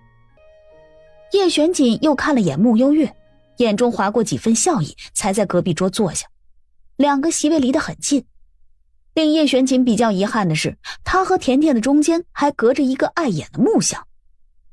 叶玄锦开始琢磨，怎么让木像和甜甜换个位置。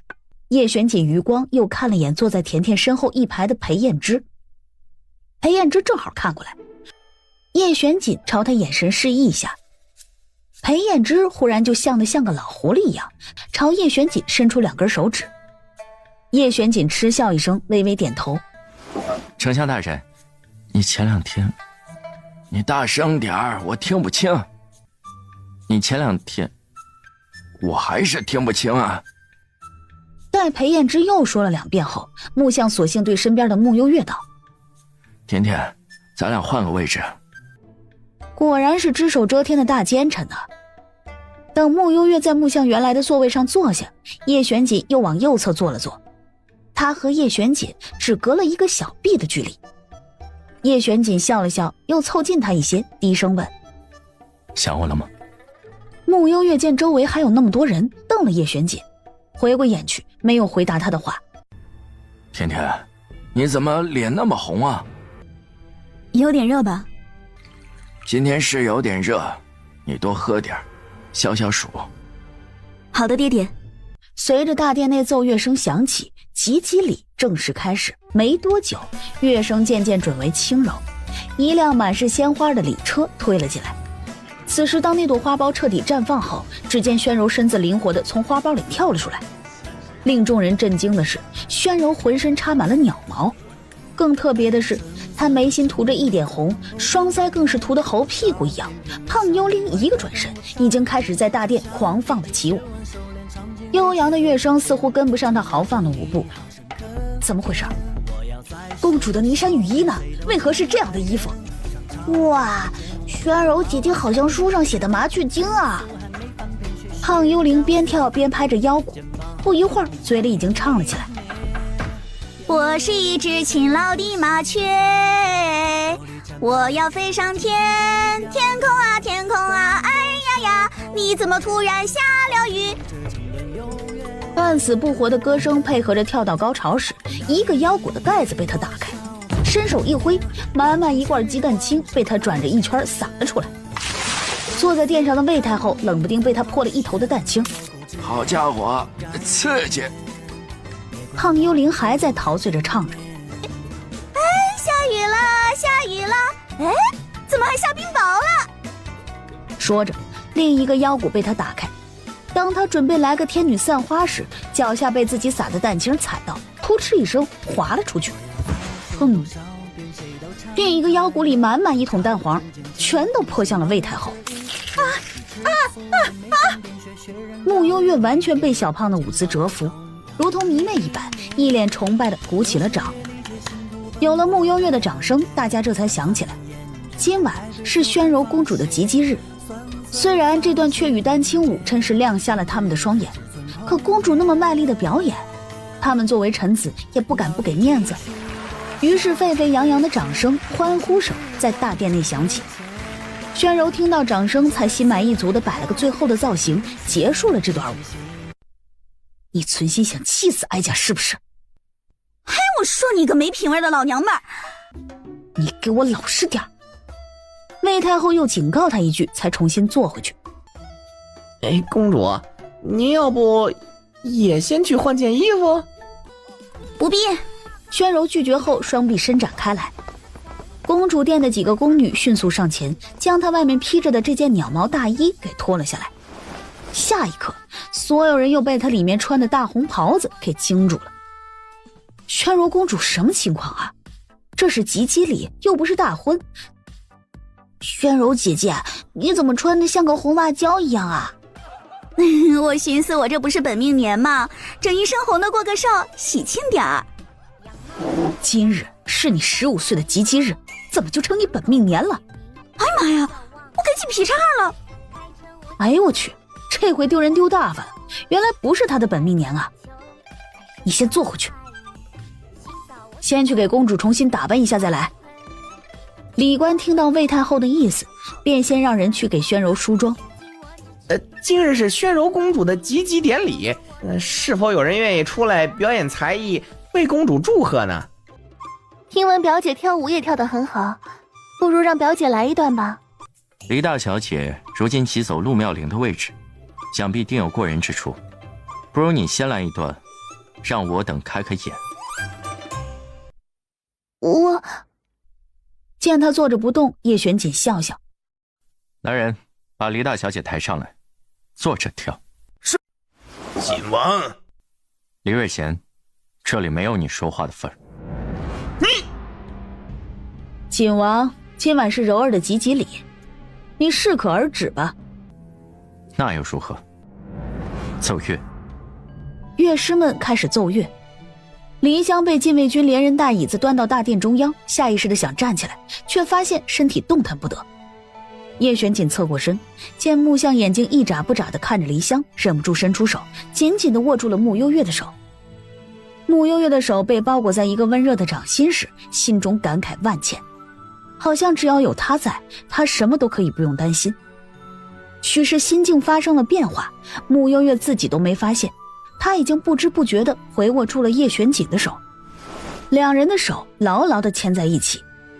这一幕木像没看见，可坐在木像身旁的木星泽可全部都看在了眼里。完了，甜甜真的沦陷了。此时云清悄悄地走进叶玄锦，在他耳边说了几句话：“放他进来。”最后黎香打算给自己挣回一点脸面，坐在椅子上，双手开始摆动起来，做着几个柔美的动作。而就在此时，随着殿内又一道哗然声，黎香的头发被人狠狠地揪住，她一时没防备，连人带椅子摔在了地上。陆妙龄发了疯一样的骑在黎香的身上，扯着她的头发，掐着她的脖子。黎香，你这个狐狸精，勾引有妇之夫，你竟然还有脸出来！各位看看，黎香这个贱人，趁着我怀孕爬上了坤王的床。陆妙龄，你住口！还有太后，她现在每天都要……陆妙龄指着太后时，魏太后快步地下了台阶，狠狠地给了陆妙龄一个耳光。陆妙龄，你看看你现在的样子。怎么，你怕了吗？那你就让黎香滚，让我继续做坤王妃，否则谁都别想好过。他怎么疯成了这样？本来就是个疯子。也是。木像这一晚只顾着看戏了，完全没注意到隔壁的桌子已经与他的桌子并在了一起。来人，把陆妙龄给我拖下去！我不走，我不走！今天我就要让大家看看你们的真面目！陆妙龄挣扎着。宣柔来的时候见到自己的吉吉礼被搞成这样，顿时开始撩袖子。哎，这几个娘们儿真是反了天了！我给你们点颜色看看，你们就不知道胖爷爷的厉害！我能死你们！宣柔冲进了混战区。就你俩搁这嘚瑟臭显摆是吧？场面一度混乱。宣坤跑上去想要劝一劝。哎呀，你起开！宣柔一手肘过去，宣坤直接被锤成了熊猫眼。宣柔，你还要闹到什么时候？快松开他们！你也不是什么好东西，滚！胖幽灵又是手一挥，直接挥到了魏太后头顶的凤冠上面。砰！魏太后的凤冠被掀起，一头灰白的发丝垂落下来。妈呀，鬼呀！太后娘娘这是怎么了？母后，你……我的老母亲呀，是孩儿不孝啊！孩儿没有时刻陪伴你呀，害你年纪轻轻就白了头啊！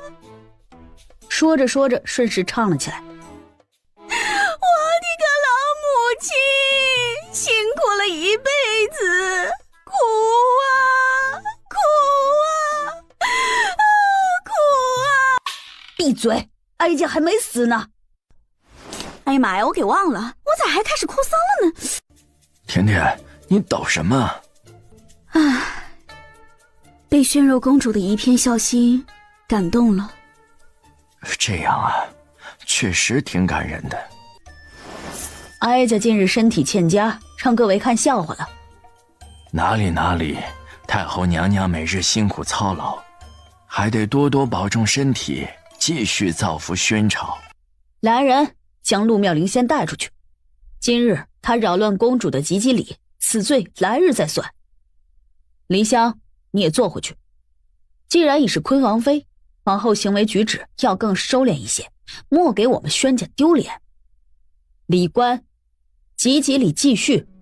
叶玄锦手指搭在桌子上，轻轻地敲着，不知道在想什么。哎呀，真晦气！行了，吉吉礼到此为止。老娘们戏真多，不知道还以为是你的吉吉礼呢。皇上，您看……轩宇不知该怎么办，看向叶玄锦。散了吧。宴会结束。这怎么回事？他竟然都没发现，这大奸臣和甜甜坐得这么近。这个呀，刚才是为了方便看热闹。甜甜，我们回家。景王殿下，那我们先走了。景王殿下，微臣先告退了。景王，我们谈谈。好。你和甜甜在一起了？目前他还没有松口，只是本王单方面的喜欢。你真的喜欢甜甜？为什么偏偏是甜甜呢？喜欢就是喜欢，哪来那么多为什么？你是认真的？当然。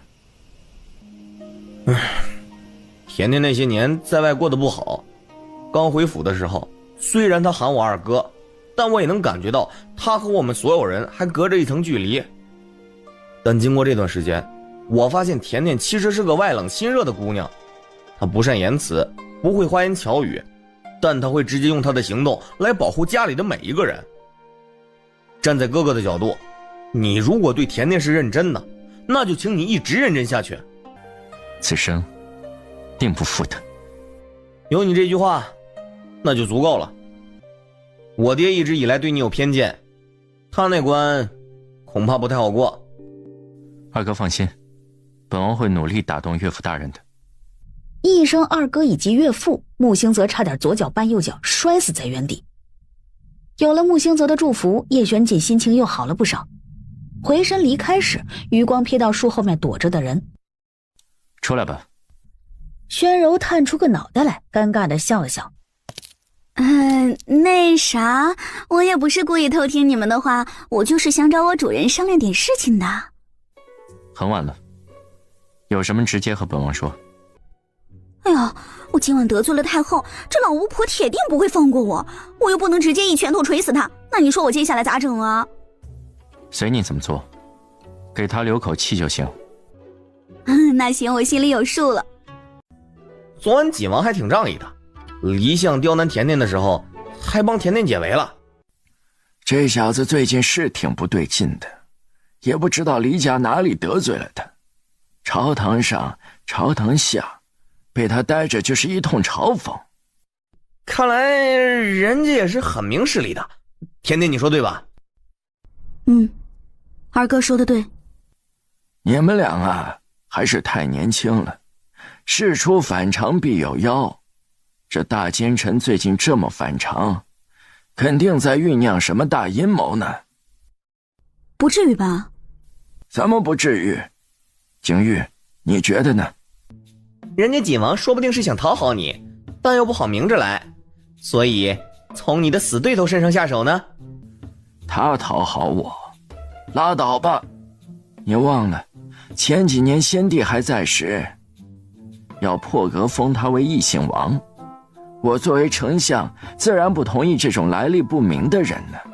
我就上奏，结果这臭小子上任后，就给我治了个以下犯上的罪，让我写了5000字的忏悔书。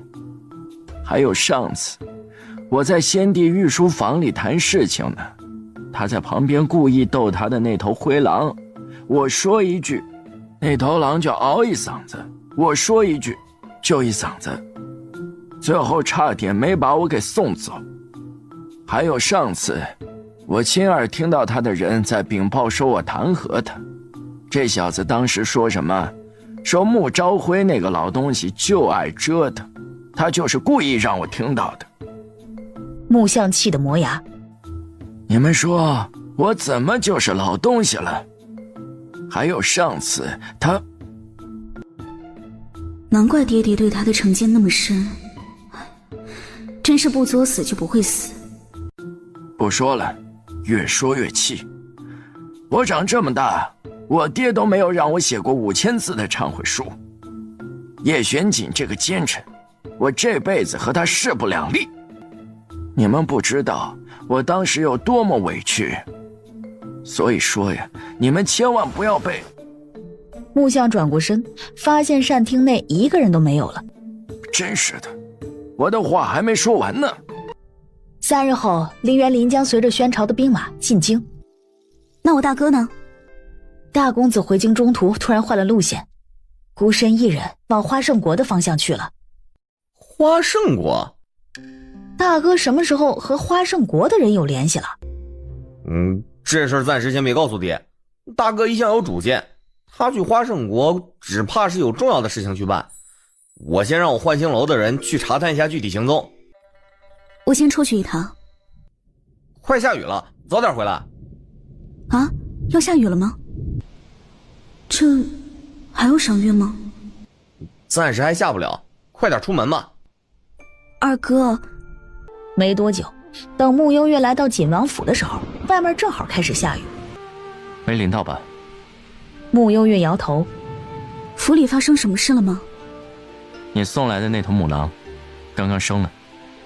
叶玄锦唇角勾起，牵起他的手往北院走去。穆幽月躲了一下，叶玄锦却牵得更紧了。母狼刚生产完，有些暴躁，小心一点。不了吧？放心，这小东西还不会咬人。叶玄锦塞进他的怀里。怕狗怕狼是甜甜心理上的弱点，他不允许甜甜有这样的弱点存在，也不会让任何人有可乘之机。如今是帮他克服这个弱点的契机。穆幽月双手抱着小狼崽，身体僵硬着。这时怀里的小狼崽动了一下，穆幽月双手微微一颤，下意识地想扔掉小狼崽时，小狼崽又用脑袋往穆幽月的怀里蹭了蹭，换了个更舒服的姿势。咦，好像还挺可爱的。喜欢就先抱着玩吧。就这样，穆幽月抱着小狼崽和叶玄锦一起出了北院。今晚好像没有月亮。于我而言，天上明月远不及身边穆家幽月。说真的，穆幽月被肉麻到了。叶玄锦缓缓弯下腰，凑近他的脸。之前我说不急于一时，可我现在反悔了。穆家幽月，你想好了吗？想好了。叶玄锦一脸期待地等着他的答案。穆幽月眼角勾起几分笑意。其实答案已经提前告诉你了。说着，手指轻轻勾过他的腰侧，最后停在了一个地方。叶玄锦一顿，在他手指停留的地方摸出了一个桃花香包，香包上面8个小字，在这黑夜里却是格外的醒目。你总算承认，是你先爱慕我的。叶玄锦，你……温凉的唇瓣划过他的脸颊，短暂的半晌，穆幽月霎时心跳都漏了半拍。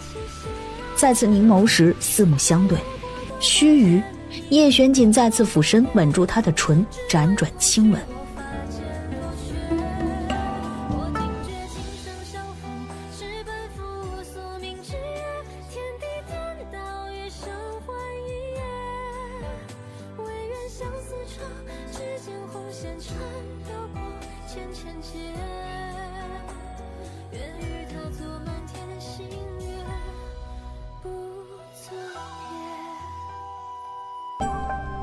翌日，穆家一家人坐在膳厅用早膳时，甜甜遇到什么高兴的事情了？捡到宝了。居然还有这种好事，捡到什么好东西了？爹，你再不走，上朝就要迟到了。哦，对哦，今天本来就起晚了。驻守边境的大军马上就要回朝了，黎元林此次战功显赫，恐怕要继承黎瑞贤的衣钵了。这样一来，黎家估摸着又要崛起了。今日的朝堂果然十分热闹。启禀皇上，郑安大将军此次功勋显赫，先帝在世时便夸赞其是宣朝的定海神针。臣认为，该晋升郑安大将军为元帅了。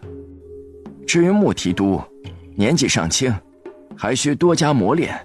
封将军的话，恐怕过早了一些。以郑安大将军对宣朝的贡献，的确是该封个元帅。何况他之前不是寒光派的弟子吗？武艺超群，这样的人最适合当个元帅了。至于那个穆承安呢，年纪都和我差不多，当将军恐怕镇不住底下的人啊。启禀皇上，臣虽是个文官，但也知道上了战场都是凭功绩说话，若只看年纪，恐怕过于草率。穆丞相想帮大儿子说话，我们都理解，但军营内结构复杂，那些在军营里驻守了10几年的老将们，都是熬了多年才出头的。如今破格封穆承安为将军，恐怕难以平定悠悠之口。穆提督年纪轻又如何？人家凭本事说话，战功就是比那些老将强。那些老将自己应当反思才行啊。就是年轻多好呀，反应快，头脑灵活，这样的人才要珍惜。你一言我一语，吵得轩宇头都大了。偏偏叔叔今天又不在，他都不知道该怎么拿主意了。最后想起叔叔从前教他的话术，板着小脸轻咳一声：“此事朕心中已有决断，待郑安将军和穆提督回来后再说吧。”会朝。不远处，叶玄锦站在高处，目光锁定在了卫御史的背影。这老东西越发的碍眼。当夜，京城别院，韩离拜见师父。起来吧。谢师父。难为你刚回京就来拜见师父，你倒是有心了。秦无庸坐在椅子上。徒儿回京前回过师门一次，听闻师父下山来京城寻小师妹，便快马加鞭赶了回来。苏苏的身份你也知晓，你们黎家与穆家有着血海深仇，不是为师偏心。韩离，有些事情你要好好考虑一下了。黎元林双手抱拳，毫不犹豫地开口：“从黎瑞贤亲手杀了家姐的那一刻起，韩离便不再是黎家人。”好。翌日，韩离已经和为师保证过了，这么多年你也该知道，他比你更痛恨黎家。当初他来寒光派时，为师便问过他，你一个将门世家的少爷，何必来我这里吃苦？他只说了一句：世姐之仇，不共戴天。诊间的门被轻轻地敲响。进来。不一会儿，门被推开，云清探出脑袋来。哎呦，王母娘娘也在呢。殿下说皇上今天想放风筝，请穆小姐进宫一趟。提起叶璇姐，穆幽月面上的淡漠消失，唇角弯起。是皇上想放风筝，还是他想啊？这个属下就不知道了。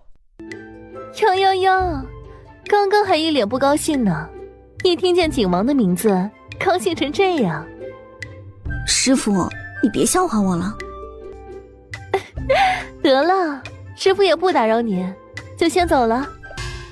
早朝刚刚结束，看来我们都揣测不了皇上的心意，某些人还想着封将军呢，哈，真是平白做白日梦。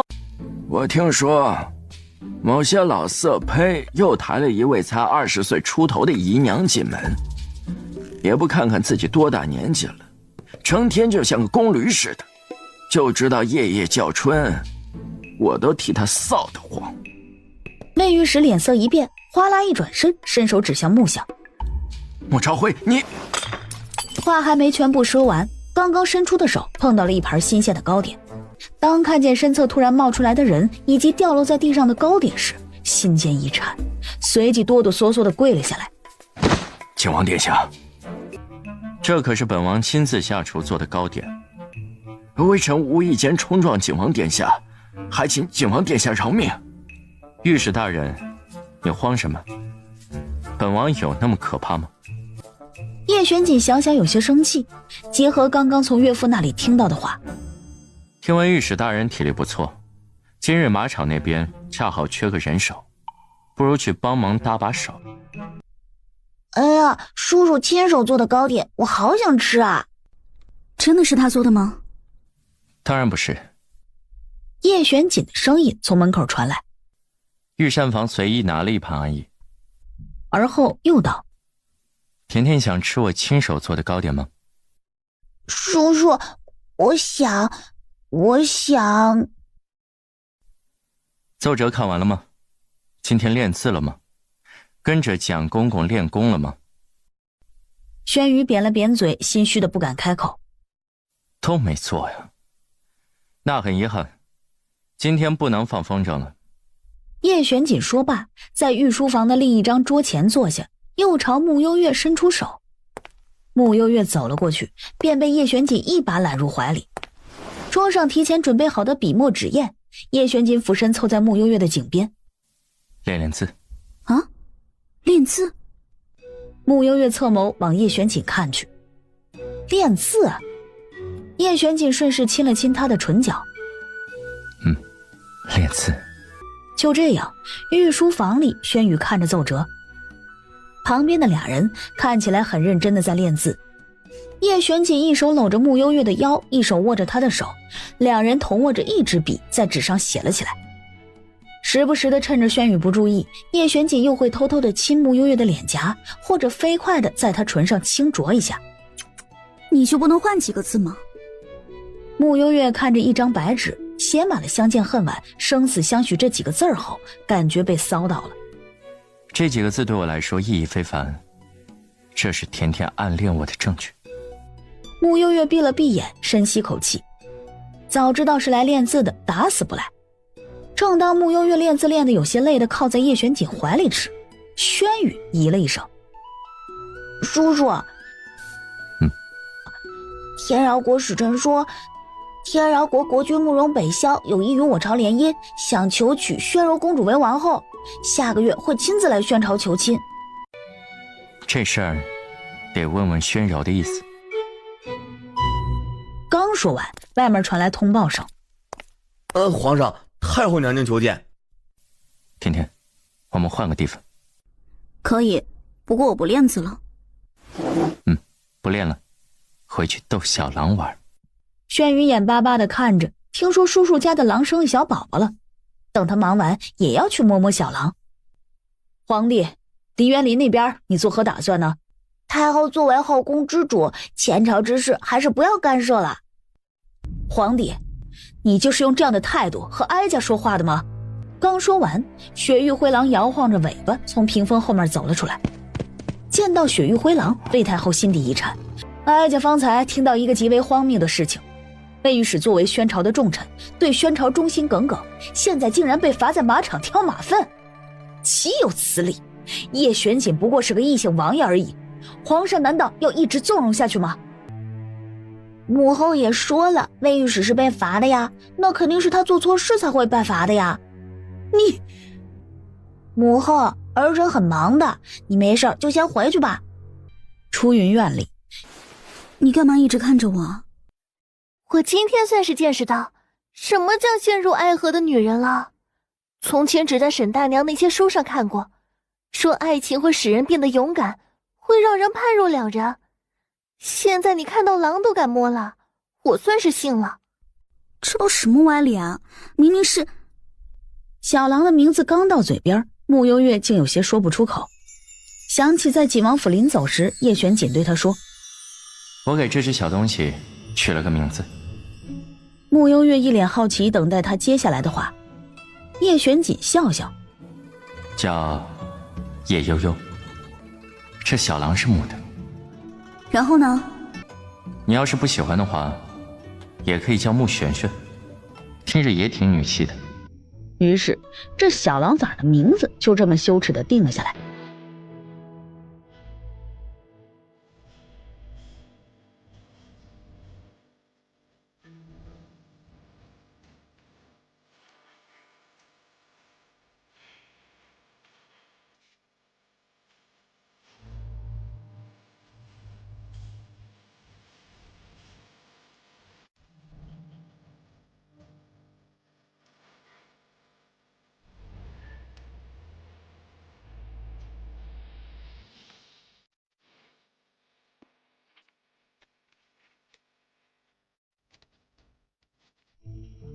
叶陆言看着他话说一半，明明是什么啊？明明是这只小狼崽太可爱了，比他爹妈看起来温顺多了。确实蛮可爱的，我能抱抱吗？原本懒洋洋闭着眼睛的小狼崽忽然睁眼，朝叶陆言嗷呜一声。不愧是琳琅的崽啊，我还是不抱了，免得一会儿把我给活吞了。慕璇璇，不要乱叫。刚才是什么在叫啊？声音那么大。刚刚啊，是小爷在学狼叫呢。对啊，我是在学。丞相大人，你听一下，我学的像不像？啊呜，啊呜。不错，中气十足，说明小叶你的身体很健康。有股臭味。主人，救救我！璇璇，这是自己人。宣柔顿时把耳朵给竖了起来。啥玩意儿？璇璇？哎呦我的天，这名取的，这是有啥血海深仇啊？给个小畜生取这个名字？主人咋办呀？魏太后那个老母夜叉打算把我嫁出去啊！要嫁也是宣柔嫁，你慌什么？可我现在已经适应了公主的生活，我想当公主，天天有人伺候我，快活似神仙。而且其他公主我也看了，说真的，真没这个宣柔长得漂亮。的确，你比宣柔还像公主，让你离开她的身体，我也有点舍不得。你先别慌，事情还没最终定下，一切皆有变数。主人，有你这句话我就放心了。要不然让我嫁给一个男人，洞房花烛夜的时候叫我咋整啊？你和景王闹别扭了吗？没有啊。那这名儿是谁给想的？叶玄锦想的，叫慕璇璇。哎呦，我的天哪！现在的年轻人我看不懂了啊！我先走了啊。好。对了，你身上怎么有股臭味？也没啥，就我刚刚来之前借着魏御史的身体泼了太后2桶马粪而已。这么刺激的吗？翌日朝堂上，魏御史人呢？启禀景王殿下，昨日魏御史发了失心疯，泼了太后娘娘2桶马粪。昨晚挨了50大板后，被抬着回御史府，今日早朝告假了。太后娘娘凤体尊贵，这个魏启润实在大胆。太后娘娘顾及兄妹之情，本王可看不下去，必须得给太后娘娘做主，吩咐下去，再打魏启润100大板。随着蒋公公吩咐下去，朝堂内的大奸臣们都不敢说话了。很明显，叶玄锦是在公报私仇。一出小插曲过后，回归正题，轩宇看了好久的戏，现轮到了自己开口道：“正安大将军黎元林。”臣在。镇安大将军林元林此次凯旋回京，为宣朝立下显赫的功劳，朕十分欣慰。今日特晋升镇安大将军林元林为镇安大元。皇上，元帅2个字还未出口，林元林便出声打断：臣恐怕要辜负圣意了。叶玄锦的思绪早已飘到了九霄云外，满脑都在想着穆玄玄这个小畜生，现在是不是又被甜甜抱在怀里？昨晚睡在那里的，该不会和甜甜一起睡的吧？还挺羡慕他的。最后的一次战役中，臣受了重伤，如今左手已废，这辈子再也无法提刀了。你快把袖子放下去！臣注定要辜负皇上的期许了。黎将军为宣朝立下功劳，朕早已记在心里。宣朝从不会埋没任何一个英雄。宣宇背着背着突然忘词儿了，接下来是什么来着？当他看见宣坤后，突然想起来了。既然无法上战场，那就请黎将军留在京城造福百姓吧。尚书一职空缺这么久，即刻起，朕破格将3品尚书一职提为从1品，由黎元林接任尚书一职。至于现任军务提督穆承安，年纪轻轻，勇猛果敢，率军斩官夺爱，即刻起封为神武将军，入主将军府。宣宇说完，擦了擦脑门的汗，总算都背下来了。多谢皇上，吾皇万岁万岁，万万岁！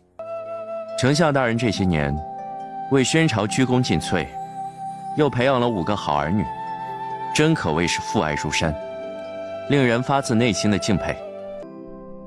下朝时，宣宇来了一声：黎尚书，你随朕来一趟御书房。还有，神威将军如今还未回京，至于入主将军府一事，那就由丞相先来代劳吧。退朝吧。御书房里，黎尚书既然不能再上战场了，那么得尽快把兵符呈交上来呀。兵符今日未带在身上，改日再给皇上吧。好，那你先回去，尽量拖延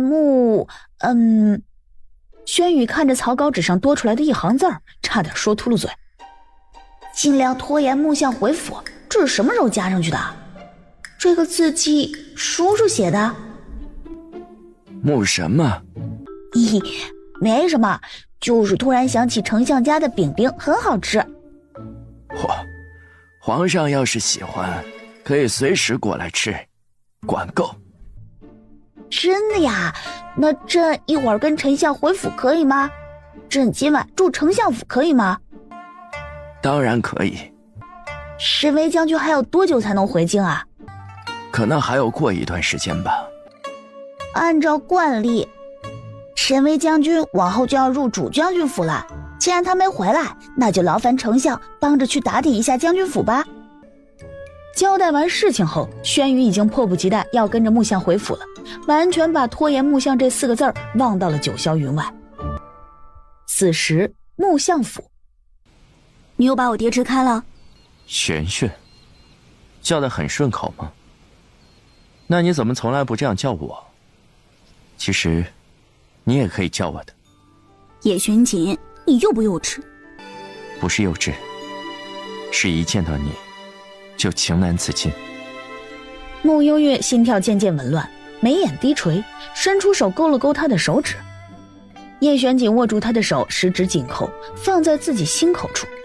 下一瞬，缓缓睁开眼，唇角扬起几分调侃的笑意。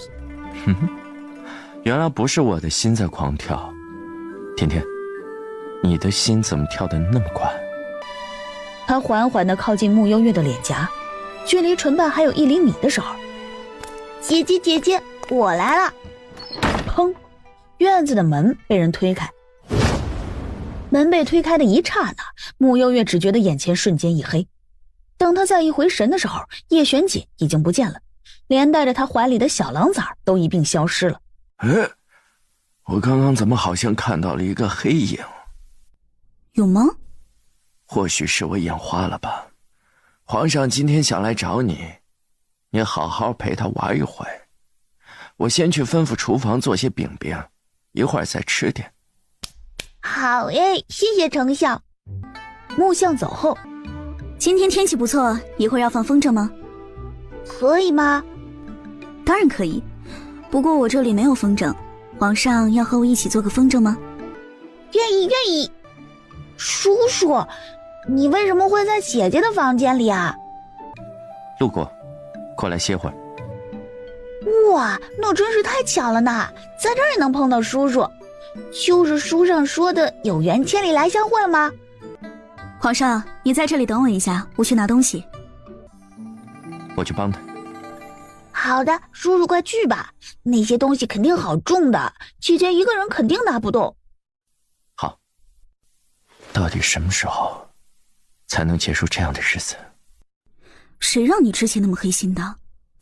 我黑心？叶璇锦一脸无辜。你之前又是让我爹写忏悔书，又是让雪域灰狼吓他，又是骂他老东西，他可全记在心里面了。我爹还说我爷爷都没让他写过5000字的忏悔书，他委屈着呢。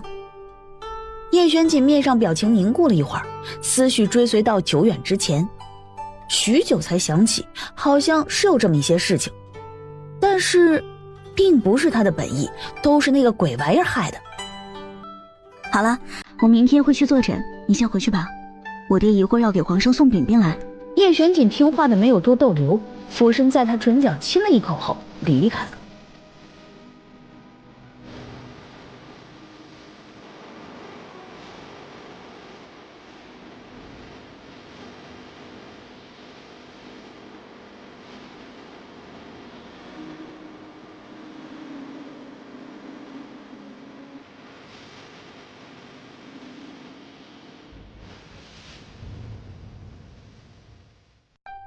回到锦王府，叶璇锦闭眼躺在一张摇椅上，周身渐渐凝起黑色的雾气，用黑色玄灵术召唤出被封印在心底许久的一道灵石。你总算舍得放我出来了，不过任务好像还没结束哦。叶璇锦搭在椅子上的手指微动。在宣朝，许多人都说不记得他是什么时候出现的，像是凭空冒出来的一般。的确，连他自己都不知道自己究竟是谁。他只记得让他有意识的那一刻起，这道灵石就出现在他的脑海里，对着他说：恶劫惩罚开始，只要完成任务，一切就可以回归原位，你会回到属于你的地方，继续拥有曾经的一切。什么任务？既然是恶劫，那就是要当个大恶人啊。但值得注意的是，有个叫轩辕的奶娃娃，乃是宣朝100年一遇的旷世奇才，千古名帝，你必须要替他扫除一切困难，将他辅佐成能堪当大任的君王。辅佐一位明君，这又算哪门子恶人？不是应该让我杀光这里所有人才算恶人吗？因为经历恶劫的同时，你也要给自己赎罪啊。你只要听我的，完成了这些，这一切自会结束的。从此，宣朝所有人的记忆被刻意模糊了一些，只记得宣朝从此多了一位无恶不作的大奸臣。叶璇锦想到这些乱七八糟的破事儿，却又有些无可奈何。有时候也时常在想，他之前到底做了些什么事情，还要经历这样的恶劫，一边做恶人，一边却要赎罪，简直矛盾。后来嫌这个时不时冒出来的灵石实在是聒噪，便直接将它封印起来。思绪回归，现在原本一心坚定的事情却突然有了变数。叶璇锦淡淡开口：如果我违背了这个恶劫，会如何？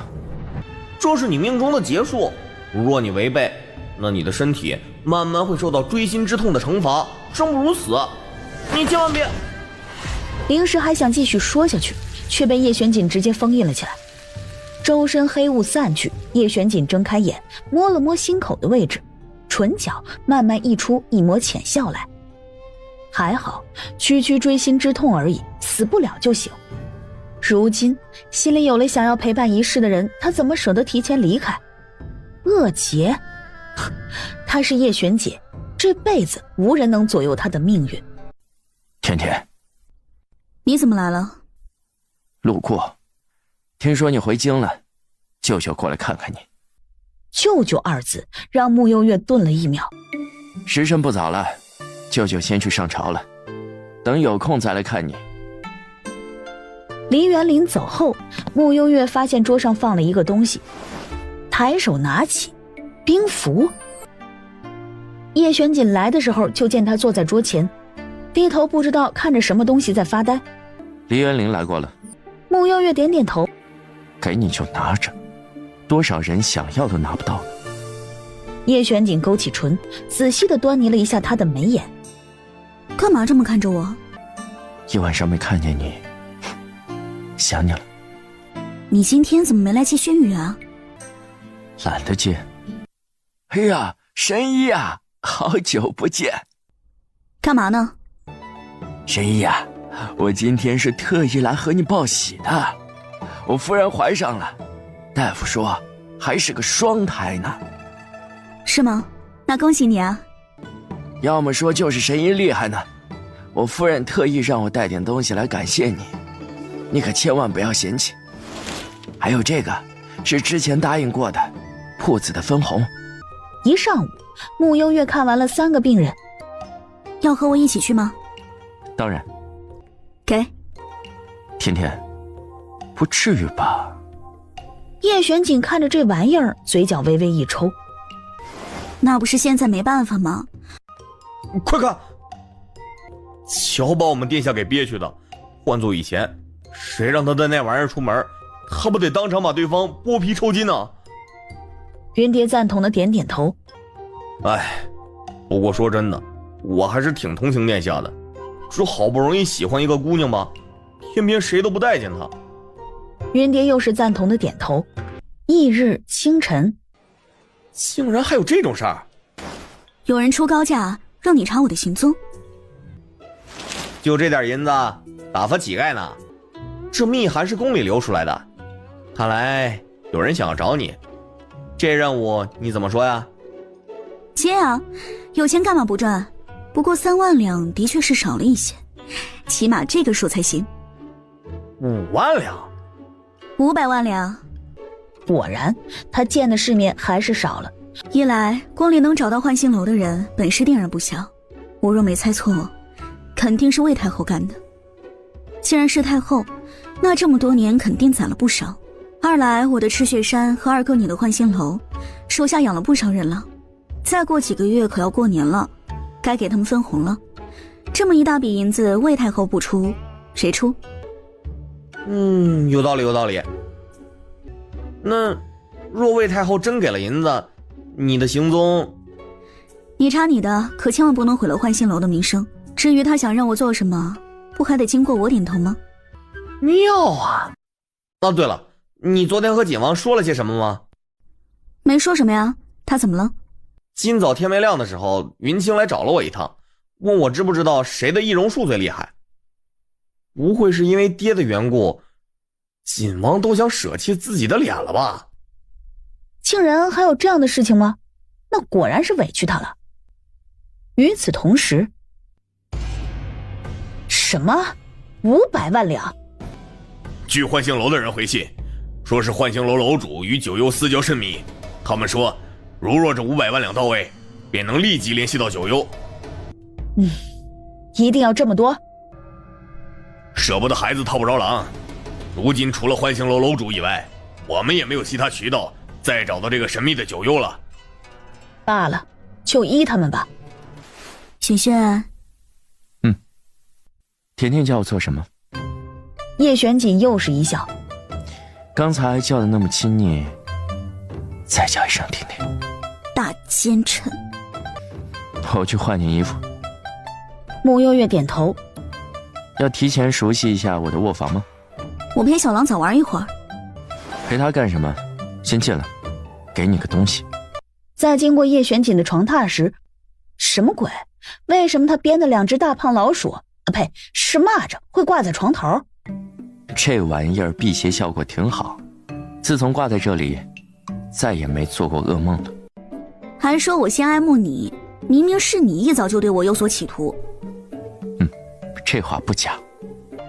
穆幽月原以为叶玄锦还要插科打诨一下，见他爽快地承认，他有点不知所措了，心跳频率不自觉地加快。送你个礼物。伴随着他话落，穆幽月感觉到发髻上被带了什么东西进去，去照照镜子，看看喜不喜欢。叶玄锦俯身凑到他的颈边，在他脸颊上亲了一口。当他低头，视线落在铜镜上，见到自己发髻上多出来的那只发簪时，表情一僵。好一只胖老鼠！喜欢吗？这可是我绞尽脑汁想了好久才想到的。谢谢，我很喜欢。你喜欢就好。话落又道：我感觉其实凑成一对可能效果更好。等一会儿我让人再去做一只，凑成一对。别，怎么了？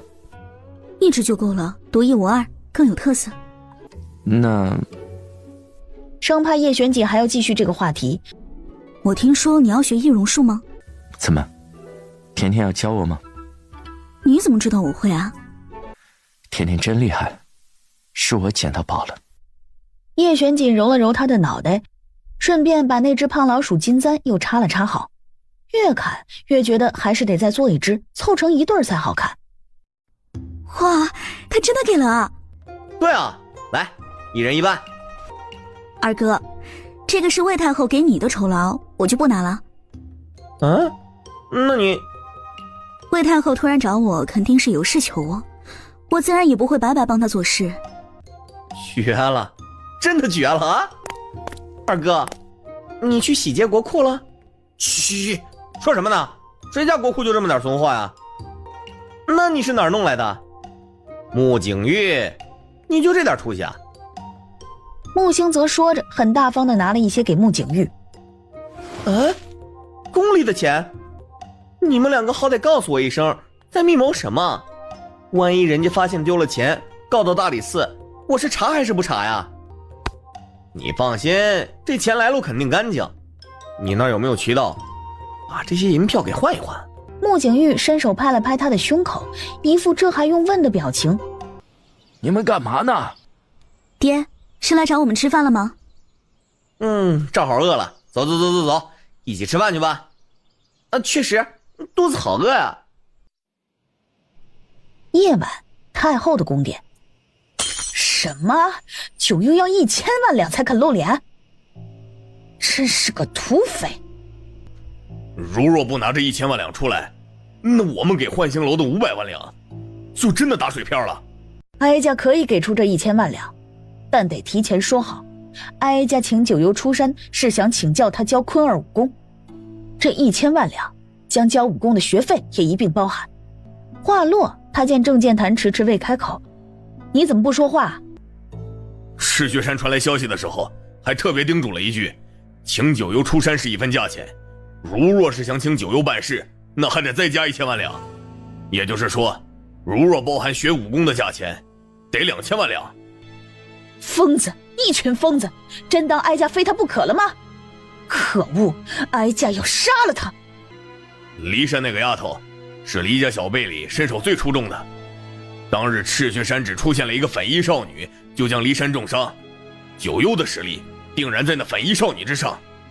一旦她成为坤儿的师傅，待他日坤儿登上高位，太后娘娘还怕这些银子回不来吗？九幽当真如此厉害？郑健谈点了点头。哀家同意给这2000万两，但得再加一个要求，让柔儿跟着九幽一起学那邪功。3日后，让了我3天，不来找我。我这样你都能发现我？你化成灰我都认识你。咒我？哪里舍得呀？叶玄锦俯身捧着他的脸颊，吻住他的唇瓣，缠绵缱绻间，吻边传来细语：疼你都来不及。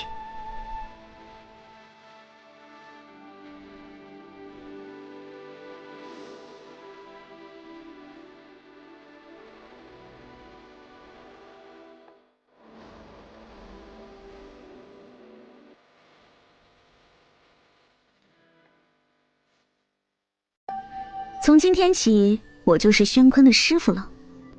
你确定你能教会那个草包？什么草包？那是我的爱徒。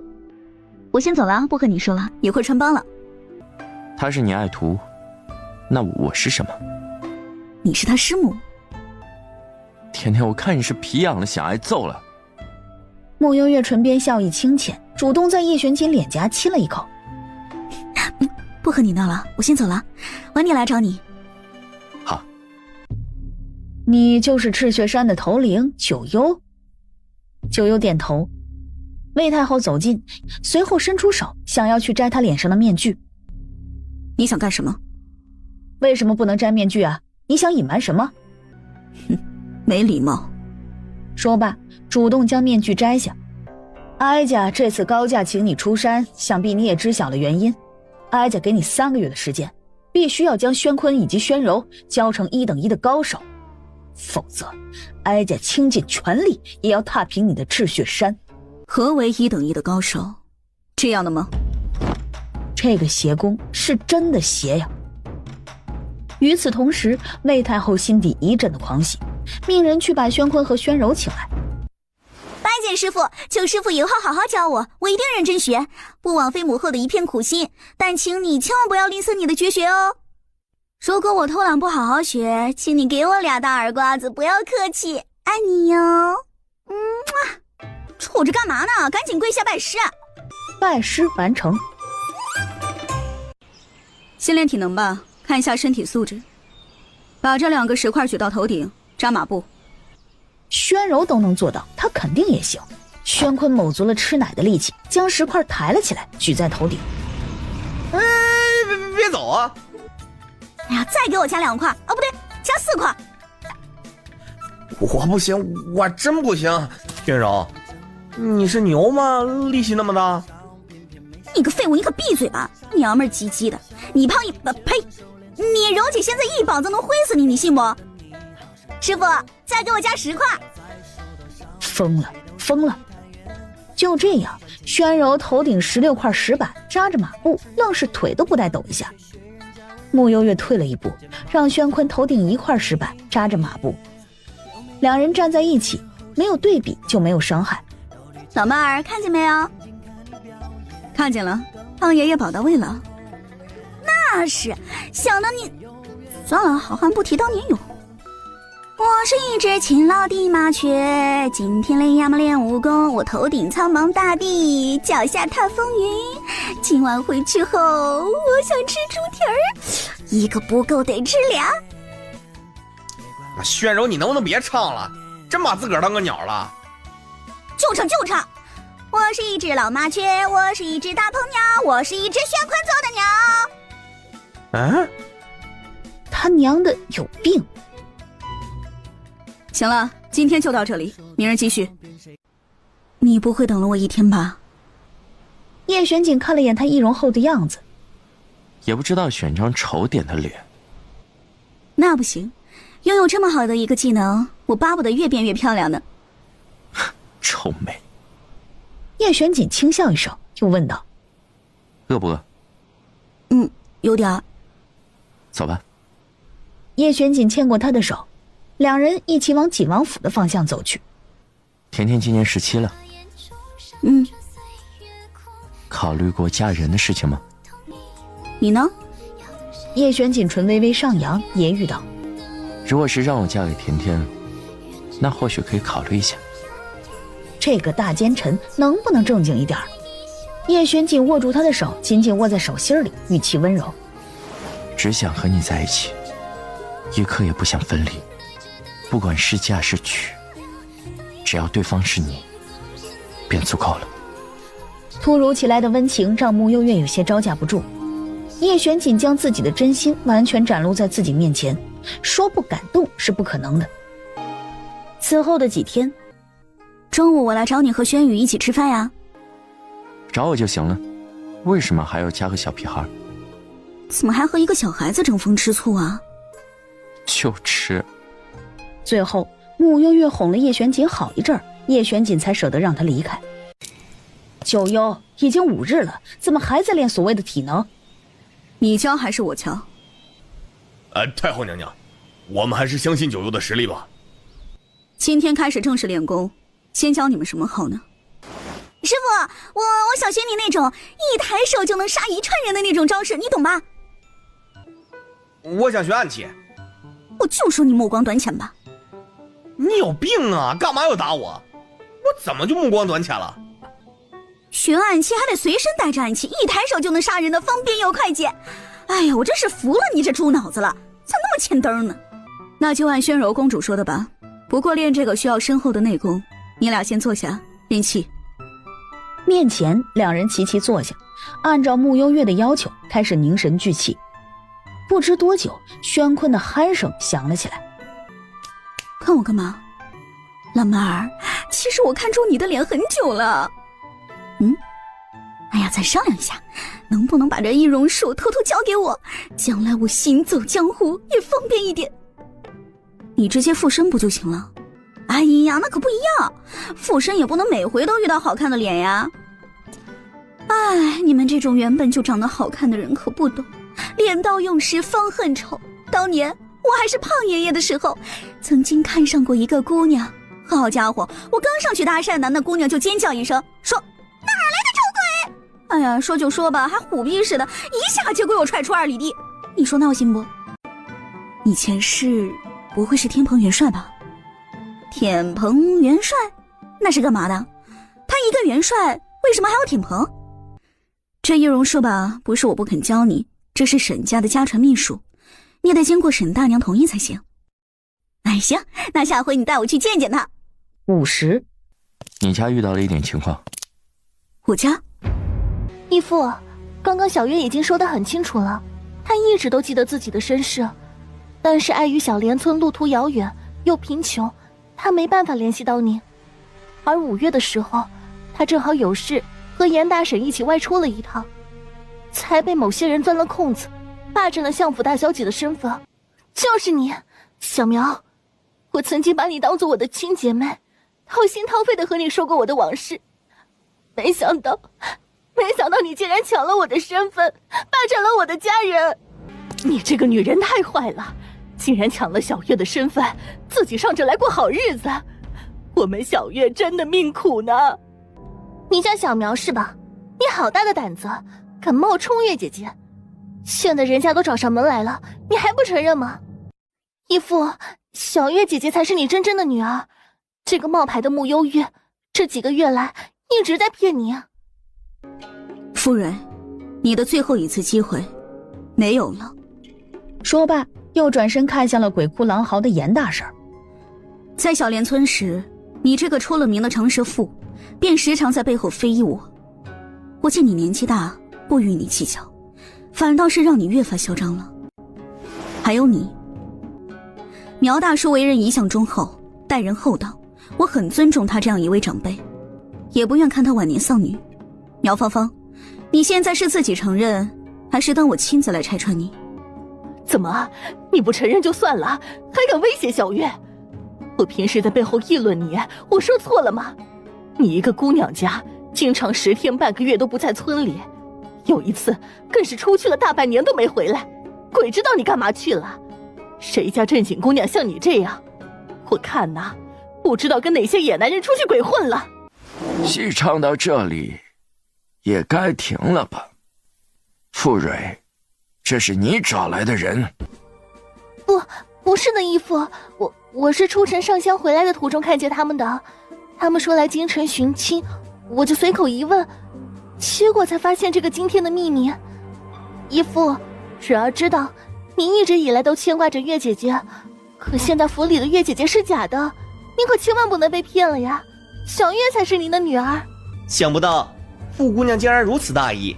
那么敢问，你是什么时辰出的府，去哪个寺庙上的香，又是什么时辰遇见的这2个人呢？最关键的是，你不是应该坐在马车里吗？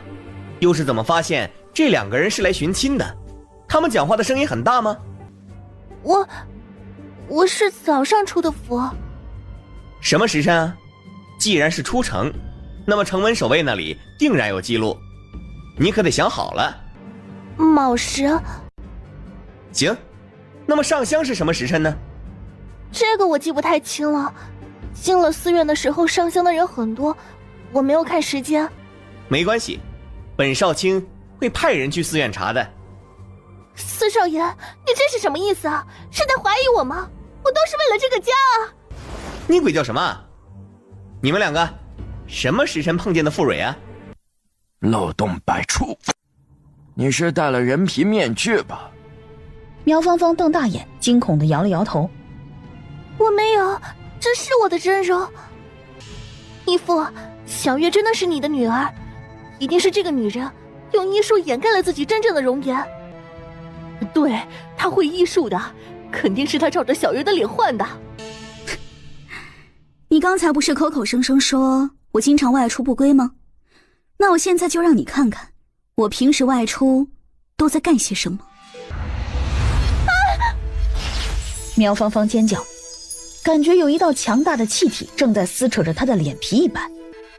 下一瞬，而眼前苗芳芳原来的容颜已经不见，露出了她原本的脸。就连傅蕊亦是没想到，她特意花了高价请了精通幻术的沈家出面，用易容术求得这样一张容颜，竟然就这样被慕幽月给化解了。你这个女人，你太歹毒了！你竟然把小月的脸给……严大婶伸手就要朝着慕幽月打过来，却被一根头发锁住了命门，倒地气绝。小月姐姐，哟，这是承认了？小月姐姐，对不起，我不该这样做的。是傅蕊，是他3个月前找到了我，他给了我一笔银子，让我冒充你。小月姐姐，看在从前的情面上，你饶过我吧。来人呐，把这个姓苗的给我拉出去，乱棍打死。先关起来，我留着他还有用。傅蕊万万没想到，自己这个天衣无缝的计划会这样轻易的被挑破。义父，对不起啊，都怪我被他们给骗了。我也是实在太担心义父，才会轻信了他们的话。而后又爬到慕幽月的身边。叶姐姐，对不起，是我鲁莽了。现在话说开了也好，以后没人会怀疑你了。除了你以外，我们从没有怀疑过甜甜。自从甜甜回来后，你处处针对她，你以为我不知道吗？你走吧，我们穆家再也容不下你了。不要啊，义父，你答应过我爹的，会照顾我一辈子。我爹为了你命都没了，你怎么可以这样对我？傅蕊，你要点脸吧。傅管家当初入府时签了卖身协议，说难听点，他为了我爹而死也是应该的。你爹当初死后，我们穆家可是给了一大笔银两赡养你们傅家留下的人，更是收留你一个管家之女当了府里的小姐，锦衣玉食的供着你。我就搞不懂了，你到底还有什么不满意的？我们欠你了吗？你们怎么不欠我？你们通通都欠了我。什么府里的小姐，你们不过是为了给穆家留一个好名声而已。还有啊，既然都是穆家的小姐，为什么慕幽月可以和景王在一起，而我只能嫁给一个从四品官员的儿子？凭什么？凭什么？穆相听到这句甜甜和景王在一起时，眼睛忽然一瞪，但一转念，估摸着傅蕊是气疯了，说了胡话，就没往心里去。来人，将傅蕊轰出去。从此以后，她再也不是我穆昭辉的义女。一场闹剧结束，大街上，慕幽月，傅蕊，这个才叫虐待，知道吗？你别得意，你现在不过是有叶玄景做靠山而已，没了他，你什么也不是。唉，不知悔改。慕幽月叹气摇头，缓缓地举起了手里的弓箭，拉弓。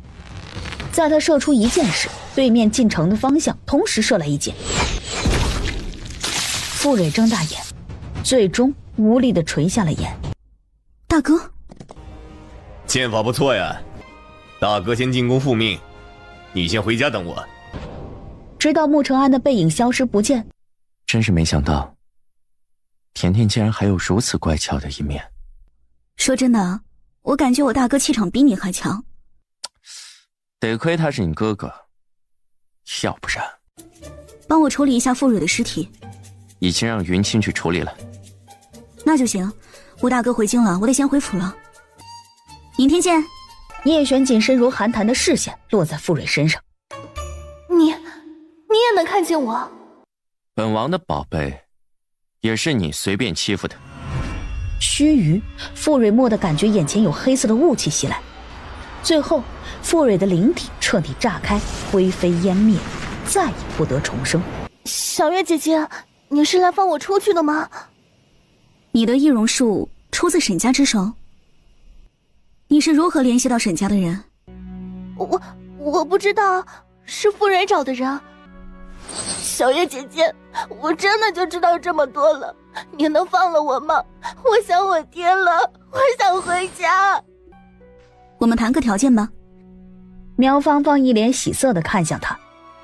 你来做诱饵，若你顺利地活下来，我就送你回去。那我死了呢？死就死了吧。翌日，想啥呢？我在想陆妙龄。这玩意有什么好想的？再说了，你不是要去离乡了吗？好家伙，你瞅瞅你们这些男人哦，一个个见异思迁，还是人家景王最好。叶璇，您怎么了？你再喜欢人家，人家照样不要你。嘿，你以为我稀罕他呀？我今天来宫里的时候，看见有几个老嬷嬷聚在一起，他们通常是干嘛的？你是说分养宫的那些吧？是啊，一个个看起来还挺凶的，他们没有分配主子吗？哎呦，这帮老嬷呀，是宫中专门负责给各种新进宫，包括王府各种新进门的女子验身的，一个个能耐着呢。能有多能耐啊？哎，我就这么说吧，有个叫常嬷嬷的，眼睛特别毒，曾经好多女子进宫选秀，她从对方的走路姿势就能看出来对方没了贞洁。皇室好像都挺注重这些的。那当然了，不过说真的，我听说好多人第一次后都会流血的。宣坤坐在一旁，听到这句话的时候，流血？好像没看见血呀，完了！什么完了？妹妹啊，有件事你可得帮帮我。好好说话，别扒拉我。你要说什么赶紧的，我还得练功呢。公主，你耐心一点吗？就是，还是师父通情达理。你说。宣坤小声地将心中的想法说出，九幽吃惊地捂着嘴巴。不是吧？这种事情怎么查呀？那位姑娘不是和你那个了吗？肯定没贞洁了呀。师父，我不是这个意思。其实我有点怀疑，我那天没和他那个。哥，你不会这么惨吧？哎呀，这事我可看不下去。你等着，我现在就去找人。母后，儿臣刚刚跟着师父练轻功呢，出去恰好碰见了常嬷嬷，我把她带来了。首儿，你想做什么？她不是要嫁给我哥了吗？应该还没验过身体吧？正好让常嬷嬷验一验。宣柔公主说什么呢？我与空王殿下早就已经生米煮成熟饭了。是吗？首儿，不得胡闹。让你验就验，验一下不就完事了吗？常嬷嬷，验吧。太后娘娘，我和空王殿下已经有过肌肤之亲了，这实在是多此一举啊。常嬷嬷，时间差不多了，去大殿看看情况吧。大殿，太后娘娘，李小姐她怎么了？她还是个黄花大闺女啊。老啊，这个女人果然在骗我。那天一定是他们黎家合起伙来演的一出戏，否则黎瑞贤怎么就刚巧赶到了呢？哼，好一个黎家！黎家狗胆包天，退婚，必须退婚！对，退婚。此事哀家自有主张。怎么还管起别人的婚事来了？我嫉妒我表妹啊。嫉妒人家又成亲了，其实你也可以。你先搞定我爹再说吧。看把甜甜着急的，为了甜甜的幸福，我一定尽快搞定岳父，娶甜甜进门。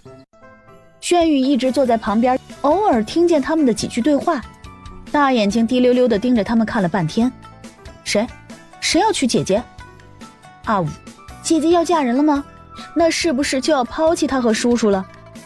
虽说叔叔喜欢天牢里的女子，可他还是有些遗憾呢。转念，轩宇忽然在想，如果他把姐姐弄进天牢里关几天，是不是就符合叔叔的标准了呢？比起姐姐嫁给别的男人，他觉得还不如嫁给叔叔呢。心里有个小计划在渐渐形成。完全不知道已经被纳入关押天牢计划的穆幽月，午后直接回府了。爹，你去哪儿？我和你大哥要去祭拜一下你们娘亲，顶多3、5天就回来了。就只有你们2个吗？我们不用一起去吗？不用，你们最近都忙，你要看诊，小4要忙案子，小3太医院每日都忙得家都顾不上。至于老2，算了，去了也是给我添堵。趁天还没黑，我和你大哥就先出门了，家里就交给你了啊。临走前，穆承安看着穆星泽和穆幽月，星泽，好好照顾妹妹。哎，放心吧，有我在呢。说罢，两人骑着马扬长离去。啊，对了，甜甜，据我幻星楼的人来报，已经有了一批势力在朝京城那边赶过来了。真的？来的正是时候。此时门口忽然来了一批禁卫军。穆幽月冲撞皇上，以下犯上，押入天牢。穆幽月整个人有点懵，回想了一下今天和小皇帝见面的整个过程。难道就因为他先和叶玄锦打了招呼，再向小皇帝打招呼，就来了个以下犯上的罪名吗？如果硬是要这么说的话，这个罪名也是能够成立的。那就……强公公，走吧。景王人呢？二嫂，出什么事儿了？景王人呢？殿下的身体不适，说是要闭关1日。怎么关键时刻闭关了呢？皇上把甜甜关进天牢里了。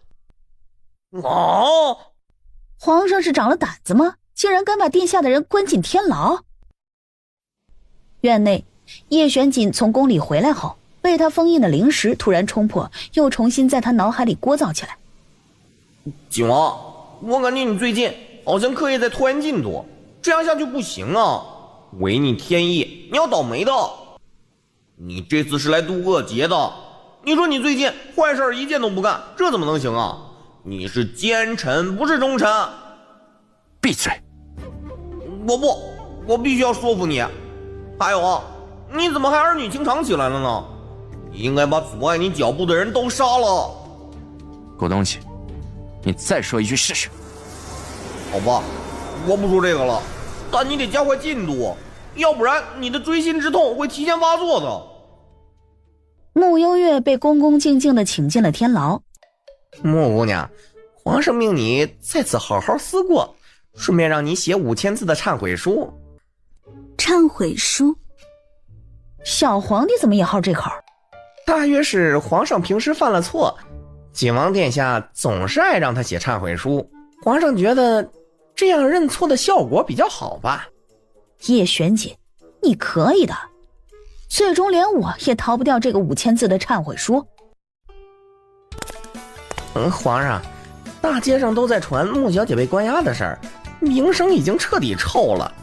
皇上，刚刚百姓们说……轩玉听到百姓的话，虽然心疼姐姐，但是事情的发展越来越按照他想要的标准来了。叔叔说了，想要娶宣朝名声最臭的女人，而且还是牢里的。现在姐姐完全符合了，这样的话，叔叔和姐姐是不是很快就可以成亲了？他们成亲后，是不是很快就会有小宝宝了呢？如果他们有了自己的小宝宝，会不会就不疼爱我了呢？宝宝好可怜呢，宝宝好喜欢叔叔，也好喜欢姐姐。如果叔叔和姐姐是他的爹爹和娘亲就好了。轩宇一双大眼睛逐渐变得湿漉漉了，有些难过。天牢里，甜甜，姑姑，我听宫人们说你被关进天牢了，你怎么样？受伤了没有？姑姑，我没事。皇上这是想做什么？既然是犯人，牢房为何又是这样的布置啊？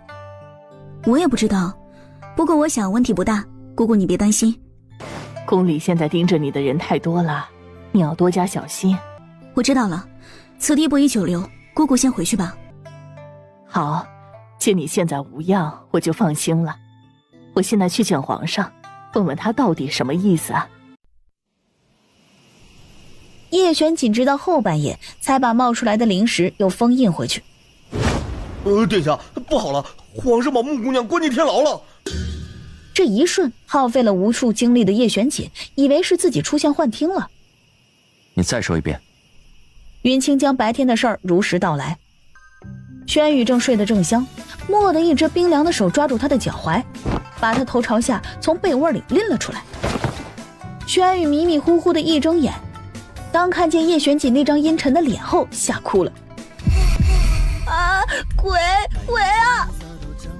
叶璇锦在他屁股上抽了一巴掌，疼痛让轩宇彻底清醒过来，委屈的扁嘴：“叔叔。”轩宇，你最好给本王一个交代，否则本王今晚就送你去见真正的鬼。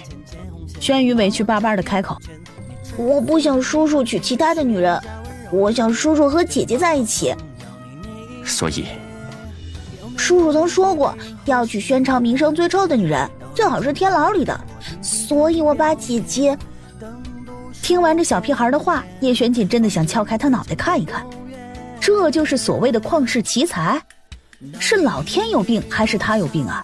竟然要辅佐这么一个傻小孩！穿衣服。干嘛呀？把我的宝贝接回来。轩宇立即穿好衣服，穿上鞋跟上。刚一出门，就发现叶璇锦已经提前先走了。相公公，朕是不是做错事了呀？这件事儿吧，可能是做的过火了一些，不过还是有办法弥补的。你快说。皇上既然想撮合他们，那就赶紧给他们赐婚呐，这圣旨一下就是板上钉钉的事儿了，对吧？啊，有道理。走，先出去。忏悔书还没写完呢。叶璇锦眉心一跳，有股不好的预感。秦王真不愧是帝师啊，连个忏悔书都非要写满5000字不可。怎么办啊？现在还差3000多字呢。叶璇锦此刻深深的明白，造的孽都是要还的。剩下的我帮你写。别写了，我们走吧，这地方阴气好重呢。穆悠悠握住他的手腕，阻止他。叶璇锦顺势揽他入怀，坐在自己的腿上。是我不好，让你受委屈了。穆悠悠心尖微颤，注意到叶璇锦气色有些差，就连气息也有些不稳。你还不舒服？甜甜，我有点害怕。害怕有一天忽然就消失在这个世界，再也见不到你了。你怕什么？没事，怕鬼而已。那我们先出去吧。好。轩宇到了天牢门口后，硬是没敢进去，最后偷偷的溜了回去，准备连夜拟一份奏折。正要准备开始写呢，门被推开，一抬眼，2张凶神恶煞的脸朝他逼近。姐姐，对不起，我不是故意的。可我现在名声真的臭了，怎么办啊？轩宇挠了挠脑袋，本想求助叶璇锦的，可叔叔完全没有要帮他的意思，一副让他自己看着办的态度。啊，我有办法了，这件事情就交给我吧。今天好晚了，姐姐早点回去吧，明天等好消息啊。你真的靠谱吗？靠谱，肯定靠谱。甜甜，你先等我一下，一会儿送你回去。我自己回去吧。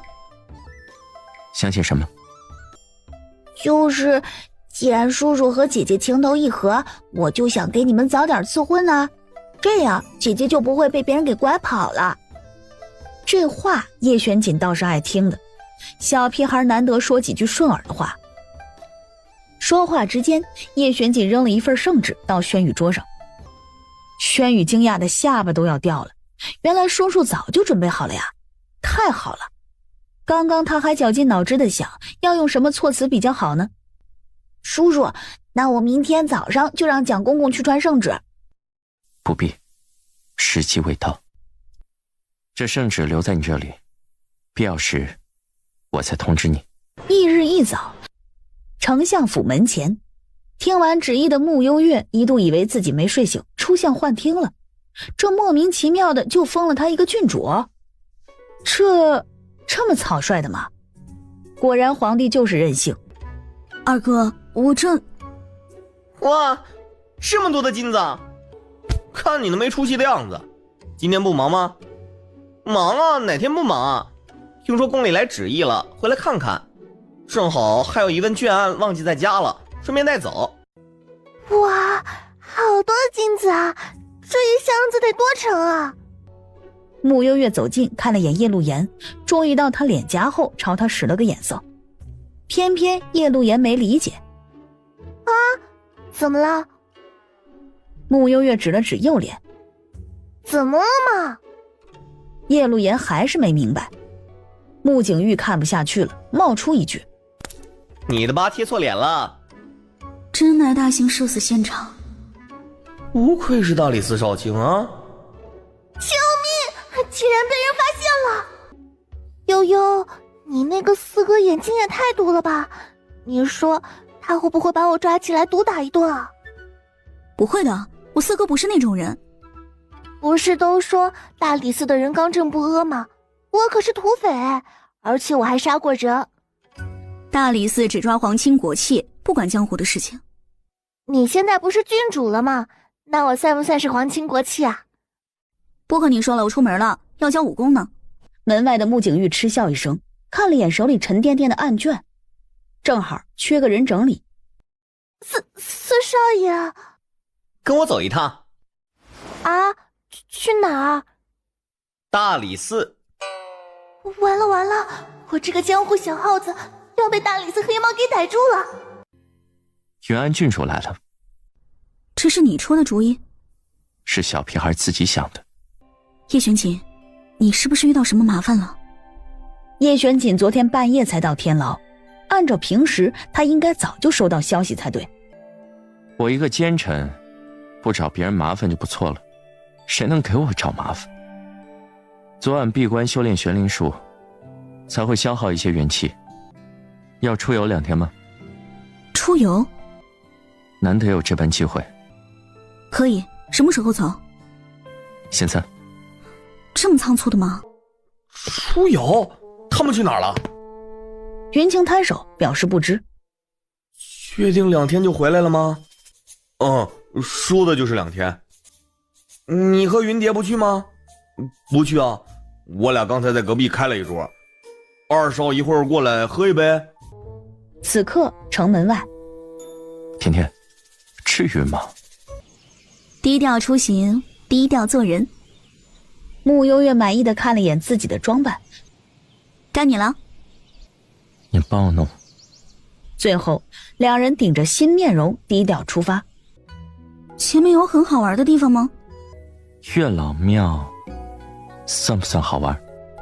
两人刚走到门口，公子，姑娘手里拿着一个红色的香包，含羞看向叶玄锦。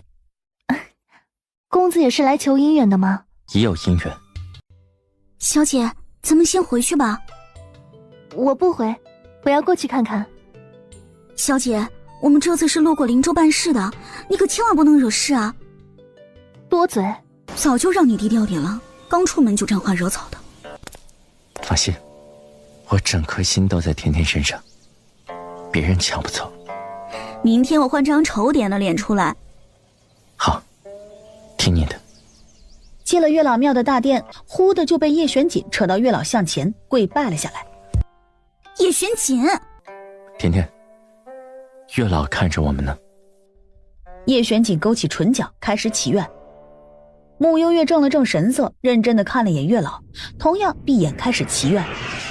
闭上眼的那一刻，穆幽月感觉身体蓦地紧绷，眼前传来无数零碎的画面，但在他努力想要看清那些画面时，只看到一尾红色的羽毛，随即眼前又是大片大片的红，如鲜血一般，全数染红了他的眼。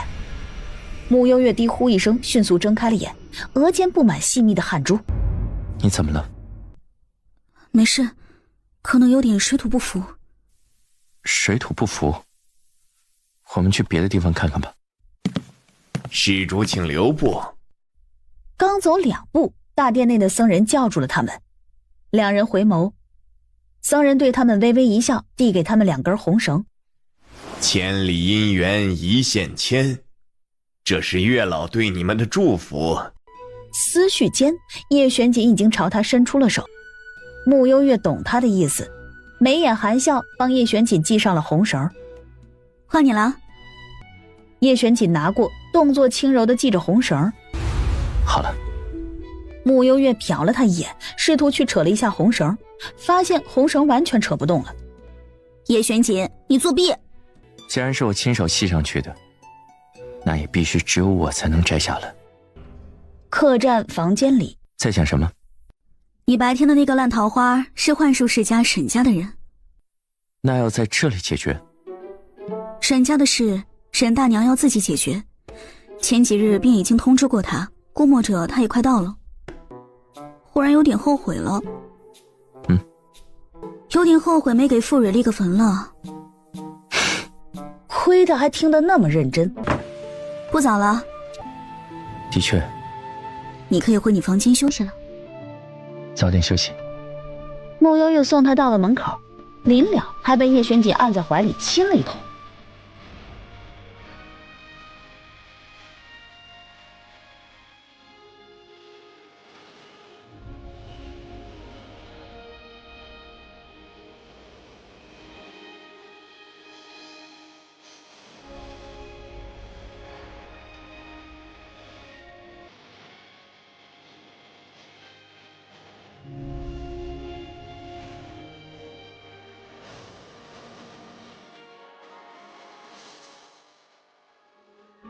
最后还是踹他出门的。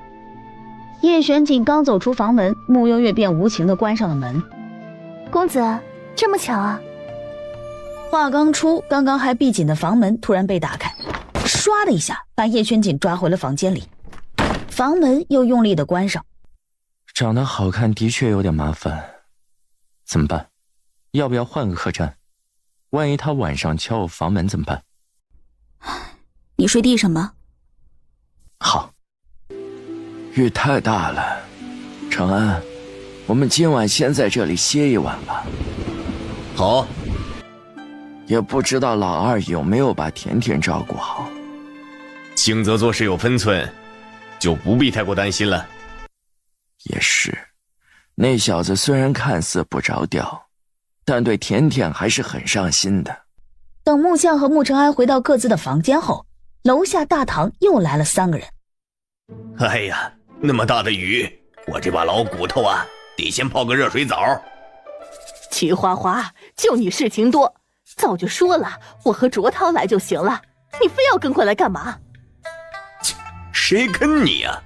我是来京城探望老大和陆岩的。沈文音，你别自作多情啊！小二，开3间房。不好意思啊，客官，就剩1间房了。给我。今晚住店的太多了，要不你们仨凑合一晚吧？哎，不行，我还得泡澡，这老娘们和我一间，我不方便。哎，一天不抽你皮痒是吧？哎，好了好了，别打了，咱们这回是来办正事的，就先凑合一晚吧。雨后的清晨，叶玄锦，你为什么会在我床上？地上太凉了。说完又睡过去了。老板，这红豆糕怎么卖呀？听到这声音，穆幽月几乎是背脊瞬间僵住。姑娘，这红豆糕怎么卖的？最后穆幽月伸出手朝他比了个3。来，姑娘，你的好了。穆幽月拿过糕点，又朝穆相点头示意，随后撒腿就跑。你们什么时候来的？穆幽月看着面前的3个人，昨天半夜到的。我在赤血山收到你的消息，便一路往京城赶。昨夜路过此地大雨，便在这里歇了一晚。巧了，沈文宗也在这间客栈下榻了。真的？我曾看过你画的沈文宗画像，就是他，不会错的。这么久了，他总算舍得露面了。这一次，我一定不会放过他的。老沈，你先别冲动啊，冲动容易坏事。悠悠也在这儿，咱们听他的。是啊，沈文宗此次来势汹汹，咱们不能轻敌。我明白。你们先待在这里，别乱走，我出去一趟。你做贼去了？比做贼还可怕好吗？你钱被偷了。穆幽月摆手坐到床边，把刚才出门的经过告诉给了叶玄锦。竟然这么巧的吗？果然一天不搞定未来岳父，他和甜甜的关系永远见不得光。虽然我易容了，但我的栖息点应该很熟悉，也不知道他认出没有。应该不会。叶玄锦端睨了他一眼，又道：如果认出了你，这会儿房门已经被砸烂了。有点道理，我爹容易糊弄，那我大哥就不一定了。现在该怎么办才好？楼下大堂，沈文宗坐在一个角落里，视线却牢牢锁着坐在不远处的木像。衣袖下一柄淬了毒的弯刀随时伺机而出。哎呀，这位施主，我看你天庭饱满，看起来要有好事发生了呀。别打扰我。齐叔这会儿有任务在身，悠悠说了，让他拖住木像，顺带着保护人家。毕竟穆丞相可不知道危险就在身边。施主啊，一看你的面相便是个福泽深厚之人。你看你正气凛然，这等面容者通常都是望子嗣的。我若没猜错，你的儿女定然都是出类拔萃、才貌双全之人。这全都是因为有你的福泽庇佑啊。说到儿女时，齐叔伸出一只手，意思他有5个儿女。你接着说。要不我给你算一卦吧。齐叔从布袋里拿出了签筒，示意木像抽一支签。哎呦，不得了啊！说什么了？这是一支姻缘满门签，这签上说皆大欢喜。通俗点说呢，你们家接下来不断会有喜事出现。这个喜呢，是代表着姻缘的意思，也就是说，你的那些孩子们一个个很快就有命定的姻缘出现了。木像气得甩了甩手，衣袖不小心碰到签筒，又掉了一支签出来。下一刻，老神棍又吃惊地看了他2眼。看我干嘛？别告诉我连我也有姻缘。失而复得，白头相守。骗子，你就是个江湖骗子。午后，又喝酒了？没什么事做，随便喝2口。这间客栈不对劲，我们得先走。好，我先收拾东西。我在楼下等你。待穆正安刚下楼去后院牵马时，客栈2楼忽然砰的一声，火光四溅。不好！与此同时，客栈2楼，木像原本在收拾东西，忽然就闻到了一股烧焦的味道。千钧一发之际，一道黑影从窗户进来，抓着他的手将他带离了客栈。你怎么在这里？本王今早便已发现丞相大人在此，但本王此次奉命留在灵州，捉拿天瑶国奸细，因此并未打扰丞相大人。方才遇到险情，第一时间便想着丞相大人还在此地。丞相大人没受伤吧？天瑶国究竟派了多少奸细出来？多谢景王殿下。沈巍将军不必客气，此地不宜久留。叶玄锦说罢，身形一闪，消失在了2人面前。爹，你怎么样啊？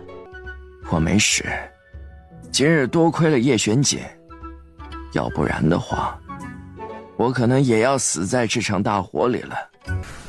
沈文宗一路跑到山崖边，待无退路时被沈大娘追上。姑姑。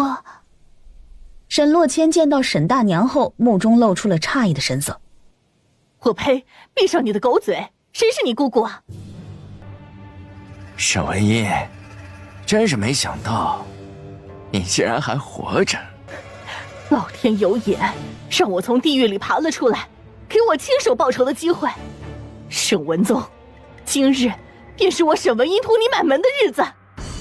话落，鞭子一闪，沈大娘凌空而起，几招下来靠近身搏斗，沈文宗便已占了下风。骗人多是吗？随着一道梅花状的信号烟发射而出，无数身着暗红色服饰的男女从天而降。沈洛谦在射出飞针的同时，一名蒙面少女闪到他的身边。瞧瞧，咱们赤血山多气派呀！沈文宗出招阴险，不知道沈大娘能不能解决啊？眼看寡不敌众，沈文宗看了一眼后面的山崖，在沈大娘朝他袭来时，忽地用幻术变换了自己的容颜。文音，文音。沈文宗唤着他的名字的同时，弯刀朝着沈大娘心口处刺了过来。沈文宗，我杀了你！沈文宗又后退一步，再次变化了容颜，换成了沈大娘儿子的脸。来砍我呀！去死吧！须臾，沈文宗卯足了力气，便要将他踹下山崖。电光火石间，穆幽月飞身上前，一股强劲的掌风朝着沈文宗的命门袭去。染着寒冰的掌击当场震碎了沈文宗的心肺。寒光派，听说你这次是来穆家寻仇的，这么大的阵仗，怎么就这点能耐啊？你到底是谁？老沈呐，关键时刻还得看咱们老大呀。这小娘们怎么弄？先杀了还是怎样？龙生龙，凤生凤，老鼠的女儿会打洞，留不得。你有道理，那就交给你了。不要啊！我什么坏事也没干。那姑父和牧羊哥就做了坏事吗？蒙面女子幽冷出声，话落的同时揭开了脸上的面纱。沈雨逸，竟然是他的庶妹沈雨逸。怎么还没解决？公子，救救我！赶紧的。哦，知道了。沈雨逸会意，手中4枚飞镖齐齐出动。沈洛谦连吐好几口血，瞪大眼，慢慢地感受着生命的流逝。这样的死状与当初沈大娘的儿子牧羊如出一辙。沈文宗卯足全身的力气，朝着山崖下毫不犹豫地跳了下去。活要见人，死要见尸。穆幽月同样飞身跳下了山崖。跑得真快呀！叶玄锦纵身一跃，也跟着跳下山崖。清理一下场地，我们去山崖下接应老大。卓涛指挥剩下的人，赤血山的门徒们开始用化骨水清理沈家弟子们的尸身。待到清理的差不多了后，门徒们全部消失。我们走。卓涛齐叔沈大娘以及沈雨逸正准备去山崖下时，面前乌泱泱跑过来一群官兵。就是他们入殿了。赤血山，天哪，他们果然是土匪啊！客栈的火肯定是他们放的。怎么办呢？这是老大的父亲和大哥。老沈，你气势最足，你说怎么办啊？气势再足也得分人呢。你敢打老大的亲爹和大哥吗？再说了，打不打得过还不一定呢。赤血山狂徒为非作歹，全部押去京城大理寺。不错嘛，挺厉害的。不厉害怎么配得上赤血山老大？现在杀还是缓缓？带回去给沈大娘杀。最后两人废了沈文宗的武功，又折断他的腿骨，将他带走。老大，刚才你爹和大哥来过了，把齐叔他们都抓走了，说是要去大理寺审问了。我去，差点把老爹给忘了。他们现在一定回京了，我们必须得比他们先赶回去。要不然的话，不就穿帮了吗？大理寺内，四少爷，今天的都整理完了，我可以回去了吧？还真是小瞧你了。那边还有几份案卷，明日继续吧。不会吧，还要来啊？正说着，禀报少卿，丞相大人来了。少卿大人，丞相大人有何吩咐？本官路过灵州时，遇到赤血山狂徒，怀疑他们涉嫌当街纵火伤人，便将人扣押了下来，准备移交给大理寺审问。赤血山狂徒？不错，人都在外面审讯堂了。门外，今日记录案情的人告假了，小叶，你来做记录。哦，好的。我就说，陆岩这孩子出息了。你可闭嘴吧，话都被你一个人说完了。纵火时辰是什么时候啊？快到卫士的时候。这几个土匪是昨天夜里来住店的，今天卫士就纵火了。纵火后，2楼的其他客人都逃了出来，还有一些客人都受了伤，但只有他们跑了。你确定就他们跑了吗？还有一对年轻的男女。不是还有一对妇女吗？店小二想想，好像确有这么回事儿，但转念，不对啊，下午我和丞相大人他们赶到的时候，你们几个土匪还刚刚杀过人，地上全是血。我猜你们一定把尸体扔到山崖下去了。我们闻讯赶到山崖边的时候，只见到他们4个人正在清理地面的血迹。那也就是没有亲眼目睹他们杀人了。此事光凭你一人之词，不能轻易断论，本官得派人去细查。这4个人先押入大牢，择日再审。那什么，我带他们去。大牢内，陆岩呐，你快去找老大救救我们呐！客栈的火又不是我们放的，是沈文宗。你放心吧，我现在就回去找悠悠。对了，你混得可以啊，老鼠变成猫，都跑来大理寺当差了。说来话长，我也是被逼的。先委屈你们一会儿，我先去找老大，也不知道他回来没有。景王殿下，穆少卿不必多礼，本王前来是有一事相告。叶玄锦一本正经的道：本王奉命捉拿天瑶国奸细，将其捕获，经过审问后，得知此人恶意在灵州客栈纵火，便将人带来了。对，这个人在我们客栈住了好几天了，没想到是天瑶国奸细啊。而后又是一脸好奇。那赤血山那几个人是干嘛的？我刚刚问过他们了，他们说是来京城游玩的，半路见到景王抓奸细，就顺手帮忙了。这个奸细带了很多高手来，赤血山那几个人是帮忙对付的，只是当时景王去抓这个主谋了，所以他们才背了锅。而且他们刚才在审讯堂没坦白这件事情，就是怕打草惊蛇。穆少卿先回去吧，这里交给本王。穆家，爹，你回来了。是啊，这2天在家还好吧？听说你被皇上关进天牢里了，怎么样？没出什么事吧？没有，其实就是一场误会而已。你们这2天在家干嘛呢？我们能干嘛？等你回来呗。你就不能找点正经事做？甜甜现在都立功封了个郡主，就差你了。我那是不想。二哥，你知道赤血山吗？瞧不起谁呢？今日大理寺来了一帮赤血山狂徒，他们和我想象中的倒是很不一样。赤血山的土匪就是被那些江湖传闻给害了，传闻呐都不可信。二哥说的有道理。兄弟俩对视一眼，看破不说破。来，恭喜老沈小沈大仇得报。谢谢大家。什么时候才能轮到我报仇啊？你七叔的仇还没报呢。小陆岩，你先排队吧。没错，七叔报完仇，接下来就该轮到我了。陆岩，你再往后排排。对了，老大，在灵州的时候，我给你爹算了一卦呢。你想不想知道你爹的卦象啊？什么卦呀？从卦象上看呢，你很快就有后娘了，你爹很快就要和老情人复合了。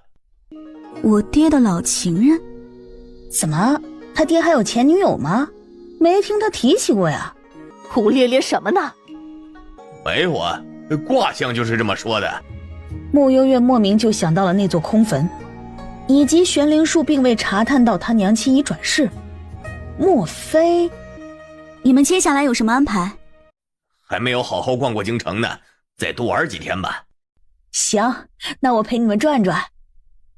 你要说咱们那么多属下，怎么偏偏青兰那么好命呢？能天天跟着老大。什么时候你的轻功赶得上李婶了，你也可以天天跟着老大。哎去，你们一个个都瞧不起我。翌日，哎呀妈呀，可想死我了！宣坤人呢？我这几天不在，他不会去太后那里告状了吧？哎呀，他才不傻呢，好不容易偷2日空闲，被窝里偷着乐都来不及呢，哪能去告状啊？说罢又接着道：他不是又要当新郎官了吗？这几天忙着娶媳妇的事情呢。哎，你说这小子看起来傻不愣登的，偏偏艳福还不浅，光新郎官都当2回了，真是旱的旱死，涝的涝死。天妖国国君不是马上要进京求娶你了吗？你也快了，别羡慕人家。哎呦我去，可拉倒吧，他也配娶胖爷爷？两人正说着，宣坤愁眉苦脸的走了过来。师傅，不是要当新郎官了吗？怎么一脸不高兴的？别提了，母后也不知道发什么疯，明知道黎香是骗我的，竟然还不让我退婚，气死了。哎，师傅，你那儿有没有速成的武功？赶紧教我2招啊！哟，你这是想逃婚，顺带着仗剑走天涯了？死一边去！听说黎香会武功，所以我得比他更厉害啊，要不然那以后还不得翻天了？有志气，今天就教你一招速成的。一整天时间下来，穆幽月连午时都没去找叶玄锦。宣坤在穆幽月的魔鬼式训练下，还真一口气学了2招。继续练，这招对付一个黎香不成问题。我先走了。你来啦？你可真忙啊！拿钱办事嘛。就宣坤那个猪脑子，你确定你教得会？说什么呢？人家今天好歹学了2招了。陪我一起用晚膳。好。我本来想再探一次李府的，后来仔细想想，没什么意义。叶玄锦明白他在想什么。甜甜，你母亲大约是真的不在了。叶玄锦，你的父母呢？不知道，没见过。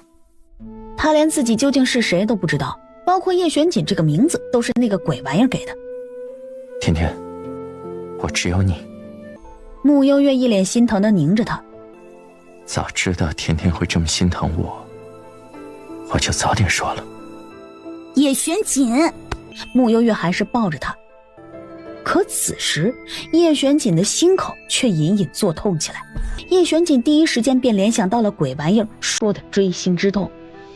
已经开始了吗？叶玄锦低下头，一吻落在了他的唇上。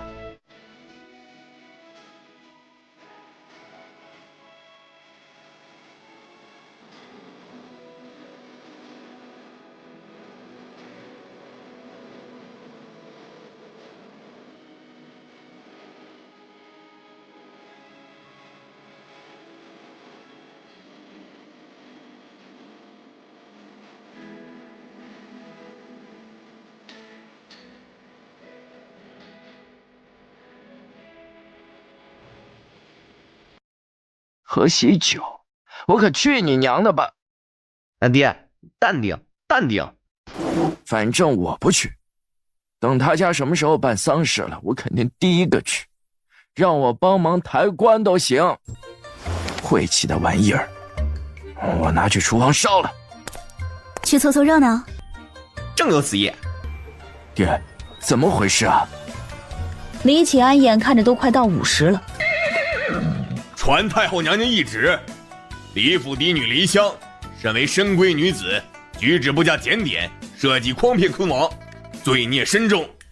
但看在黎家一门忠烈，念及旧情，不从轻处罚，解除2家婚约。从此，宣坤黎香，男婚女嫁，2不相干。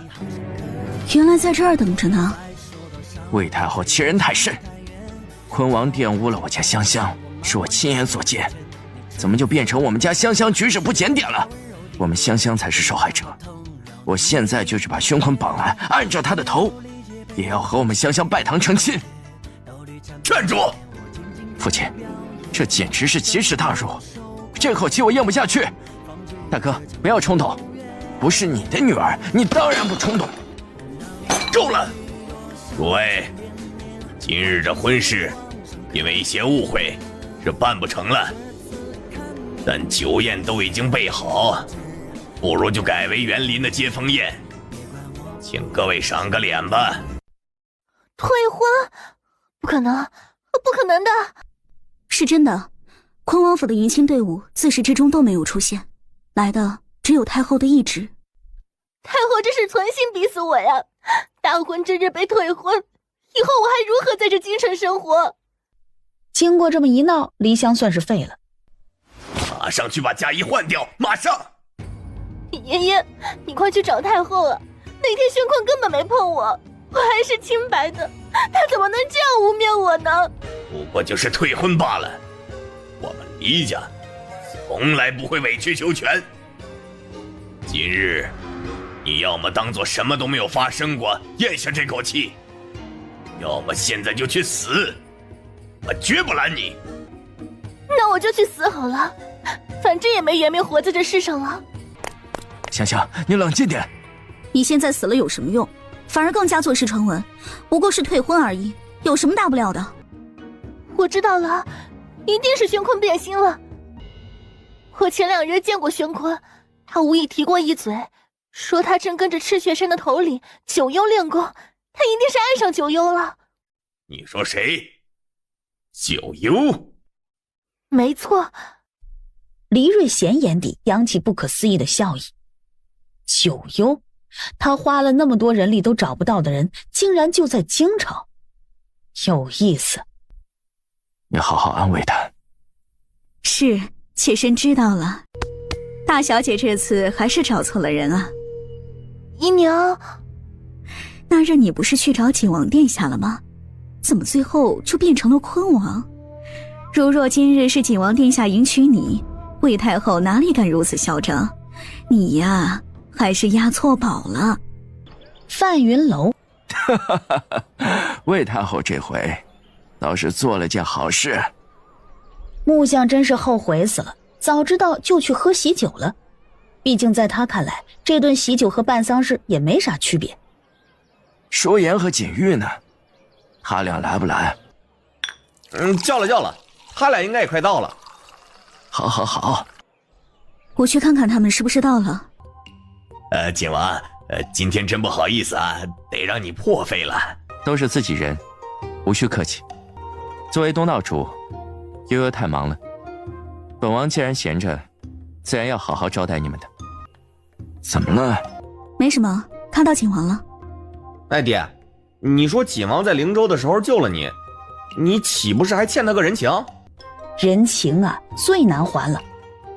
若不如就趁今日，咱们请他吃顿饭，就当抵消了人情吧。这不太好吧？一顿饭就还了救命之恩，是不是太廉价了一些？心意到了就行呗。穆幽月一手托着下巴，心想玩还是二哥会玩。丞相大人，拜见丞相大人。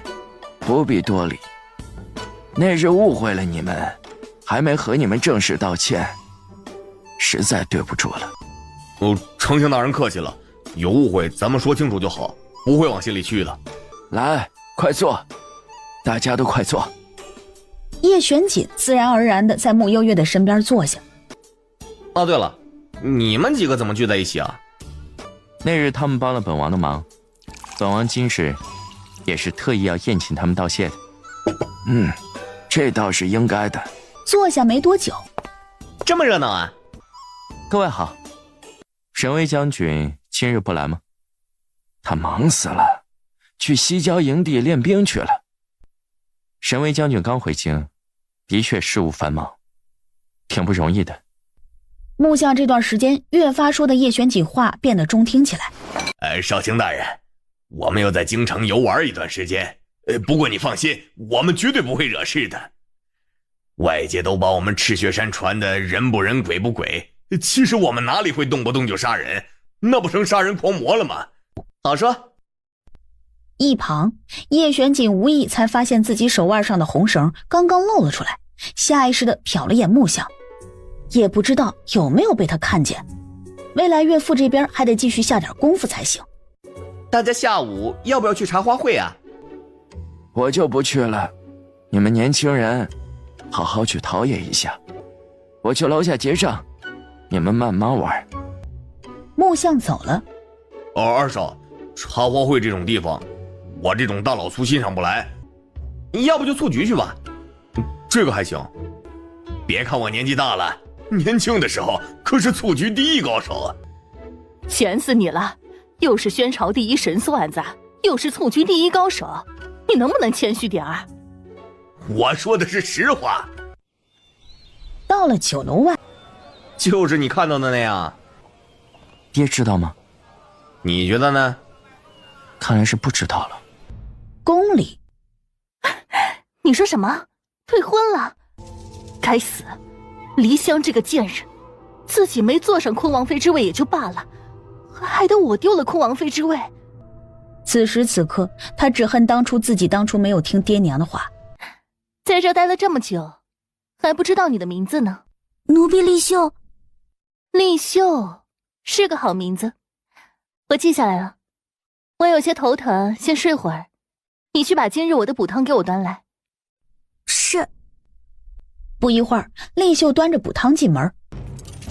陆妙龄发了狠似的将丽秀按在地上，捡起一块碎片狠狠割了丽秀的脖子。没多久，丽秀没了气息。叶以琛，公主早点回去歇着吧。你给我起开，别挡了本公主的路。有时想要对付一个人，给他一点希望，再来无尽的失望，不是更有意思吗？老弟你可以啊，难怪年纪轻轻混到了这个位置了。大街上，齐花花，你不是说是第一蹴鞠高手吗？怎么才踢了2个就闪了腰呢？什么叶？不说话没人把你当哑巴。夜已深，大街上人烟稀少，没有一辆泔水车从路面经过。殿下。嘿，老大！陆妙龄躲进泔水车里，离宫了。是现在抓，还是？他会回来的。那就走吧，我们去吃宵夜。真的？能不能带我一个？没问题。坤王嗜血私自出头，本将军定然不会坐视不理。沈巍将军，你放了我吧，我保证不会把慕幽月的秘密说出去的。这时不远处的城门开启，这一刻陆妙龄的心彻底沉了下去，对穆家的憎恨又多了几分。沈巍将军。穆承安淡淡的扫他一眼，懒得与之多费唇舌，一拉缰绳，骑马离开。陆氏，请吧。我不回去，我今天就是死，我也不回去。带走。明天见。穆幽月朝他挥挥手。叶玄锦叹息，到底什么时候才能结束这样的日子？临走前，穆幽月难得主动在他右脸亲了一口。再亲一口。说真的，我竟然有些期待，咱们爹知道你们俩的关系后，会是什么样子啊？会不会当场疯了？连过10日时间，京城内一片安逸的景象。老大，你快坐。你这是干什么亏心事了？哎呀，才不是！我跟你讲，我下午的时候看见那个慕容北萧了。你怎么看见的？俗话说知己知彼，百战不殆。这个慕容北萧这次是来求娶我的，我当然得先把好关喽。我下午先离开了宣柔的肉身，再把宣柔的真身打晕，趁机飘去了别馆。我和你形容一下那个慕容北萧啊，长挺高，那小模样还挺俊的，但可能是因为他一路杀上国君之位的，我感觉这个人还挺阴沉的，特别有血性。最关键的是他身上阳气好足啊，我都近不了他的身，所以啊，让我嫁给他是不可能的。我的幽灵之身可是会折在他手里的。你是真把自己闹宣柔了啊，还想着嫁人的事情呢？今天晚宴看情况行事，还不知道对方的实力，尽量不要惹事。哎，说真的，我还挺舍不得，下辈子要是能投胎当个公主就好了，这小日子舒坦的。哎，对了，太后今晚还让我表演才艺呢。又演？不过小胖说表演才艺，他莫名还有点期待，是怎么回事啊？对啊，看来是我前几次的才艺真的太能炸场子了，今晚还得来靠我带气氛。慕幽月，这段时间你可把我给害惨了。以其人之道还治其人之身罢了，比起那10年，你现在吃的苦，又算得了什么？慕幽月眸光浅浅地瞟他一眼，你等着吧。过了今夜，所有人都会知道你慕幽月身上最大的秘密，能够令人起死回生的血呀，多么吸引人呢！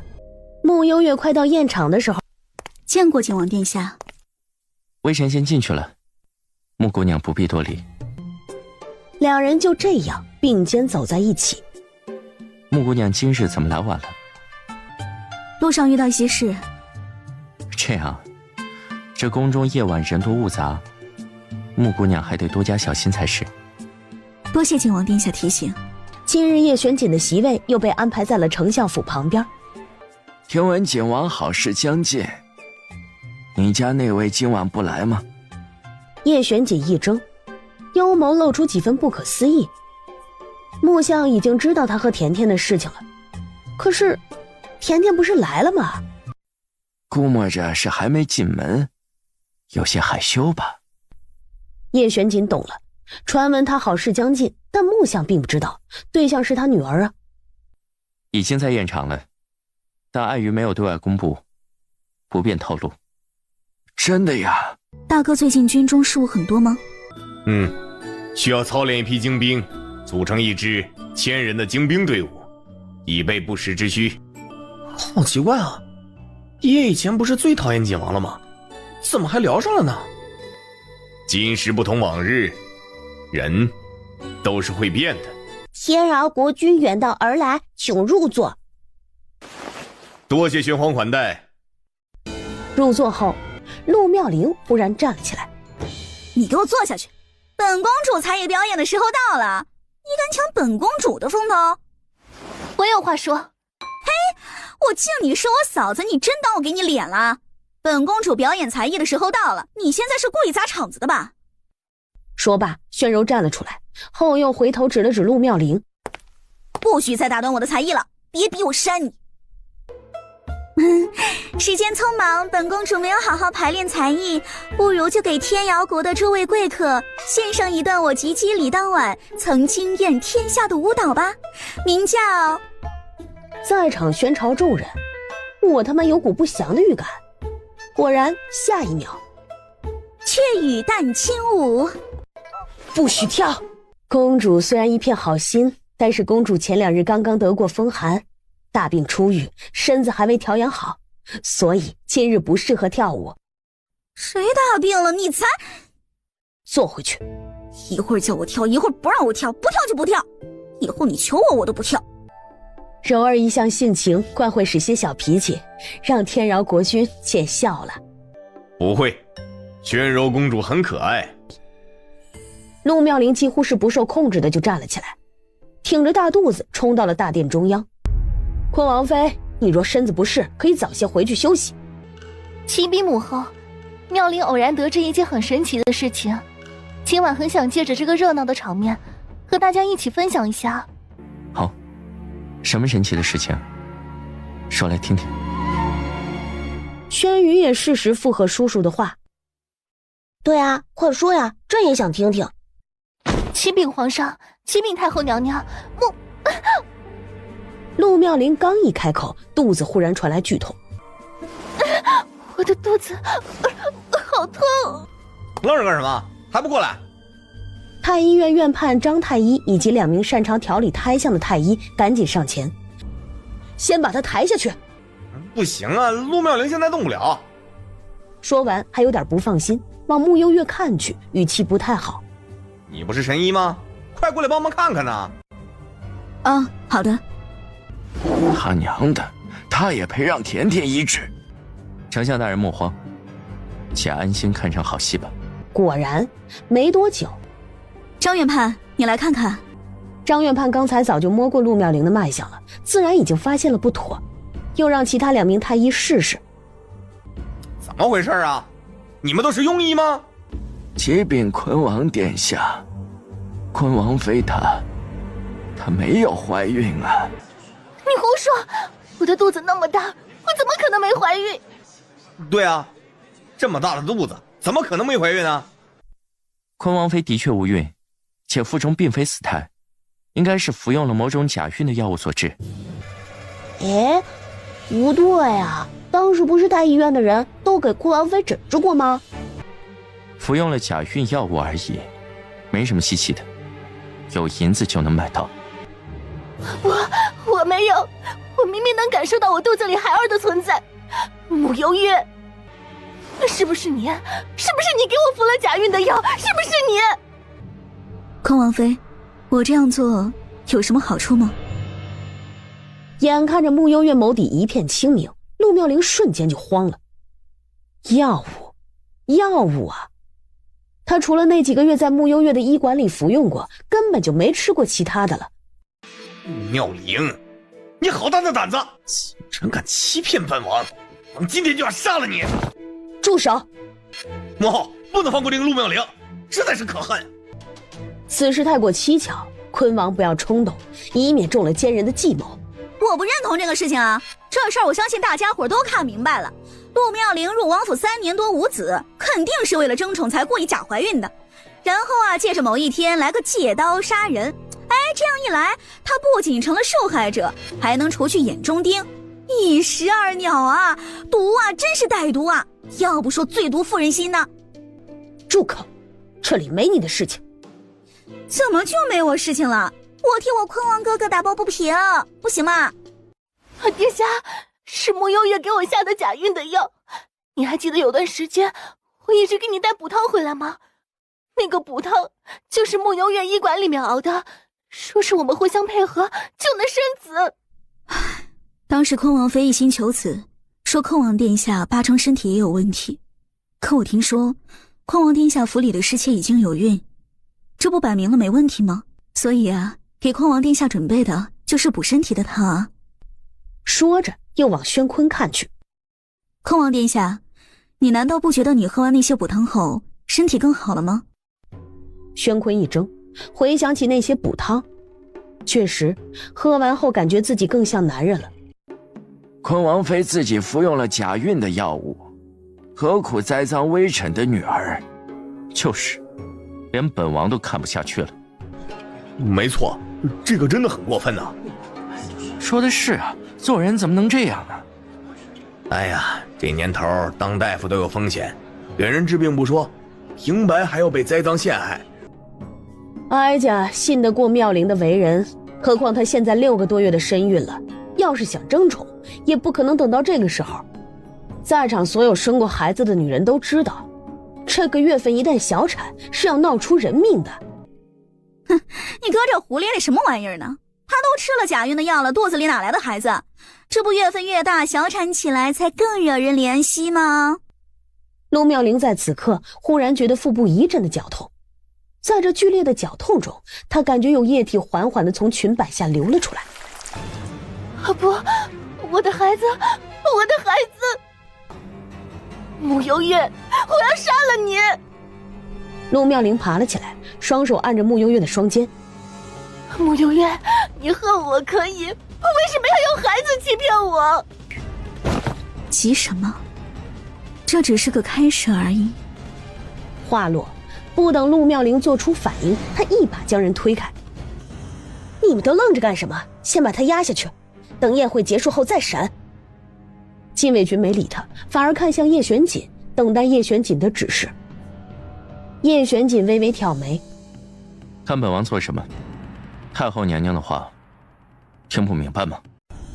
我要告诉大家一个关于心脏处忽然有股爆裂的痛意。这时韦骁忽然跑进了大殿里，神色慌张。启禀皇上，外面。文统领，究竟发生何事了？启禀皇上，陆永慧正在外面求见。没多久，一身灰色素衫的陆永慧走进了大殿里。甜甜，干得漂亮！还有更漂亮的呢。罪臣陆永慧，拜见皇上。陆永慧，你竟敢炸死祁瞒镇，你好大的胆子！启禀皇上，此事说来话长。当日罪臣被关押在大理寺等候发落，可后来罪臣之女陆妙龄来了大理寺，担心罪臣会波及到她的荣华，便逼着罪臣吃了一颗剧毒的药丸，让罪臣差点当场殒命。事后他慌乱离开，是景王殿下派了人过来，及时救了微臣。原本吧，看在坤王妃怀孕的份上，本王不想多管闲事的。现在既然没怀孕，那么这件事情就要好好清算一下吧。说真的，像坤王妃这么恶毒的女子，本王还真是第一次见。陆妙龄万万没想到，她在这么绝望的时刻，亲爹还要过来踩她一脚。你为什么要害我？是你教我的，人不为己，天诛地灭。你也说过，陆家的存在就是为了给我一个强大的后盾。你既然没死，为什么不继续在角落里活着？为什么还要来揭发我？我都是听了你的教诲，我做错了什么？你这个毒妇，死到临头毫无悔改之意！陆妙龄歇斯底里地尖叫起来。然而在她往穆家席位这边冲过来时，她的眼睛、鼻孔、嘴巴、耳朵忽然渗出血来。蛇蝎美人，天饶国君，这是什么意思啊？是一种混合了各种剧毒的熏香，搭配帝王蛇的血，会让人体内产生类似于血蛇一般的东西。现在坤王妃便是中了此毒，而她体内靠她精血生存的血蛇已经成长苏醒，正在撕咬她的五脏六腑，直至人浑身血肉模糊，耗尽气息而亡。陆妙龄轰的倒下，死状恐怖。来人呐，赶紧清理一下。启禀皇上，罪臣陆永慧先前贪赃不法不说，又受贿给一些商贾安排官职，罪无可恕，请皇上发落。此案不必再提流程审问了，罪臣陆永慧直接诛杀。皇上，请饶罪臣一命吧，罪臣愿用余生时间来赎罪。不可以，你坏事做尽，叫你无方，不能活。丞相大人，我知道你恨透了我，但我当年也是为了……陆永慧还想继续说下去时，叶玄金手中一只筷子射出，一瞬封喉。吵死了，拖下去！禁卫军们赶紧把陆永慧的尸身给拖了出去。穆幽月面无表情地坐在席位上，对陆永慧的死无动于衷，揉了揉手腕。身旁穆相刚想和他说些什么，凑眸望了过去。这一眼，当触及到穆幽月手腕上的一根红绳时，心尖猛地一沉。想到最后，穆相头皮都跟着发麻起来。叶璇姐、甜甜，他们这事究竟是从什么时候开始的？爹，怎么了？皇上刚刚宣布今日宴会到此结束了，改日再安排宴会。哦，好的。这是怎么了？怎么突然就和丢了魂一样？叶璇姐，你跟我出来。穆幽月轻轻的蹙眉，心里默默有股不好的预感。叶璇姐也被穆相这气势给唬到了，下意识的跟了过去。我还以为你多有能耐呢，还不是落得和我一样的下场。你还有脸说？我是把你这个逆女抚养长大，我又怎么会得罪穆家的人？穆幽月，我做鬼也不会放过他的。那你来试试啊。穆幽月，那个蛇蝎美人的熏香是你给我下的吧？对啊，我下的。你真是恶毒，这不都跟你学的吗？难怪当初你明明死透了，却还能活下来。原来你根本不是人，你是鬼是不是啊？你要这么想也行，不过现在我真是一眼也不想再看见你了，该送你去投胎了。那就按爹爹曾经说的，让陆妙龄下辈子出现在他们家的膳桌上吧。红烟，我明白了，投畜生道。这个也一起带上。另一边，我喜欢甜甜，还请丞相大人成全。叶玄锦呢，宣朝第一奸臣，甜甜怎么就偏偏看上他了呢？现在连月老庙的红绳都给系上了，看样子都私定终生了。我不同意。无论如何，我不会放弃甜甜。靖王殿下，咱们宣朝漂亮年轻的姑娘多的是，您行行好，高抬贵手，放过我家甜甜行吗？我给你跪下了。丞相大人，你以为这世间还有比甜甜更好的女子吗？我只要她。爹。穆幽月找到这里的时候，只听到叶玄锦最后说的话。他走到叶玄锦的身边，握住了叶玄锦的手。我和景王在一起并不是一时兴起，我喜欢他。从前爹爹对他有诸多的误会，可是抛开那一切，宣朝现在越加盛大繁荣，叶玄锦真的如爹爹所想，只是一个奸臣吗？这件事情我不会同意的。穆相说完，绕过他们径自离开。我爹一时比较难以接受，慢慢来吧。叶玄锦微微叹息一声，俯身将穆幽月拥进怀里，一时无言。渡恶劫，种下的恶果，最后还是自己来尝试一遍。等我爹想通了，我们就可以光明正大在一起了。以后所有人都会知道，你叶玄锦是我一个人的。原来你早就想独占我了，真是霸道。那不然呢？我本来就是你一个人的。这还差不多。爹，你怎么了？是不是遇到什么麻烦了？爹知道我和叶玄锦的事情了。不会吧？完了完了，这下事儿闹大了。你说咱爹今晚该不会想不开吧？今晚我在他院子里守着。行，后半夜我来换你。房间内，穆香静坐在床榻边缘，视线放空，脑袋里的两个小人又开始打架了。叶玄锦恶贯满盈，仇家那么多，说不定那天就被寻仇的给弄死了。甜甜要是和他在一起，以后还不得年纪轻轻的当寡妇啊？嘿，说啥玩意儿呢？大奸臣虽然平时看起来是讨厌了一些，但还没那么弱。说真的，他眼光挺好的。寡不敌众，你懂不？朝中上下，包括其他的国家，多少人想要他的命啊！再说了，这个大奸臣来历不明，十分可疑。万一他才是别国的奸细呢？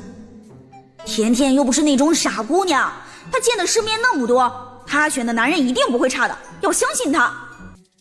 素婉啊，你若在天有灵，今晚给我托个梦，告诉我到底该怎么办。翌日，老爷，景王殿下来了。谁允许他来了？让他赶紧走。福伯，我今天心情不好，你别往心里去。老爷说笑了，不碍事的。景王那边，我爹对你成见太深了，一时接受不了，你也别心急啊。没事，来日方长。丞相大人，不敢当，不敢当。以前景王殿下不总喊我老东西吗？你还是继续这么称呼我吧。叶玄锦有些头大，薄唇轻抿，片刻后才出了声：您若不喜欢我称呼您为丞相大人，那么我也不介意提前唤你一声岳父。叶玄锦，你死了这条心吧。只要我穆昭辉在世一天，我都不会同意你和甜甜的事情。你树敌那么多，有没有想过，甜甜要是跟着你，会遭受多少的非议，甚至各种的刺伤？甜甜的树敌好像也不少。再说了，刺杀算什么呀？甜甜有一整个土匪窝，指不定谁杀谁呢。可是现在赤雪山的事情万般不能告诉老爹的，他生怕老爹一口气差了，到时候直接过去了。闭嘴！我问你，我和你大哥去祭拜你母亲的那2天，甜甜在哪儿？差点忘记了，陈庭轩还约了我喝茶，我先走了。站住！爹，其实呢，我觉得你担心的有点多啊。你看看啊，你看看景王这脸，俊美非凡，如同天神下凡一般，引得多少京中女子为之倾倒啊！还有这身段，颀长挺拔，宽肩窄腰，再看看他的地位，看看他的家产，你说说，5天之下还能找出第2个如此完美的男子吗？他和甜甜走在一起，那就天生一对儿，般配至极啊！叶玄锦被穆星泽夸得有点不好意思了，虽然穆星泽说的都是实话。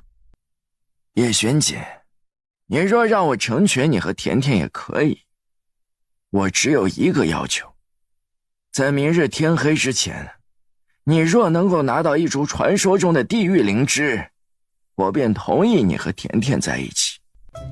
此话当真？当真。岳父，我这就去办。叶玄锦笑看了他一眼，随后转身离开相府。他什么意思？感谢你的成全呗。臭小子，早知道你妹妹被大奸臣拐跑了，你也不告诉我，我打死你个小兔崽子！穆星泽吓得撒腿就跑，跑到门外时撞上了穆承安。大哥，救命啊！发生什么事了？承安啊，我心里苦啊！怎么回事啊？穆相把叶玄锦和穆幽月的事情告诉给了穆承安听。甜甜不是任性的孩子，她做事自有分寸。可是，爹，咱们要相信甜甜。这世间黑白混淆，你眼中的恶人，就真的是恶人吗？爹，大哥说的有道理。你这样不认可锦王，甜甜夹在中间也不好受。他一定是希望爹爹能祝福他和锦王的。你以前不是说我们兄妹几个只要找到真心喜欢的人，你一定不会反对吗？怎么到了甜甜这儿，这话就行不通了呢？你们别说话，让我一个人静静。穆相摆手，转身往后院走去。灵州那一次，甜甜和锦王单独出去过了2夜。这个我也不知道啊。这老二心里苦，闲人真不好做呀。要不他明天还是继续去守城门吧。傅伯，我爹他现在怎么样？一个人在院里折花瓣呢。折花瓣？可不是，摘一片，嘴里念叨一句行不行，行不行。每次最后一片念到行的时候，就重新采一朵，接着摘。院里那盆刚开的墨菊啊，都快被他薅秃了，现在开始霍霍别的品种了。连你们也被大奸臣收买了。爹，甜甜，你不会怪我吧？怎么会呢？我知道爹都是为我着想。唉，在你回京之前，我在朝堂的确和叶玄锦不对付。这人吧，狂得要命，谁都不放在眼里。朝中哪个大臣没有受过他的气？因此，一直以来，我对他的印象都是极差的，差到恨不得拿毒药毒死他。现在，我真的不敢确定，他对你的真心能持续多久。甜甜，我怕你吃亏。穆幽月闻言，唇角笑意渐浓，忍不住轻笑了几声出来。你笑什么？宽衣以后是叶玄锦吃亏呢？他怎么可能吃亏啊？这件事儿，我必须得先好好考验他一番。若是他通过了我的考验，我就同意你们。在我同意你们之前，你可不许胳膊肘往外拐，你必须和我一条心才是。是，我听你的。这还差不多。哎，你会医术啊？你说地府灵芝这玩意儿，世间真的存在吗？万一这个大奸臣找不到怎么办？叶玄锦这边，明清，叶玄锦冷着脸唤道：“殿下，有人进过本王的药房。”属下想起来了，前段时间北院的母狼刚生产不久后，灰狼就来过这儿，好像把灵芝拿去给母狼吃了。叶玄锦在这一刻有股想去北院杀了那2头畜生的冲动，但母狼是甜甜带来的，算了，本王出去一趟。赤芝、紫灵芝、铁山灵芝，只要是灵芝，我这里全部都有啊！全部都有。那不错，只要是灵芝，我这里都有。各管你要哪个，如果全部打包，我可以给你便宜点儿。不是我吹啊，我家可是灵芝世家。不盖灵芝。不好意思，我这儿没有。你算哪门子灵芝世家？叶玄锦看着摊位上的这些并不是他要的，老头莫名其妙被鄙视了一通，瞬间不服气了。你口气挺狂啊！我盖灵芝，你知道这有多珍惜吗？再说了，我只是说我这里没有，不代表我没有门路。我知道有个地方有博盖灵芝，但那儿地势险峻，你若有本事，你就去摘；若没本事，你那一条命就要交代在那儿了。带路。叶玄锦面无表情地吐出2个字儿，见老头面有迟疑，又扫了眼他的摊位。这些我都买了。嘿嘿，好嘞，我这就带你去。就在那边的悬崖峭壁上，看见那棵树没有？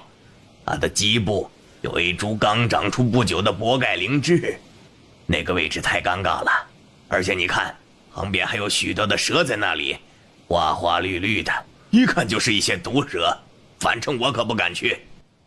这位公子，还是算了吧，太危险了。下回我若得到博盖灵芝，我再通知你，行不？不行。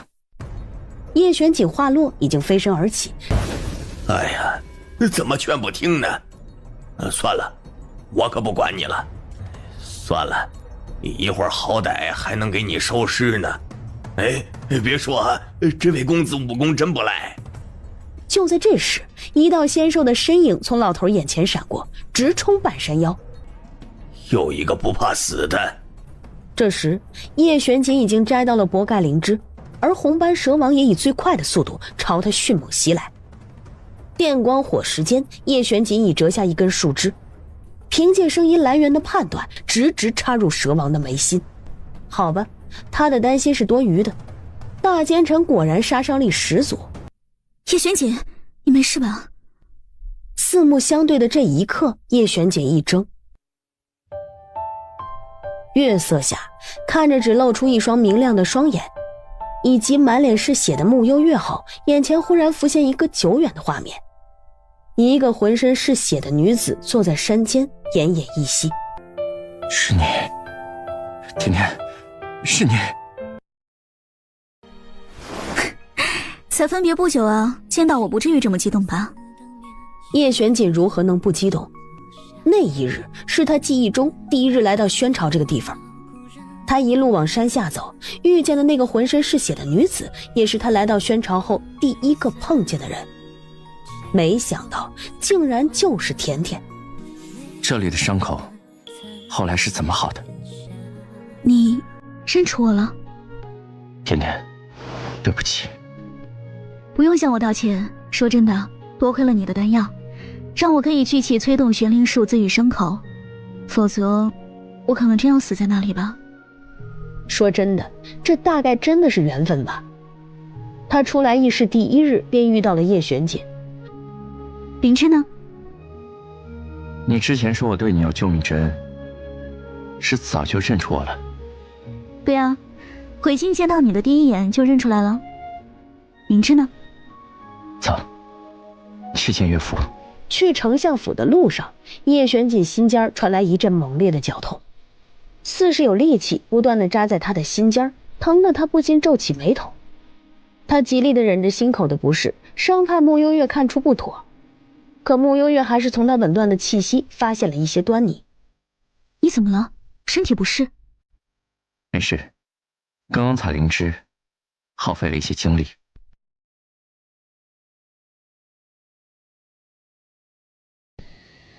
这么晚了，甜甜到底跑哪儿去了？他该不会和叶玄锦一起私奔了吧？哎呀，你说叶玄锦这小子，你灵芝拿不到就拿不到，咱们有事好好商量，怎么还把甜甜给拐跑了呢？爹，你未免想的多了一些吧？老爷，回来了，他们回来了。岳父大人，请笑纳。这就拿到了博盖灵芝。博盖灵芝，木匠瞬间又来劲儿啊！好啊，原来不是地狱灵芝，差点被这小子给糊弄了。博盖灵芝又名地狱灵芝，不错，的确是爹想要的。什么玩意儿？地狱灵芝就是博盖灵芝啊！爹，你愣着干嘛？快说啊！大丈夫一言既出，驷马难追哦。急什么？咱爹这么大个官儿，说话还能不算数吗？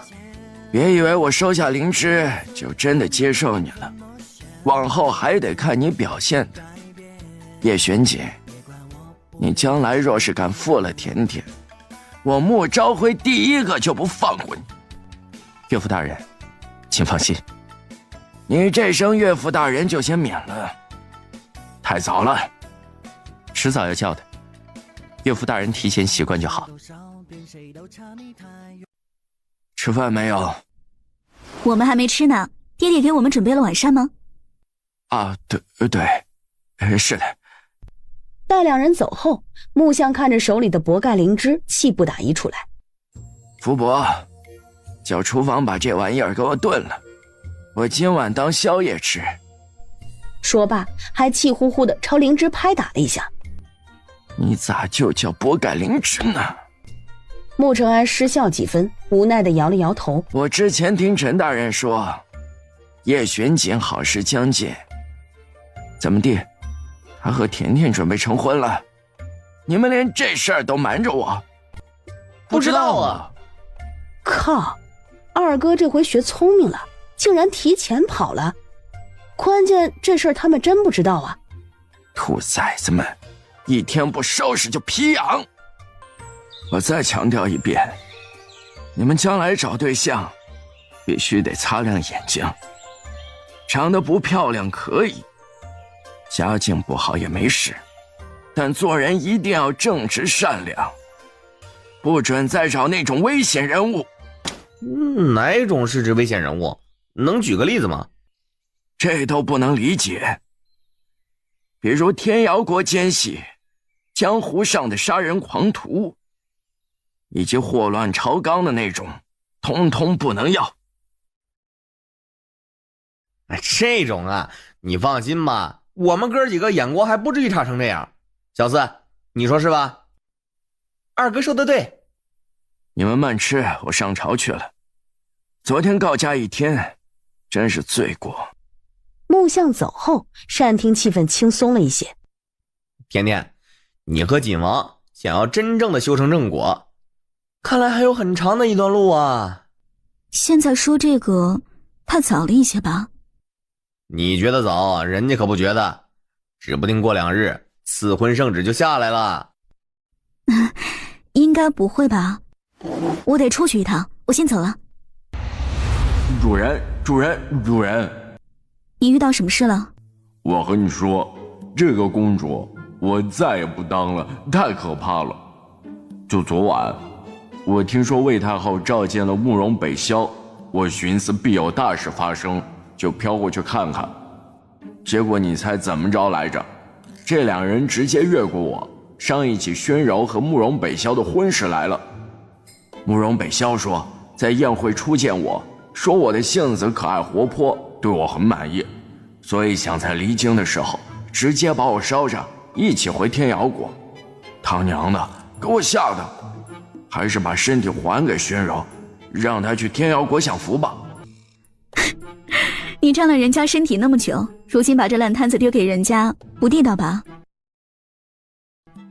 啊，你可冤枉我了，我不是寻思想趁机看看宣柔自己的意愿吗？万一她很乐意嫁过去呢？但如果他不愿意去天妖国，我也有办法帮他退了这门亲事。毕竟附身了这么久，我对他的身体也有感情。这话听起来怎么那么像个渣男呢？我还渣男呢，这可冤枉我了。轩科呢？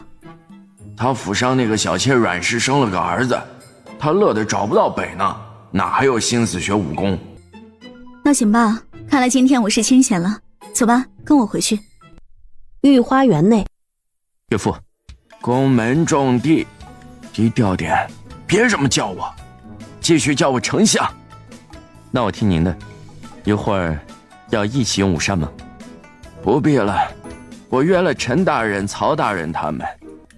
对了，景王，丞相大人不必如此客气，可以直接唤我小叶。木相差点想破口大骂，这大奸臣就是靠这般无耻劲儿，才把他家单纯的甜甜骗到手的吧？丞相大人，刚刚想说什么？你和甜甜现在对外还是得低调点儿，免得被有心人知道做了文章，明白吗？好，我记下了。这还差不多。木相说着便往前走，走了没2步又停了下来，回头看了眼叶玄锦，见他孤身一人站在那儿，总觉得惨兮兮的。既然甜甜喜欢他，那么他这个做父亲的也得爱屋及乌。晚上有时间的话，来幕府一起吃饭吧。多谢丞相大人。不客气。方才在门口碰见慕容北萧了？碰见了。天饶国国君慕容北萧有意迎娶你做他的王后，你可愿意远嫁天饶国呀？母后，你糊涂了吗？天妖国离这里有多少距离？你舍得让我远嫁他乡吗？这件事情我不会同意的，你可以让别的公主嫁过去。柔儿，不要任性，哀家是你的母亲，不会害你的。如今天饶国在慕容北萧的带领下逐渐壮大，你若成了他的王后，将来必定是人上人，就连轩宇见了你都要客气地唤你一声天饶王妃。如此好的机会，难不成你想让给其他的公主？你愿意看着那些曾经地位不如你的公主们爬到你的头上吗？母后，我可以答应你的要求，但是你必须得先答应我一件事。说来听听。你替我除掉慕幽月。不用你说，哀家也会除掉他。那儿臣就等母后的好消息了。你师父九幽这2天是否还在教你啊？刚想问谁是九幽时，身体莫名一晃，随后眼珠子转了转。那肯定啊，我师父多有责任心啊，我都学了7、8招了。胖幽灵感慨，自己来的真是时候。丞相府，轩轩长大了好多啊，抱起来有些沉了。每天吃了睡，睡了吃，能不沉吗？叶玄锦视线落在他的侧颜，忍不住凑过去一些，唇角即将触碰到他脸颊时，门口传来一阵剧烈的咳嗽声。我不是故意的啊，我只是有急事儿和甜甜说。什么事啊？太后找九幽。这个太后也真是闲得慌，找九幽还得托幻星楼的关系好，平白又让他赚了一笔银子。那我去瞧瞧。景王，我爹回来了，请你一起去下棋呢。这是狼是狗？叶玄锦，我家甜甜最怕狗了，你安的什么心？这个是狼。什么狼？怕狗是甜甜的弱点，未免有心人故意利用，这个弱点必须克服才行。有道理，有道理。这小狼崽儿刚出生不久吧？他叫什么？穆璇璇。甜甜选的名字。挺好的。半个时辰后，哎呀，小锦啊，你这个棋艺不行啊，都输了多少回了？岳父的棋艺果然名不虚传。哪里，你是故意让我的吧？没有，拼了全力的。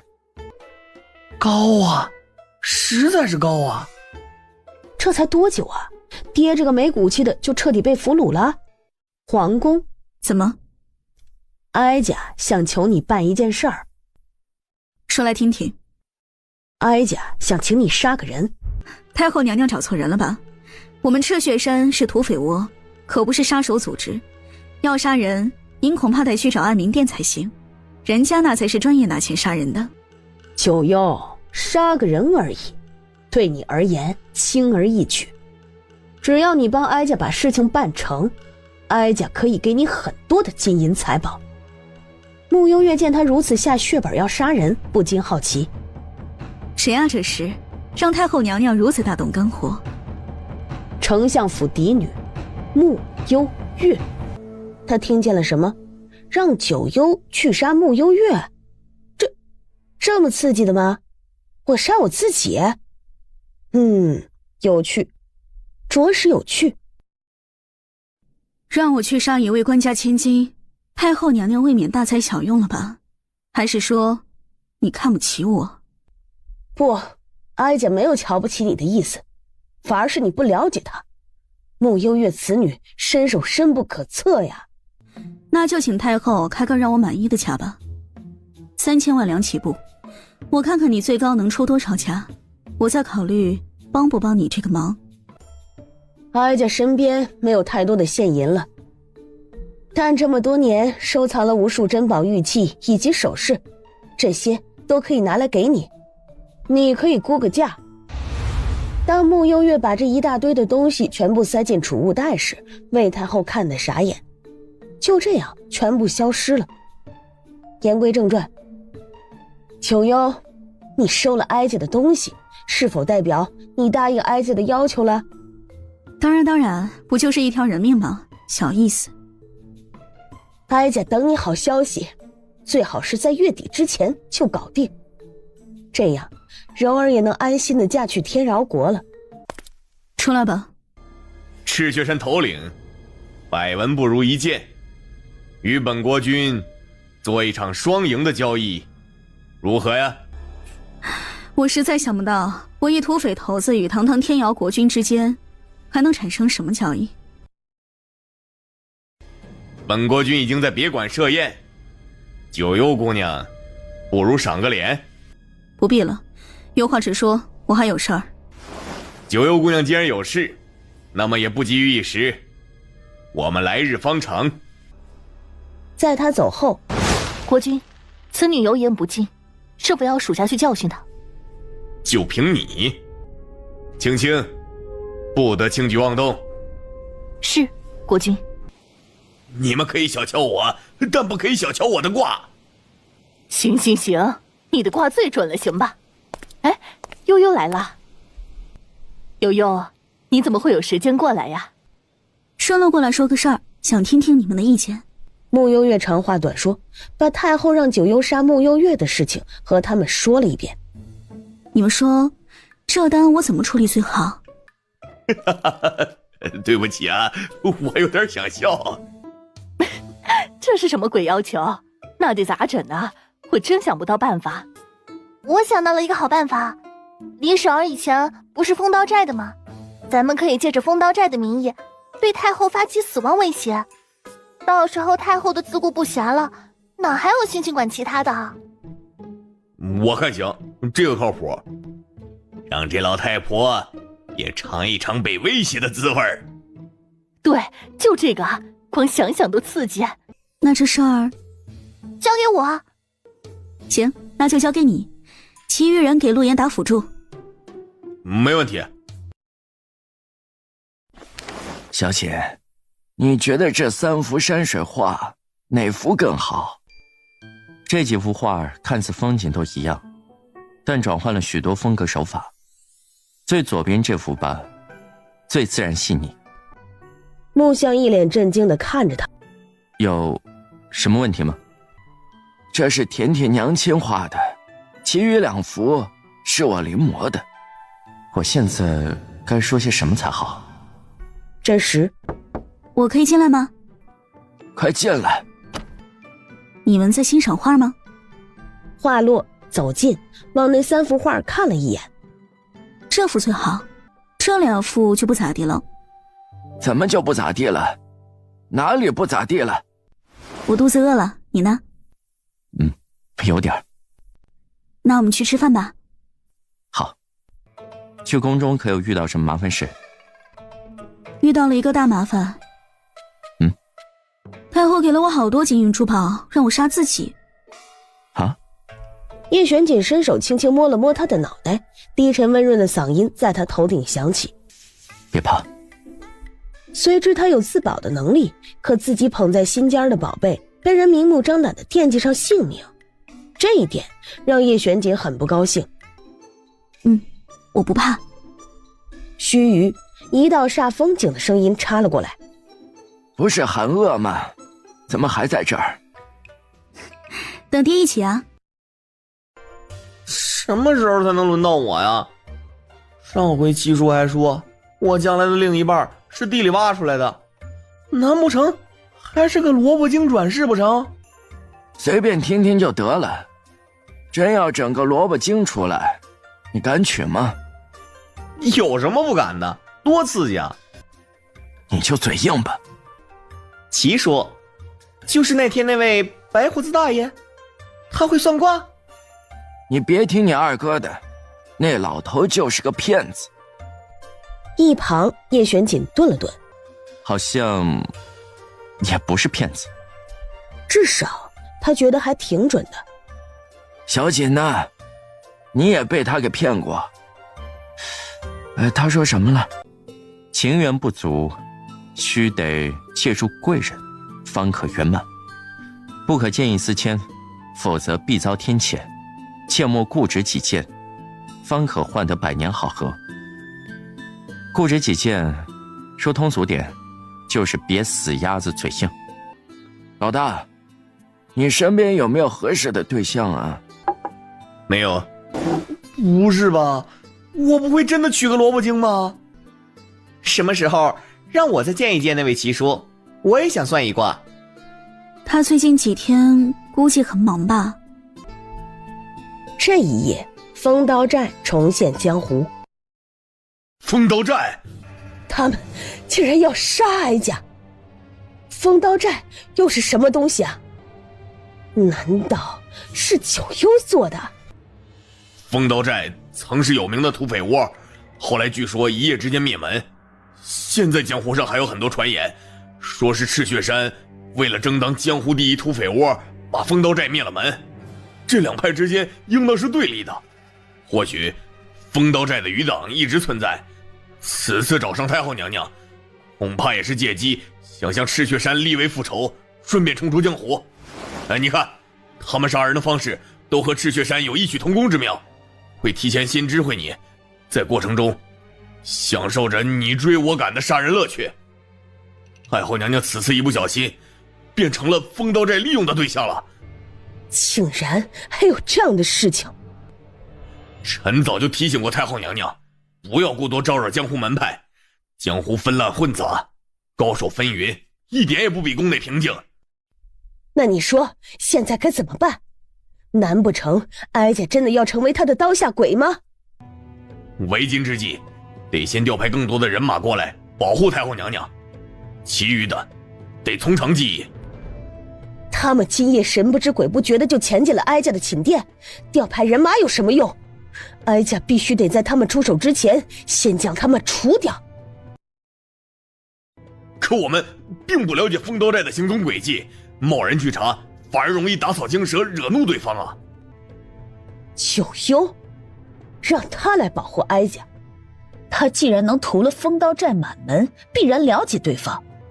九幽到底是江湖人士，我觉得此举并不妥当，何况我们一点也不了解他。没用的东西，给哀家滚出去！哀家自己想办法。太后娘娘先冷静一晚吧，臣明日再来见您。叶玄锦微微垂眸，指尖随意一点，黑色悬铃树透散出惑人又诡异的气息，缓缓飘向魏太后的寝殿。此时，魏太后进入灵蝶打造的梦境。叶玄锦原本并不打算消耗自己的精气来做魏如英这些，但是魏如英对甜甜起了这般的杀心，他可就忍不了了。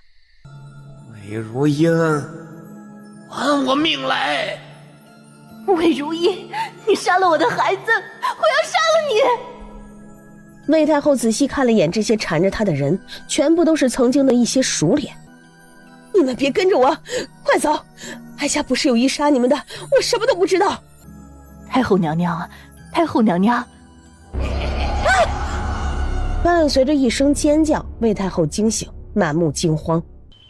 为师在京城也待够了，也该回寒光派了。唉，也不知道那群兔崽子最近有没有好好练功。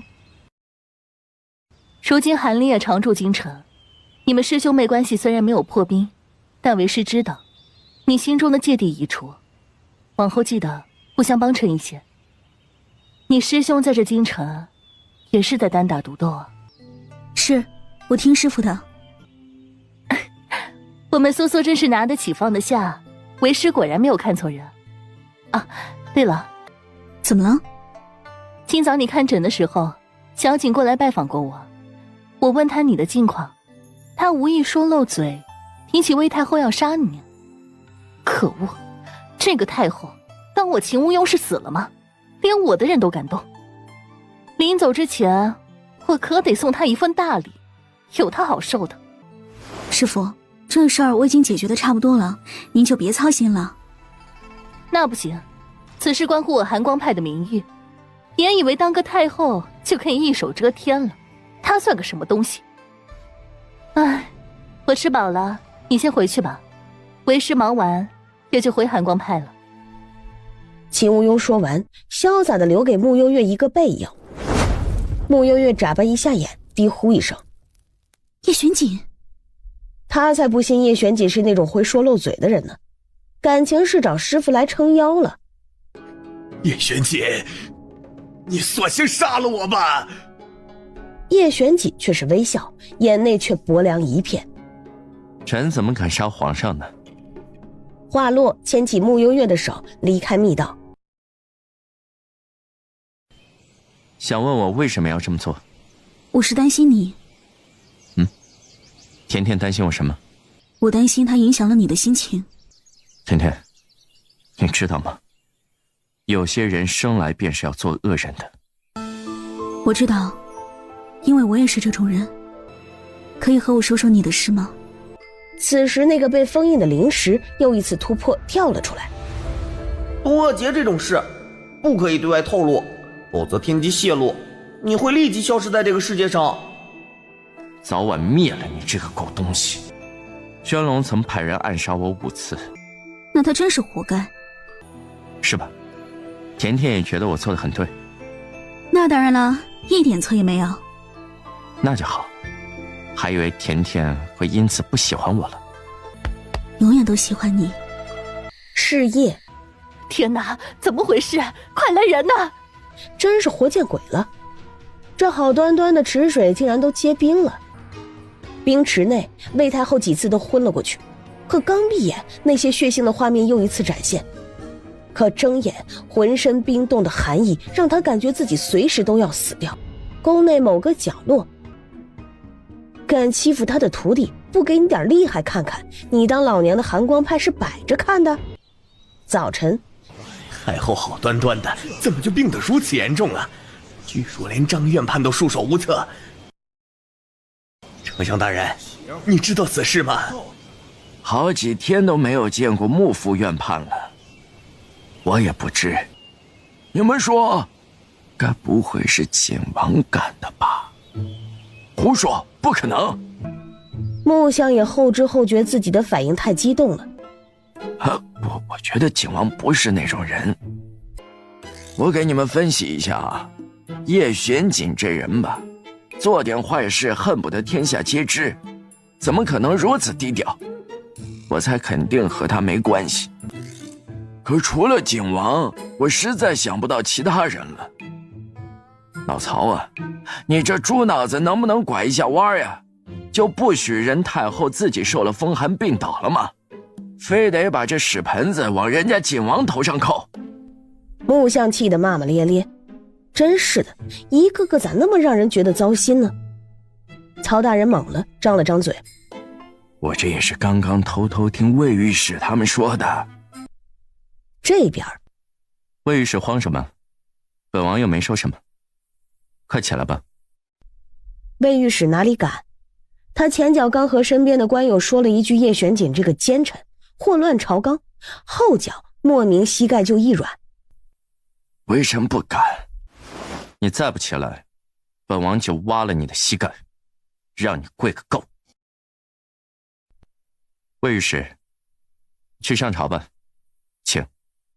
另一边，陈大人感慨一声：“看看人家锦王，既往不咎，这才是成大事者能拥有的胸怀和格局。”丞相府，穆姑娘，太后娘娘身子不适，请您前去看诊。郑副统领这些年过得很辛苦吧？穆姑娘，太后娘娘请你即刻入宫。郑副统领难道打算一辈子都过这样的日子吗？穆姑娘，究竟想说什么？郑副统领既然不想改变现状，那也没什么好说的。走吧，进宫。且慢。郑副统领除了宣坤以外，还有一子一女安置在扬州吧？这一刻，郑建坛满目震惊。我听闻前几日魏太后以密派暗卫前往了扬州，你说她想干什么呢？不多时，太后的寝殿，穆幽月人呢？为何只有你一个人？方才来时碰见了解王和皇上，皇上缠着穆幽月放风筝，所以什么？究竟是哀家的病重要，还是放风筝重要？臣不敢忤逆皇上。废物！过来扶哀家，哀家要亲自去见一见这个穆幽月。唉，自从不当公主了，这一天天给我无聊的哦。下一次能不能让我也当一下公主呢？你不要去，话都整不利索，你还当公主呢？公主要表演才艺，你能吗？宣柔这几天在做什么？叔叔，要不朕去陪姐姐说说话吧？她看起来有些无聊，都开始自言自语了。她不无聊。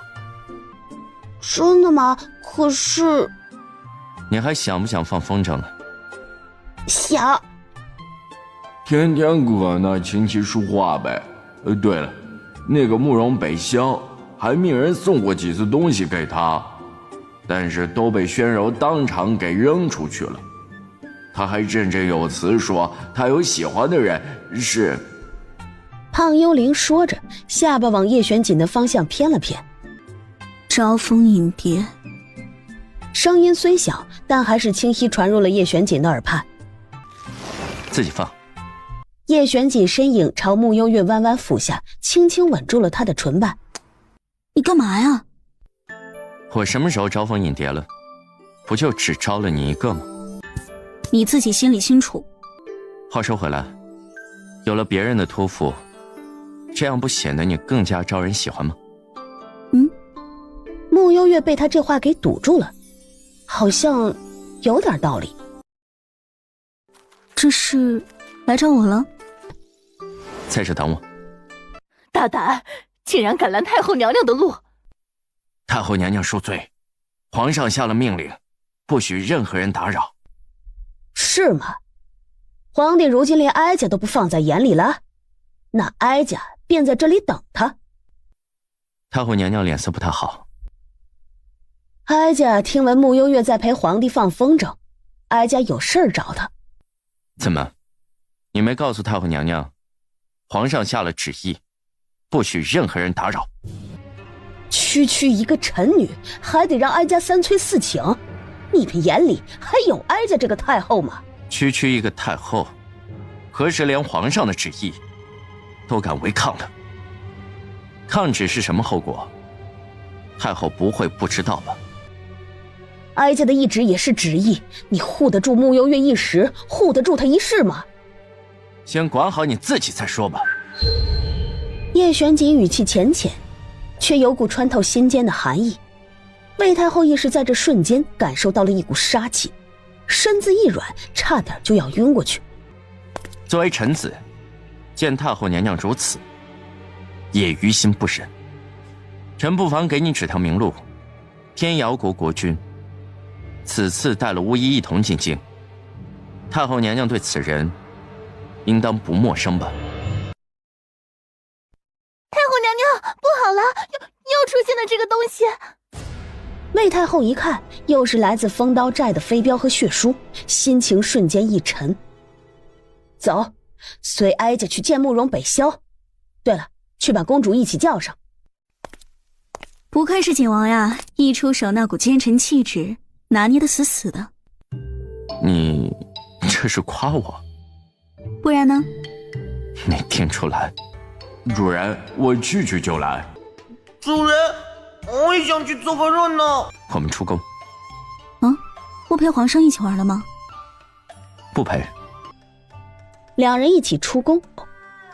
你觉得轩宇这个小屁孩像个旷世奇才吗？啊？慕幽月被问住了。旷世奇才？这个目前倒是没看出来，未来不好说。在想什么？没什么，脑补了一出不知所云的大戏而已。两人出了宫，坐上马车。临冬，京城的气温下降得特别快，街道上的百姓们纷纷穿上了棉衣。你冷吗？两人同时开口，又同时摇头。或许是我们练了玄灵术的缘故。主人，皇爷爷要你去个好戏。太后娘娘要见本国君，派人传一声便是了，怎的亲自登门了？今日柔儿吵着要哀家陪她四处走走，哀家没什么去处，只好来叨扰国君了。慕容国君，本公主没有打扰你吧？二位不妨有话直说。这段时间，哀家被一些不知名的势力迫害，身染疾病，所以特意想请巫医程瑞帮忙。原来如此，不过本国君倒是有些好奇，是何人如此的胆大包天，竟敢威胁宣朝的太后娘娘？没想到幼帝登基，竟连太后娘娘的安危都无法保证了。朝中奸臣当道，早已不如从前了。叶玄锦，胖幽灵眼看着这老太婆又要开始说叶玄锦的坏话了，唰的一下附身了宣柔的身。慕容国君，您行行好，救救我母后吧！她现在整晚睡不着觉，这么下去会变痴呆的呀！痴呆你懂吧？就是和傻子没两样。我这可怜的老母亲呀，女儿无能啊！你先起来。你要是不给我母亲治病，我今天就跪死在这里。好，本国君答应你。为何让他来找程瑞？跟你学的，先给他点希望。回禀太后娘娘，您的情况有些棘手。走，咱俩吃饭去。走吧。公主，请随属下来。也行。太后娘娘是得罪了什么人吗？您的身体不仅中了2种剧毒，还中了1种蛊。什么？还有1种寒毒，以及梦蛊。巫医，那你可有办法救哀家？蛇蝎美人之毒、寒毒、梦蛊，皆是世间奇毒，随便一样就可以让人生不如死。也不知道对方为何下手如此之狠，竟要这般的折磨太后娘娘。风刀寨，是风刀寨。风刀寨。程瑞，你可有办法救哀家？3种毒只得一步一步来，如今最困扰太后娘娘的，只怕是梦蛊吧。不错，自从被这梦蛊缠身，哀家夜不能寐，实在是折磨。话说回来，太后娘娘不是最善用蛊吗？此蛊门道极深，哀家尝试过许多办法，都无从下手。那就请太后娘娘给程瑞2日时间吧。也好。待魏太后走后，国君，此事有什么好救的？方才魏太后提起风刀寨，属下觉得此事颇为蹊跷。想昭言至今还在咱们天妖国内，风刀寨怎会重出江湖呢？不过是有人借了风刀寨的名来作恶罢了。你那个梦蛊哪里弄来的？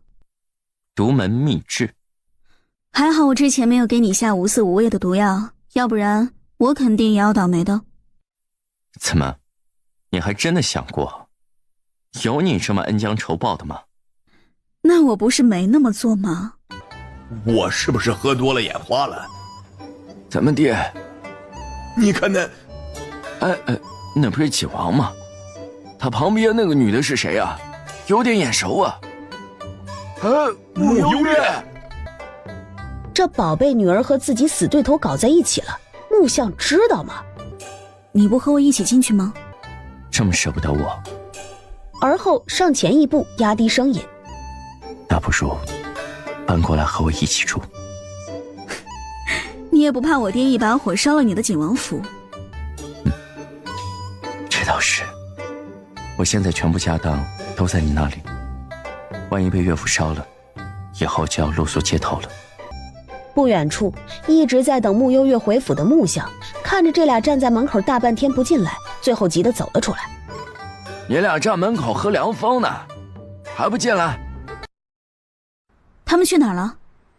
老大今晚住他的将军府，老二不知道又跑到哪里去浪了，小三在太医院忙活，小四遇到一个棘手的案子，还没回来。这一天天的，也就你二哥最闲。对于二哥又突然神秘消失，慕幽月下意识往叶玄锦看去。叶玄锦眼底满是无辜之色，最近他已经许久没让穆星泽外出办事了，一直陪他们吃了晚膳后，甜甜你先回屋，我有话和小锦说。天瑶国此次来，并非求亲那么简单吧？慕容北萧这些年在宣朝各地布下暗桩，对宣朝脉络早已了如指掌。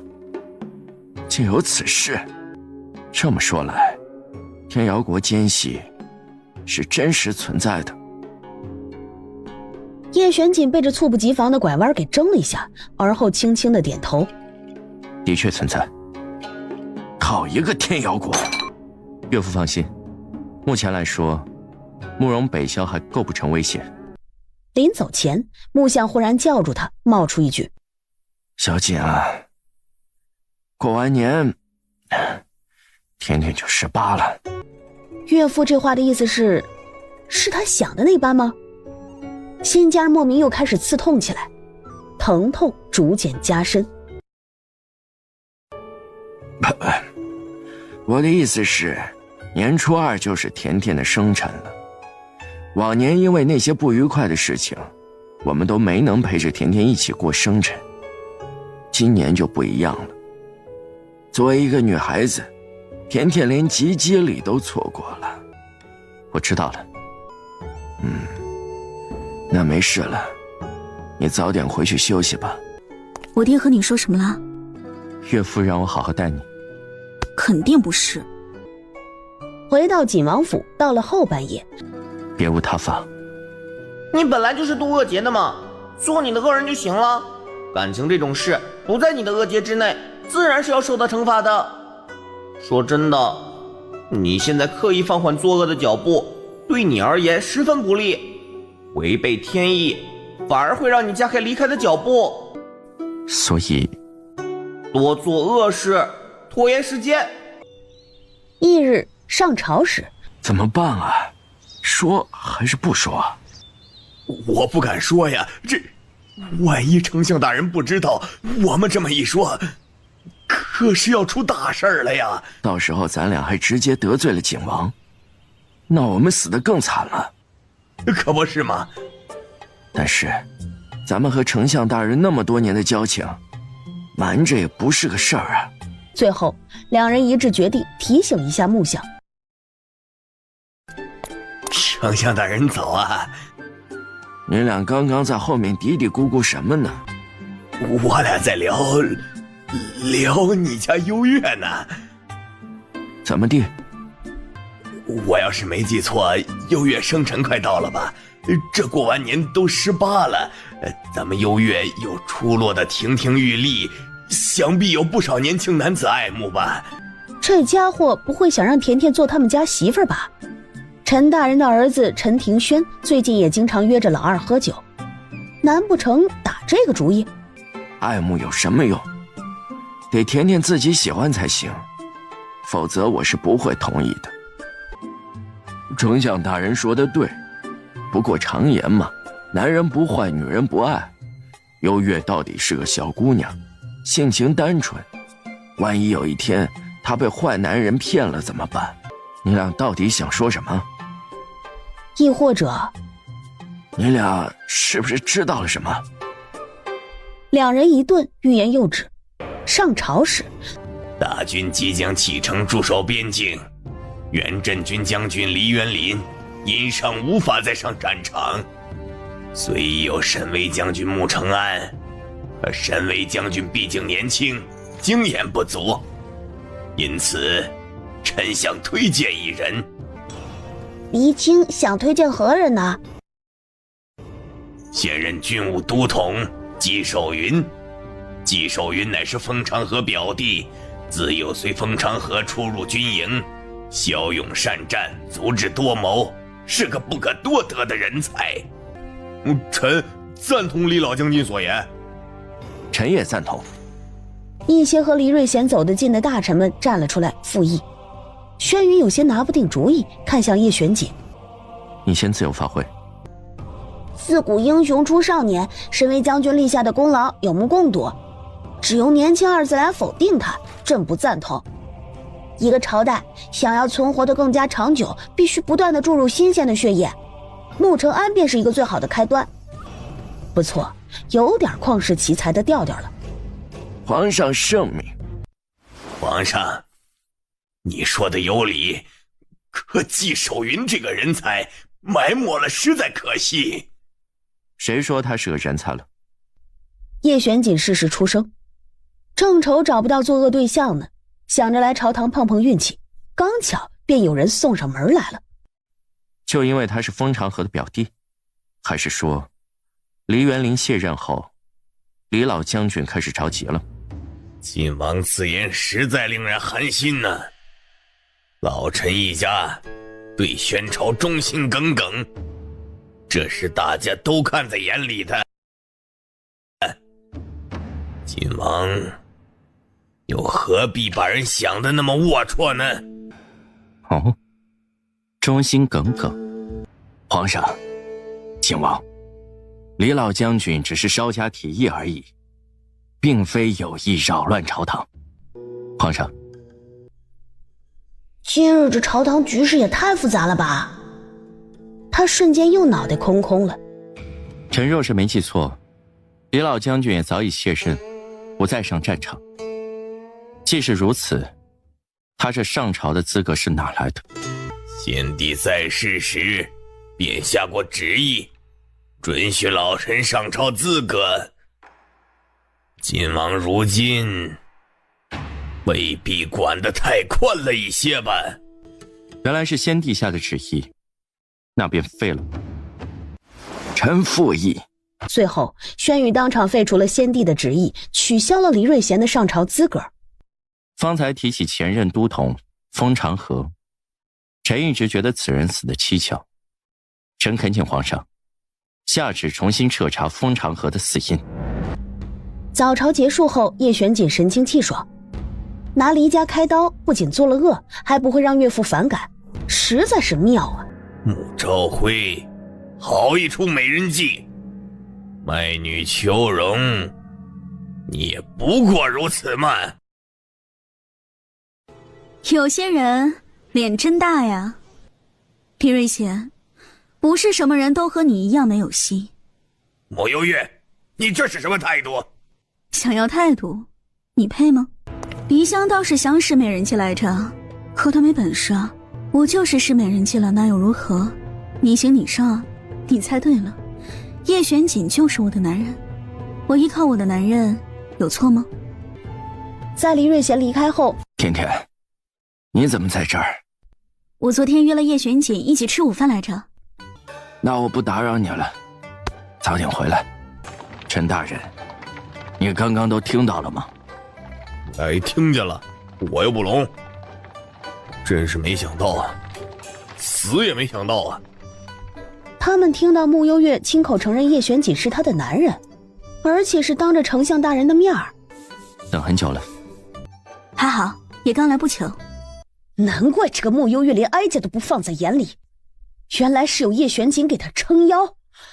唉，叶玄锦今日在朝堂上处处针对黎瑞贤，哼，以黎瑞贤的性子，他不会坐以待毙的。既然如此，太后娘娘可得抓紧时间调养好身体才行啊。承瑞那边可有动静啊？郑建台摇头，传令下去，哀家明日要办一场私宴，请各位3品以上的官家夫人以及千金参加。哦不，5品以上，不管嫡女还是庶出，都必须来。是，太后娘娘。关于重新彻查封长河死因，你可有把握？没有证据，制造一些便是。不愧是你，不愧是你的男人，对吧？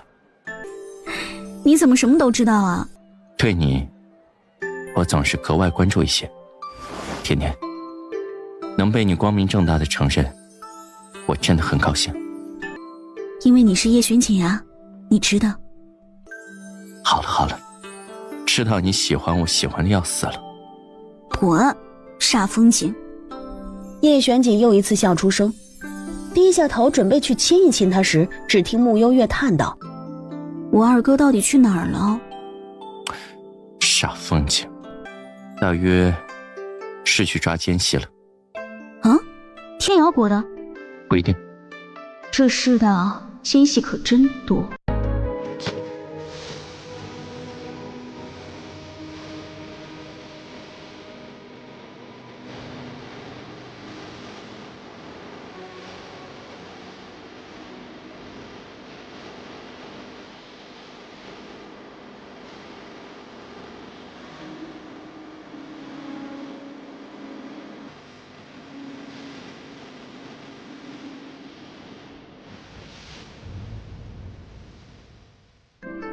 穆星泽，吓死我了，吓死我了！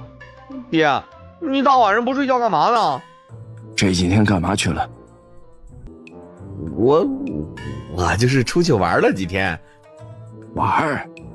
穿成这样去玩？我这不是出门匆忙没带好衣服吗？所以路边随便买了件袍子来穿。穆想呵呵2声，指着自己的脸，脸上很干净啊，怎么了？我是说我看起来很好骗吗？老二呀。穆星泽眨巴一下眼，看着穆想，你该不会是去当奸细了吧？啊？爹，你在侮辱我！穆星泽露出一副痛心疾首的样子。实话告诉你吧，我一直秘密在皇上手下做事。这次我突然消失，也是因为接到了皇上密函，要去调查天瑶国此行的目的。你跟着皇上在做事？哦，对。穆相眼前的穆星泽形象一下子就高大了起来。皇上为什么会选你？因为我轻功好，武功也不错，人又机灵，办事效率又高，文韬武略、琴棋书画样样。是因为叶玄锦吧？皇上一个刚登基不久的奶娃娃，不会想到这一层。你其实是听命于叶玄锦的吧？现在该怎么办？承认还是否认？承认了，会不会被当场打死啊？只要不做出危害宣朝的事情，爹支持你。真的？我们穆家的儿女，个个都是穆家的骄傲。从前是爹一直轻视了你，爹和你道歉。你快去看看，他是一个人回来的，还是和叶玄锦一起？快点儿，别愣着。要不然我揍你啊！说好的我也是穆家的骄傲呢？二哥，你什么时候回来的？我也是刚回。门内有脚步声匆匆的过来。穆星泽，你还知道回来？你这几天跑哪儿去了？我早就猜到你今晚会偷偷摸摸回来，所以特意在这逮你呢。甜甜，你怎么也在门口啊？我还以为你早就回来了。很晚了，甜甜你早点休息。而后又朝木相和穆星泽示意，岳父和二哥也早点休息。好的，景王你快回去吧。好，再见。我今晚去了一趟李府。什么？你去那里做什么？多危险啊！黎瑞贤府邸机关重重，可不能随意去探。放心吧，我没有什么事。倒是有一点让我意外，大理寺程长安竟然是黎瑞贤安插在大理寺的人。爹，二哥，你们对此人了解吗？此人出身寒门，当年是在刑部侍郎手底下打杂，后来有一日被刑部侍郎亲自举荐，进了大理寺之后表现不错，便被先帝下旨升任了大理寺卿。这人我平时也见过几次，沉默寡言的，虽说做事很有条理，但有时太过激进，缺少理智。穆星泽摸了摸下巴，又往穆相投去一眼。你看我干嘛？爹之前把小四弄进了大理寺当了少卿，虽说小四案子完成的漂亮，让人找不出一丝问题来，但对于长安这样从底层往上爬的人，心底自然是不服气的。从底层往上爬，你想的太简单了。这世上有多少这样的人，为何偏偏是他被举荐进大理寺？你呀，还是太年轻了一点。爹知道什么内幕吗？刑部侍郎韦玉明当年差点就娶了你们娘亲，但你们娘亲倾心于我，后来嫁给了我。这些年韦玉明虽然面上没表现出来，可心里一直记着这个仇呢。他虽然做不成黎瑞贤的女婿，但黎瑞贤在京中根基深厚，韦玉明一直巴结着他呢。穆幽月和穆星泽还是第一次知道这么个八卦。对了，傍晚的时候宫里传来消息，说太后明日午时设了私宴，要各家女眷前去参加，甜甜也在名单内。好，我会准时去的。哇，悠悠，要去杀人吗？不一定，先备着。听说你今天要进宫赴宴，那你总得带个丫鬟一起吧？你想去？那当然了，京城其他地方我都玩腻了，就差这宫里。好，你跟我一起去。太棒了！去通知宣坤，就说太后今日设宴给他选妃，而且要给他一次性选20个。好家伙，好家伙！干嘛了？不得了了呀！这大殿后面坐的全是天瑶国的人，而且都是男人。这帮家伙一个个都色眯眯的往这里瞧，对着各家千金选妃似的，一顿评头论足。果然如此。给我去附近再抓几个幽灵来，然后……听完穆幽月的主意，妙啊！这简直是要开启一场百鬼盛宴呢，太刺激了。上回百花宴不欢而散，哀家遗憾了许久，便借今日筹办一场私宴，邀请各位前来。能被太后娘娘邀请，是臣女的荣幸呢。只是臣女有些好奇，这剩下这么多的空位，是给谁安排的？都怪老奴疏忽了，忘了今天太后娘娘还安排宴请了天饶国的各位使臣们，各位千金应该不会介意与使臣们共宴吧？今天晚上是不砍死这个太后，我晚上一定觉都睡不好。你先淡定一些，一会儿有好戏看呢。直到此次天饶国随慕容北萧前来的周将军，正一脸耐人寻味地打量着穆幽月。周将军是菜色不合胃口吗？非也非也，是周围的各家小姐们姿色出众，远胜这一桌美酒佳肴啊，看得周某人心潮澎湃。哦，是吗？哀家听闻周将军早年丧妻，这些年一直未娶，是为遇到心仪之人吗？如此直白的话语，让各家千金几乎都明白了这场私宴的用意。蓦地，除了慕幽月以外，没人看到10余个幽灵飘了进来，依次附在了天饶国所有的使臣身上。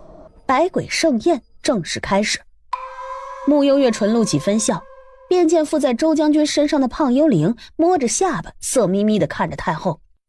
先前没遇上，现在遇上了。哦，敢问是哪家千金呢？若是方便，哀家愿意帮周将军做个人情。可不就是太后娘娘您吗？这被岁月浸染的皱纹，这鲜红的大嘴唇子，这黑白分明的秀发，在场还有比你更有特色的女子吗？周将军，你这可不得行啊！我也看上了太后娘娘啊！我了个乖乖嘞！你弄啥嘞？啥便宜都让你得嘞？就是噻，哈皮个，我一个锤子敲不死你的。咋的？不服气是吧？来呀，看爷不把你们打得满地找牙！尔等放肆！太后娘娘岂是你们随意调侃的？开个玩笑，活跃一下气氛，没劲死了。周将军真爱说笑，哀家都被你吓到了。不过话说回来啊，太后娘娘的姿色，果然无垠可以媲美，天下一绝啊！被受幽灵附身的使臣夸赞道：“对头，对头！天瑶国使臣们远道而来，不知哪位千金愿意一展才艺，扬我宣朝的风貌？不如就让臣女来献丑吧。”对于慕幽月突然主动站出来，魏太后面露几分警惕与怀疑。未等她开口，母后，你是疯了吗？这些年你一直逼着我做不喜欢的事儿，先逼我娶陆妙龄，又逼我学武功，现在更是变本加厉，20个！你现在居然还要我从这些千金里面一次性选20个女人？你当我是皇帝选秀吗？你是真不怕我折寿啊？你在胡说八道什么？是谁告诉你的？你别否认了，你今日办这场私宴的目的，我已经都知道了。虽说臣女等人人微言轻，可臣女好歹也被封了个郡主，这婚姻大事岂容太后娘娘如此胡来？不错，太后娘娘今日势必要给我们各家一个交代。搞什么玩意儿呢？不是让我们挑选心仪的女子吗？怎么还顺带给你自己儿子选呢？这姑娘一共就那么多，你儿子一次性选了20个，我们选什么？选太监回去吗？门外响起通报声：“皇上驾到，景王殿下到。”慕幽月适时撤走了所有的幽灵。听说有人在给本王的女人选男人，是谁？站出来让本王仔细瞧一瞧。正当大殿内气氛诡异时，回过神的周朗想起被附身之前魏太后问他的问题：“太后娘娘，周某看上了这位小美人，想娶这位小美人回家。”大殿内一片死寂。叶玄锦侧眸朝周朗这个狗东西看了过来，青狼的眸子微微眯起。下一瞬，衣袖一挥，身后文霄手中的佩刀随着劲风出鞘，快速的闪电。这是眨眼的功夫，周朗人头落地。叶玄锦，此人是天饶国的将军。你先担心你自己吧。说罢，朝慕幽月看了过去。过来。慕幽月走向叶玄锦，走近后，我刚才好害怕。没眼看，老大不愧是老大，随时都在放大招。别怕，有我在。轩宇见时机差不多了，该轮到自己表现了。太后私邀天饶国使臣，违背朝纲，今日若不给朕一个满意的解释，朕定要严惩，以正朝纲。皇上，你可要为臣做主啊！母后要给我一次性选20个千金回府，这不乱套了吗？这是哪里传出来的谣言？哀家分明只想给坤儿选个王妃而已。至于天饶国的使臣们，哀家也只是想尽地主之谊而已，并没有其他想法。是有心人存心勾陷哀家，请皇上明察。慕幽月再次放出幽灵，幽灵们又一次附身使臣们。不对啊，太后，你明明说过，今天我们看上哪家千金，你就让我们娶回家的呀。我就是，要不然我们闲着来和你吃饭吗？我们不忙吗？真是没想到，堂堂的宣朝太后竟然出尔反尔，你是瞧不起我们天瑶国吗？皇上明察，太后娘娘今日设下私宴，邀请各家嫡女庶女，的确是为了供天瑶国使臣以及坤王殿下选妻，实在荒谬。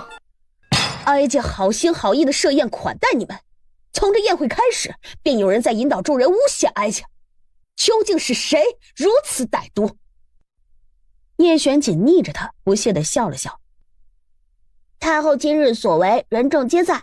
朕来时已派人去长清馆调查过，使臣们的确是收到了太后你的邀请，才会前来赴宴的。而刚才众千金和众使臣也都表明，今日这些荒诞的事情也的确是真，太后就莫要否认了。皇上，不好了！何事？百官听闻太后娘娘今日邀请众千金设私宴给天瑶国使臣选妻，这会儿全都进了宫了，跪在殿外要太后娘娘给一个说法。今日这事儿怕是躲不过去了，太后娘娘，若不然的话，你先。有了郑健谈出谋划策，魏太后看着满屋子的人，今日之事是哀家没有考虑周全，让大家都误会了。作为宣朝太后，哀家自请禁足于寝殿，吃斋礼佛，抄写佛经，没有皇上允许，永不踏出寝殿半步。今天这事儿，坤王也是受害者，不如就让坤王决定吧。皇上，既然母后已经认识到了错误，那便按他说的做吧。也好，那就这般吧。轩辕点头，魏太后暗自松了口气。叔叔常说好记性不如烂笔头，太后以后每天还要写5000字的忏悔书，这样才会有更深刻的反省。以后每日天黑之前，朕会派人来取。好记性不如烂笔头，果然是你的风格。我没说过这话。百官还在门外跪着，请太后娘娘亲自出面解释吧。另外，天瑶国死了个将军，事关重大，此事因太后而起，也请太后逐一向天瑶国君解释。你杀的人为何要哀家解释？太后若是不邀请他会看上本王的女人吗？他不看上本王的女人，本王会杀他吗？这一切不都是因你而起吗？启禀皇上，天瑶国君适才已经在御书房等着了。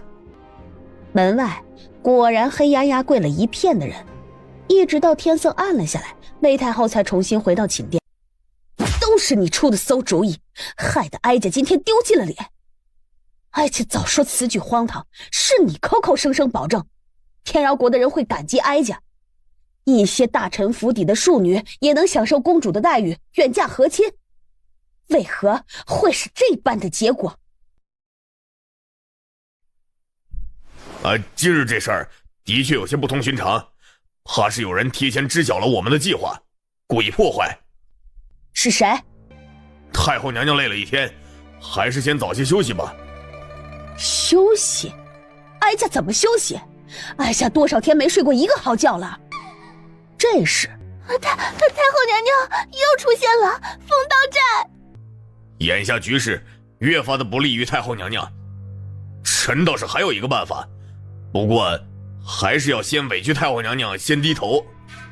什么办法？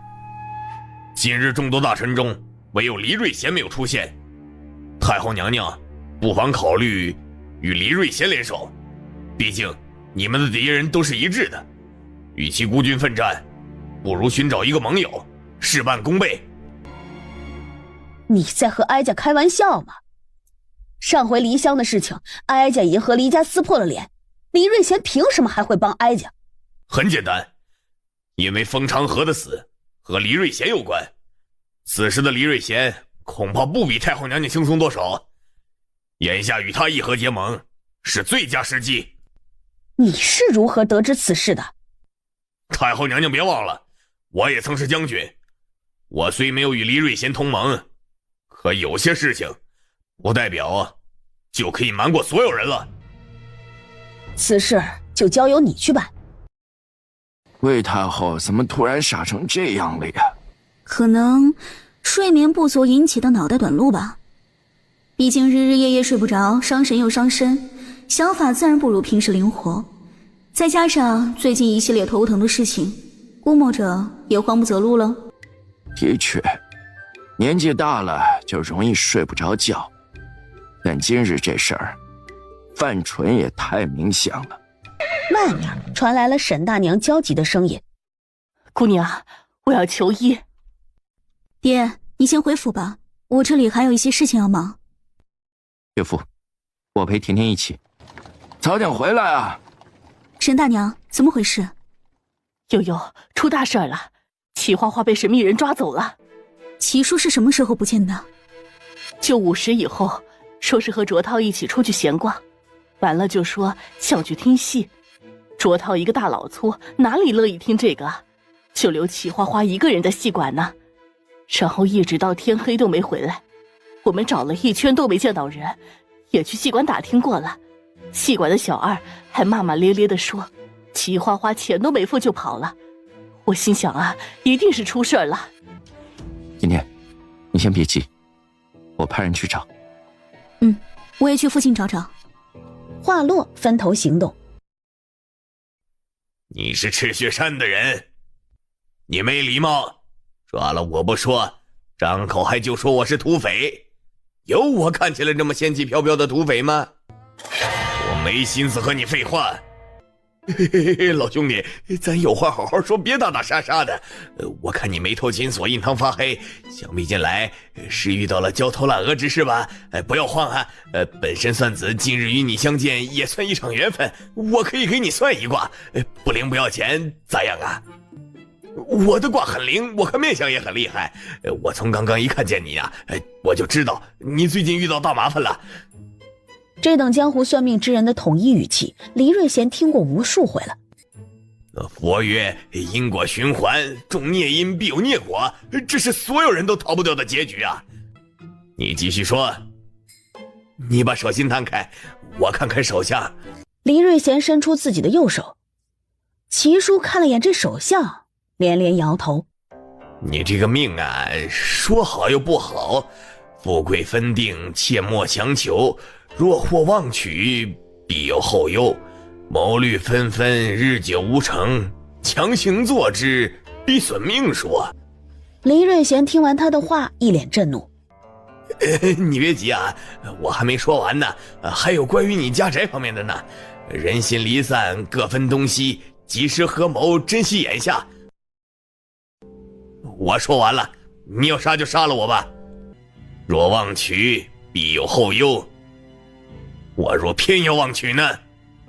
哎呀，我说的话你真是一个字也没听进去啊。不过我既然有办法算出你的命格，我自然有办法帮你改命啊。但是吧，我这人比较娇贵，必须吃饱喝足睡舒坦了才能帮人改命。你今日把我捆在这儿，已经让我很不高兴了。老先生如何称呼？我姓花。你说你都这么大年纪了，要那么大野心干嘛呀？我要是你呀，找一处院子赏花赏水，不要太惬意。闭嘴！我其实算签子也很灵，你要不摇个签，或者把你儿女叫来，我给他们算算，这样你也能知道谁将来能成大器。不过摇签我就要收费了啊，一支签500两。不知花老这卦象是从何处啊？此乃天机，天机不可泄露。你虽然绑了我，但我还是要对你强调一点啊，记得把我刚才那些话放心里去。你说人活一世，生不带来，死不带去，折腾那些身外之物干啥呢？我来摇支签吧，500两。黎瑞贤随手摇了一支签出来。哎，好手气啊！哎，这是一支上签，签的寓意是独霸天下，自挂红日当空照，凡事随意也。李老将军，你的命格真的非比常人呐！我方在看你手相面相，明明觉得你没有希望了，可你方才摇的这支签，却又有绝处逢生的意境。我使劲编得我自己都快信了。就在这时，冯亮走了过来。老将军，太后那边派了人过来。偏厅内，无事不登三宝殿，不知太后娘娘突然到访，所谓何事啊？黎瑞贤，明人不说暗话，如今朝中局势你也知晓，奸臣把控朝堂，你我二人虽不在统一阵营，但都已被赶尽杀绝。如此下去，你我二人都会死在叶玄锦的手里。与其坐以待毙，不如你与哀家暂时结盟，往后之事咱们另算。眼下哀家要叶玄锦和穆幽月死。好，你这是答应了？我还有一个要求。你说。告诉我，九幽是谁？九幽？你知道他？他是赤血山的头领，是哀家找来教坤儿和柔儿武功的。什么？仅仅如此？不然呢？既然要和我合作，我也必须看到太后娘娘的诚意。明日你想办法引九幽见面，我要见他。好，哀家答应你。黎瑞贤迫不及待地要去见齐叔，想要从他那里套出更多的话。殊不知一盏茶之前，嘘，先跟我走。我要留在这里当黎瑞贤的军师。军师？你不怕沈大娘拿鞭子抽你？嘿嘿，不是悠悠，我和你说啊，刚才黎瑞贤已经被我唬的就差喊我一声爹了。齐叔巴拉巴拉的把刚才的经过说了一遍。所以这是一个打入李府内部的好机会，顺便也让黎瑞贤知道绑架我的下场。可是幽月，这里有我在，放心吧。哎呀，悠悠，你就放心吧。你齐叔虽然武功没你们厉害，可我脑袋瓜灵光着呢。何况我最近也正愁无聊呢，好不容易寻到一个乐子，你就答应了吧？哎，行吗？齐叔下回啊，给你买糖葫芦吃。唉，就这样，穆幽月妥协了。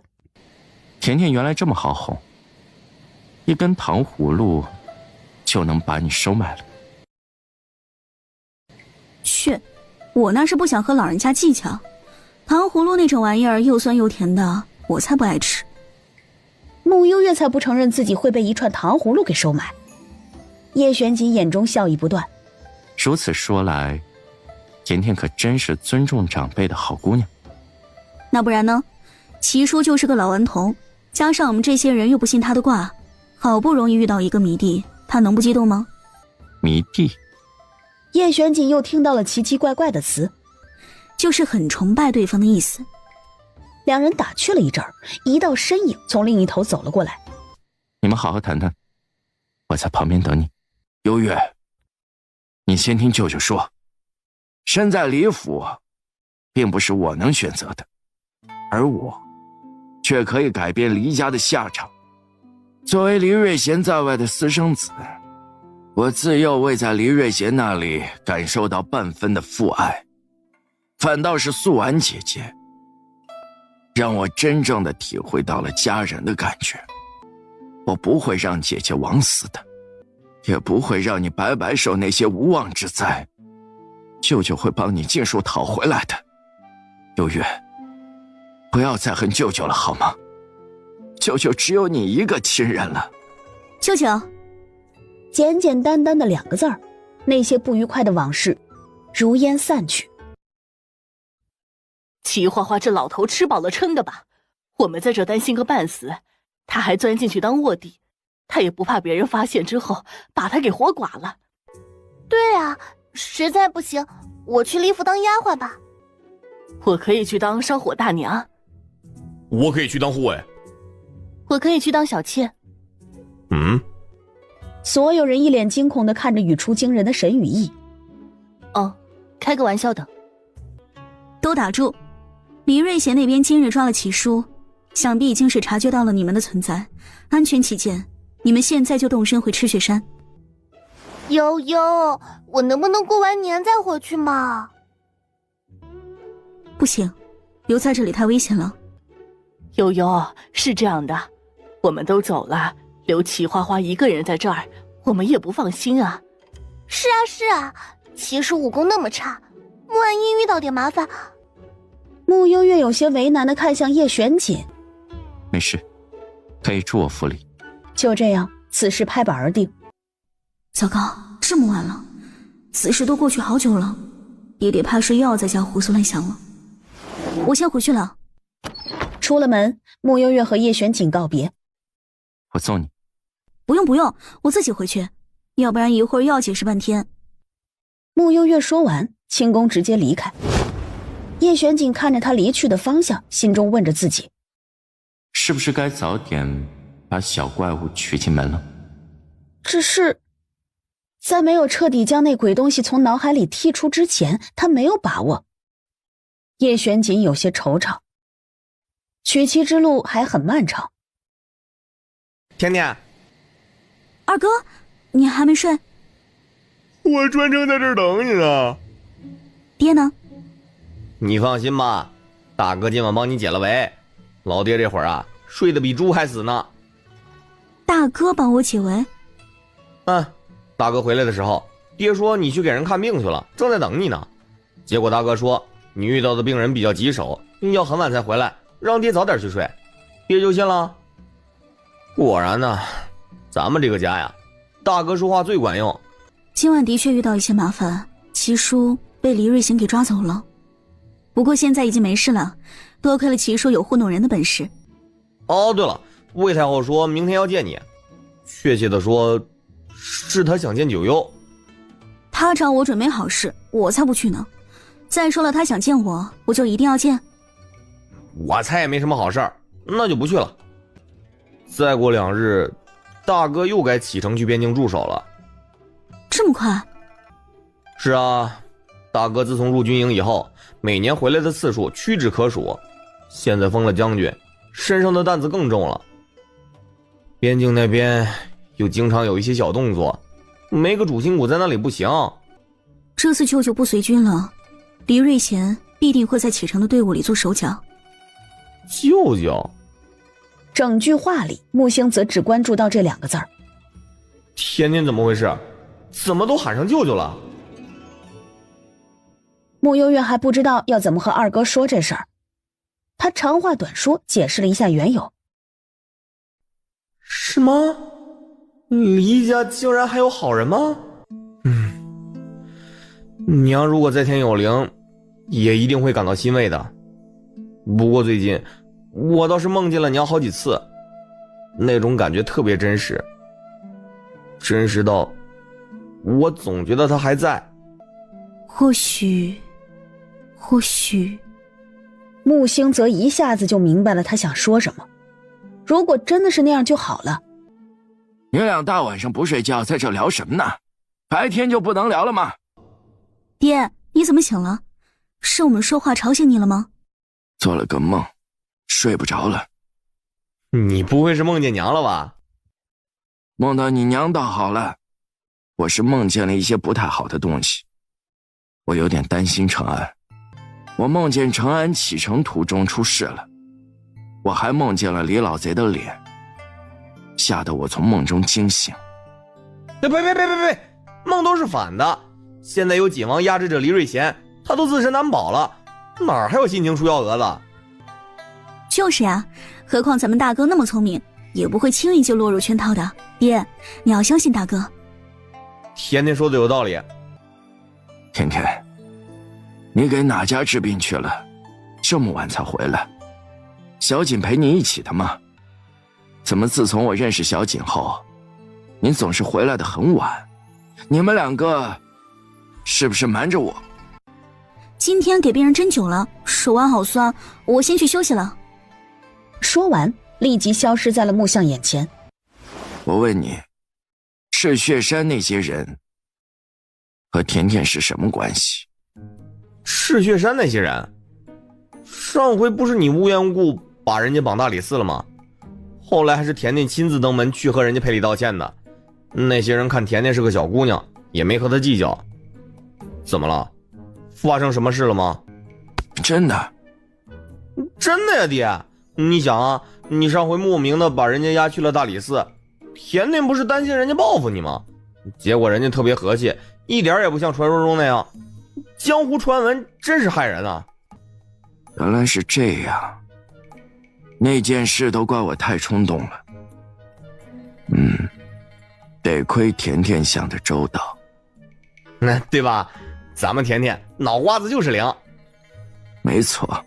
翌日，看来太后娘娘的威望也不过如此嘛。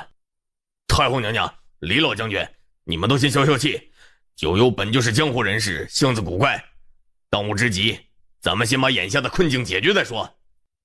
现在我们最大的困境是我们在军中没有一席之地。穆昭辉与叶玄锦如今沆瀣一气，叶玄锦和穆承安又手握兵权，我们再不抓紧行动，就再也没有反抗的能力了。哀家这里有一奇鼓，不知李老将军是否感兴趣啊？不可，万万不可！你们一个个呀，知道你们仨为什么能凑在一起吗？那是因为你们做事从来都不动脑子，一直以来都太过轻敌，所以才屡战屡败。魏太后刚要发怒，黎瑞贤示意他先淡定。就说你吧。算了，不说了。李老将军，你从哪儿弄来的怪人？哀家下次不想看见他。太后娘娘，这位花老乃是不可多得的半仙，你切莫出言不逊。丹心不足蛇吞象，安分守己，可免灾祸。说罢，又对黎瑞贤道：我方才说了，切莫轻敌，你们能想到的事情，以为对方就想不到吗？如今你们腹背受敌，以我的见地啊，我劝你们安分一段时间。此事容我再想想。今日微臣告退了。哼，何时威风凛凛的李老将军，竟会被个神棍糊弄得团团转，真是可笑。龙生龙，凤生凤，老鼠的儿子会打洞，老鼠的儿子就是老鼠，怎么会变成龙呢？密道内，我怎么突然觉得齐叔真的有点神呢？我一直都觉得齐叔挺神的。啊，那我以后不会真的一口气生3个吧？没事，我养得起。密道内安静了几秒钟，穆幽月感觉脸颊有些发烫，转移了话题。说真的，宣坤摊上这样的爹妈还挺惨的。人家只想当条咸鱼混吃等死，奈何有个作妖的娘。夜晚，承安呢，到了边境，记得多给家里寄书信报平安呢。爹放心，不必太担心我。我怎么能不担心呢？爹，你干嘛呢？搞得以后不见面了似的。你要是实在想大哥，没事，我以后可以帮你跑腿去探望大哥，反正我最闲嘛。甜甜，记得替大哥照顾好父亲。大哥放心吧，我一定照顾好爹爹。那就劳烦锦王好好照顾甜甜了。大哥放心。什么话？当我3岁小屁孩吗？常言道，家有一老，如有一宝，你不就是个小屁孩吗？滚！没大没小。父亲莫气，吃点东西。你们一个个都不省心，还是小三最乖。我们小三从小就老实，哪像你们这几个，恨不得把天都给捅了。甜甜，3哥近日钻研了一种无色无味的毒物，等你得空帮着参考一下。苍天呐，连小三也学坏了。话说回来，你咋不早点把这无色无味的毒物研究出来呢？饭后，叶玄锦站在长廊，单独和穆承安说了几句话。让他尽管放马过来吧。景王，看得出来，甜甜对你是真心的。甜甜自幼受了很多苦，我们穆家上上下下都亏欠着她，还请你好好待她，切莫辜负她的一番真心。其余的话，我也不愿多说，希望你自己明白就好。大哥介意我叶玄锦是个恶人吗？我比较护短，只要是真心待我家人的，在我眼里就不是恶人。大奸臣，你看吧，大哥还是很明智的。好了，大哥不打扰你们了，你们聊。穆承安走后，穆幽月抬眸，目光定定地落在叶玄锦的脸上。叶玄锦，你在担心什么呀？我可以亲你吗？那就一下，就亲一下。他踮起脚尖，飞速地在叶玄锦的下巴亲了一口。好了，就这样。这也行吧。说完，俯身又在穆幽月唇角亲了一口。你干嘛呀？是我要亲你，又不是让你亲我。我亲一口，不对吗？2日后，师傅，你怎么来了？听说你喜得贵子，还没来得及恭喜你一下。穆幽月说着，从储物袋里摸出一对金手镯。多谢师傅，徒弟提瑞尔先谢谢师傅了。不客气，应该的。近来你和宣柔公主都没有来练功，你们还练吗？若是不练了，为师可要离京了。最近我也挺忙的，恐怕没时间学了。那行吧，那我今日就要离京了，本想去和太后娘娘打声招呼的，可听说她被禁足了，那我就不方便去了。没事，母后那边我得空去说一声就行。师傅要去哪儿啊？路途远吗？干粮准备好了吗？我让厨房做一些点心，让你在路上吧，免得给饿着了。瞧瞧这善良的人儿啊，多好一孩子，活生生被逼成什么样了。往后你就是我九幽认定的徒弟，谁要是敢欺负你，师傅替你出头。多谢师傅。日子连过几天，老爷，景王殿下来了，说是有急事。哎呀，小锦来了，你就直接让他进来嘛，又不是外人，外面多冷啊。景王的地位直线上升啊。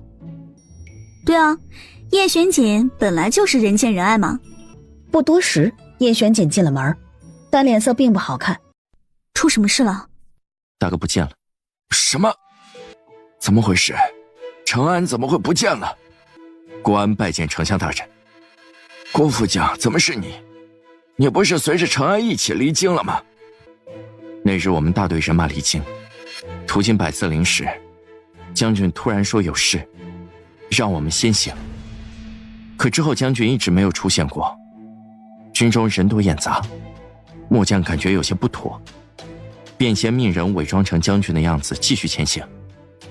但是将军依旧一点音讯也没有，末将便快马加鞭赶回来，知会景王殿下一声。现在我们该如何是好？大哥不是鲁莽之人，他突然不见，要么遇到了难以抵抗的危险，要么就是有身不由己的事情。会不会和花胜国有关？不行，我不放心，我立刻派人去查。不用去查了，有眼睛看到前阵子花胜国大公主萧渊秘密进了京，又在大哥启程前1个小时离京。花胜国大公主，她和承安有什么关系？一定是萧渊绑了承安。小姐，你想办法帮我告假几天，我要去一趟花胜国。爷，你先别急，咱们一步步来。当务之急，不能让军中有人发现大哥不在，得先找个靠谱的人，易容成大哥的样子坐镇。易容？我会易容术。军中事宜我来安排。不多时，叶玄景唤来云蝶，穆幽月当场催动易容术，将云蝶易容成了穆成安的样子。国安、云蝶，你们2人即刻动身入营，本王会再派一些精兵跟随你们。是，殿下。国安、云蝶匆匆离开。花圣国在南，如果不眠不休，一刻不停地赶路，约莫60日能抵达花圣国境内。我现在收拾东西。岳父，怎么了？还有什么问题吗？你必须留在这里。你若贸然告假一段时间，定会引起旁人的一些重视。让我去吧，花圣国不是个女尊国吗？我是女子，去了办事也方便一些。我和甜甜一起去，路上还能帮衬一些。我在花圣国有一些眼线，应该也能帮上忙。小姐，那这事儿就拜托你了。一旁的穆星泽和穆幽月一脸尴尬，所以他俩看起来还没大奸臣靠谱是吗？啊，是景公子回城了。哎，甜甜，你大概是没见过景行吧？穆幽月摇头。景行便是刚刚他们口中的景公子。景家这一代只有景行一个子嗣，但景行无心打理生意，想要过闲云野鹤般的日子。于是呢，2年前他任性出了花圣国，谁知刚到宣朝境内就被土匪给打劫了，身无分文，人还被揍了个半死。恰好景王路过，他求景王救他。穆星泽说罢，笑得更鸡贼了。但是景王可不是随便什么人都救的呀，就问景行愿意拿什么来换这条命了？你该不会趁机勒索了景家家业吧？是他主动给我的。我看起来很好骗吗？是真的。景王说的真的。景行说他除了家产以外什么都没了，然后签了卖身契，所以顺理成章景家的家主就易主了呀。话说回来，那个打劫了景行的土匪该不会是甜甜你吧？怎么可能，我不会随便打击良民的。也是。对了，那个女子。穆幽月说起刚刚那位管家崔明秋，叶璇紧道：他是我底下的人。明秋姐善经商，武功又好，所以景王把她安插在这里打点景家。属下拜见景王殿下。明秋，不必多礼。这位是？说完，又见2人姿态亲昵，瞬间觉得自己问多了，笑着道：属下恭喜殿下。你好，我是穆幽月。穆幽月，姓穆，难道是？明秋姐，我来介绍吧，这是我妹妹，也是未来的，你懂吧？明秋，有件事情需要你先去查探一番。叶璇锦淡淡开口，简单吩咐了一下崔明秋后，崔明秋会意。甜甜，先去休息一会儿。好。哇，这个府邸好大。别有一番风月。走了几步，前面走来一个身着粉衣的男子。啊，忘了说了，景行偷偷回来有半个月了。待景行越走越近时，穆幽月觉得这人好像有点眼熟。这个人。与此同时，你女土匪，是你这个女土匪！此时此刻，仇人相见，分外眼红。好呀，踏破铁鞋无觅处，你们这2个女土匪竟然主动送上门来了。瞧这穿金戴银的架势，这2年没少打劫别人吧？嘿呦，怎么的？今日打算混进我景家打劫来了？景行，别说了。我为什么不说？荒郊野岭，周围还有狼。这2恶婆娘杀了我的马，抢了我的钱财，最后连件外衣都不给我留。这就算了，他们还打我，把我洗劫一空，还打我，打得我爬都爬不起来。你说我招谁惹谁啊？我不就想云游四海吗？锦行这一番话，真是闻者落泪，见者伤心。就连穆幽月都在心中问自己：这么过分的事情，真是我干的？感情真是喜劫来的。原来我和甜甜一直都很有缘。甜甜，谁呀？你俩什么关系？看起来好像是有一腿的样子。景航，我来给你介绍一下吧。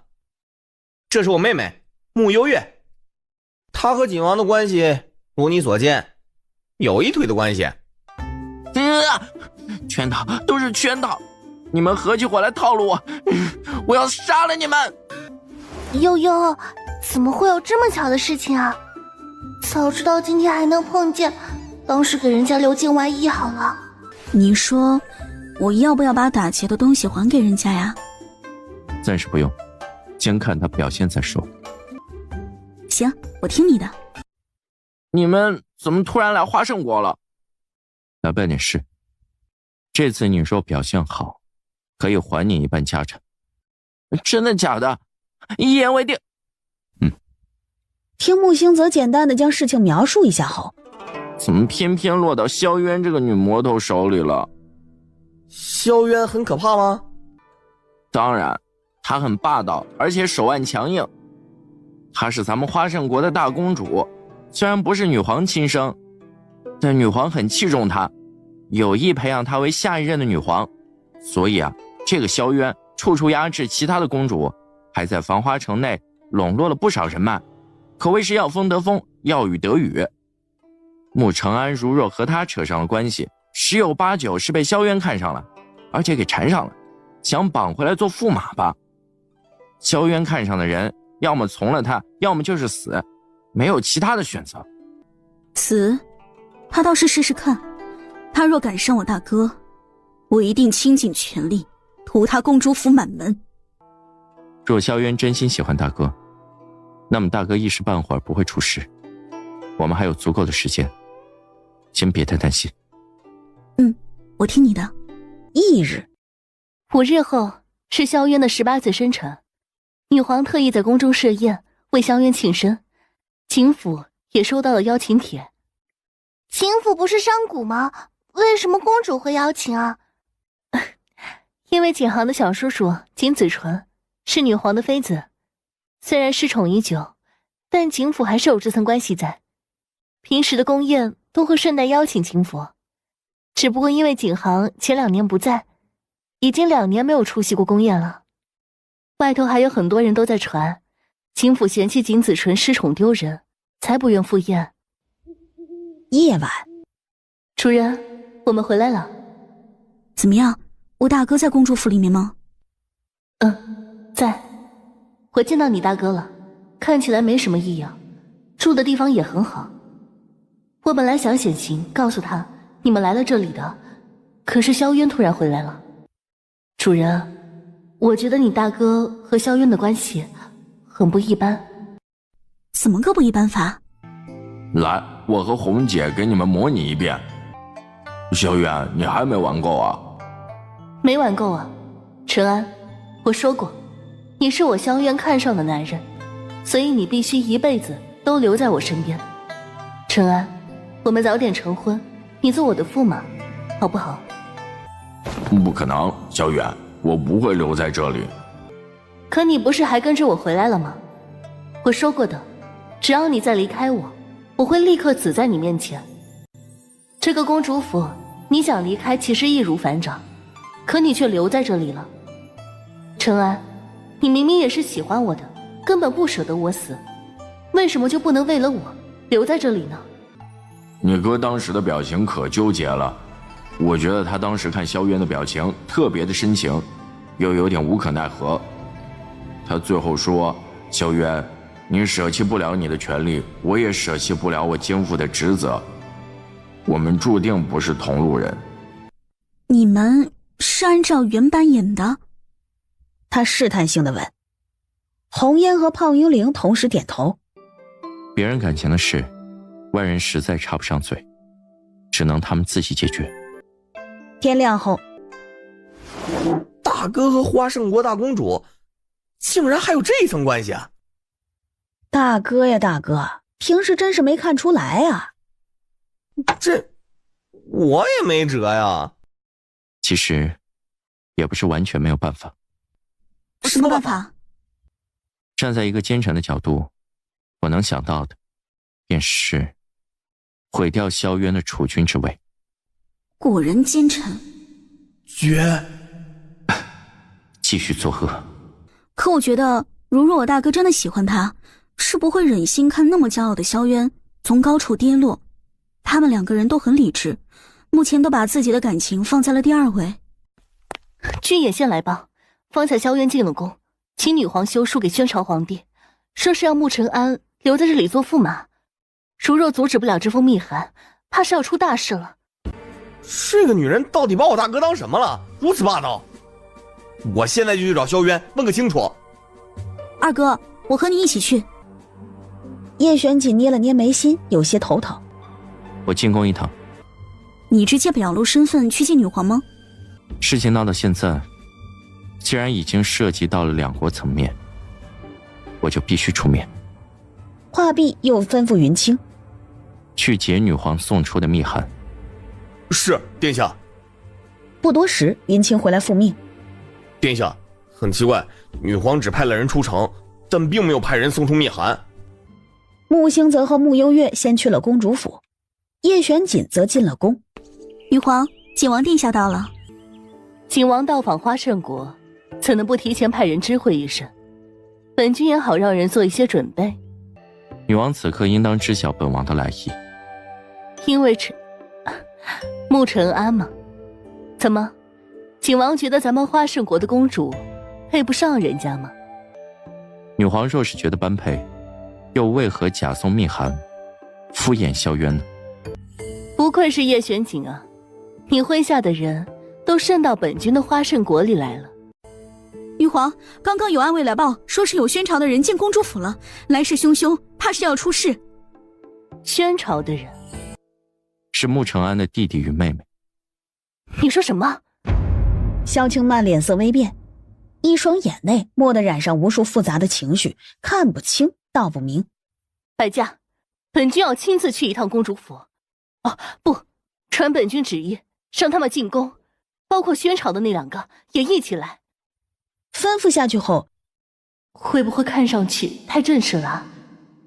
景王，你先自便，本君去换套衣服。一顿操作让叶玄锦有些懵。公主府，公主有心事。燕青，我好像做错事了。本公主自记事起，母亲便离世，是姑姑将我抚养长大，并一路栽培我，说让我继承女皇之位。一直以来，本公主都在为了女皇之位努力，可如今……公主，穆承安乃宣朝神威将军，注定是要一生为宣朝效力的，而您也注定是要留在花圣国的。你们本就……罢了，待本公主生辰宴过后，便放她离开。做完决定，萧远起身，打算去见见穆承安。这时，门外有人来报：公主，府外自称是宣朝穆家的人在外求见。萧渊公主，我们是来接大哥的，请让他出来。不错嘛，竟能找到这里。既然能找到这儿，想必也知道本公主与你们大哥的关系。来，先叫一声大嫂听听。八字还没一撇的事情，公主还是先不要自讲身份了。本公主曾与承安同榻相眠1个月，怎么就没有一撇了？门外响起几道嘈杂声。大哥，启禀公主，女皇宣您以及这几位即刻入宫。穆月月皱眉，这女皇是什么人？消息这么灵通。承安，你们先走吧，我会让人护送你们出城。话刚落，女皇身边的老魔走近几步，笑道：启禀公主，女皇已在宫中设宴接见穆家人，还请公主不要耽误时辰。陪我过完生辰，我放你走，以后再也不缠着你了。当初在宁洛城和你度过了那一段美好的时光，我原以为我们一辈子都会那样好，但是最后我们之间那道鸿沟始终难以跨越。萧渊，是你先骗了我。是我骗了你，所以生辰宴后我们彻底了断。女皇，他们到了。萧清曼背脊一僵，许久才缓缓地回过身，转了过来。这是他们的孩子呀，真好，都长大了。你们是宣朝丞相府的人？三人点头。见过女皇，先前一事是儿臣鲁莽，还请女皇降罪。先起来吧，没事。不多时，一行人入座。什么情况啊？我没来之前，你卖身给女皇了？气得叶玄锦当场在他腰上掐了一把。老二这小子还是和以前一样淘气。女皇，此次大公主萧渊私扣我朝神威将军，此事该如何解决？并非公主私扣，是我自愿前来私离大军。回朝后，我自会向皇上请罪。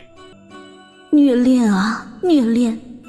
萧渊可是花圣国的人，女皇的宝贝疙瘩，女皇能拿他怎么样？大哥这是干嘛呢？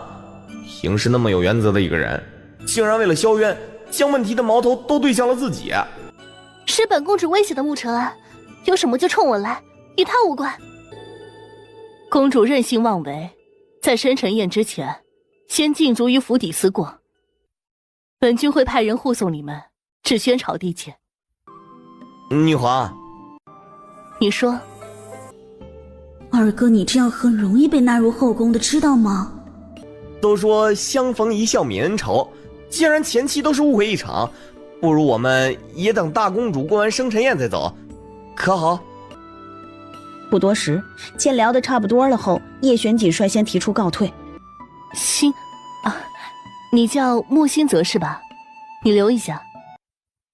穆悠悠急得不行，看吧，二哥真的被女皇给看上了。别担心，姑姑对男人没兴趣的。确定？确定，不骗你啊。新泽，我可以这么叫你吧？您是女皇，怎么称呼您开心就好。那你快坐呀，我有几个问题想问你。你爹是宣朝丞相穆昭辉吧？对，是啊。他把你们几个教的都不错，想来也是个好父亲，本君挺佩服的。听说这么些年他都是一个人，连个侍妾都没娶，是真的吗？这话穆兴泽心里是赞同的，但现在这个女皇明显话里有话，一副在套路他当男宠的样子，他可不能中圈套了。这都是表面而已，他其实根本就不管我们，除了上朝天天不在家，在外私生子女一大堆，我好几次出去花楼寻花问柳还碰见他了呢。你听懂了吧？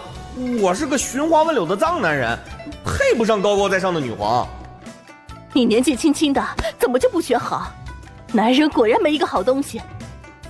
干嘛呀这是？受什么刺激了？二哥干得漂亮。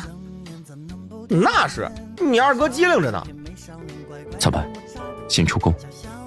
叶玄锦牵着穆悠月的手往外走，走了几步后，穆悠月似是想起什么，甩开他的手，气呼呼的一个人往前走。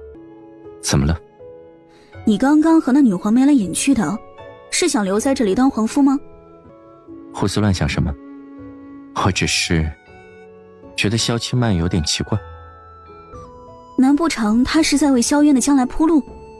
毕竟有你这个大奸臣在，得罪了你，可讨不到好处。花圣国皇城风光秀丽，一起去逛逛。好。那个女皇啊，八成是看上我了，还打听咱们家里的事儿，我可得往里乱说呀。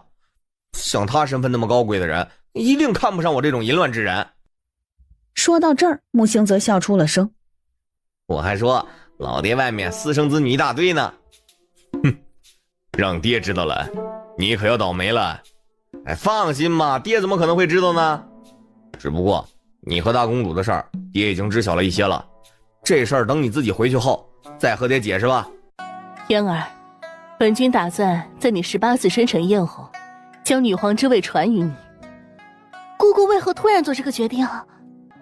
你虽不是本君亲生的孩子，但却是我一手培养起来的。本君相信你会将花圣国治理得很好。可是我是为了穆承安在犹豫吗？姑姑，能不能再给我一些时间啊？你与穆承安是怎么认识的？姑姑曾说，这普天之下，宣朝根基雄厚，立在各国之上。我少时也曾阅过不少治国书册，书上曾说，想看一个国家是否真的强盛，不能去看最繁华之地，而是边境小城等地。所以我去了宣朝边境的宁洛城，是在这里，我遇到了驻守在边境军营的穆承安。听到这儿，萧清曼明白了个大概。好，我再给你半年时间。在想什么？如此出神。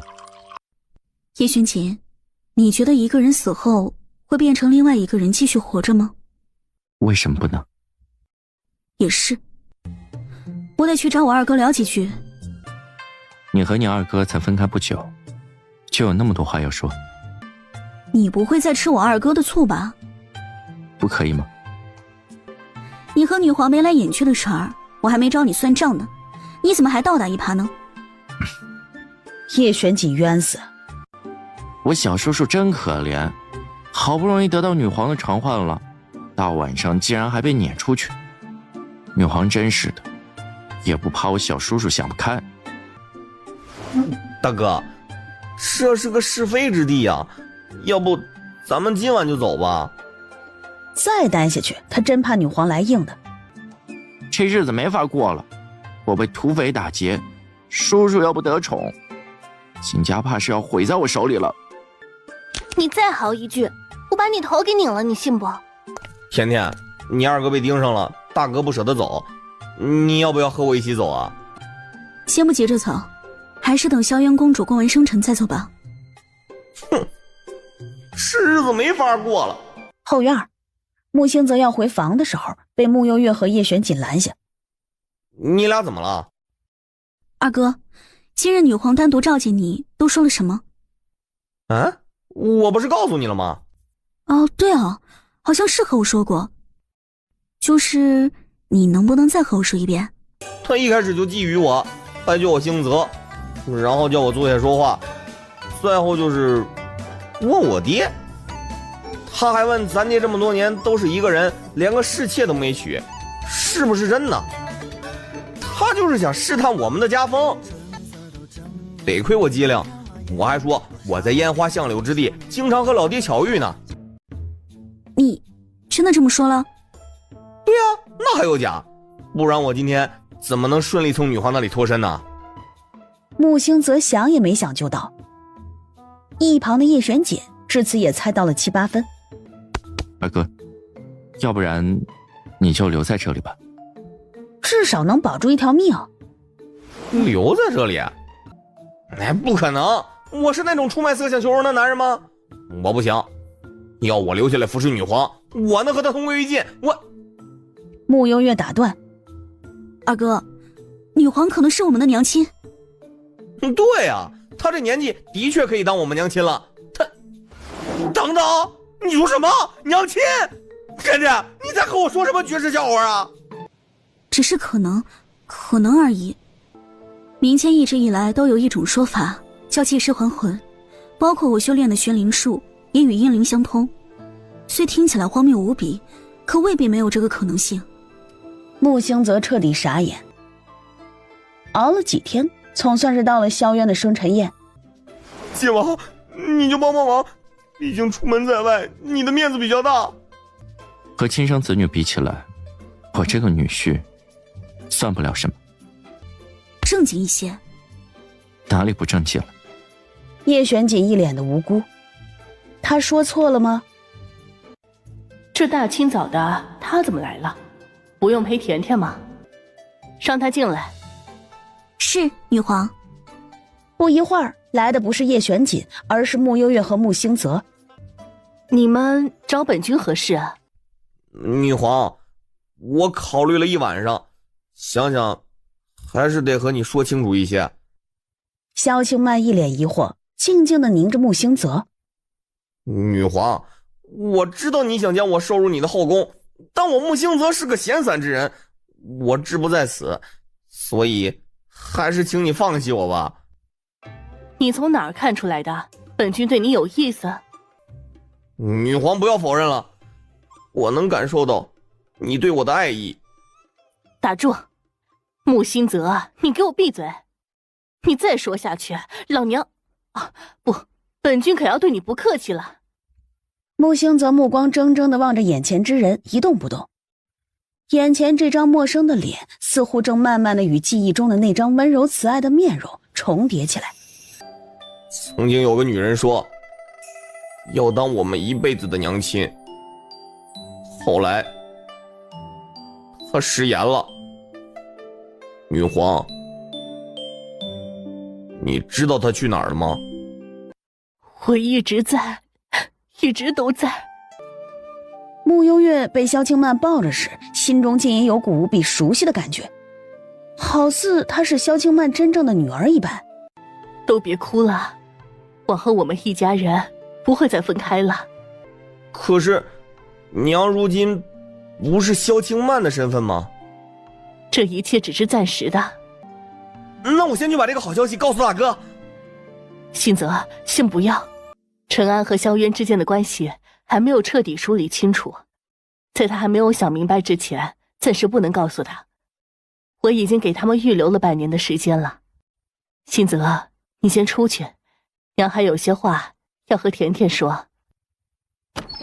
待穆兴泽离开后，甜甜，娘的好女儿，你终于真正的回到娘的身边了。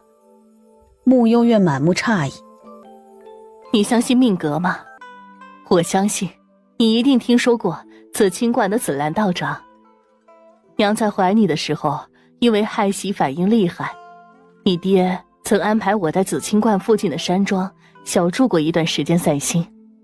有一日，我碰见了传说中的紫兰道长，他称我肚子里的孩子乃是难得一见的通阴命格，通阴命格罕见，人又有三魂七魄，极易容易被阴灵吞噬魂体。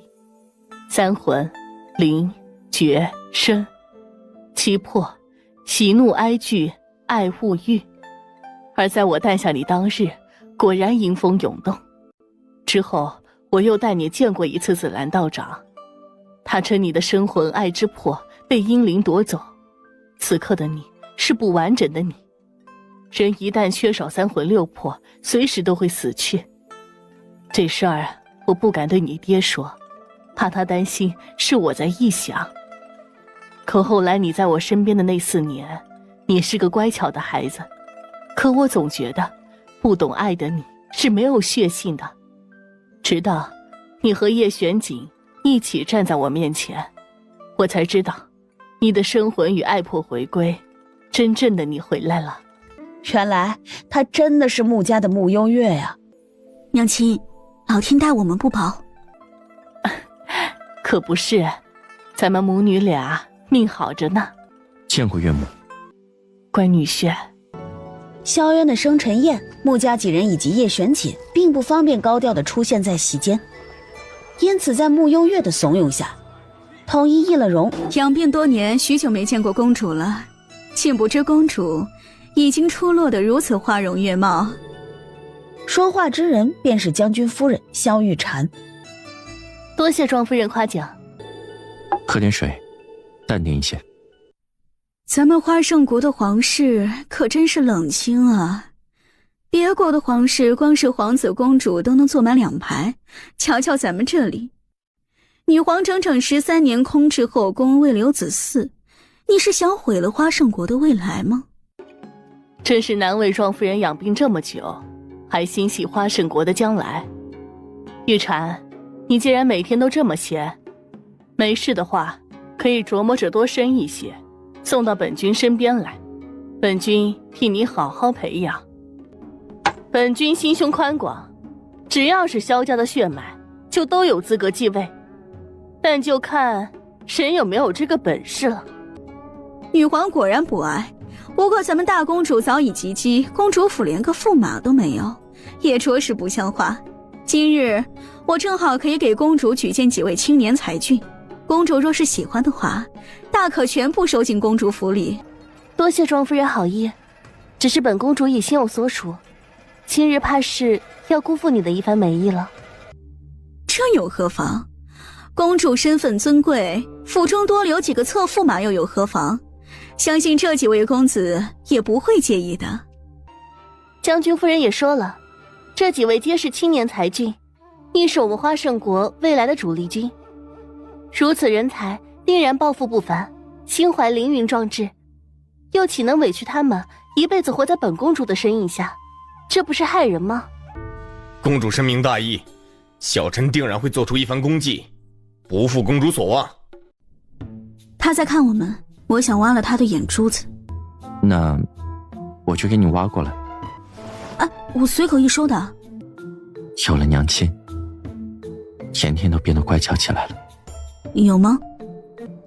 那几位贵客面生得很，不知是何来历。庄夫人的话是不是太多了一些？今日究竟是谁的生辰宴？你若实在憋不住想说话，本公主可以帮你一把。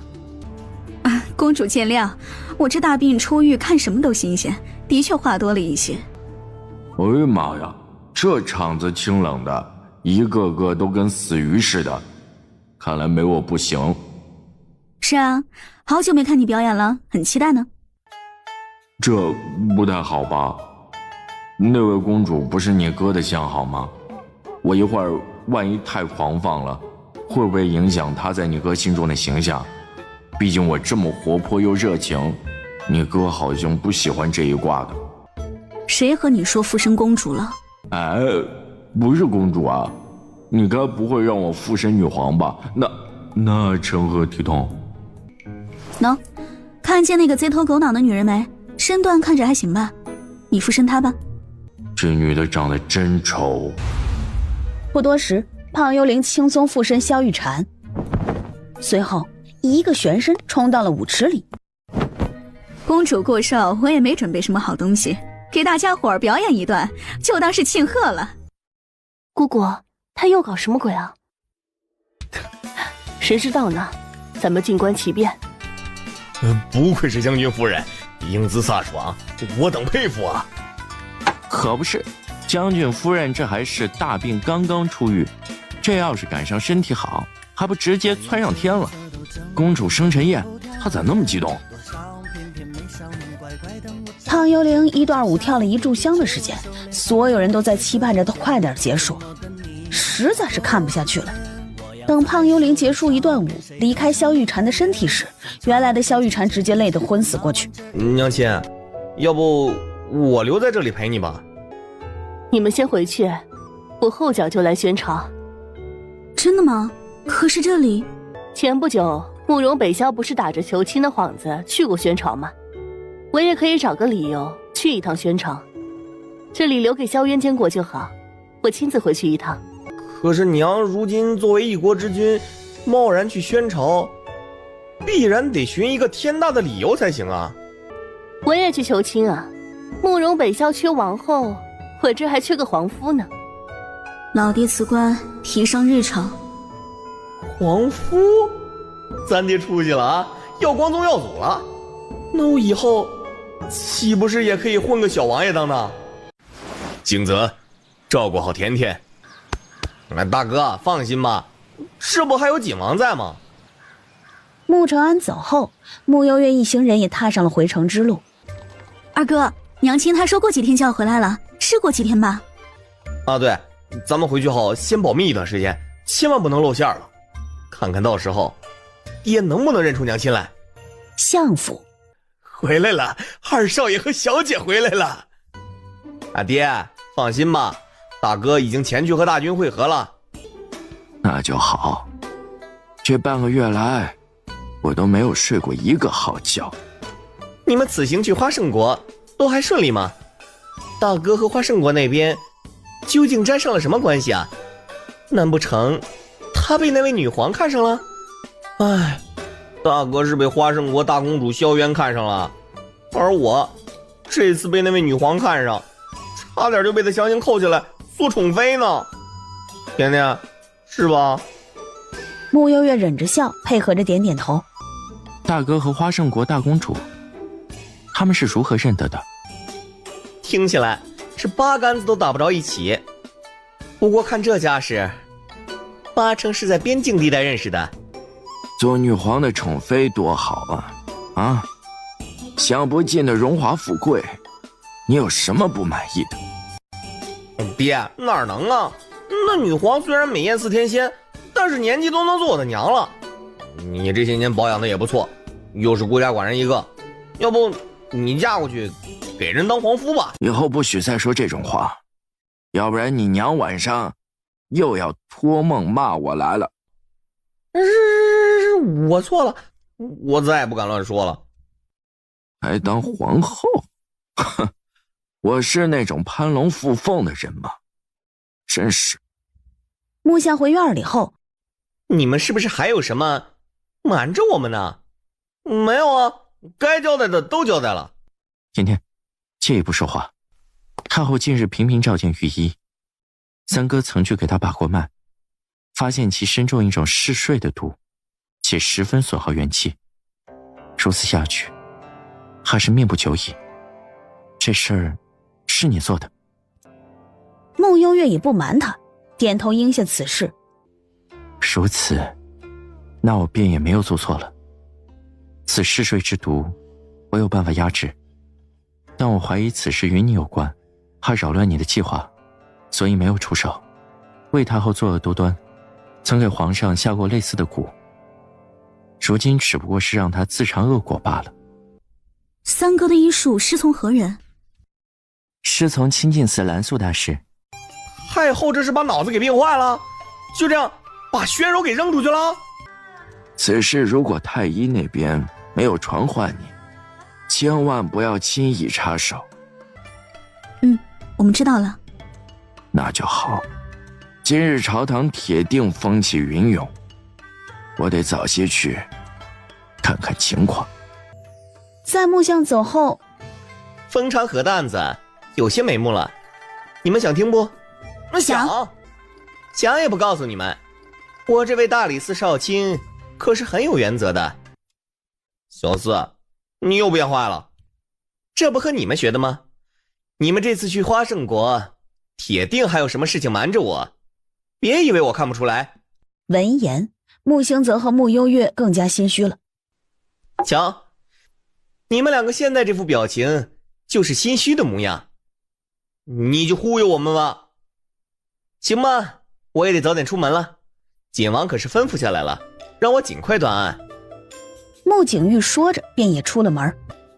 锦王这是要干一片大的呀。我怎么觉得我也变闲了呢？既然如此，那就进宫一趟。我出去一趟。穆幽月也消失在了穆家的膳厅。等娘亲回来了，我每日都要陪在娘亲的身边，看谁还觉得我最闲。元安郡主是来探望公主的。过来看看，你们这架势是？太后娘娘下令禁足宣柔公主，我等只能奉命行事。又禁足了？魏如英，你竟敢这么对我，我就是死也不会顺了你的心。如果父皇还在，他一定不会这么对我，我可是宣朝的公主啊！魏如英，你给我去死吧，赶紧给我去死！都说有娘的孩子像个宝，这公主啊，咋连根草都不如呢？谁说不是呢？莫幽月，求求你救救我吧！我再也不和你抢亲王哥哥了，只求你救我出这个牢笼。公主怎么这般慌张？万一太后娘娘只是拿你当个幌子，想治好自己的病呢？不会的，她不会的，她是听了郑倩檀的提议才想着把我献出去的。昨天傍晚我去探望她，结果我听到她和郑倩檀在说话，两人话语无不透着亲密的关系。我被恶心到了，刚想冲进去，便听到郑倩檀说有个办法，或许可以救母后的命。郑倩檀提议抛出一个诱人的诱饵，吸引全城或者城外的神医出山给母后治病，这个诱饵就是我。我是她的亲生女儿啊，她怎么能如此对我？在之后，母后也发现了我，便下令将我禁足在此，看来是铁了心要把我抛出去了。你是公主，皇上的姐姐，太后并不能决定你的生死。朝堂，臣认为太后娘娘利用宣柔公主求医一事，十分不妥。不仅有失咱们大国风范，更是会沦为其他几个国家的笑柄。堂堂宣朝公主，怎可沦为求医治病的工具？见大臣们一一附和，魏御史深思一下，站了出来。启禀皇上，臣认为太后娘娘此言只是一个幌子而已。太后娘娘突然恶疾，被逼魔缠身，才会出此下策。皇上应当下令广邀名医，替太后娘娘求医，如此既可体现孝心，又可保公主安危。幌子？太后是何等身份？一诺千金，她说的话怎么可能是幌子？这件事儿，太后私作主张，朕定然不会坐视不理。按照宣朝律法，此事……宣宇说着说着又卡壳了。宣朝律法怎么说来着？遇到这样的情况该怎么惩罚呢？哎呀，又给忘记了。他眼巴巴地求助旁边的叔叔。叔叔，魏御史，你这御史主持监察一类，你说说，遇到这样的事情，该如何判定？宣宇是配合叶玄锦，奶声奶气的怒喝的。魏其润，身为御史，你存有包庇私心，究竟想做什么？臣只是就事论事。身为一朝皇后，触犯宣朝律法，有损宣朝颜面，罪无可恕。依照律法，即日起废除太后头衔，打入冷宫，自生自灭。皇上，您觉得如何？就听景王的。随着一道圣旨落下，魏太后下场已定。今晨，叶玄锦将梦虫从魏太后的身体里撤走。怎么回事？哀家的身体突然就恢复了，还有哀家的容貌。太后娘娘，公主来了，让她进来。为什么？你为什么要这么羞辱我？首儿，母后昨晚病得厉害，意识有些模糊。母后也不知道自己到底做了什么。你放心，母后会把告示撤回来的。你是母后唯一的女儿，母后怎么舍得你嫁给那些乱七八糟的人？宣柔凝眉，你说真的？自然是真的。你看，母后的病也好了，往后啊，母后依旧是你和坤儿的后盾。有母后在，没有人能伤害你们。好啊，那你和我解释一下，你和郑健谈究竟是什么关系？一国之后如此淫乱，你简直是恶心的要死！住口！语言粗俗不堪，哪有公主的样子？我粗俗？你自己脸都不要了，还嫌我粗俗呢？难怪那时候父皇不宠爱你，就爱宠幸穆太妃呢。不许拿我和穆经书比。也是，你一个荡妇，怎么配和人家比？来人呐，把公主给哀家关起来！又关我？你又要关我？你只会这一招是吗？此时，圣旨到，卫士听旨。蒋公公，你好大的胆子，敢如此称呼哀家！也罢，事到如今，你坐着听旨，跪着听旨，都是一样的。话落，开始诵读圣旨。魏如英身为一朝太后，作恶多端，又屡次藐视宣朝律法，德不配位，罪无可赦。即刻起，魏氏废除太后头衔，贬为庶人，打入冷宫，钦此。胡闹，简直是胡闹！哀家乃宣朝太后，皇帝听信奸臣的谗言，竟敢废除哀家！你们这帮奸佞小人，黑白不分，哀家不服，哀家要见皇帝！哎，太后娘娘，您背地里究竟做了哪些事儿？你心里不清楚吗？您瞧瞧您自己，哪儿像是病危的样子呀？您装病欺瞒皇上这一点，可就是欺君之罪呀！还有啊，宣柔公主乃是皇上的亲姐，身份尊贵无比，您怎可不经过皇上的同意，就敢拿宣柔公主做筹码？您这是不把皇上放在眼里呀？皇上顾念于您的母子情，如今留您一条命，已是仁慈。您还是别闹了，赶紧收拾东西去冷宫住着吧。在魏太后不甘与愤怒的眼神里，您曾经给皇上下的昏睡蛊，这事儿您该不是忘了吧？下尉是去冷宫。御书房里，卑职有罪，请皇上降罪。正副统领何罪之有？卑职。历来祸乱宫闱之人，比比皆是，人各有志，这倒也不能怪你。只不过你赌输了，念在你后期有悔悟的迹象，再给你做一个选择吧。晋王殿下请讲。宣坤的身份想必你最清楚，宣坤和你只能留一个，你来选吧。请晋王殿下高抬贵手，放过坤王殿下。卑职做下的孽，卑职自己来承担。你先退下吧。晋王殿下的意思是？叔叔为什么要放过他呀？还有用。说罢，叶玄锦站了起来，准备往外走。叔叔，你要去找姐姐吗？吃饱了吗？吃饱了，吃得好饱。吃饱了就去批奏折吧。一个皇帝怎么能成天就想着玩，一点觉悟都没有？轩宇心里苦啊。冷宫，魏如英，你费尽心思，竟然也有今日。你不是鬼，你是人，可是你……先皇没死，皇上，您还活着，臣妾真是太高兴了。你不在的每一日里，臣妾日念都思念着您呢。您回来真的太好了。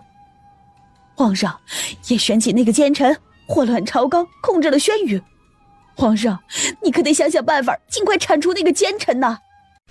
禁妇，你与郑建坛做的那些见不得人的勾当，你以为朕不知情吗？当初朕原意立宣坤为太子，诏书都已经拟好了，但朕发现你与郑建坛的私情，又怀疑宣坤的身世，才就此作罢。直到朕亲眼所见你们。皇上，魏如英还想辩解，只见宣龙的身后忽然多了几个青面獠牙的幽灵。一夜过后，冷宫传来消息，魏如英疯了，彻底的疯了。叶玄锦，你究竟想干什么？你的江山病了，替你治一治。那你昨晚……这个呀，抱歉，想让你出面吓一吓魏如英来着。事实证明，效果不错。而且你解了他多年来的疑惑，也算让他死得瞑目了。你把朕关在这个暗无天日的地方，就是为了折磨朕吗？当然了，不为了折磨你，难道还为了供养你吗？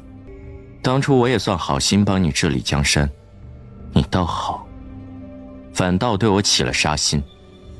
如此，我们二人势必有一人死在前头，那就你来死吧。不早了，本王的宝贝还在等着我，你继续在这儿待着吧。哟，大忙人来了。没良心啊，知道我忙还不主动来找我。我这不是特意在这儿等你吗？免得跑远了你找不到我。以后就在这里等你。好呀。此时脑海里的灵石又冒了出来。哎呀呀，费了好大劲儿，又让我逃出来了吧？都和你说了，不要把心思浪费在情爱上面，你怎么就是不听呢？留给你渡恶劫的时间不多了，你得专心扶持小皇帝才行啊，要不然会受到惩罚的。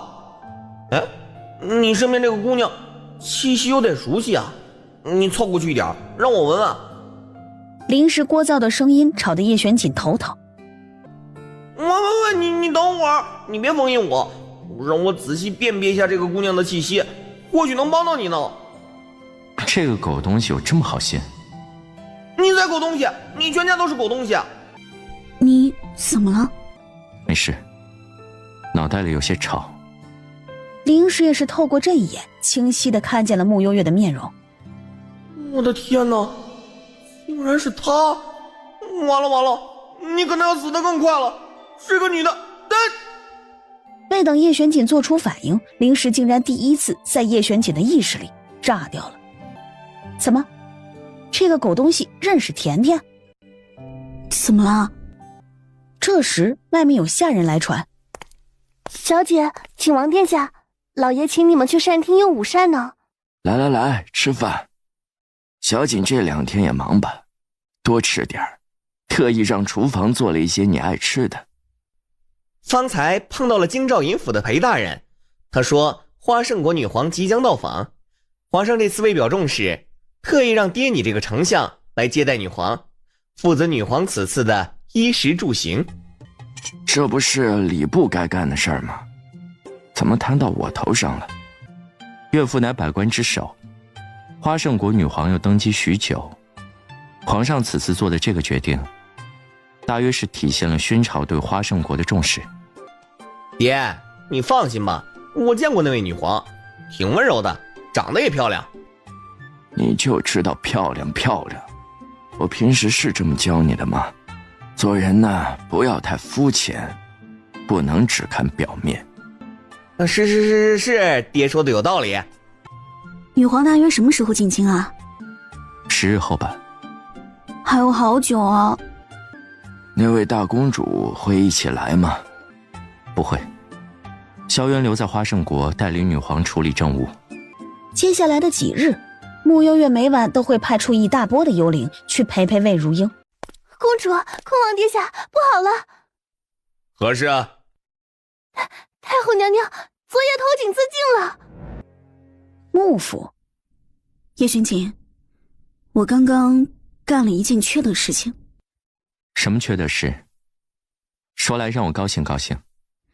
我刚刚混进了长清馆，把里面刚刚修缮过的女皇寝殿给砸了。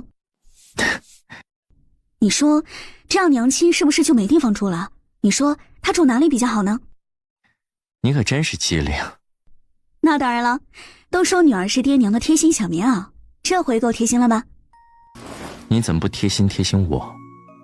话语间已经轻轻含住他的唇，一下一下故意撩拨着他。穆幽月晃了晃神，双颊莫名的发烫起来。吻了许久，暖阁内的气温也渐渐升了起来，感觉即将有失控之势时，两人都努力压了压冲动，清醒了几分。门外远处传来脚步声。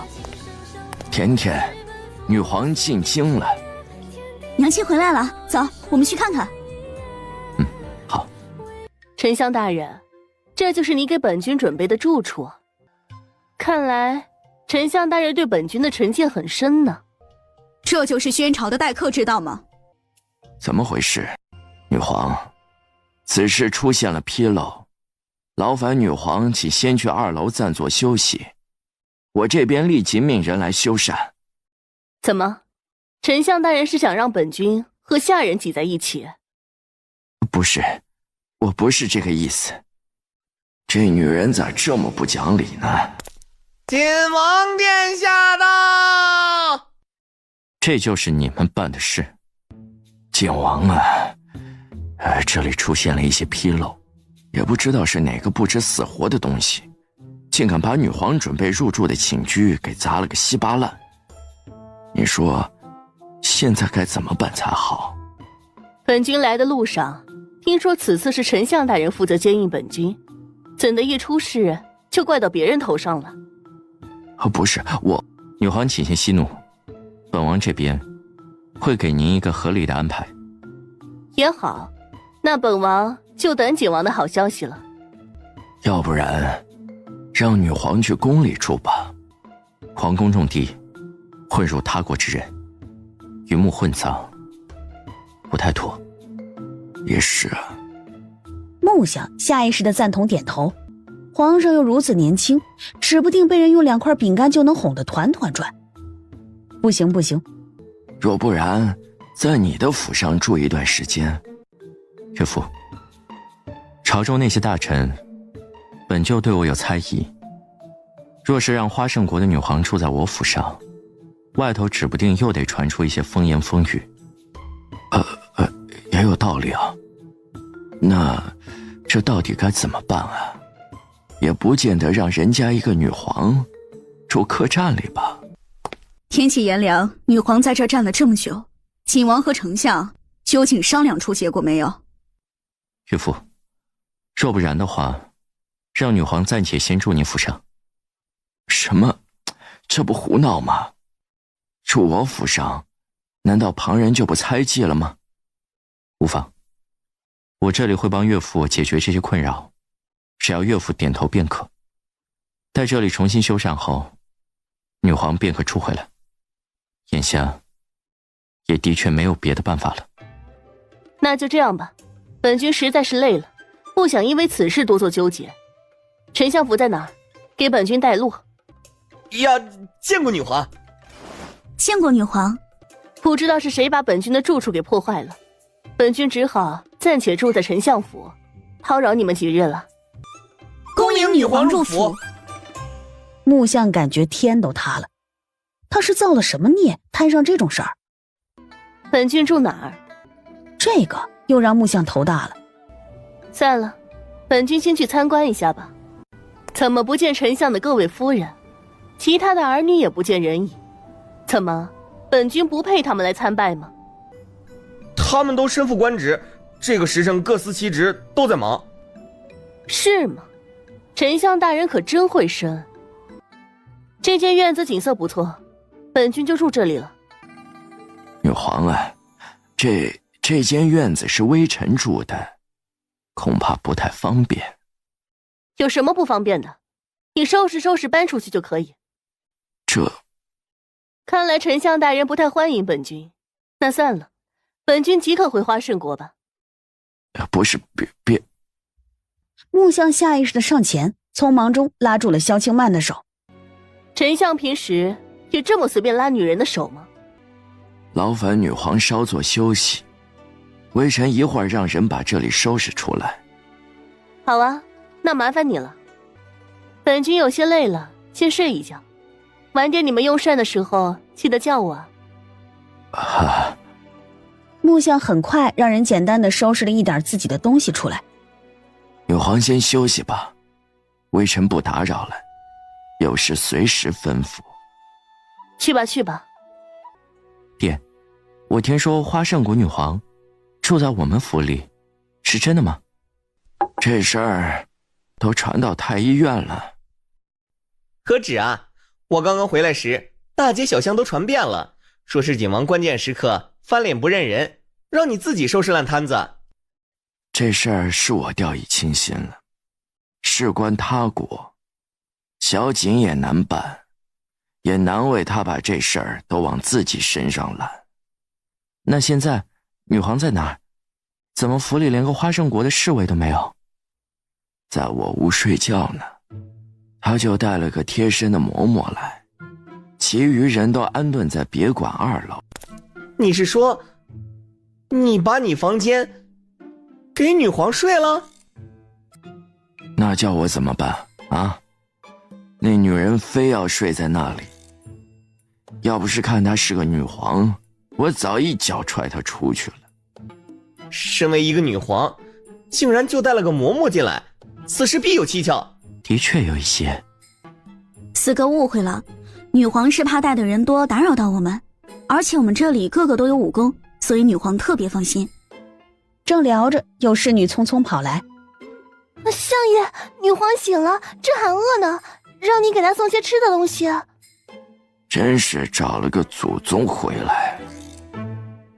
木相站了起来，吩咐福伯让厨房去准备吃的。小三、小四，女皇既然醒了，那你们也该去拜见一下。我带你们去。微臣穆淑颜拜见女皇。微臣穆景玉拜见女皇。快起来，真乖，长得也高，这长相一点也不随穆丞相，怕是像娘亲吧？女皇，你不是饿了吗？稍等片刻，厨房很快就送吃的来了。小乖乖们都过来坐，陪我聊会儿天。穆丞相，你先出去吧，别在这里打扰我们。忍无可忍，今晚本相爷亲自去给你修缮长青楼。舒言啊，在宫中做御医，考核很困难吧？尤其是像你这样年纪轻轻，已经升到了副院判的位置，学医一定吃了很多苦吧？回禀女皇，微臣尚且年轻，吃些苦不算什么。真是乖死了。景岳、大理寺那种地方，每日和一些亡命之徒打交道，你可得注意安全呐。多谢女皇关心。聊得差不多了，外面有侍女端来了给萧清曼做好的食物。怎么有芦笋啊，还有青瓜，全是我讨厌吃的。穆舒言和穆景玉正傻傻呆呆地盯着他的脸。芦笋和青瓜是娘最讨厌吃的食物。娘，这么多年还不爱吃芦笋和青瓜啊？穆舒言和穆景玉静静地坐着，两人难以置信地盯着萧清曼看着。娘现在的脸好看吗？你们喜欢吗？娘，你真是娘亲。三哥四哥，是娘亲，我们的娘亲回来了。下一瞬，只见两个大男人猛地扑进了萧清曼的怀里，痛哭出声。二哥，甜甜，你们真能藏啊，竟然瞒了我们这么久。这不是想给你们一个惊喜吗？的确很惊喜，上回这么高兴还是甜甜回来的时候。难怪从娘一进门的时候我就觉得哪儿都不对劲，看来我这办案的敏锐度又提高了。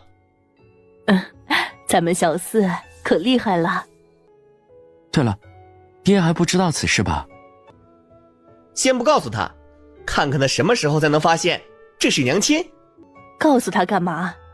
我现在是女皇，要什么男人没有？我可不准备吃回头草了。可是这他不是早就没人在怀了吗？何况还有那么多的私生子女，恐怕他早就把我忘得一干二净了。美人在怀？私生子女？不是娘亲，这事儿这误会两个字还没有说出口。女皇，几位公子小姐，晚膳时辰到了。走吧，去吃饭，看看晚上的菜色合不合我胃口。娘亲，你误会爹了。我知道呀。你知道？就你爹那个死心眼，我走了那么多年，屋内还摆了那么多我的东西，怎么可能会做出那些事情啊？一定是新泽那个臭小子胡言来着。那就好，我还害怕爹要倒霉了。不过我倒是想看看，他到底什么时候才能认出我来。这些年，园林舅舅一直记挂着你。整个黎家，怕是只有他还能念起我。哎，那位景王没来吗？他不是甜甜未来的夫婿吗？景王要帮皇上处理政务，怕是在忙。哦，这样啊，那就让他明天过来吃饭吧。是，女皇。丞相大人，今日辛苦你了，多吃点。多谢女皇，微臣自己来就好。如今在你府邸，就不要有君臣之别了。我叫你朝晖可好？你也可以叫我清曼，或者青青、曼曼都可以的。木相刚吃了一口菜，冷不丁被呛住了。哎呀，小心点嘛，来，喝点水。完了，这女人一定是看上他了。不行，他要为苏婉守身的，他绝对不会屈服。朝晖，咱俩聊聊天吧。你的院子让给我了，你今晚住哪？要不然的话，和我睡一起吧，如何？木相吓得一屁股从椅子上跌坐下来，连滚带爬似的离萧清曼3尺远。女皇身份尊贵，还是不要自降身份。微臣也不是那种随便的人。哦，丞相大人可真是位正人君子，本君实在是欢喜极了。微臣还要去盯着长青楼那边的进度。女皇请慢用晚膳，微臣先告退了。爹，这么晚了，你要去哪儿啊？我去长春楼，我要去盯着他们的进度，今晚不回来了。爹，我们刚才都看出来了，既然那女皇对你有意思，我们这些做子女的也不会阻碍你追求爱情。你要不嫁过去，给人当皇后吧。我打听过了，她后宫那些妃子全部都失宠了，你要是去了，铁定独宠你一人。滚滚滚！你要想嫁你就嫁去，我今晚就给你也准备一份嫁妆。萧庆曼这时也走了出来。常辉，真要出去啊？没错。话落，外面云清走了进来。禀报相爷，景王殿下让属下来传话，长青楼那里，殿下已经替您揽下了所有的事情，包括修缮一事，殿下也另外找了人过去。殿下还说，相爷不必把今日这事放在心上，以免急火攻心，坏了身子。女皇既然入住了相府，也请相爷代表宣朝多加照拂。属下的话已经传到，先行告退了。甜甜，你找的夫婿真不错，还知道体贴岳父呢。女皇也会找到一个如意郎君的。欠你吉言。丞相大人，本君忘了回院子的路该怎么走了，你能送我过去吗？女皇还请自重，微臣不是那种随便的男人。什么呀？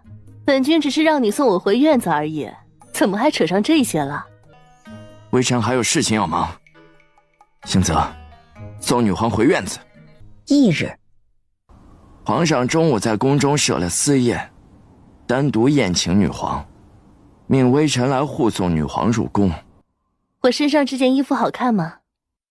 好看的。好敷衍啊，你都没仔细看呢。女皇，请。听闻女皇此次是来选一位皇后啊，不是皇夫的，不知道女皇想以什么方式选呢？轩宇对这个确实很好奇。暂且看缘分吧，等缘分到了，挡也挡不住。丞相大人，你说是吧？万一缘分不来怎么办？要不朕给女皇想些办法吧。打擂台怎么样？这样选出来的皇后啊，不，皇夫一定很勇猛。下棋书法比赛怎么样啊？要不然的话，刺绣比赛也行啊。画画比赛呢？讲故事比赛呢？眼看着小屁孩越说越离谱，叶璇锦凉飕飕扫了他一眼。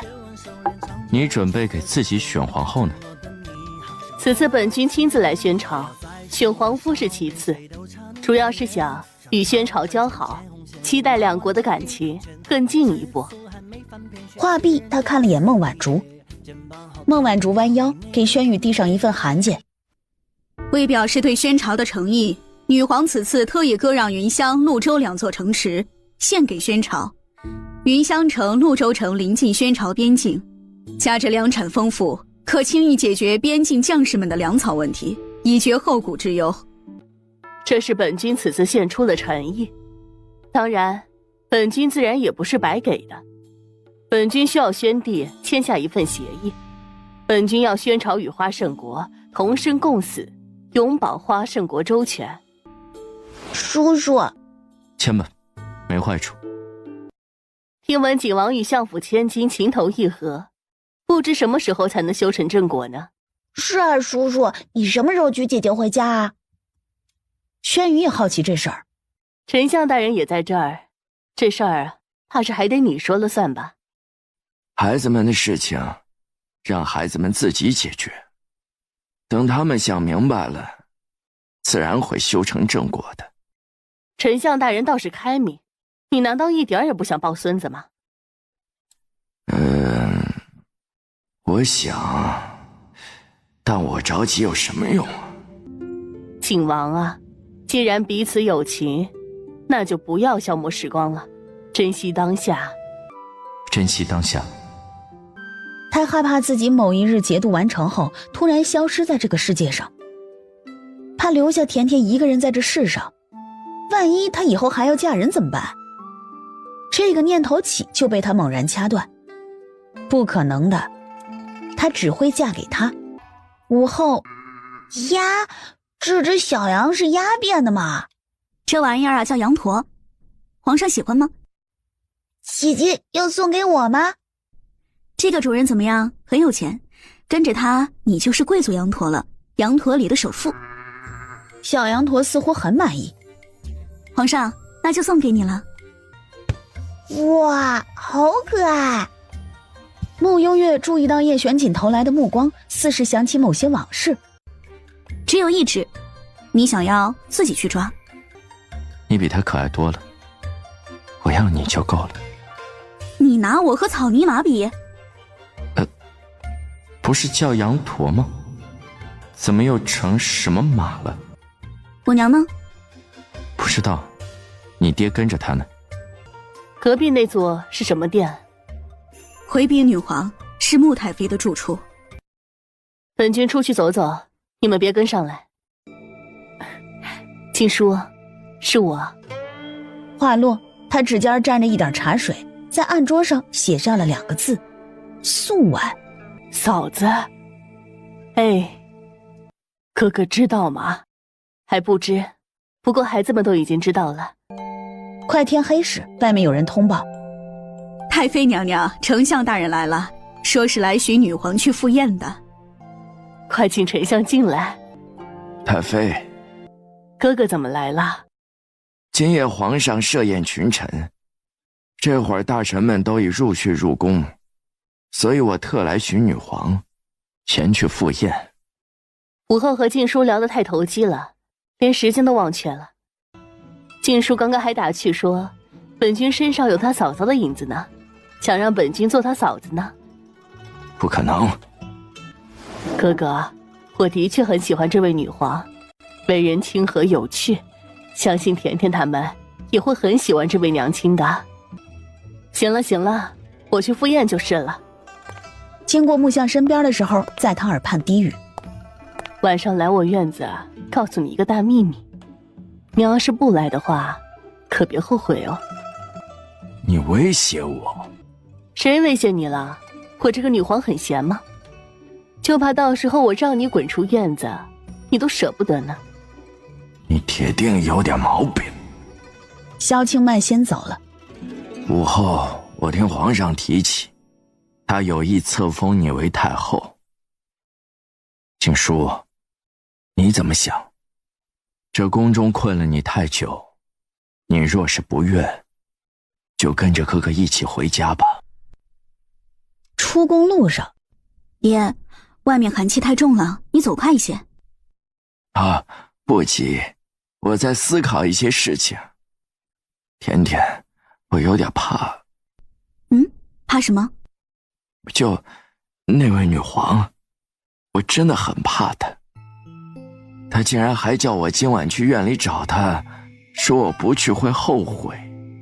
你也知道的，爹这辈子只爱你们娘亲一个人。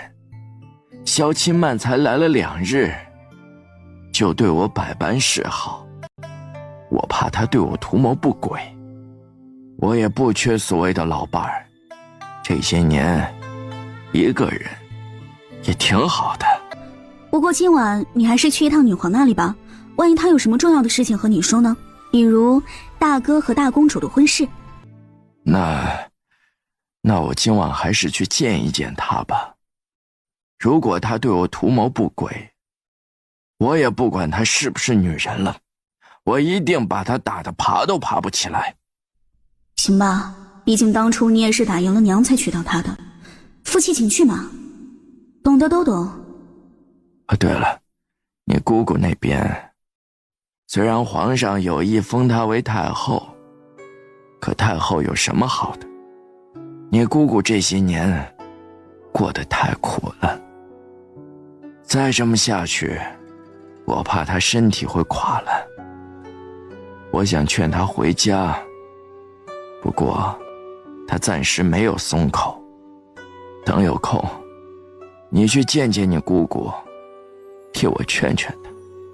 你说咱们这一大家多热闹，等往后你哥哥们都成了婚，她还能一起帮我带带孙子。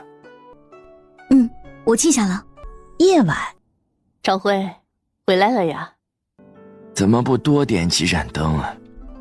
木相竟是下意识地脱口而出。马上看完了，没那么必要。这一刻，木相顿觉得全身的血液都凝固住了。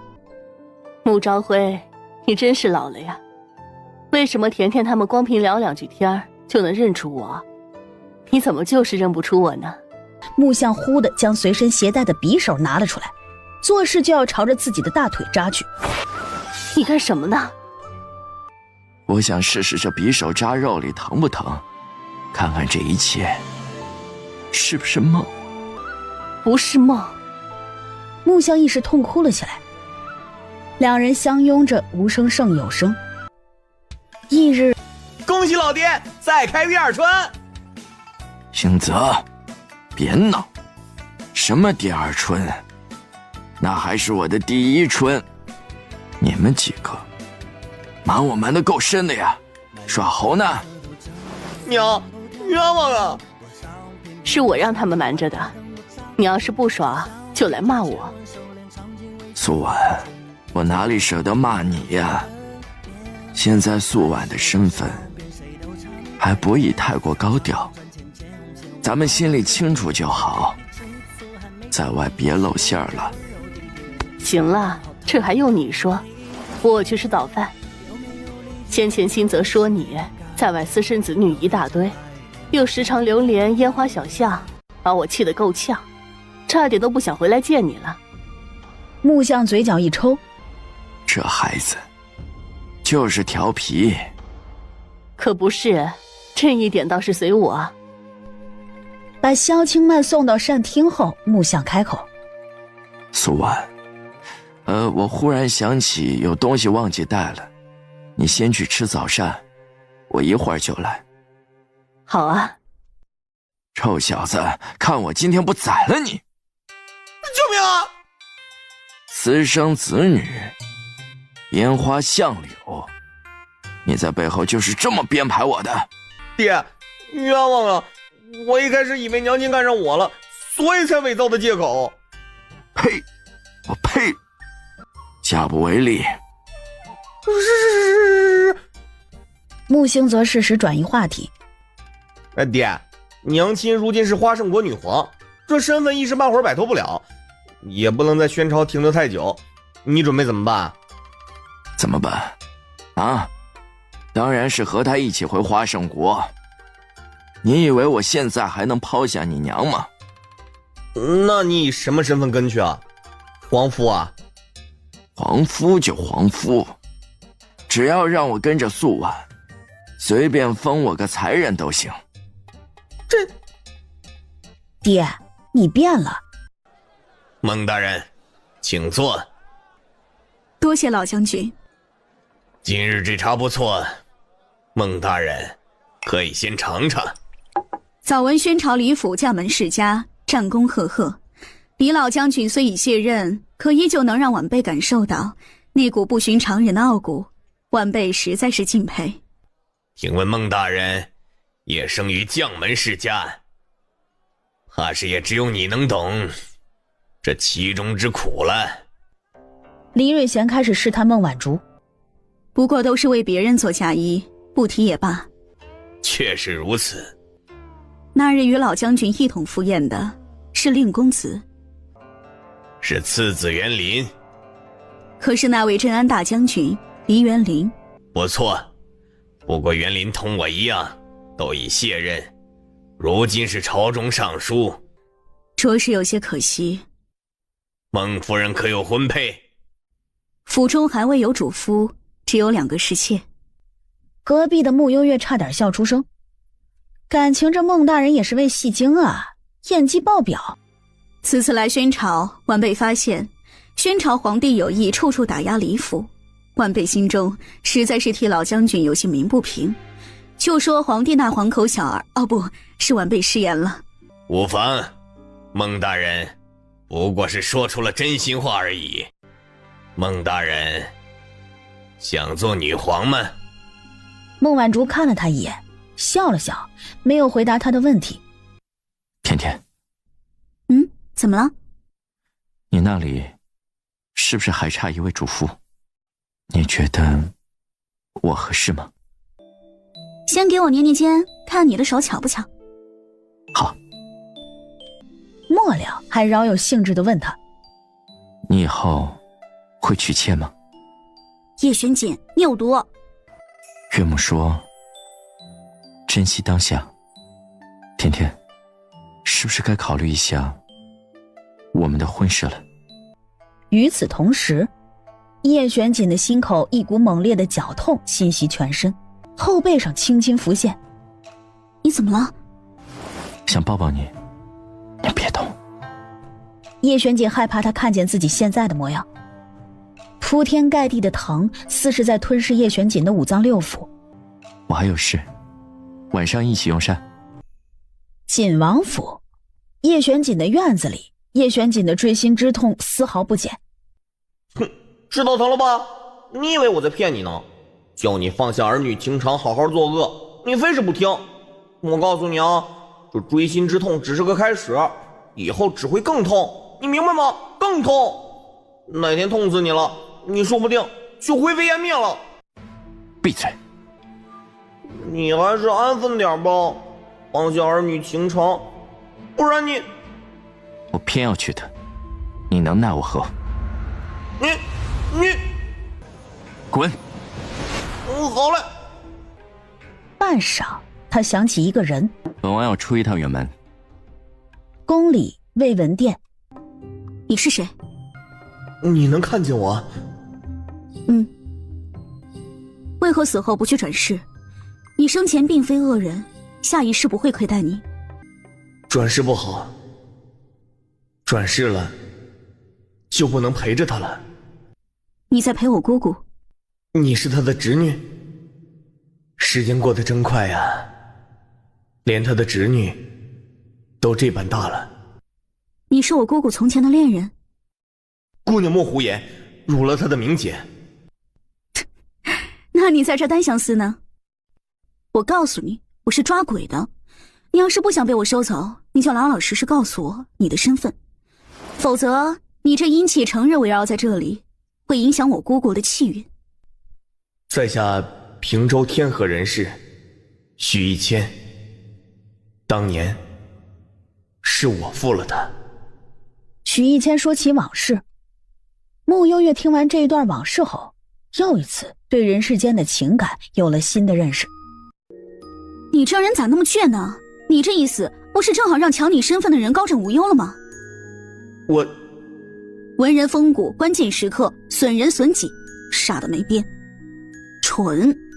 可不咋地，把人家姑娘的心给骗了，你丫的跳河去了。现在死都死了，还死乞白咧的在这陪着他，人也看不见你，你搞那么深情干毛线？渣渣哟！如果是你，你怎么办？我高低也要把你姑姑先娶了，回头让你爹这个丞相出面给我报仇，多爽啊！有后台不靠，简直250。妙啊！不一会儿，姑姑深宫寂寥，回家吧。习惯了也还好，回去怕是还不习惯了。姑姑，你怕鬼吗？鬼有何惧？这世上有些人比鬼可怕多了。我刚刚进门前看见了一个鬼，他是个书生。我与他闲聊了一会儿，他说他已经陪了你整整28年。姑姑，你有等待的人吗？他在哪儿？甜甜，告诉我他在哪儿？28年，他竟然没有去转世。姑姑，你想见他吗？穆太妃一颗心揪起，想见又害怕见到。穆幽月将姑姑的神情看进眼底，她催动玄灵术引灵现世。许一谦，我老了。怎么会？一点儿也没变。静书，是我害苦了你。是命运安排，你我都无法改变命运。静书，回家吧，我陪着你，一起回家。短短一炷香的时间，刻在心里半生的苦楚却已然都释怀。姑姑愿意回家了真好，我们一家真正的团圆了。是啊，都圆满了。啊，出远门了？去哪里了？慕幽月感觉到了些许不寻常的气息。叶玄锦出了远门，竟然没有亲自告诉他一声。他遇到什么麻烦了吗？属下也不知道，殿下是一人独行的。回到府里，真的吗？你姑姑同意回来了？慕幽月点点头。还是甜甜有本事。那当然了。爹，我和娘亲有些事要说，你先出去。得，有了娘亲忘了爹。怎么，我们娘俩还不许说话了？行，你们慢聊，我去书房忙会儿。娘，你认识许一谦吗？你见到他了？慕幽月点点头，把今日在姑姑宫里发生的事情说了一遍。许一轩竟然放弃了转世的机会，陪了你姑姑28年。所以，当初那个抢走探花名额的人究竟是谁？我今早还问起你爹这事儿呢。这事儿知道的人不多，当年虽然闹过一场，但许一谦投河，此事最后便不了了之。那人是长平侯的庶子白松行，也是如今从2品的内阁学士。28年过去，白松行也老了，他父亲长平侯因年事已高，早年已经告老还乡，回祖宅颐养天年。白松行这些年似乎是在夹着尾巴做人，在朝中没有与谁走得太近，倒是让人挑不出毛病来。话落间，萧清曼注意到了慕幽月的脸色。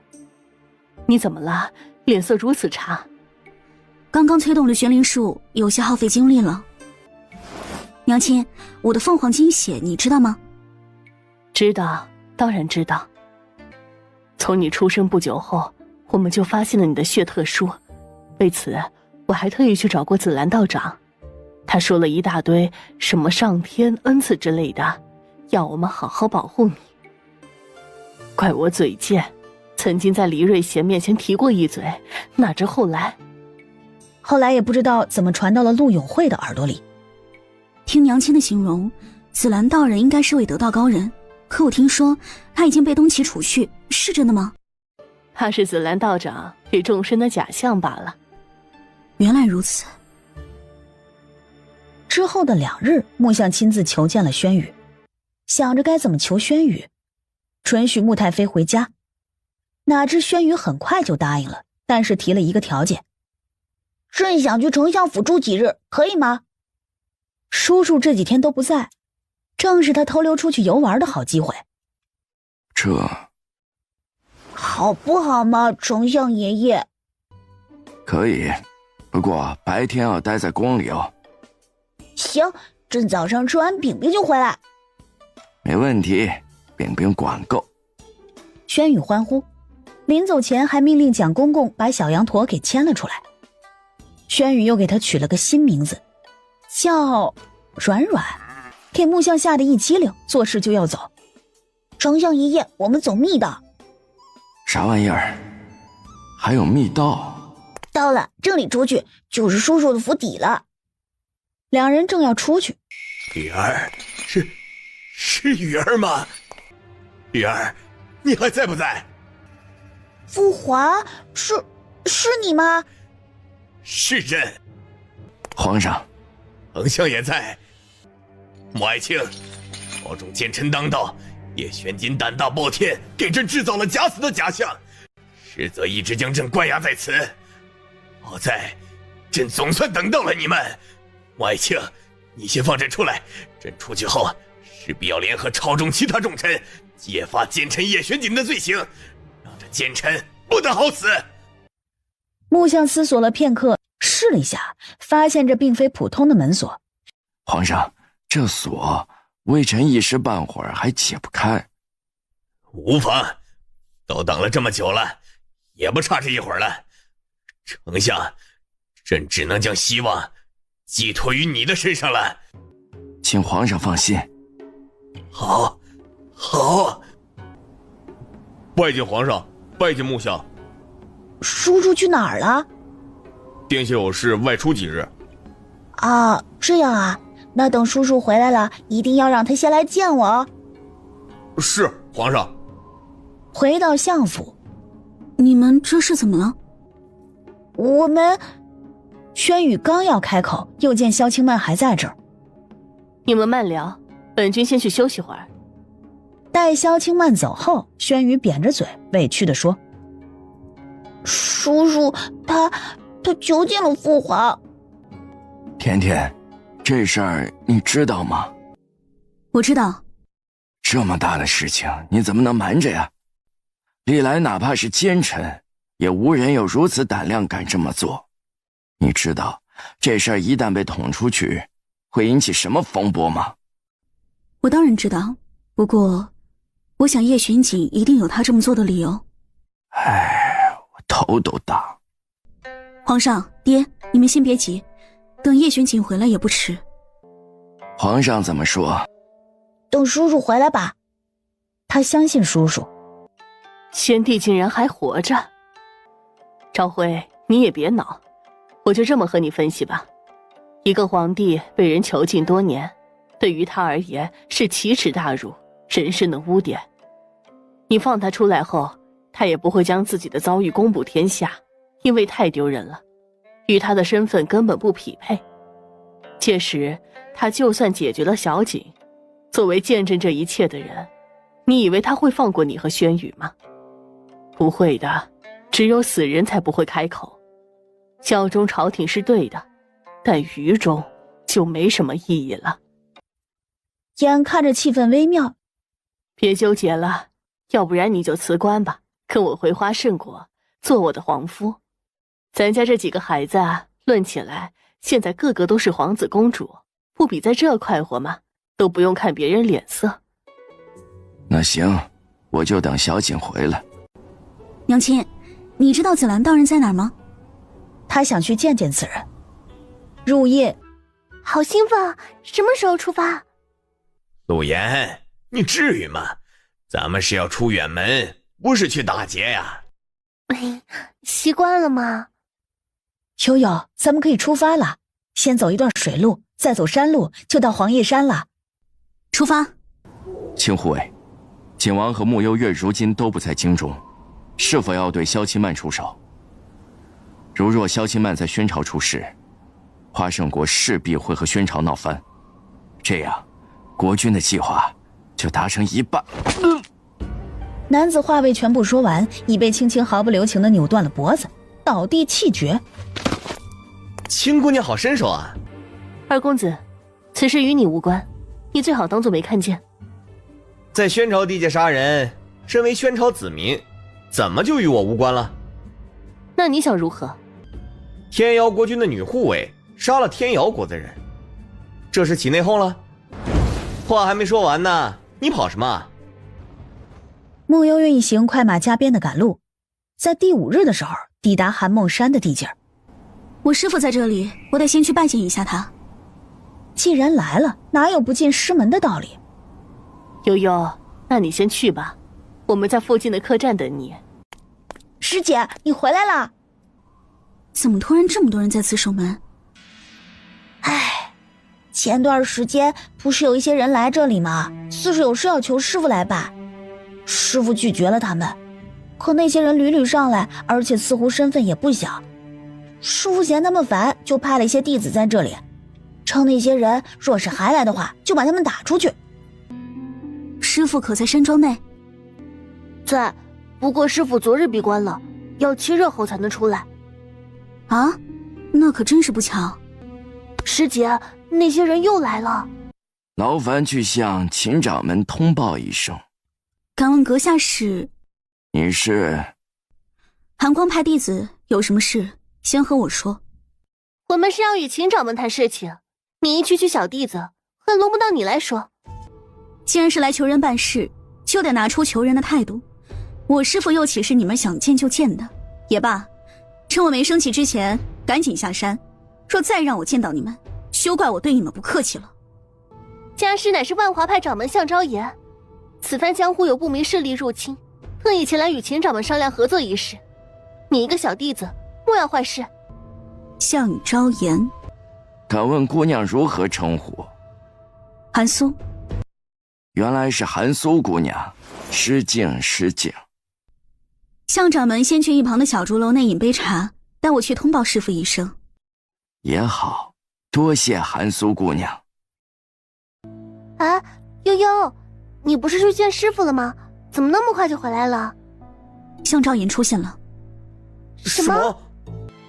他在哪儿呢？120多条人命，那被血染没的整个寨子，他永生都不会忘记。他在寒梦山出现了，且如今是万华派的掌门。万华派不是在靠近天妖国的位置吗？听闻也是个名门大派，向昭言竟然是掌门。向昭言如今是万华派的掌门，在没摸清他的全部底细之前，贸然出手并非有利。那就请君入瓮好了。他此次有求于我师父办事，师父恰好又在闭关，所以我们必须尽快定制出一个方案出来。这事儿青兰先别出面，就先交给我们几个，最后人留给你来杀。不错，交给我们就好了。小竹楼内，抱歉，让各位前辈久等了。不碍事，不知秦掌柜那边怎么说？师父一向不闻世事，向掌门若不嫌弃的话，不妨与晚辈说说，或许晚辈能尽绵薄之力。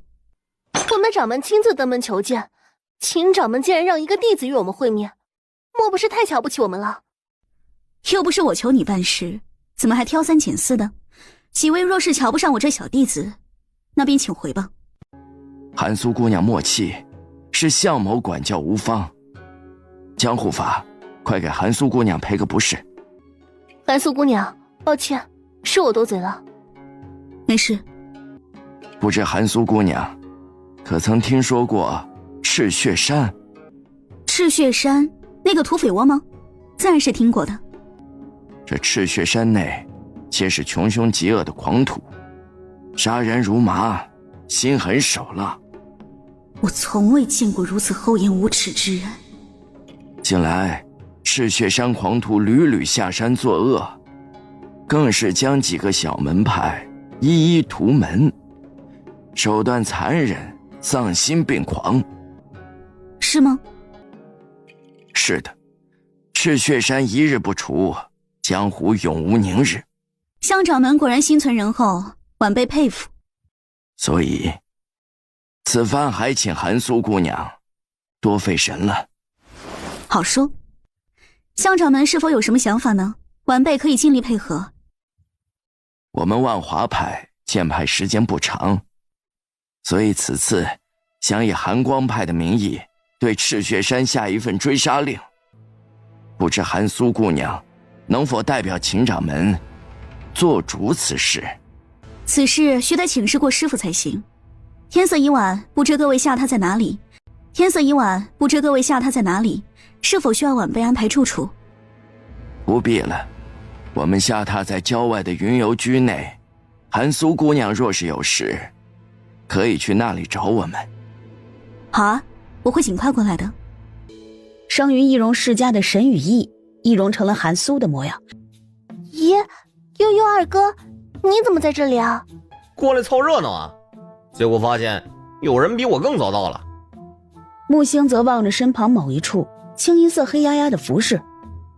秦兄，好久不见呢。我们是来替店主夫人撑腰的。你家店主去哪儿了？秦修摇头表示不知。不过我已经派血鹰去给店主通信了，相信血鹰知道他在哪儿。那就行。我看那九幽分明就是不敢前来，不敢来也不丢人，继续当你的缩头乌龟吧。就在此时，一道劲风刮过，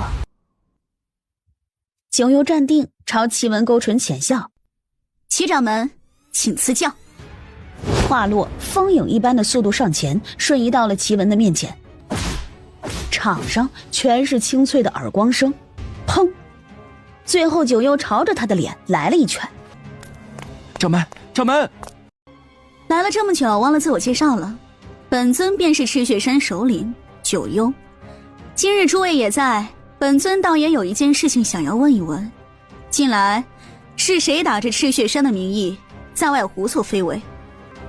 通天派掌门开口：笑话，你们赤血山自己做了恶事不敢承认，是想反咬我们一口吗？我九幽做过的事情绝不否认，但没做过的事情休想让我来背这个锅。罢了，和你们这些缺根筋的老古板没什么好多说的，不是给我下战书了吗？下一个谁来，或者一起来都行。好狂妄的口气！九幽，今日我们就要替天行道。摆阵，天门阵一摆，就算是苍蝇来了也飞不走。玄灵术开启，风云变色。那阵法被这灵术凝成的光，刹那间劈成两半，一分为二。几天不见，小怪物本事又见长。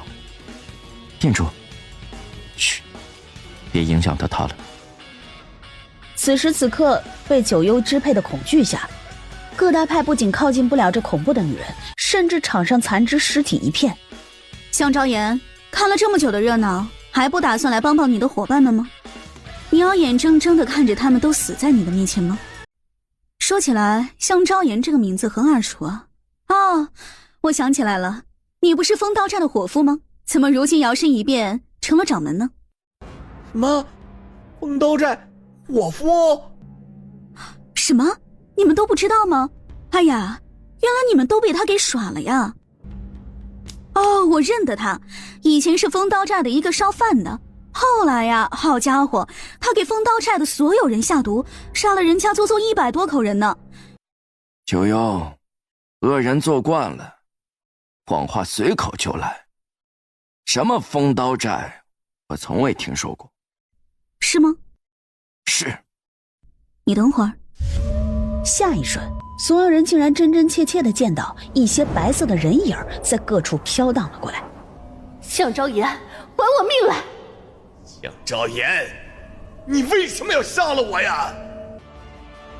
向昭言，还记得我吗？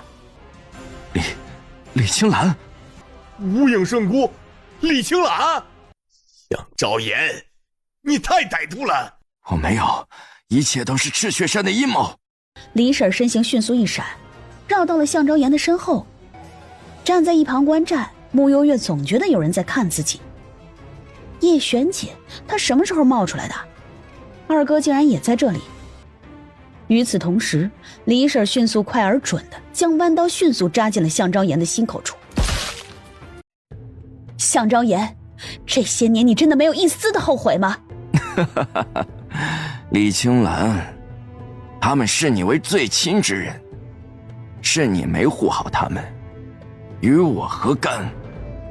你不敢反思一下你自己吗？话落，穆幽月已经横踢过来，将向昭言踹飞。好一个倒打一耙！好生热闹啊！我们暗明殿怕是来晚了。秦修走到穆幽月的身后，属下秦修，拜见店主夫人。我们幻星楼好像也来晚了啊。这出戏唱的也差不多了吧？秦掌门，先自我介绍一下，在下秦无忧，也是九幽的干娘。向昭言，你害惨我们了！你们都给本尊记着，赤血山只杀有仇之人。向昭言与我赤血山有血海深仇，今日他的这条狗命，我们赤血山要了。其余人，今日我念在你们也是被向昭言蒙蔽了心，姑且先放你们一马。往后井水不犯河水，若再敢来犯，我九幽亲自登门，扭断你们的脖子。都听见了吗？都滚吧！话落，不想再趟浑水的众派掌门级弟子纷纷撤退。李婶又一刀划破他的腹部，一切都了结了。你这几天遇到麻烦事了吗？有点。愿意和我说说吗？好，不过要晚些。暗明殿店主，店主夫人有何指教？又让你占便宜了。早晚的事。苏苏，你去黄叶山做什么？一旁，叶玄锦视线落在穆幽月的侧眼。此次外出，他亦是去了黄叶山。施主，何来那么大的火气呀？你就是紫兰道长？非也，紫兰已故。叶玄锦上下打量了他一眼，嗤笑一声：“你会御灵术？你还魂了？”施主，请坐。是你操控了一切。叶玄锦那日催动黑色玄灵术，将其最黑暗的那一层力量从身体内爆发，在最后的时刻，临时感觉事情不妙。黄叶山紫兰道长，你去找他，他或许会有办法的。叶玄锦唇角露出嗜血般的笑容。是吗？是，我不敢骗你了。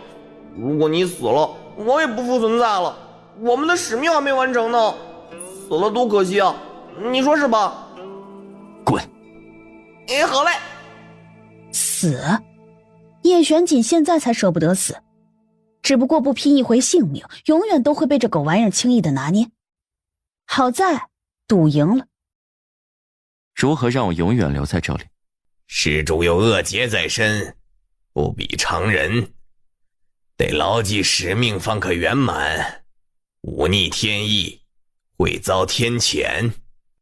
你们这些僧人道士，活在凡间，却只会拿天意说事，要点脸吧。不试试，你怎么就知道人不能胜天？你操控御灵术，将灵魂复原，难道不是逆天而行？你为何非要留在这里呀？想娶妻。如此俗落的理由，这不应该呀。你想再死一次？不想。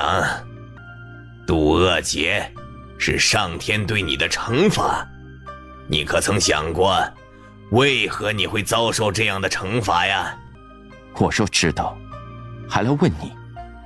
紫兰今日算是碰上硬茬了。渡恶劫对你来说其实算不得惩罚，这世间真正的惩罚是遗忘，此关无解，需要你们自己等待时机再来攻克。叶玄锦却捕捉到他话里的异样。你们，我和甜甜。叶玄锦下意识便觉得他口中的你们指的是他和甜甜。我就一道士，什么也不知道。叶玄锦阴恻恻的一笑，望着山底下的风景，突然很想踹你下去。与此同时，那股锥心之痛又再次袭上心头。把你的藏书借我看看。你怎么知道里面是藏书啊？你刚刚门没关紧，我看到了。你是怎么被东岐那种人给弄死的？我不过是顺他意，让他看到想看的罢了。这世间名与利，皆是身外之物，我不在意。叶轩紧挑眉，目光落在那柄拂尘上面。身外之物，是吗？紫兰莫名有股不对劲儿的感觉。把你手里的拂尘卖给我。啊？你若觉得钱俗气，那就送给我。紫兰遇到克星了。在黄叶山上待了3天，叶玄锦几乎将藏书阁翻了个遍，最后在一个角落里找到了一本破烂的古书。九幽神皇乃神女的化身。叶玄锦断断续续看了半天，越看眉心皱得越紧，每到关键内容均是被隐去了。翻到最后，神皇毅然赴死。再出门时，紫兰不知去了何处，留了一柄拂尘在桌上。现在能和我说说了吗？你的凤凰金血是天生自带？生来就是自带的，否则当初也不会被陆家妇女给盯上了。那你可有遇到过一些奇怪的现象？你是指？穆幽月感觉到了叶玄锦的不对劲儿。我娘亲曾说，在她怀孕时，紫兰道长曾说我是通阴命格，在生我时，我的生魂与爱魄被阴灵吞噬，因此分裂成了2个我，一个留在了这里，另一个则出现在了千年后的世界。就在我们出狱的那一晚，我的3魂7魄才回归，才真正的变为我自己。叶玄锦表情微凝，却又露出浅浅的笑容。如此巧合。你怎么突然问起这个？甜甜，你相信前世吗？叶玄锦，你是不是知道什么？穆悠月直白地问起。亦或者，你也和我一样，不完全是这个世界的人。叶玄锦默了一阵，手指轻轻地敲击了一下桌面。你是不是遇到什么禁忌了？说了会遭受惩罚。叶玄锦又一次手指轻敲桌面。怎么能这样？作弊啊！你看我开口了吗？没有。我们既然选择了彼此，那就要为我们的将来好好努力呀。叶玄锦握住他的手。好。我莫名很想去黄叶山见一见紫兰道长，明日你陪我一起去。这一夜，两人相拥而眠。翌日晨起，你昨晚和锦王一起睡的？就是盖棉被纯睡觉而已，没别的。你还要去黄叶山啊？穆悠月点头。那二哥就不陪你去了。京中近来有些异常，我得早点回去。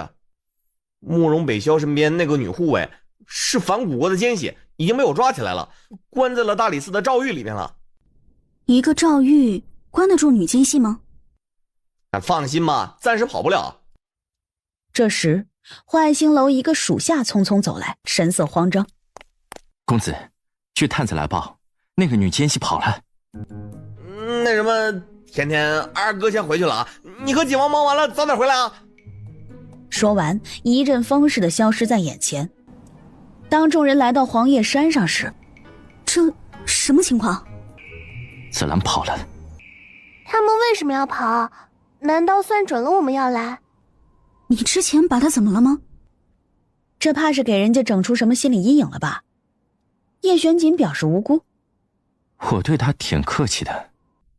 既然紫兰道长不想见我们，定有他的理由。想必依他们这些得道之人的角度来说，属于时机未到吧。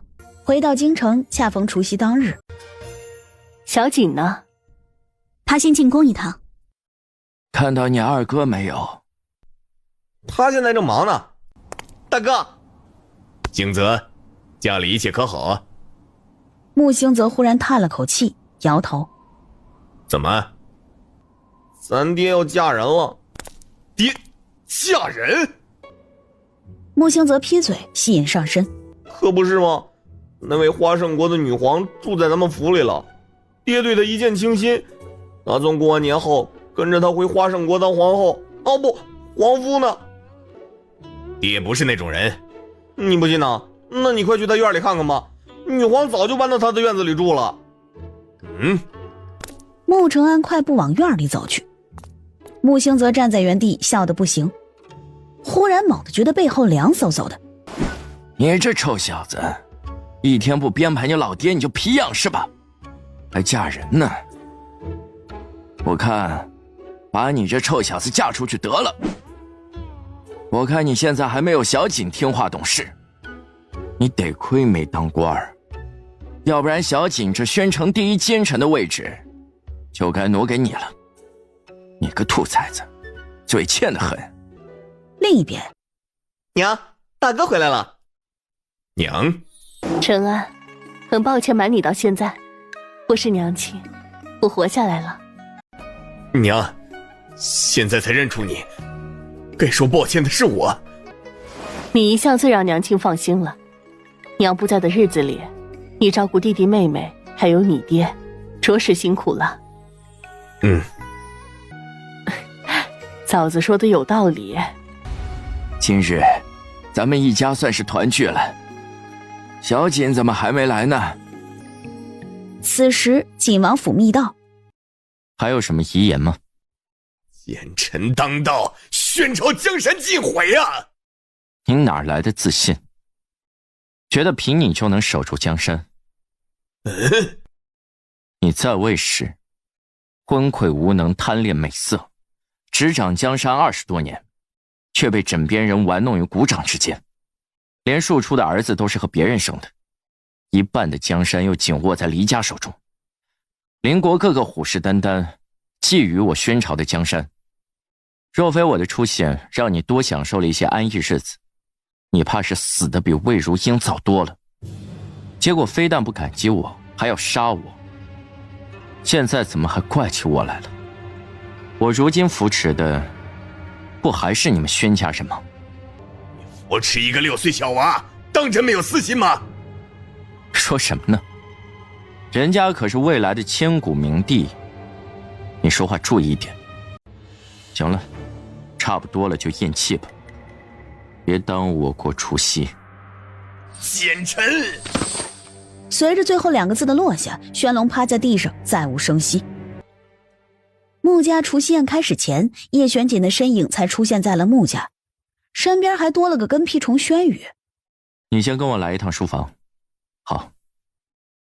书房？岳父是想问关于先皇的事情。穆相嗯了一声。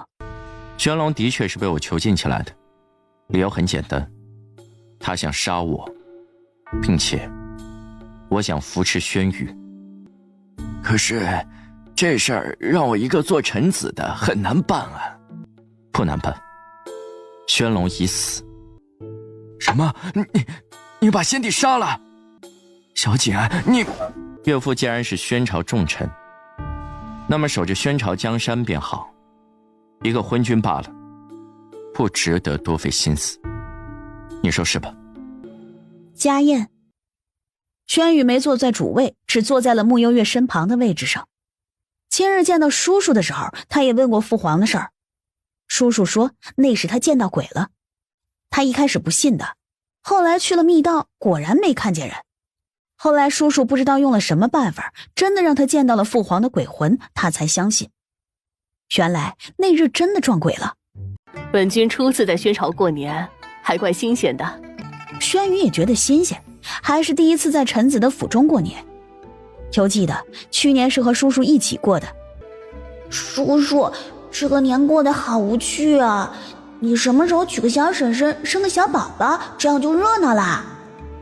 吃饭吧，别说话。再看看现在，小婶婶已经有了，就是不知道小宝宝什么时候会有呢？饭后没多久，轩宇就困了。甜甜，你带上皇上去休息吧。啊？穆幽月看着这满屋子的大男人，为什么偏要叫他去啊？把穆幽月支开后，我想娶甜甜。那就看你自己怎么说服甜甜了。好。甜甜都好事将近了，你们几个哥哥什么时候才能让娘喝杯喜酒啊？我等大哥的好消息。那你呢？七叔说我的正缘是地里挖出来的，等我哪天把媳妇挖出来了，我再通知你们。你想娶个萝卜回家？爹，谁说地里只有萝卜了？万一是个红薯呢？穆幽月早起后听穆兴泽说，锦王今晚在锦王府宴请咱们一家。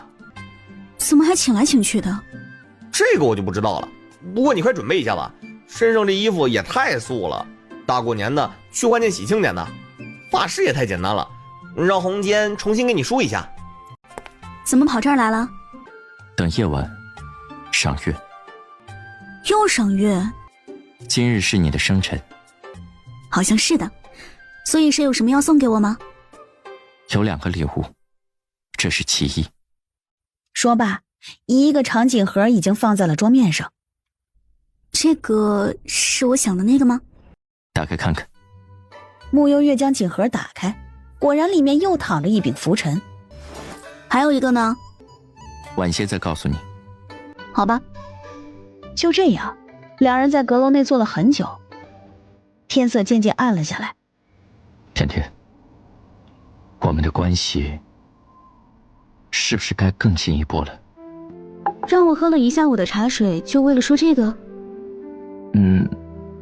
叶玄锦一脸坦然地看着他，又点点头。穆幽月唇角微弯，眼看着他在等自己的回答，忽然故作忧愁地叹了口气。没关系，来日方长。长什么长呀？我都没说什么呢，你就要打退堂鼓了？叶玄锦，你倒是诚心的呀！你平时不是很能说吗？你这时候不应该发挥你那不要脸的架势，把我说服为止吗？我看你啊，根本就不是诚心的，分明是在糊弄我。叶玄锦将他抱到自己的腿上，吻住了他的唇瓣。窗外冰冷的夜风吹袭进来，两人竟还感觉到了些许的暖意。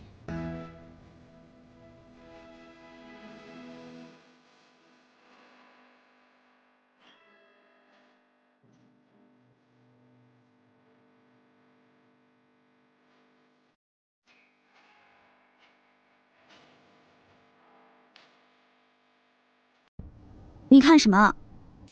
从始至终，你都是我唯一认定的人。哪怕你现在不愿意，多久我都会等你。但我还是要说，甜甜，做我的妻子，好不好？被这样温柔缱绻的目光注视着，穆幽月感觉脑袋空空的，但他知道他没有理由拒绝。叶玄锦又何尝不是他认定的人呢？片刻，他点了点头，小声地嗯了一声。下一刻，圣旨到！穆幽月还没反应过来，就被叶玄锦拉着一起迎接圣旨。奉天承运，皇帝诏曰：丞相府嫡女穆幽月知书达理，秀外慧中，兰心蕙质，花容月貌，仙姿玉骨，风华绝代，实乃人间尤物。朕觉得与锦王十分般配，特此二人择日完婚，钦此。这一大堆措辞是你想的？叶玄锦轻咳一声，回避了这个问题。这圣旨来得这么巧，是你提前拟好的？叶玄锦又一次语塞。那奴才就先不打扰了，提前先祝锦王殿下和锦王妃百年好合。好了好了，圣旨都下了，这下咱们穆家这个女婿是跑不了了。张辉呀，咱们来选个好日子。得了，连老黄历都提前准备好了。要不就下个月月底吧，这日子不错。啊，这么着急的吗？张辉呀，你是一家之主，甜甜成婚那么大的事情，要不还是你来定个日子吧。挺好的，就下个月底吧，你挑的日子错不了。行了，那就这样决定吧。小景啊，接下来咱们谈谈聘礼的事。翌日，李府。孟大人怎的不提前派人通知一声啊？今早得知了一个情报，想着李老将军一定很感兴趣。哦。叶玄锦与穆幽月即将大婚，日子就定在12天后的元宵夜。景王与丞相府嫡女大婚势必风光又隆重，届时朝中有头有脸的人物皆会出席。景王为保大婚顺利进行，势必会将一众守卫集结在大婚当日。那么宫中，多谢孟大人好意提醒，李某还需再思量一番。无妨，如今我与李老将军站在统一战线，还望将来李府飞黄腾达时，李老将军记得拉晚辈一把。孟大人大可放心。老将军不好了，出事了！何事如此慌张？大老爷方才在茶楼饮茶呢，大理寺少卿穆景玉忽然带来一大群大理寺的官兵，称掌握了大老爷受贿且私占民女的罪证，这会儿已经将大老爷押去大理寺了。这大过年的，对方又是您的亲外孙，看来是想给黎家一个下马威了。李老将军，有些事情你真的不能再等下去了。说完，孟晚竹离开。女皇，微臣已按照您的要求将话带到。做得好。起初黎瑞贤还有些犹豫，但李启安的事情一出，怕是会让他的谋反之心提上日程。咱们静待好戏便可。这会儿的大理寺确实很热闹。今日大理寺卿身体抱恙，由本王着力此案，少卿和金兆颖从旁协助，你们可有异议？冲人哪里敢有？景玉，我好歹也是你舅舅，大过年的，你这样做是不是太难看了一些？穆景玉冷笑，懒得搭理。这段时间来，有不少百姓来京兆尹报案，声称将军府大少爷李启安私占民女，更是害得2名未及笄少女有孕。此事事关重大，本官便移交到了大理寺，由少卿大人出面。爹，李老将军既然来了，那便站着旁听吧。这些事一定是误会。叶玄锦嗤笑一声，还没开始审案呢，你怎么就知道是误会？行了，我们知道，你们黎家人一身正气，你放心吧，没事不会随便冤枉你们的。本卿得知此事后，便秘密派人调查，结果顺藤摸瓜，还查到了一些其他的事情。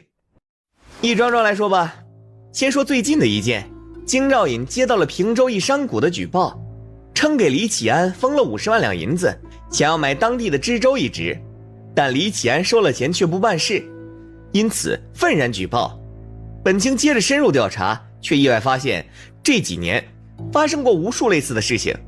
首先是灵华城知州任学清，3年前升官前，在灵华城的钱庄曾取出了20万两的银票，在取出银票后的2个月，原灵华城知州方如海突然因病暴毙，接着任学清受到举荐，出任灵华城知州一职至今。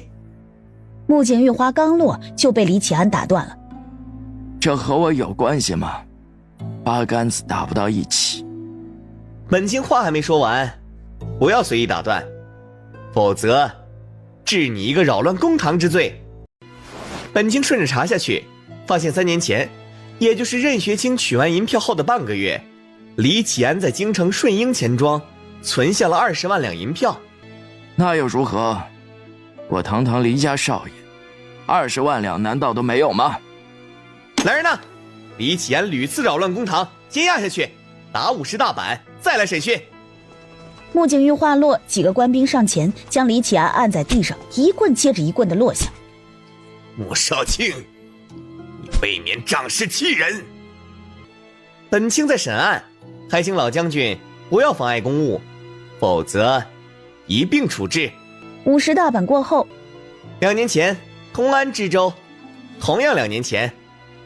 一件件说下来，众人才发现，那几年朝中死了不少的官员，但死后很快就被人给顶上，且都和黎家脱不了干系。封长河并非突然疾病暴毙，而是被人喂了长期的毒药，才会在救星镇暴毙的。按照前面几例类似的案情，本卿今早特意请了现任都统纪守云来大理寺问话。来人呐，带纪都统上来。不一会儿，见过景王殿下。劳烦纪都统特意跑一趟了。关于封长河之死，纪都统可有什么要说的？表弟，告诉他们，是李启安给我下的毒。穆少卿，当初封都统死的蹊跷，作为其表弟，我私下调查过，后发现李启安才是背后主使，但其身份特殊，我不敢与之硬碰，当时也没有确凿的证据，所以……纪守云，你胡说八道什么？封长河的死和我有什么关系？你不知道？你身旁的小厮在半个时辰前全部都已经招了，包括你私下联系的药商也都招了。你买药的时间恰好和封长河暴毙的时间吻合，这些你作何解释啊？不，我没有，我什么都不知道。罢了，此事你不承认就算了，但你受贿替人买官，又强占民女，这些按照宣朝律法都是杀头的罪名。李启安，你还有何遗言要说？爹，你救救我吧！买官的事情，你是不是也……启安，事到如今，你还不认罪吗？爹，你快救救我！你快点帮我求求情吧！我做的这些事，不都是经过你默许的吗？爹啊！景玉，风长河的事情，舅舅真是不知情，舅舅冤枉。景玉，你看在你娘的面上，放了舅舅这次吧。李老将军，此事你怎么看？你自犯下滔天大罪，是老臣管教无方，对此老臣无话可说，还请晋王殿下以及穆少卿按照宣朝律法从严宣判，老臣绝无异议。爹，你怎么能这么对我？这些事都是你默认的，事到如今，你连我这个儿子都不保了吗？我可是你唯一的儿子呀！好啊，你是不是嫌我没用，想让黎元林那个庶子继承家业？爹，那你就休怪我无情了。李启安说着往叶玄景看去。靖王，我还有话要说，是关于我父亲。别说了。叶玄景直接打断，又叹了口气。你父亲战功赫赫，曾为宣朝立下汗马功劳，德高望重，一直是我等晚辈钦佩敬仰的对象。你身为李府嫡子，非但不见贤思齐，反而德行亏损，入了李府清狱，连本王都看不下去了。说罢，李老将军，你认为李启安该怎么判？下一刻，林瑞贤已经整理好情绪，弯了弯腰，随后转身离开了审讯堂。李老将军痛失爱子，本君特地前来慰问。多谢女皇关怀。这世上站在最顶峰的人，哪个不是踩着死人的血爬上来的？李老将军，本君愿助你一臂之力。小女皇，你的目的究竟是什么？你真以为本君这次是来选皇夫的？很简单，本君助你夺得宣朝江山，你与本君平分。事成之后，本君要你割让宣朝一半的城池给花胜国。林瑞贤震惊，没想到萧清曼一个女人竟有如此大的野心。如何？你若点头，叶玄景与穆幽月大婚那晚，花胜国1万封印卫任由你指挥。如此，有萧清曼助他一臂之力，犹如如虎添翼。李将军，考虑的如何？好。那么本君便等你的好消息了。叶玄景的聘礼足足下了2条街，这也太多了吧？咱们的府邸啊，估摸着都放不下。是吧？晋王太有钱了。穆相忍不住嘀咕一句：看你娘俩这财迷样。没关系，我有地方放，我有一间库房，专门放这些的。他有储物袋呀，这些东西还是塞得下的。穆二公子，可否借一步说话？现在不行，我得先陪妹妹去上香，你等会儿吧。好，我在后山等你。她是慕容北萧的护卫，和范谷国是什么关系？她还真不是普通的女奸细。你可知慕容北萧有位亲姐姐叫慕容南书？穆幽月摇头。慕容南书是天妖国的长公主，早年曾和亲嫁给了反古国的太子谢怀信，后反古国内斗，谢怀信的太子之位被夺，慕容南书便与他和离，回到了天妖国。如今慕容北萧登上皇位，慕容南书依旧是天妖国最尊贵的长公主，而他和谢怀信曾育有一女，名叫谢雨苏，是反古国的善宁公主。也就是说，她就是那位善宁郡主谢雨苏。8九不离10。到了佛堂门口，二哥，这里我一人祈福就好，你先去见他吧，看看他究竟想说什么。后山方向。郡主，府中来了急报，外王重病，怕是撑不了多久了。什么？信上说，外王有一心愿未了，他想再见一眼南书公主。我知道了。穆兴泽来的时候，便见青青火急火燎的要走。这女人究竟想干什么？穆二少，你的玉佩。多谢啊。穆兴泽道了声谢，正要接过玉佩时，余光忽的寒芒一闪，一枚利器以极快的速度朝他这个方向袭来。小心！眼看着利物逼近，木星则一把揽过魏星月的肩膀，将他往一侧带了带。星月，你们在干什么？爹娘。木星则此刻脑袋还有些空白，回想一下刚才那抹侧影，有些熟悉，似乎是黎瑞贤的贴身暗卫冯亮。你方才就在这里与他私会？怎么回事啊？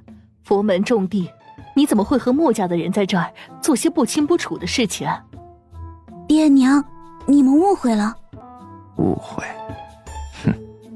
方才你们二人孤男寡女，搂抱在一起，我们可都看得真切。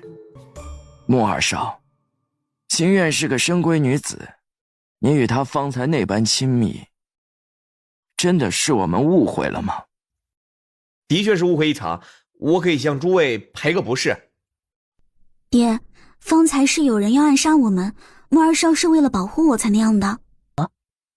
天底下哪里有这么巧的事情？心愿难得才陪我们来一趟清净寺，中途又说出来透气，结果我们刚到，就见你们搂抱在一起。你们那么多双眼睛看着，传出去，我们心愿的名声还要不要了？诸位，你们觉得呢？你可不能玩弄我们心愿，你得对他的名节负责。那你们想让我如何？既然你们二人有情，我这个做父亲的也不会反对。正好我们心愿也已经及笄，你娶了我们心愿便是。爹娘，你们不能这样，我和穆二少真的不是你们想的关系。不可能！你既然不肯认账，那我便亲自去一趟相府，问丞相讨一个说法。发生什么事了？魏家的人走了，木星则还留在原地。二哥，魏家人这是？一群疯子罢了。木星则转身走到树边，仔细端倪着那利物。有毒。黎瑞贤已经迫不及待的要对我们出手了，近几日让大家都小心一点。女奸细呢？好了。唉，倒霉。甜甜，我们先回府。相府，本君近日闲着无事，听闻魏御史一家来了府邸，便来凑个热闹，诸位不介意吧？魏御史，你们突然来了这么多人，是何意呀？今日我们一家约着王大人和葛大人两家前往清净寺祈福，我的小女心愿也一同前往，之后在清净寺的后山被我们撞破和贵府的二公子私会。说来难堪，二人被我们撞见时正亲昵地搂抱在一起。我们心愿乃是闺中女子，名声大过一切，今日被那么多人撞破了，穆二少总该给小女一个交代吧。可穆二少却是打死都不肯承认，这架势是想吃干抹净不认账。这样一闹，那我们心愿以后还嫁不嫁人了？丞相，这事儿你们必须给我们魏家一个交代。这边正僵持着，木星泽和穆幽月回来了。你还真是没完了是吧？穆二少，我就问你，在我们出现在后山之前，后山是否只有你和心愿两人？是，恰好碰到。恰好碰到。然后我们过来的时候，你们又恰好搂在一起。天底下有这么巧的事情吗？还是说丞相府教出来的公子品行便是如此？穆二少，今天那么多人看到了，我们心愿的名声都被你毁了，你叫他以后如何做人呢？万一他一个想不开……穆二少，今日到底发生了什么？趁着大家伙都在，你大可说出来。你还不承认是吧？行。内御史对随从使了个眼色，不一会儿，2名清净寺的僧人进了大堂。两位小师傅，辛苦你们跑一趟了。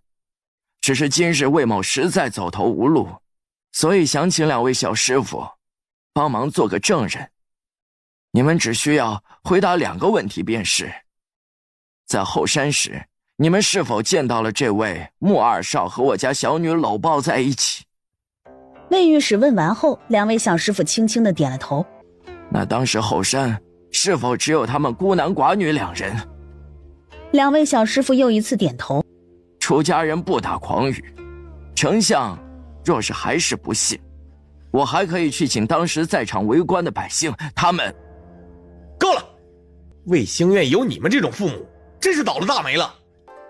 二哥，不就是想让我娶魏兴院吗？行，我娶就是了。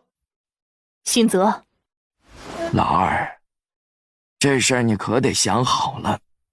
穆二少，男子汉大丈夫，你说话算话。算，肯定算。我要娶魏兴院，爹，你尽快帮我们选个好日子吧。说罢，转身往后院的方向走。辛泽，今日到底是怎么回事？你和那魏家小姐……萧清曼欲言又止，穆幽月站在一旁，将今日的事情告知给了萧清曼和穆想。又是黎瑞贤，真不该留他到现在。你真的想娶魏心愿？你们干嘛都这副表情啊？给你们娶个大家闺秀回来，不好吗？事情是我惹出来的，就让我来解决吧。等甜甜的婚事办完后，你们就尽快给我定日子。二少爷，那位魏家小姐要见你。魏兴院。片刻后，穆二少，我知道你不喜欢我，所以我不会勉强你的，我也从未想过要强求你。我的名声并不重要，我不想以这样的方式让我们绑在一起。没关系，此事既然已经闹大了，不如顺水推舟。你若反抗，不仅魏家不会放过你，百姓的口舌之争也会淹死你。反正你早晚要被安排嫁人的，索性就跟了我吧。反正对我而言，日子也不会有太大的差别。成婚后，你也可以继续和以前一样，我不会干涉你任何的。魏兴院听到这话，这不是他想要的呀。他喜欢他，也一直盼着自己最后可以嫁给他，但他更想要的是他的一颗真心。你放心，成婚后我也不会再娶旁人的。魏兴院切切离世。你怎么来了？这里凉，别冻着了。没事，我不怕冷，就是想来陪你说说话。干嘛呀？你们还在担心我成婚的事儿啊？真不至于啊！魏兴院那姑娘挺好的，不闹腾也不作妖，娶回来也是我的福气呢。你们都别瞎想啊！其实我还挺乐意的，真的挺乐意的。穆兴泽越这么说，穆幽月越是揪心。你不是去后山找那位单宁郡主吗？为何他当时不见了？这时，2名幻星楼的属下突然出现。公子，已经查到谢雨苏的下落，他只身前往天瑶国了。天瑶国？不是范谷国？天瑶国。怎么又跑那儿去了？继续盯着。是公子。翌日，景王殿下。魏御史，有事？倒也没什么事，只是来通知殿下一声，小女星愿马上就要嫁给星泽了，往后微臣与景王殿下也算是亲戚了，还得劳烦景王多加照拂。叶玄锦则是冷嗤一声，凉飕飕的道：是吗？是啊，难道不对吗？我要本王照拂你，怎么你也要一同嫁过来？瞧瞧，还得我这个女婿出面治治这个老狗东西。哎，这词儿是怎么冒出来的？连本王岳父一家你都敢算计，你吃 boss 胆了？景王殿下。魏御史还想说什么，叶玄锦已经往朝堂内走去。小姐，你那册子里写的是什么？空的，吓吓他而已。外界风言风语传得厉害，老二既然铁了心想要娶魏兴院，咱们也不好。我明白，魏兴院可以留着，至于魏其润，不宜久留。朝堂上，华圣国女皇萧晴曼在我朝逗留许久，不知何时启程离京啊。萧女皇如今一直住在丞相府，也与礼不合。本王大婚在即，特意邀请萧女皇留下喝一杯喜酒，你们有什么意见吗？启禀皇上，微臣有一桩喜事要禀报，小女心愿与……话说一半又被叶玄锦打断。皇上昨夜没休息好，退朝吧。哎，这有些困了，今日退朝。让魏远来见本王。是，殿下。叶玄锦淡淡勾唇。魏远，你爹这御史一位，竟然做得腻味了。那么换你来做，如何？夜里，相爷，是这样的，既然新泽和新苑的婚事定下了，那么咱们是不是该趁早先选个日子啊？这样我们也好着手准备起来。不仅是婚事，这聘礼啊、嫁妆啊，咱们双方都得筹备起来，你说是不是啊？我家小女与景王即将大婚，这大婚府中就要支出大笔的银子。至于新泽和新苑的话，我原本的打算是等到中秋之夜，花好月圆如何？花好月圆这个梗是过不去了。甜甜和小锦既然嫌弃中秋太晚了，那新泽总可以了吧？丞相，这如今外面风言风语传着，拖那么久，别人还以为你们不认账呢。要不然，等到5月如何？本君都快看不下去了，不是在和你们定日子吗？怎么又不认账了？咋的？你活不到中秋之夜了？说完，又不好意思地捂了捂嘴巴。哟，不好意思，本君一向心直口快，说一不二惯了，魏御史可别介意啊。那这样吧，中秋节也行，但悠悠之口也得堵，不如先让新泽下聘如何？你们魏家究竟是嫁女儿，还是卖女儿？景王殿下，这……叶玄锦讥诮道：“本王倒是没有听说什么所谓的悠悠重口，反倒是你们2张破嘴说个没完。这随便搂一搂抱一抱就要娶回府，魏御史你那么多年搂的女子都快排到城郊10里地了吧？哦对，你怎么没把她们娶回府呢？想起来了，你爹死了，没人给你的婚事做主，那么是要本王来替你做主吗？”身旁，慕幽月差点没忍住笑出声。叶玄锦这个对人的角度清奇，很不错，值得学习。既然你那么喜欢办婚事，那行吧，本王就替你做一回主。明日，你先把你在花街柳巷的相好娶2个回去，本王替你掏钱，别太感激本王，毕竟女子的名节重要，也要堵住悠悠重口，你说是吧？云清，殿下有何吩咐？去那些办喜事的铺子，买些红绸喜饼什么的，先送去魏府，再去准备几套婚服来。再去一趟魏御史经常光顾的馆子，看看谁愿意嫁去魏府，本王再单独赏他们1人100两银子。属下这就去办。话落，没等魏御史开口，嗖的一下消失了。魏御史脸色一阵青紫，他知道叶玄锦是绝对干得出这种缺德事儿的，随即在叶玄锦面前跪下：“景王殿下，是臣一时口不择言，还请殿下恕罪。那就按丞相说的，中秋之夜吧。”也行，中秋之夜吧，正好先让你把婚事办了。没事的话，你先回去吧，明日还要成亲拜堂呢。叶玄锦打发他们离开。哎呦，还是我们小锦最厉害了，把甜甜交给你，为娘可太放心了。小锦啊，以其人之道还治其人之身，怎么被你想出这馊主意的？什么馊主意啊？让你想你还想不出来呢。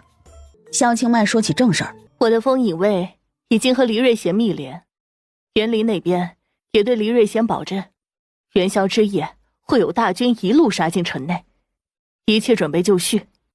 对了，黎瑞贤留给我杀，你们谁都不要和我抢啊！我陪你一起。我和叶玄锦来替你们望风。是，我们替你们望风。殿下，都安排妥当了，已经差人连夜去魏府布置喜堂了。属下还去莲花楼，有4名女子愿意嫁去魏府，属下已经让那里的老鸨给他们准备梳妆了。还有什么要去办的吗？让魏奇润明日亲自去莲花楼迎亲，否则本王砍了他的脑袋。早晨的魏府格外的喜庆。什么情况呀？魏府谁要办喜事？没听说呀。不是魏家小姐吗？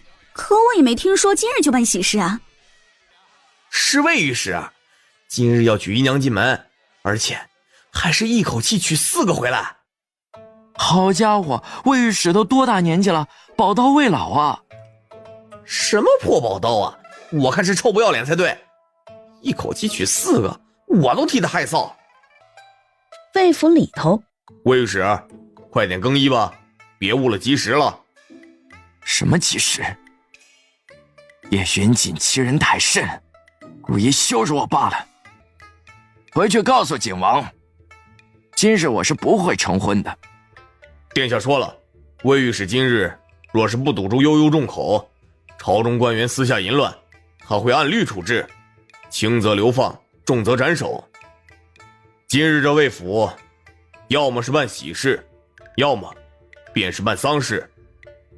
魏御史，你自己选吧。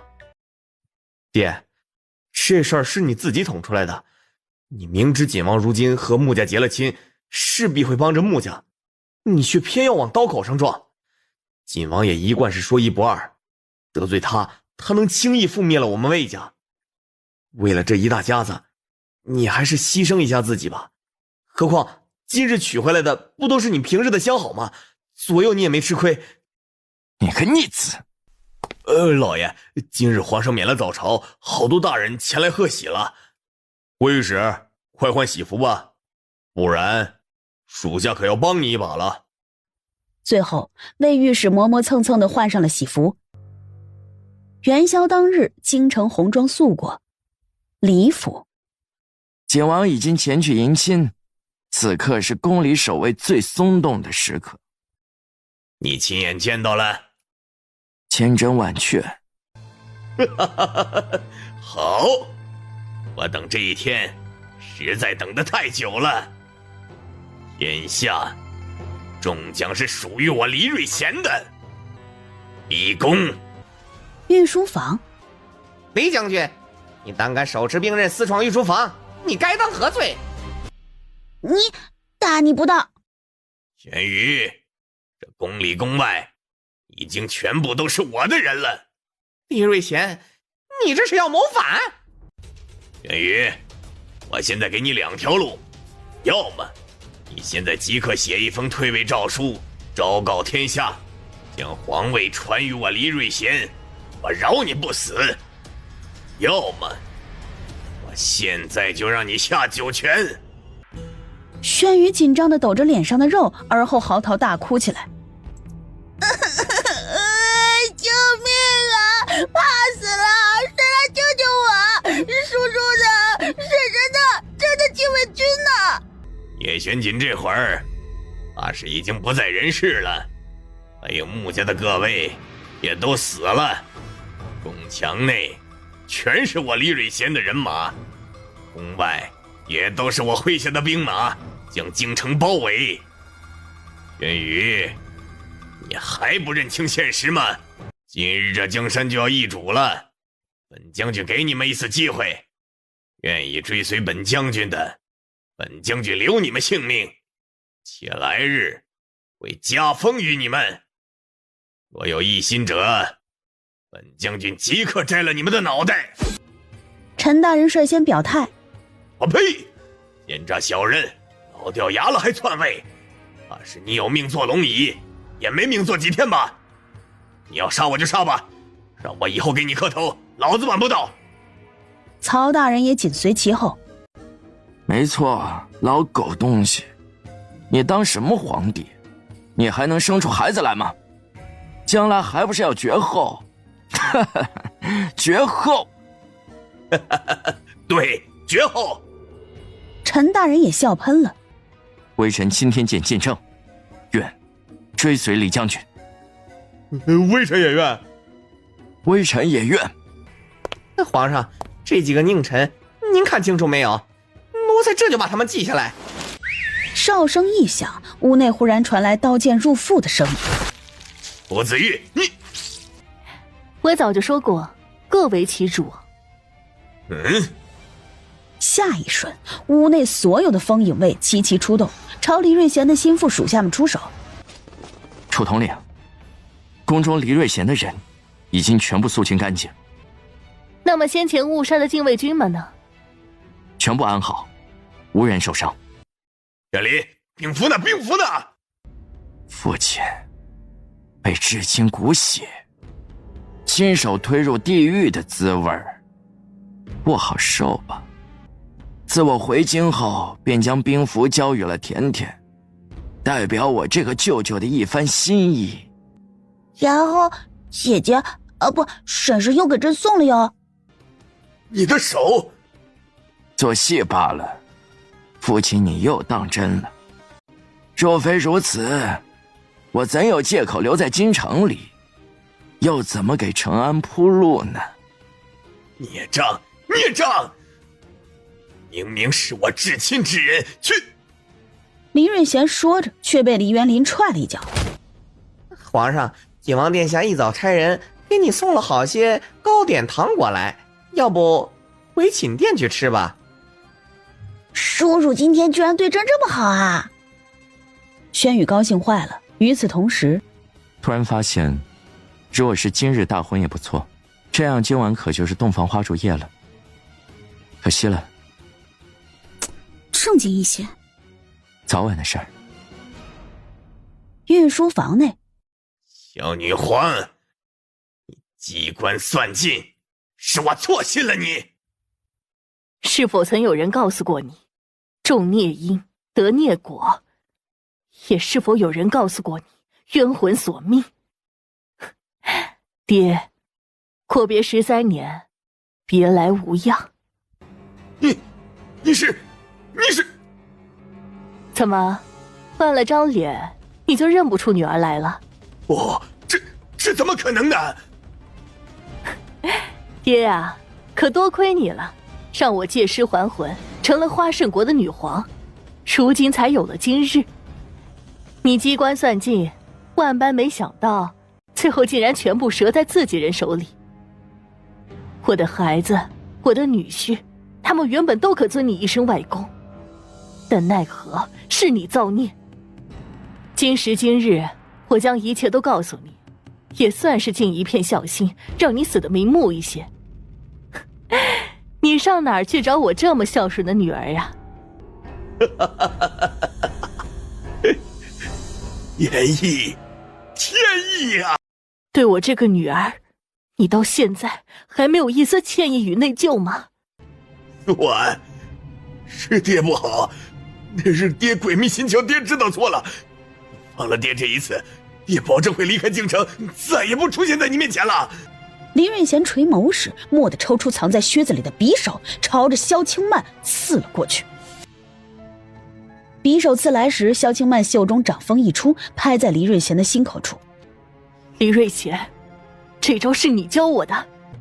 成王败寇，你输了，也死定了。下辈子投个好人家吧。哦不，差点忘记了，你不会有下辈子了。天天精通玄灵术，可让你的魂魄灰飞烟灭。你走吧。一切终于结束了。姐姐，这凶恶的世道，把人都逼成什么样了？袁林，我再也不是你记忆中那个姐姐了。黎瑞贤逼宫谋反，你看看，接下来该如何处理？李府一干人等全部诛。说了一半，才想起来黎元林也是李府的人呢。黎元林救驾有功，该赏。黎尚书弃暗投明，救驾有功，改日朕拟好旨意，再来逐一加赏。其余和黎瑞贤有牵连此案之人，全部诛杀，一个都不可以留下来。还有方才的青天监监正等人也全部诛杀，府中一干人等流放西疆。陈大人和曹大人他们几个忠心可见，待朕忙完此事后，也都会逐一封赏。剩下的只能拜托叔叔去查一下是否有黎瑞贤一党的余孽，旁人朕也不放心。千古明帝这一套，倒是搞得有模有样。短短一日，京城风向大转。一日，朝堂，魏御史祁润，微臣在。魏祁润，你身为御史，朕又赐你负责监察朝堂官吏一职。此次你疏忽职守，差点让宣朝陷入万劫不复之地，你可认罪？是微臣失职，但是微臣也万万不敢相信，黎瑞贤会如此大逆不道，还望皇上宽恕微臣。微臣日后定当擦亮双眼，为皇上分忧。你这双狗眼擦得再亮也没用。你说你不知，很好。那么昨日闹了那么大的动静，为何你连宫门都未曾踏足？究竟是你贪生怕死，还是想遂了黎瑞贤的意？冤枉，微臣冤枉！御史魏祁润疏忽职守。幕府告诉你们个好消息，魏祁润那个老贼被贬为从七品中书了。这官职你们熟悉不？当初陆永会可就是从尚书被贬到从七品中书的。你们是没看到啊，魏祁润当时脸都绿了。那御史一位如今是空降了一个魏远下来，也就是魏祁润的儿子。因此魏祁润也不必搬离御史府的大宅，可以随子继续住在御史府内。换作是从前，我非得带着小景问个清楚，可现在嘛，我想他自有用意。马上月底就是我们甜甜和小景正儿八经的大婚了，咱们现在可都要好好准备起来呀。这是我刚找回来的女儿，这么快就被叶玄景给拐跑了。二弟，你可以让景王入赘啊，我想他不会有意见的。不行不行，一山不容二虎，我怕时间久了，我又看他不顺眼了。小景这孩子干了多少实事，也就你这个没长眼的，成天奸臣换着人家。甜甜，你怕吗？我曾说过，我们既然选择了彼此，就要为彼此的未来努力。叶玄景，不管发生什么，我都不怕。你是我看中的男人，说什么也不能跑了。既然甜甜如此看重我，那叫我入赘，我也愿意的。你在我家装监控了？是昨晚你二哥来找我，无意说起岳父不舍得你出嫁。那即使如此，我孤家寡人一个，入赘也无妨，也免得岳父牵挂你。你还是别入赘了。叶玄锦眉梢挑起，你要是入赘了，我还要把聘礼还你，再给你嫁妆。我可没2条街的嫁妆给你。不用2条街，我看你赤血山内藏着的那一屋子宝物就够了。你连这个都惦记上了，那可不能给你。小气鬼！那一屋子的东西可都是留给赤血山的兄弟姐妹们娶嫁或者是养老用的。像陆岩和卓涛、羽翼他们都还年轻，万一要嫁娶，我这个做老大的当然要给他们准备嫁妆或者聘礼。其叔沈大娘李婶儿又年岁已高，也得有些金银傍身养老，你说是吧？还是你这个做老大的想得周全。论起来，云清云蝶他们跟着我，算是倒了大霉了。我所有的家底都给你当嫁妆了，倒是一点没留给他们娶媳妇。不过没关系，还有那2头狼，可以卖了换点钱。这，殿下，倒也不必。没事，云清和云蝶以后的婚事，我给他们做主。多谢王妃。看来得想办法搞点钱才是，免得这种事还要叫王妃来操心。你这肚里又冒什么坏水呢？我一个奸臣，冒点坏水不是很正常吗？求求老天爷，下辈子也给我投胎当个奸臣吧。日子转眼飞快，景王殿下来迎亲了。叶玄锦来了，慕幽月这才真正的感受到她是真的要嫁给叶玄锦了。此院是我开，此门是我堵，要想娶新娘，留下打红包。来，少不了你们的。分到最后，穆兴泽凑了过来，我的呢？哟，现在是二舅哥了，自然也少不了你的。今日情况特殊，再等等吧，马上出来了。好孩子，快起来吧，别让小景久等了。不一会儿，在萧清曼的示意下，房门被打开，几乎是见到他的同时，叶玄锦牵住了他的手，仿佛只在这一刻，锥心之痛才感觉到了些许的减缓。到了大厅，慕幽月才知道叶玄锦将拜堂的地点就选在了府里，因为他没有双亲的缘故，所以想让他的亲人们都能见证这一刻。一拜天地。随着礼仪官第一声落下，外面原本的晴日忽然阴沉了下来。二拜高堂。让女皇坐在侧座不妥，今日你也是见证人，就做主位吧。这不太好吧？就做主位吧，女皇受得起。在第二拜落下时，外面忽然有人喊道：天下暴雪了！且这雪势之大，一会儿便从点点小雪变为了鹅毛大雪。夫妻对拜。慕幽月和叶玄锦面对面站着，刚准备弯腰，门外响起了无数道的惨叫声。救命啊！怎么突然变成这样的天气了？随着惨叫声响起，轰的一声，一道肆虐的狂风夹杂着暴雪吹进了相府的大堂内，就连慕幽月的红盖头也被狂风吹走。怎么回事？慕幽月看了眼叶玄锦，叶玄锦也感知不妙，往外看了眼，只见短短片刻，暴雪已经堆积了厚厚的一片积雪，伴随着猛烈的狂风到处席卷着，外面的百姓已有不少人摔倒在地，爬都爬不起来。哎，不好，这是百年难得一见的天灾，违逆天意，玉石俱焚呐！甜甜，叶玄锦跟在他身后，勉强走了2步，锥心之痛又比先前剧烈了几倍，疼到连呼吸都快停止。到底怎么回事？好端端的，为何天象骤变？九幽神皇，你可知罪？这一次又多了一道清灵的女声。我从未有错，何罪之有？荒唐！把你先去幽潭思过3年，你若不悔，定叫你万劫不复。慕幽月回过神，为什么又是这个声音？九幽神皇到底是什么？这一些究竟和他有什么关系？又究竟和今日这场大婚有什么牵连？为何要阻止他和叶玄锦？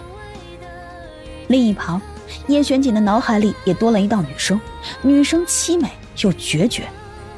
对不起，我撑不下去了，我们终是只能走到这里了。叶玄锦不知道这个女生是谁，可这声音却和甜甜极为的相似。甜甜，两人手牵手在一起的那一刻，掌心泛出一道淡淡的幽光，又是一瞬，紫兰已将二人带走。不一会儿，一间僻静的屋内，今日的异象，你们也看到了，你们2人不能成婚。为何？哎，你们2人如今是被上天在惩罚，你们曾犯下大错，都是戴罪之身，加上锦王还在度恶劫，你们又怎能成亲呢？你们若不停止这场大婚，这场天灾永不会停止，百姓民不聊生，势必会因此葬送性命。慕幽月有些难以置信，往叶玄锦看去。度恶劫？恶劫？他竟然还在默默承受这些苦楚。叶玄锦心中又一次的剧痛，又一次吐出一口血来。叶玄锦，慕幽月凝视着他，此刻的心是绝望的。如何能改变这一切？唯有记起一切，你们才会有应对的办法。在此之前，你们最好分开一段时间。叶璇锦没有说话，牵着穆幽月的手直接离开。这一切真的是因他而起吗？究竟是犯了怎样的错，才会连上天都惊动了？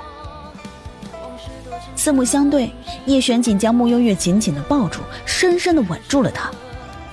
唇齿相依，缠绵中带着些许的血腥。穆幽月环住叶璇锦的腰，两人都是那么的用力地抱着对方，好似一松手，下一刻就会再也见不到了。这就是绝望的感觉吗？本是两人一心期盼的大婚，却没想到等来的却是这样残忍的现实。叶璇锦，我们暂时分开一段日子吧。短暂的分开，或许他们才会有未来。叶璇锦依旧抱着他，没有说话，唯有一滴滚烫的热泪悄无声息地落在他的肩头。半个月后，那个，就是穆幽月知道他们想说什么。我和叶璇锦很好，我们只是遇到了一些困难，需要去解决。娘在宣朝逗留了太久，花圣国那边也还有一堆国事，要先回花圣国了。我和你一起回去。你别添乱了，家里现在得留一个主心骨。再说我又不是不回来了。我也正好要外出一趟。甜甜，你要去哪儿？我去一趟幽灵山。幽灵山是哪儿？在宣朝的最北边，有些远。不过你们放心，我会照顾好我自己的。好吧，出去散散心也好。穆幽月和萧清曼都是2天后出发的。锦王府，你的恶劫任务又加重了，所以你现在必须加倍的做恶事才行，否则的话，你真的会消失在这个世界上的。是吗？是。叶璇锦沉眸，眼中是蒸腾的杀意。他轻轻的抬手，凝聚真气。他在反抗，他在逆天而为，他是疯了吗？事实上，叶璇锦是真的被逼到了绝境。与其被一个灵石所操控，倒不如真的逆天一次。临死之前，灵石终于投降。收手吧，我如果消失了，你也会跟着一起消失的。幽灵山，你去幽灵山，或许就会有你要的答案的。得到了答案的叶璇锦立即起身，没有丝毫犹豫的便出了门。临走前，他见了一眼穆星泽。我离开后，京城里的一切暂时都交给你，记得保小屁孩的平安。你和甜甜，我们很好，我很爱她，无论何时何地，我都不会放弃的。叶璇锦语气坚定，毫不犹豫地说道。穆星泽想起大婚之前时那场突如其来的暴雪，以及暴雪之后他们相互间的反应，只怕很多事儿他都不知道。现在甜甜和锦王都要离开京城，怕是去共度难关了。好，你放心吧，这里交给我。叶璇锦点头，临走前脚步微顿。他怎么样？甜甜2日前就离京了，去了幽灵山。幽灵山。叶璇锦说完这3个字儿，一阵风似的消失在了穆星泽的眼前。你没事吧？将近1个月的时间不见，两人无时无刻不在挂念着彼此。没想到再次见面竟都来了这里。这个幽灵山果然与他们的前世有关。甜甜，你的手。我没事，你怎么来这里了？是那个鬼东西指引我来这里。看来我们很快就会找到答案了。穆幽月话刚落，一只威风凛凛的独角犀牛踩着震天的步伐，踩着碎石而来。原地，叶璇锦却是眯起眸子没动，他眸光落在这只碧绿色的独角犀牛身上，只觉得无比的熟悉。千年老鬼出现了。鬼影飘到面前，轻轻地嗅了一下周围的气息，随即轻笑了一声，露出了真容。不枉费我在此等候1000年呢，恭迎尊主。叶璇锦眉头挑了挑，与此同时，来自4面8方的阴寒之气尽数往叶璇锦的身体涌来，缭绕在他的周围。又缓缓流入他的体内。此时脑海里响起灵石惨叫的声音：完了，被发现了，我要死了！下一瞬，那一直在叶玄锦脑海里上蹿下跳的灵石刹那间化为一片空白，彻底的消失在了叶玄锦的体内。这就滚蛋了。你们是鬼地的人？鬼地？看来小怪物倒是知道的不少。兜兜转转，竟又是你啊！怎么称呼？属下燕川。哼，没印象，不认识。不过很多事情他还是很想知道的。你既然等待了1000年，那么1000年之前究竟发生了什么？1000年前，您是鬼帝玄烨，而他九幽神皇，大家都叫他九幽。一日，这个不可一世的九幽神皇打伤了尊主的手下，也就是燕随，还放话神界与鬼界势不两立。尊主一气之下就把他抓回了幽灵山。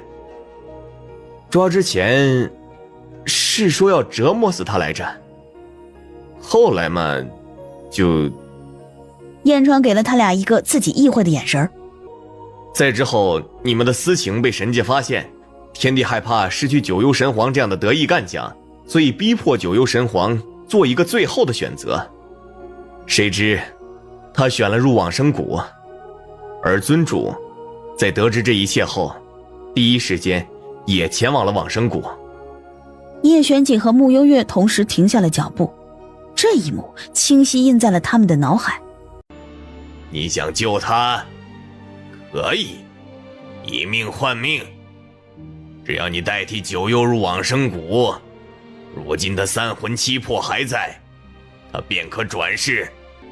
好，记住你的承诺，否则饶是本尊已死，本尊也会让这天地崩裂，会让你们神界跟着一起覆灭，陪葬。穆幽月和叶玄锦默默对视一眼，原来这就是真相。那个狗东西还是耍阴招了。狗东西现在在哪儿？他与甜甜的大婚之日也敢趁机捣乱，怕是一直密切关注着他们。神界。尊主，你既然已经回位，那不如先在这里调养一段时日。鬼界已经控制了许久，如今您归位，曾经那些势力也会逐渐回归的。不多时，鬼界一定会和从前一样，与神界抗衡。至于……燕川看了眼穆幽月，有些纠结。你不用看我，我这辈子修的是通阴的玄灵术，和神界没半毛钱关系。天帝现在要是站在我面前，我第一个冲上去揍他。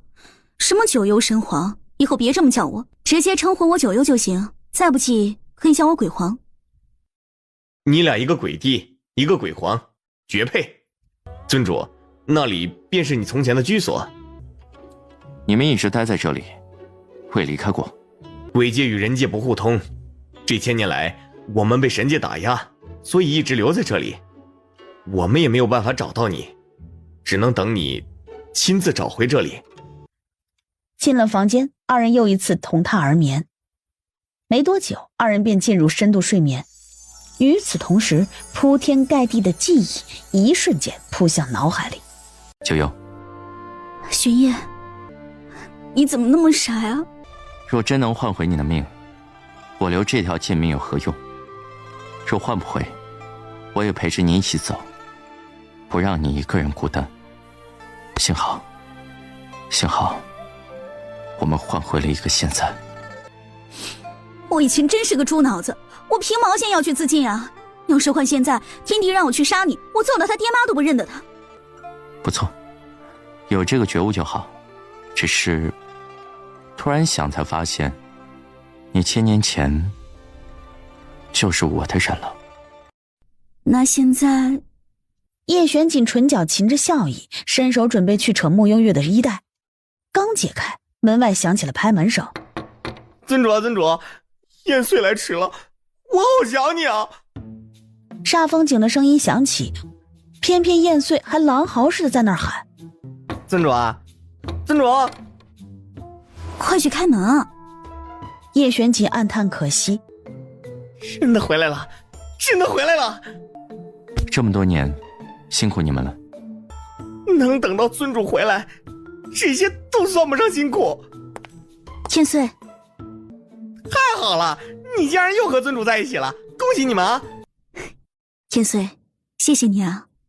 体会过一把凡人的生活后，叶玄锦如今对鬼帝这个位置兴趣不大。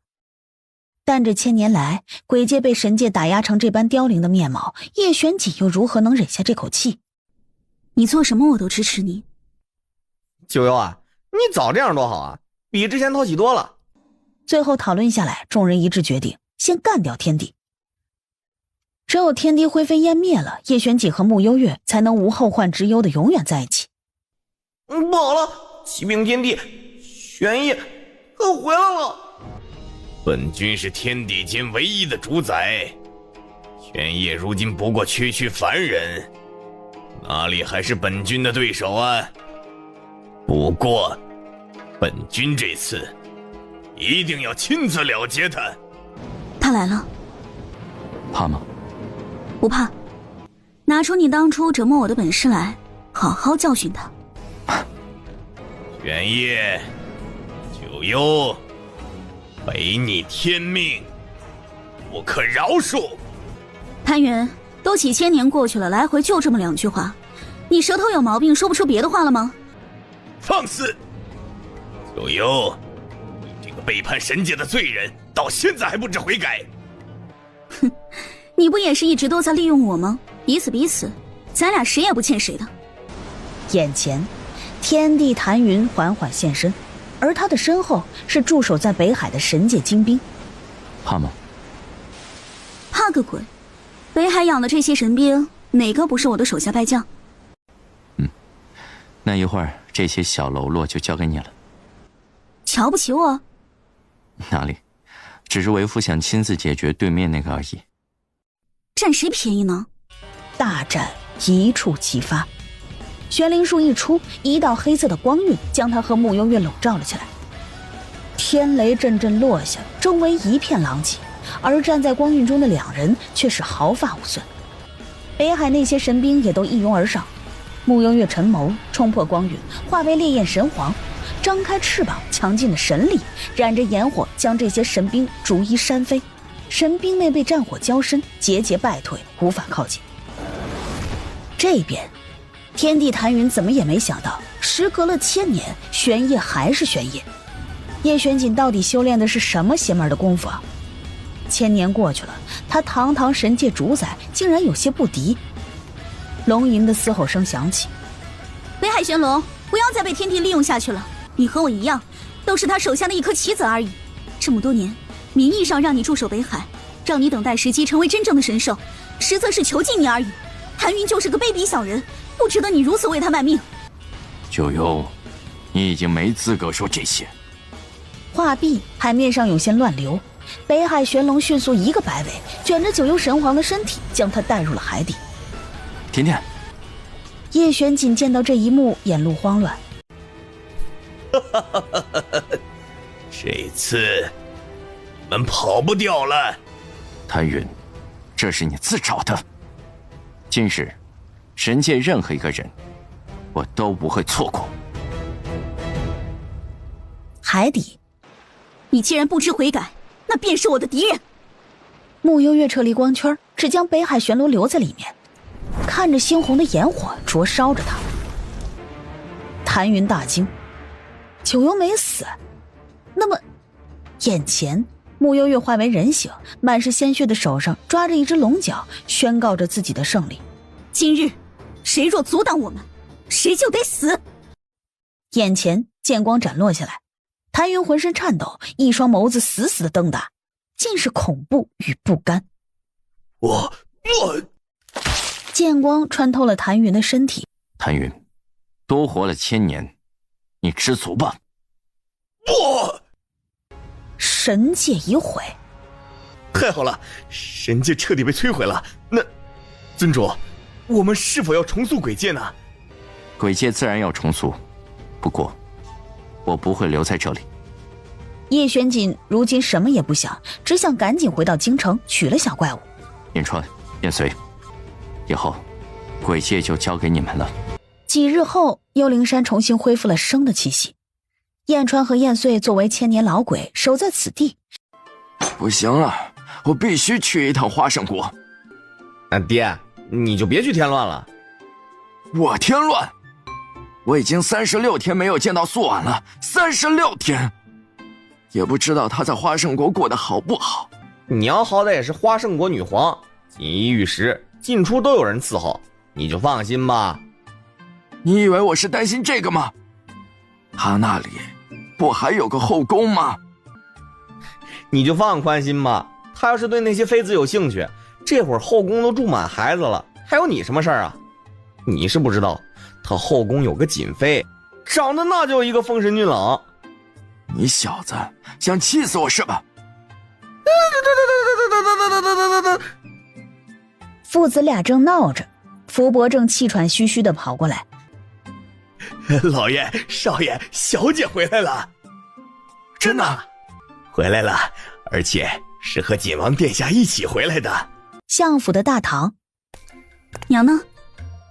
你娘回花圣国去了，过段时间再回来。木相说着，似是想到了什么，把视线落在叶玄锦的身上。岳父，好女婿，你暂时不走了吧？不走了。太好了，你回来了，那也有人监国了。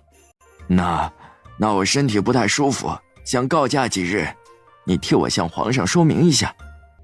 好，我想与甜甜尽快完婚，可能要麻烦岳父去请岳母回来主持婚事。好，这么大的事情当然没问题，我这就是收拾包袱，马上出发。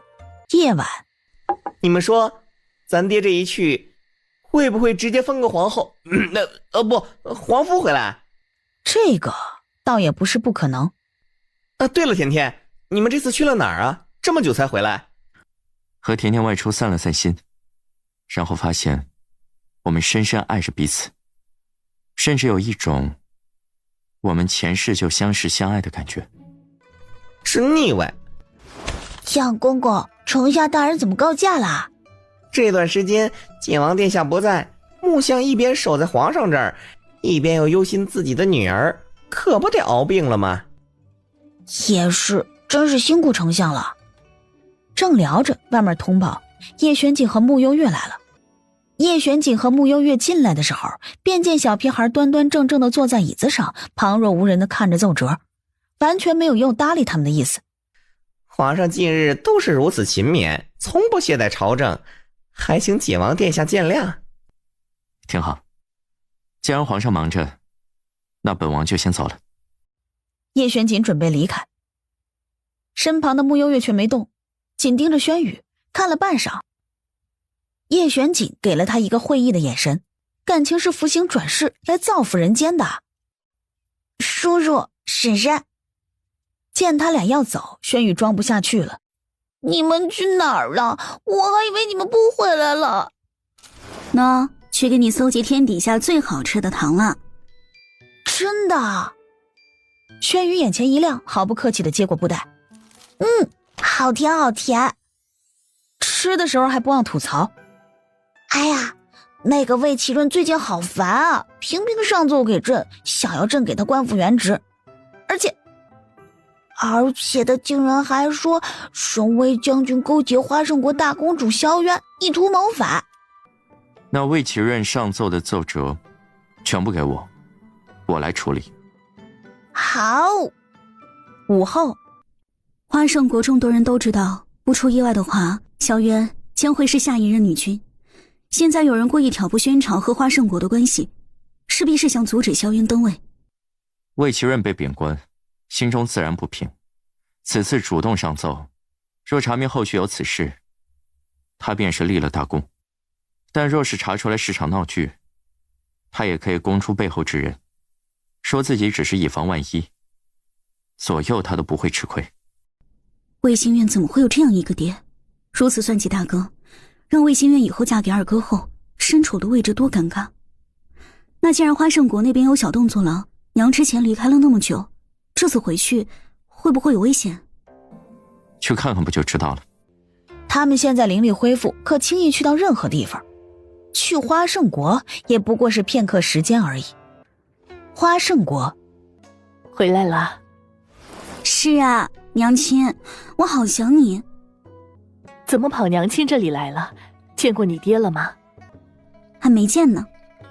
慕幽月撒了一个小小的谎。真是的，萧渊不愿继位。原本我是想着将女皇之位传给萧渊，然后我便去宣朝定居了。现在嘛，女皇之位暂时又没有合适的人选，但为了陈安的幸福，我这个当娘的又必须得支持萧渊。要不索性让爹留在这里当皇夫吧？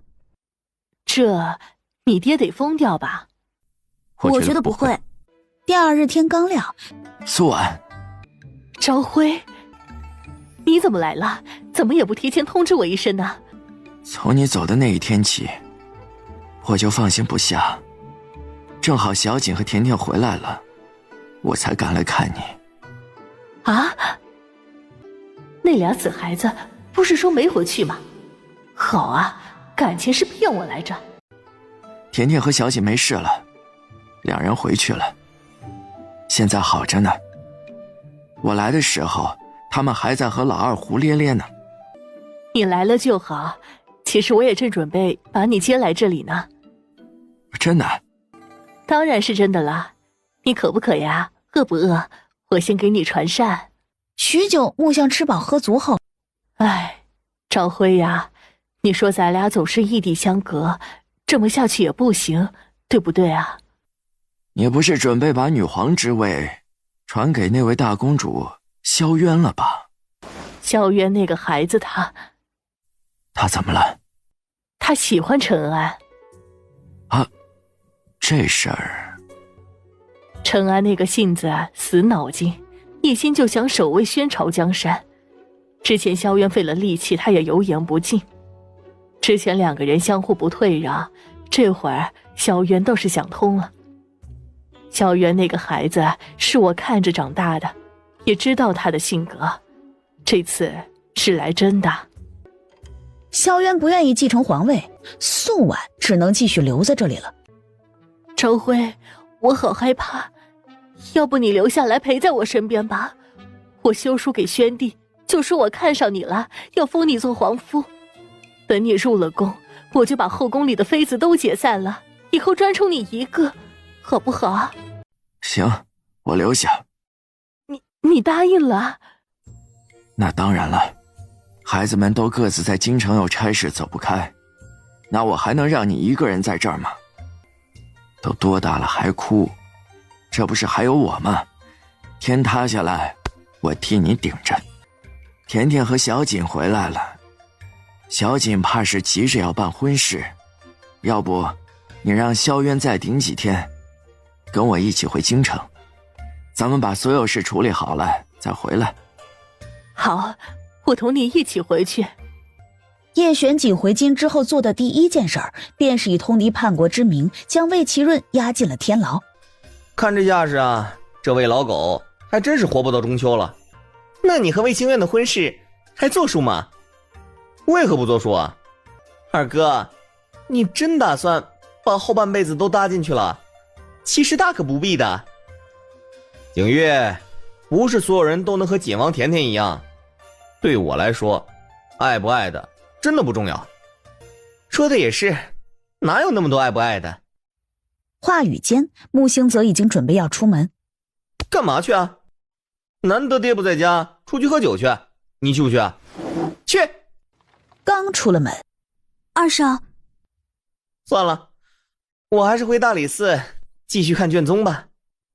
进去说吧。二少，你能不能救救我父亲？父亲也是被人骗了，他是一时糊涂。魏星月，木星泽打断他的话，你知道的，我比谁都讨厌魏齐润。魏星月面色一白，抱歉啊，我的话说重了，但是你父亲所做的事的确轮不到我一个闲人来管，你们自己另外想办法吧。对不起，是我鲁莽了。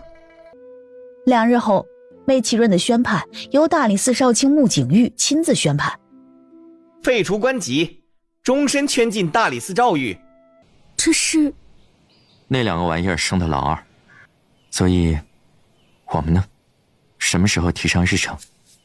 这不得等我爹娘回来再定个日子吗？没事，不急。毕竟你能一口气生3个，可以赶超他们。正说着，哎呀，累死了！福伯，快给我倒杯水。不，先给女皇倒杯水。大堂内，你们打算什么时候成婚呢？叶玄锦脱口而出：明天。啊？就这么着急的吗？这也太仓促了，我们都没来得及准备。后天，最快后天。最后，叶玄锦还是乖乖听了老丈人的话，选择了后天。老二呢？怎么没看到他？想起1刻钟之前刚刚跑出去喝酒的二哥。二哥外出办事了。好，让他忙要紧事。木相和萧清曼回屋先休息一会儿。你怎么还在这里啊？不回去准备准备吗？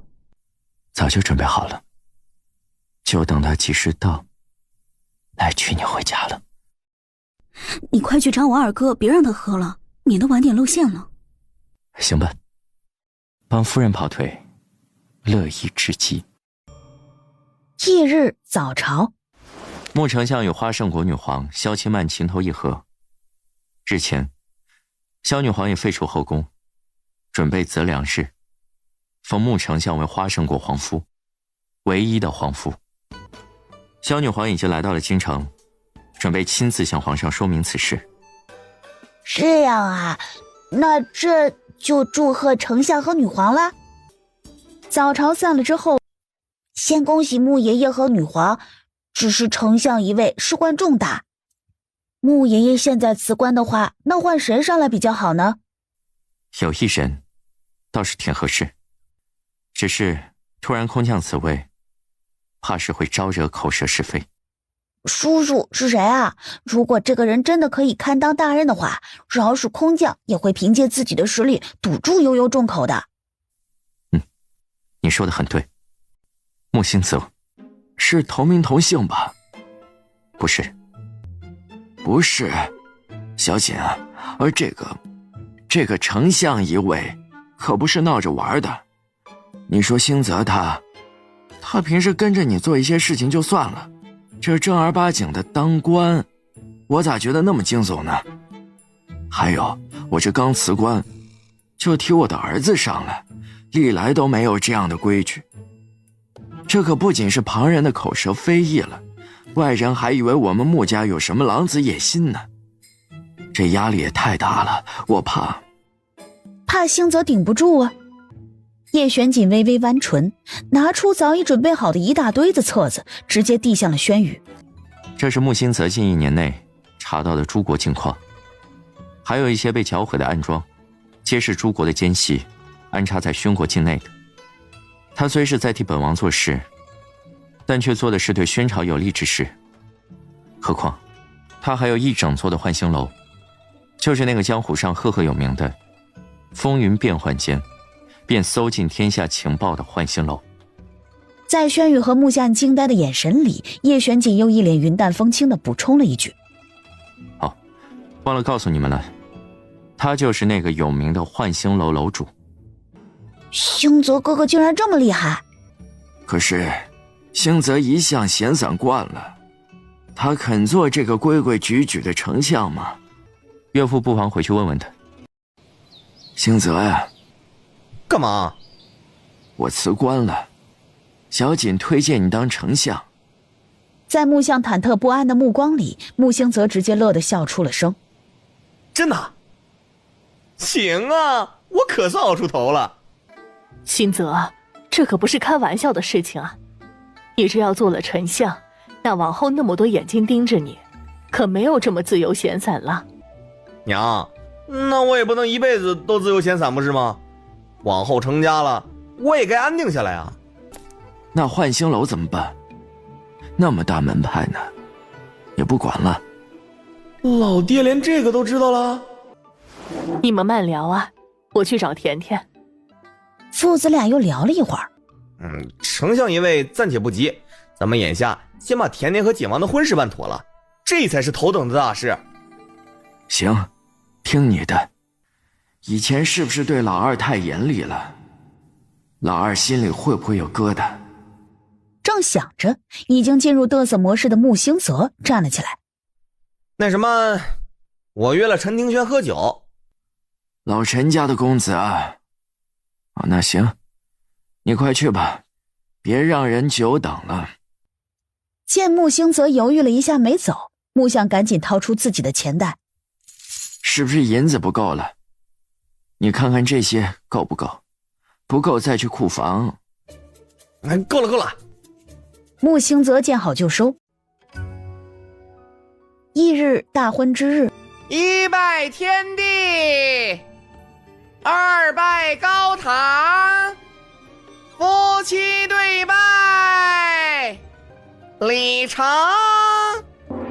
礼成之后，叶玄锦才弯腰抱着穆幽月坐进了花轿之中，前往锦王府。锦王府偌大的喜房内，红烛轻轻地摇晃着。宝贝，按规矩来。穆幽月勾唇接过酒杯，两人双手相交，将交杯酒一饮而尽。甜甜。叶玄锦又唤了他一声，语气中带着丝丝的缠绵与缱绻。穆幽月盈盈抬眸，对上他的目光，想说什么，却被叶玄锦拥入怀里，深深的吻住。剩下的话全部咽了回去。窗外阳光正好，屋内慢慢的升温，衣物渐渐散落了一地。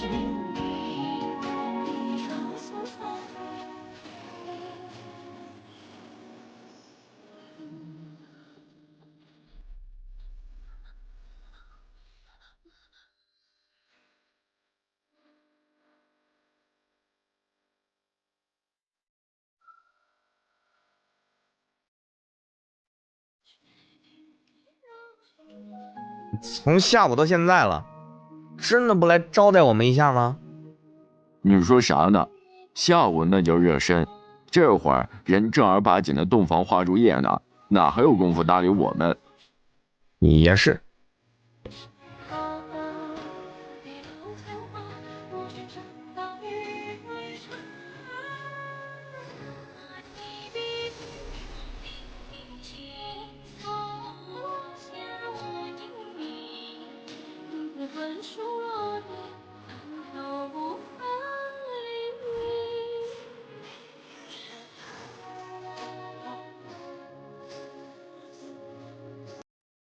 叶玄锦，差不多行了吧？你还有完没完了？从下午到现在，他真的一丝都占不上上风。为父等这一日，等了1000年，你多担待一些。你再这样没完，我就现原形了。叶玄锦瞬间萎了。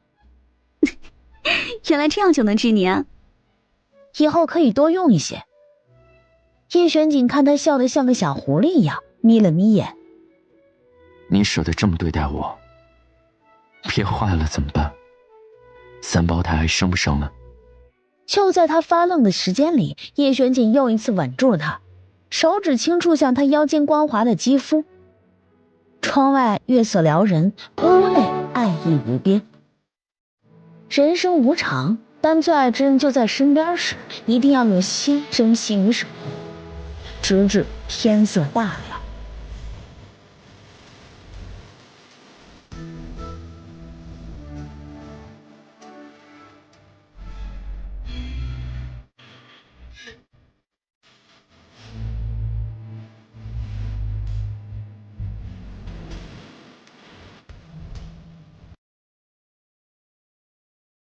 叶玄锦，我今日还要回门的。我们来日方长。穆幽月拧眉，总觉得这个词儿在这个情境下带了些许的颜色。那我帮你沐浴。啊，别，我自己来就好。行，那就听你一回。两人又磨磨蹭蹭了快1个时辰，才从房间里面出来。甜甜，深呼吸。叶璇锦见他死死地咬着唇板，真怕他挺不住。是他低估了生孩子的场面。一炷香的时间后，一道婴儿的啼哭声在房间内响彻。生了，晋王妃生了，是个小世子。过了一会儿，还有一个，又是一个小世子。恭喜晋王殿下，恭喜晋王妃。恭喜声刚落，文婆又是一脸吃惊，惊呼出声：天哪，还有一个！是位小君主啊！晋王妃，您竟然生了3胞胎，可真是好福气啊！感觉怎么样？身体还撑得住吗？有点累，想先睡一会儿。好，那先换件衣服再睡，免得着凉了。听到孩子的哭声了，可也不知道甜甜怎么样了。恭喜恭喜，是3胞胎啊！我齐花花乃宣朝第1神算子，你们服不服啊？服！众人异口同声。这哪是神算子啊，这是神仙啊！满月9那日，哇，婶婶好厉害，竟然生了3个小宝宝，那我是不是当哥哥啦？轩宇高兴坏了，我可以喂他们吃饼饼吗？恭喜恭喜啊！也恭喜你。前不久喜提2胎的宣坤挠了挠头，彼此啊。5年后，哎，慢点跑，宝贝们呀，别跑那么快，小心摔跤啊！穆幽月靠在叶璇锦的怀里，目光所到之处，每个人都在笑。一家人团聚在一起，没什么比这一刻更珍贵的了。真好啊，大家永远都这么幸福下去吧。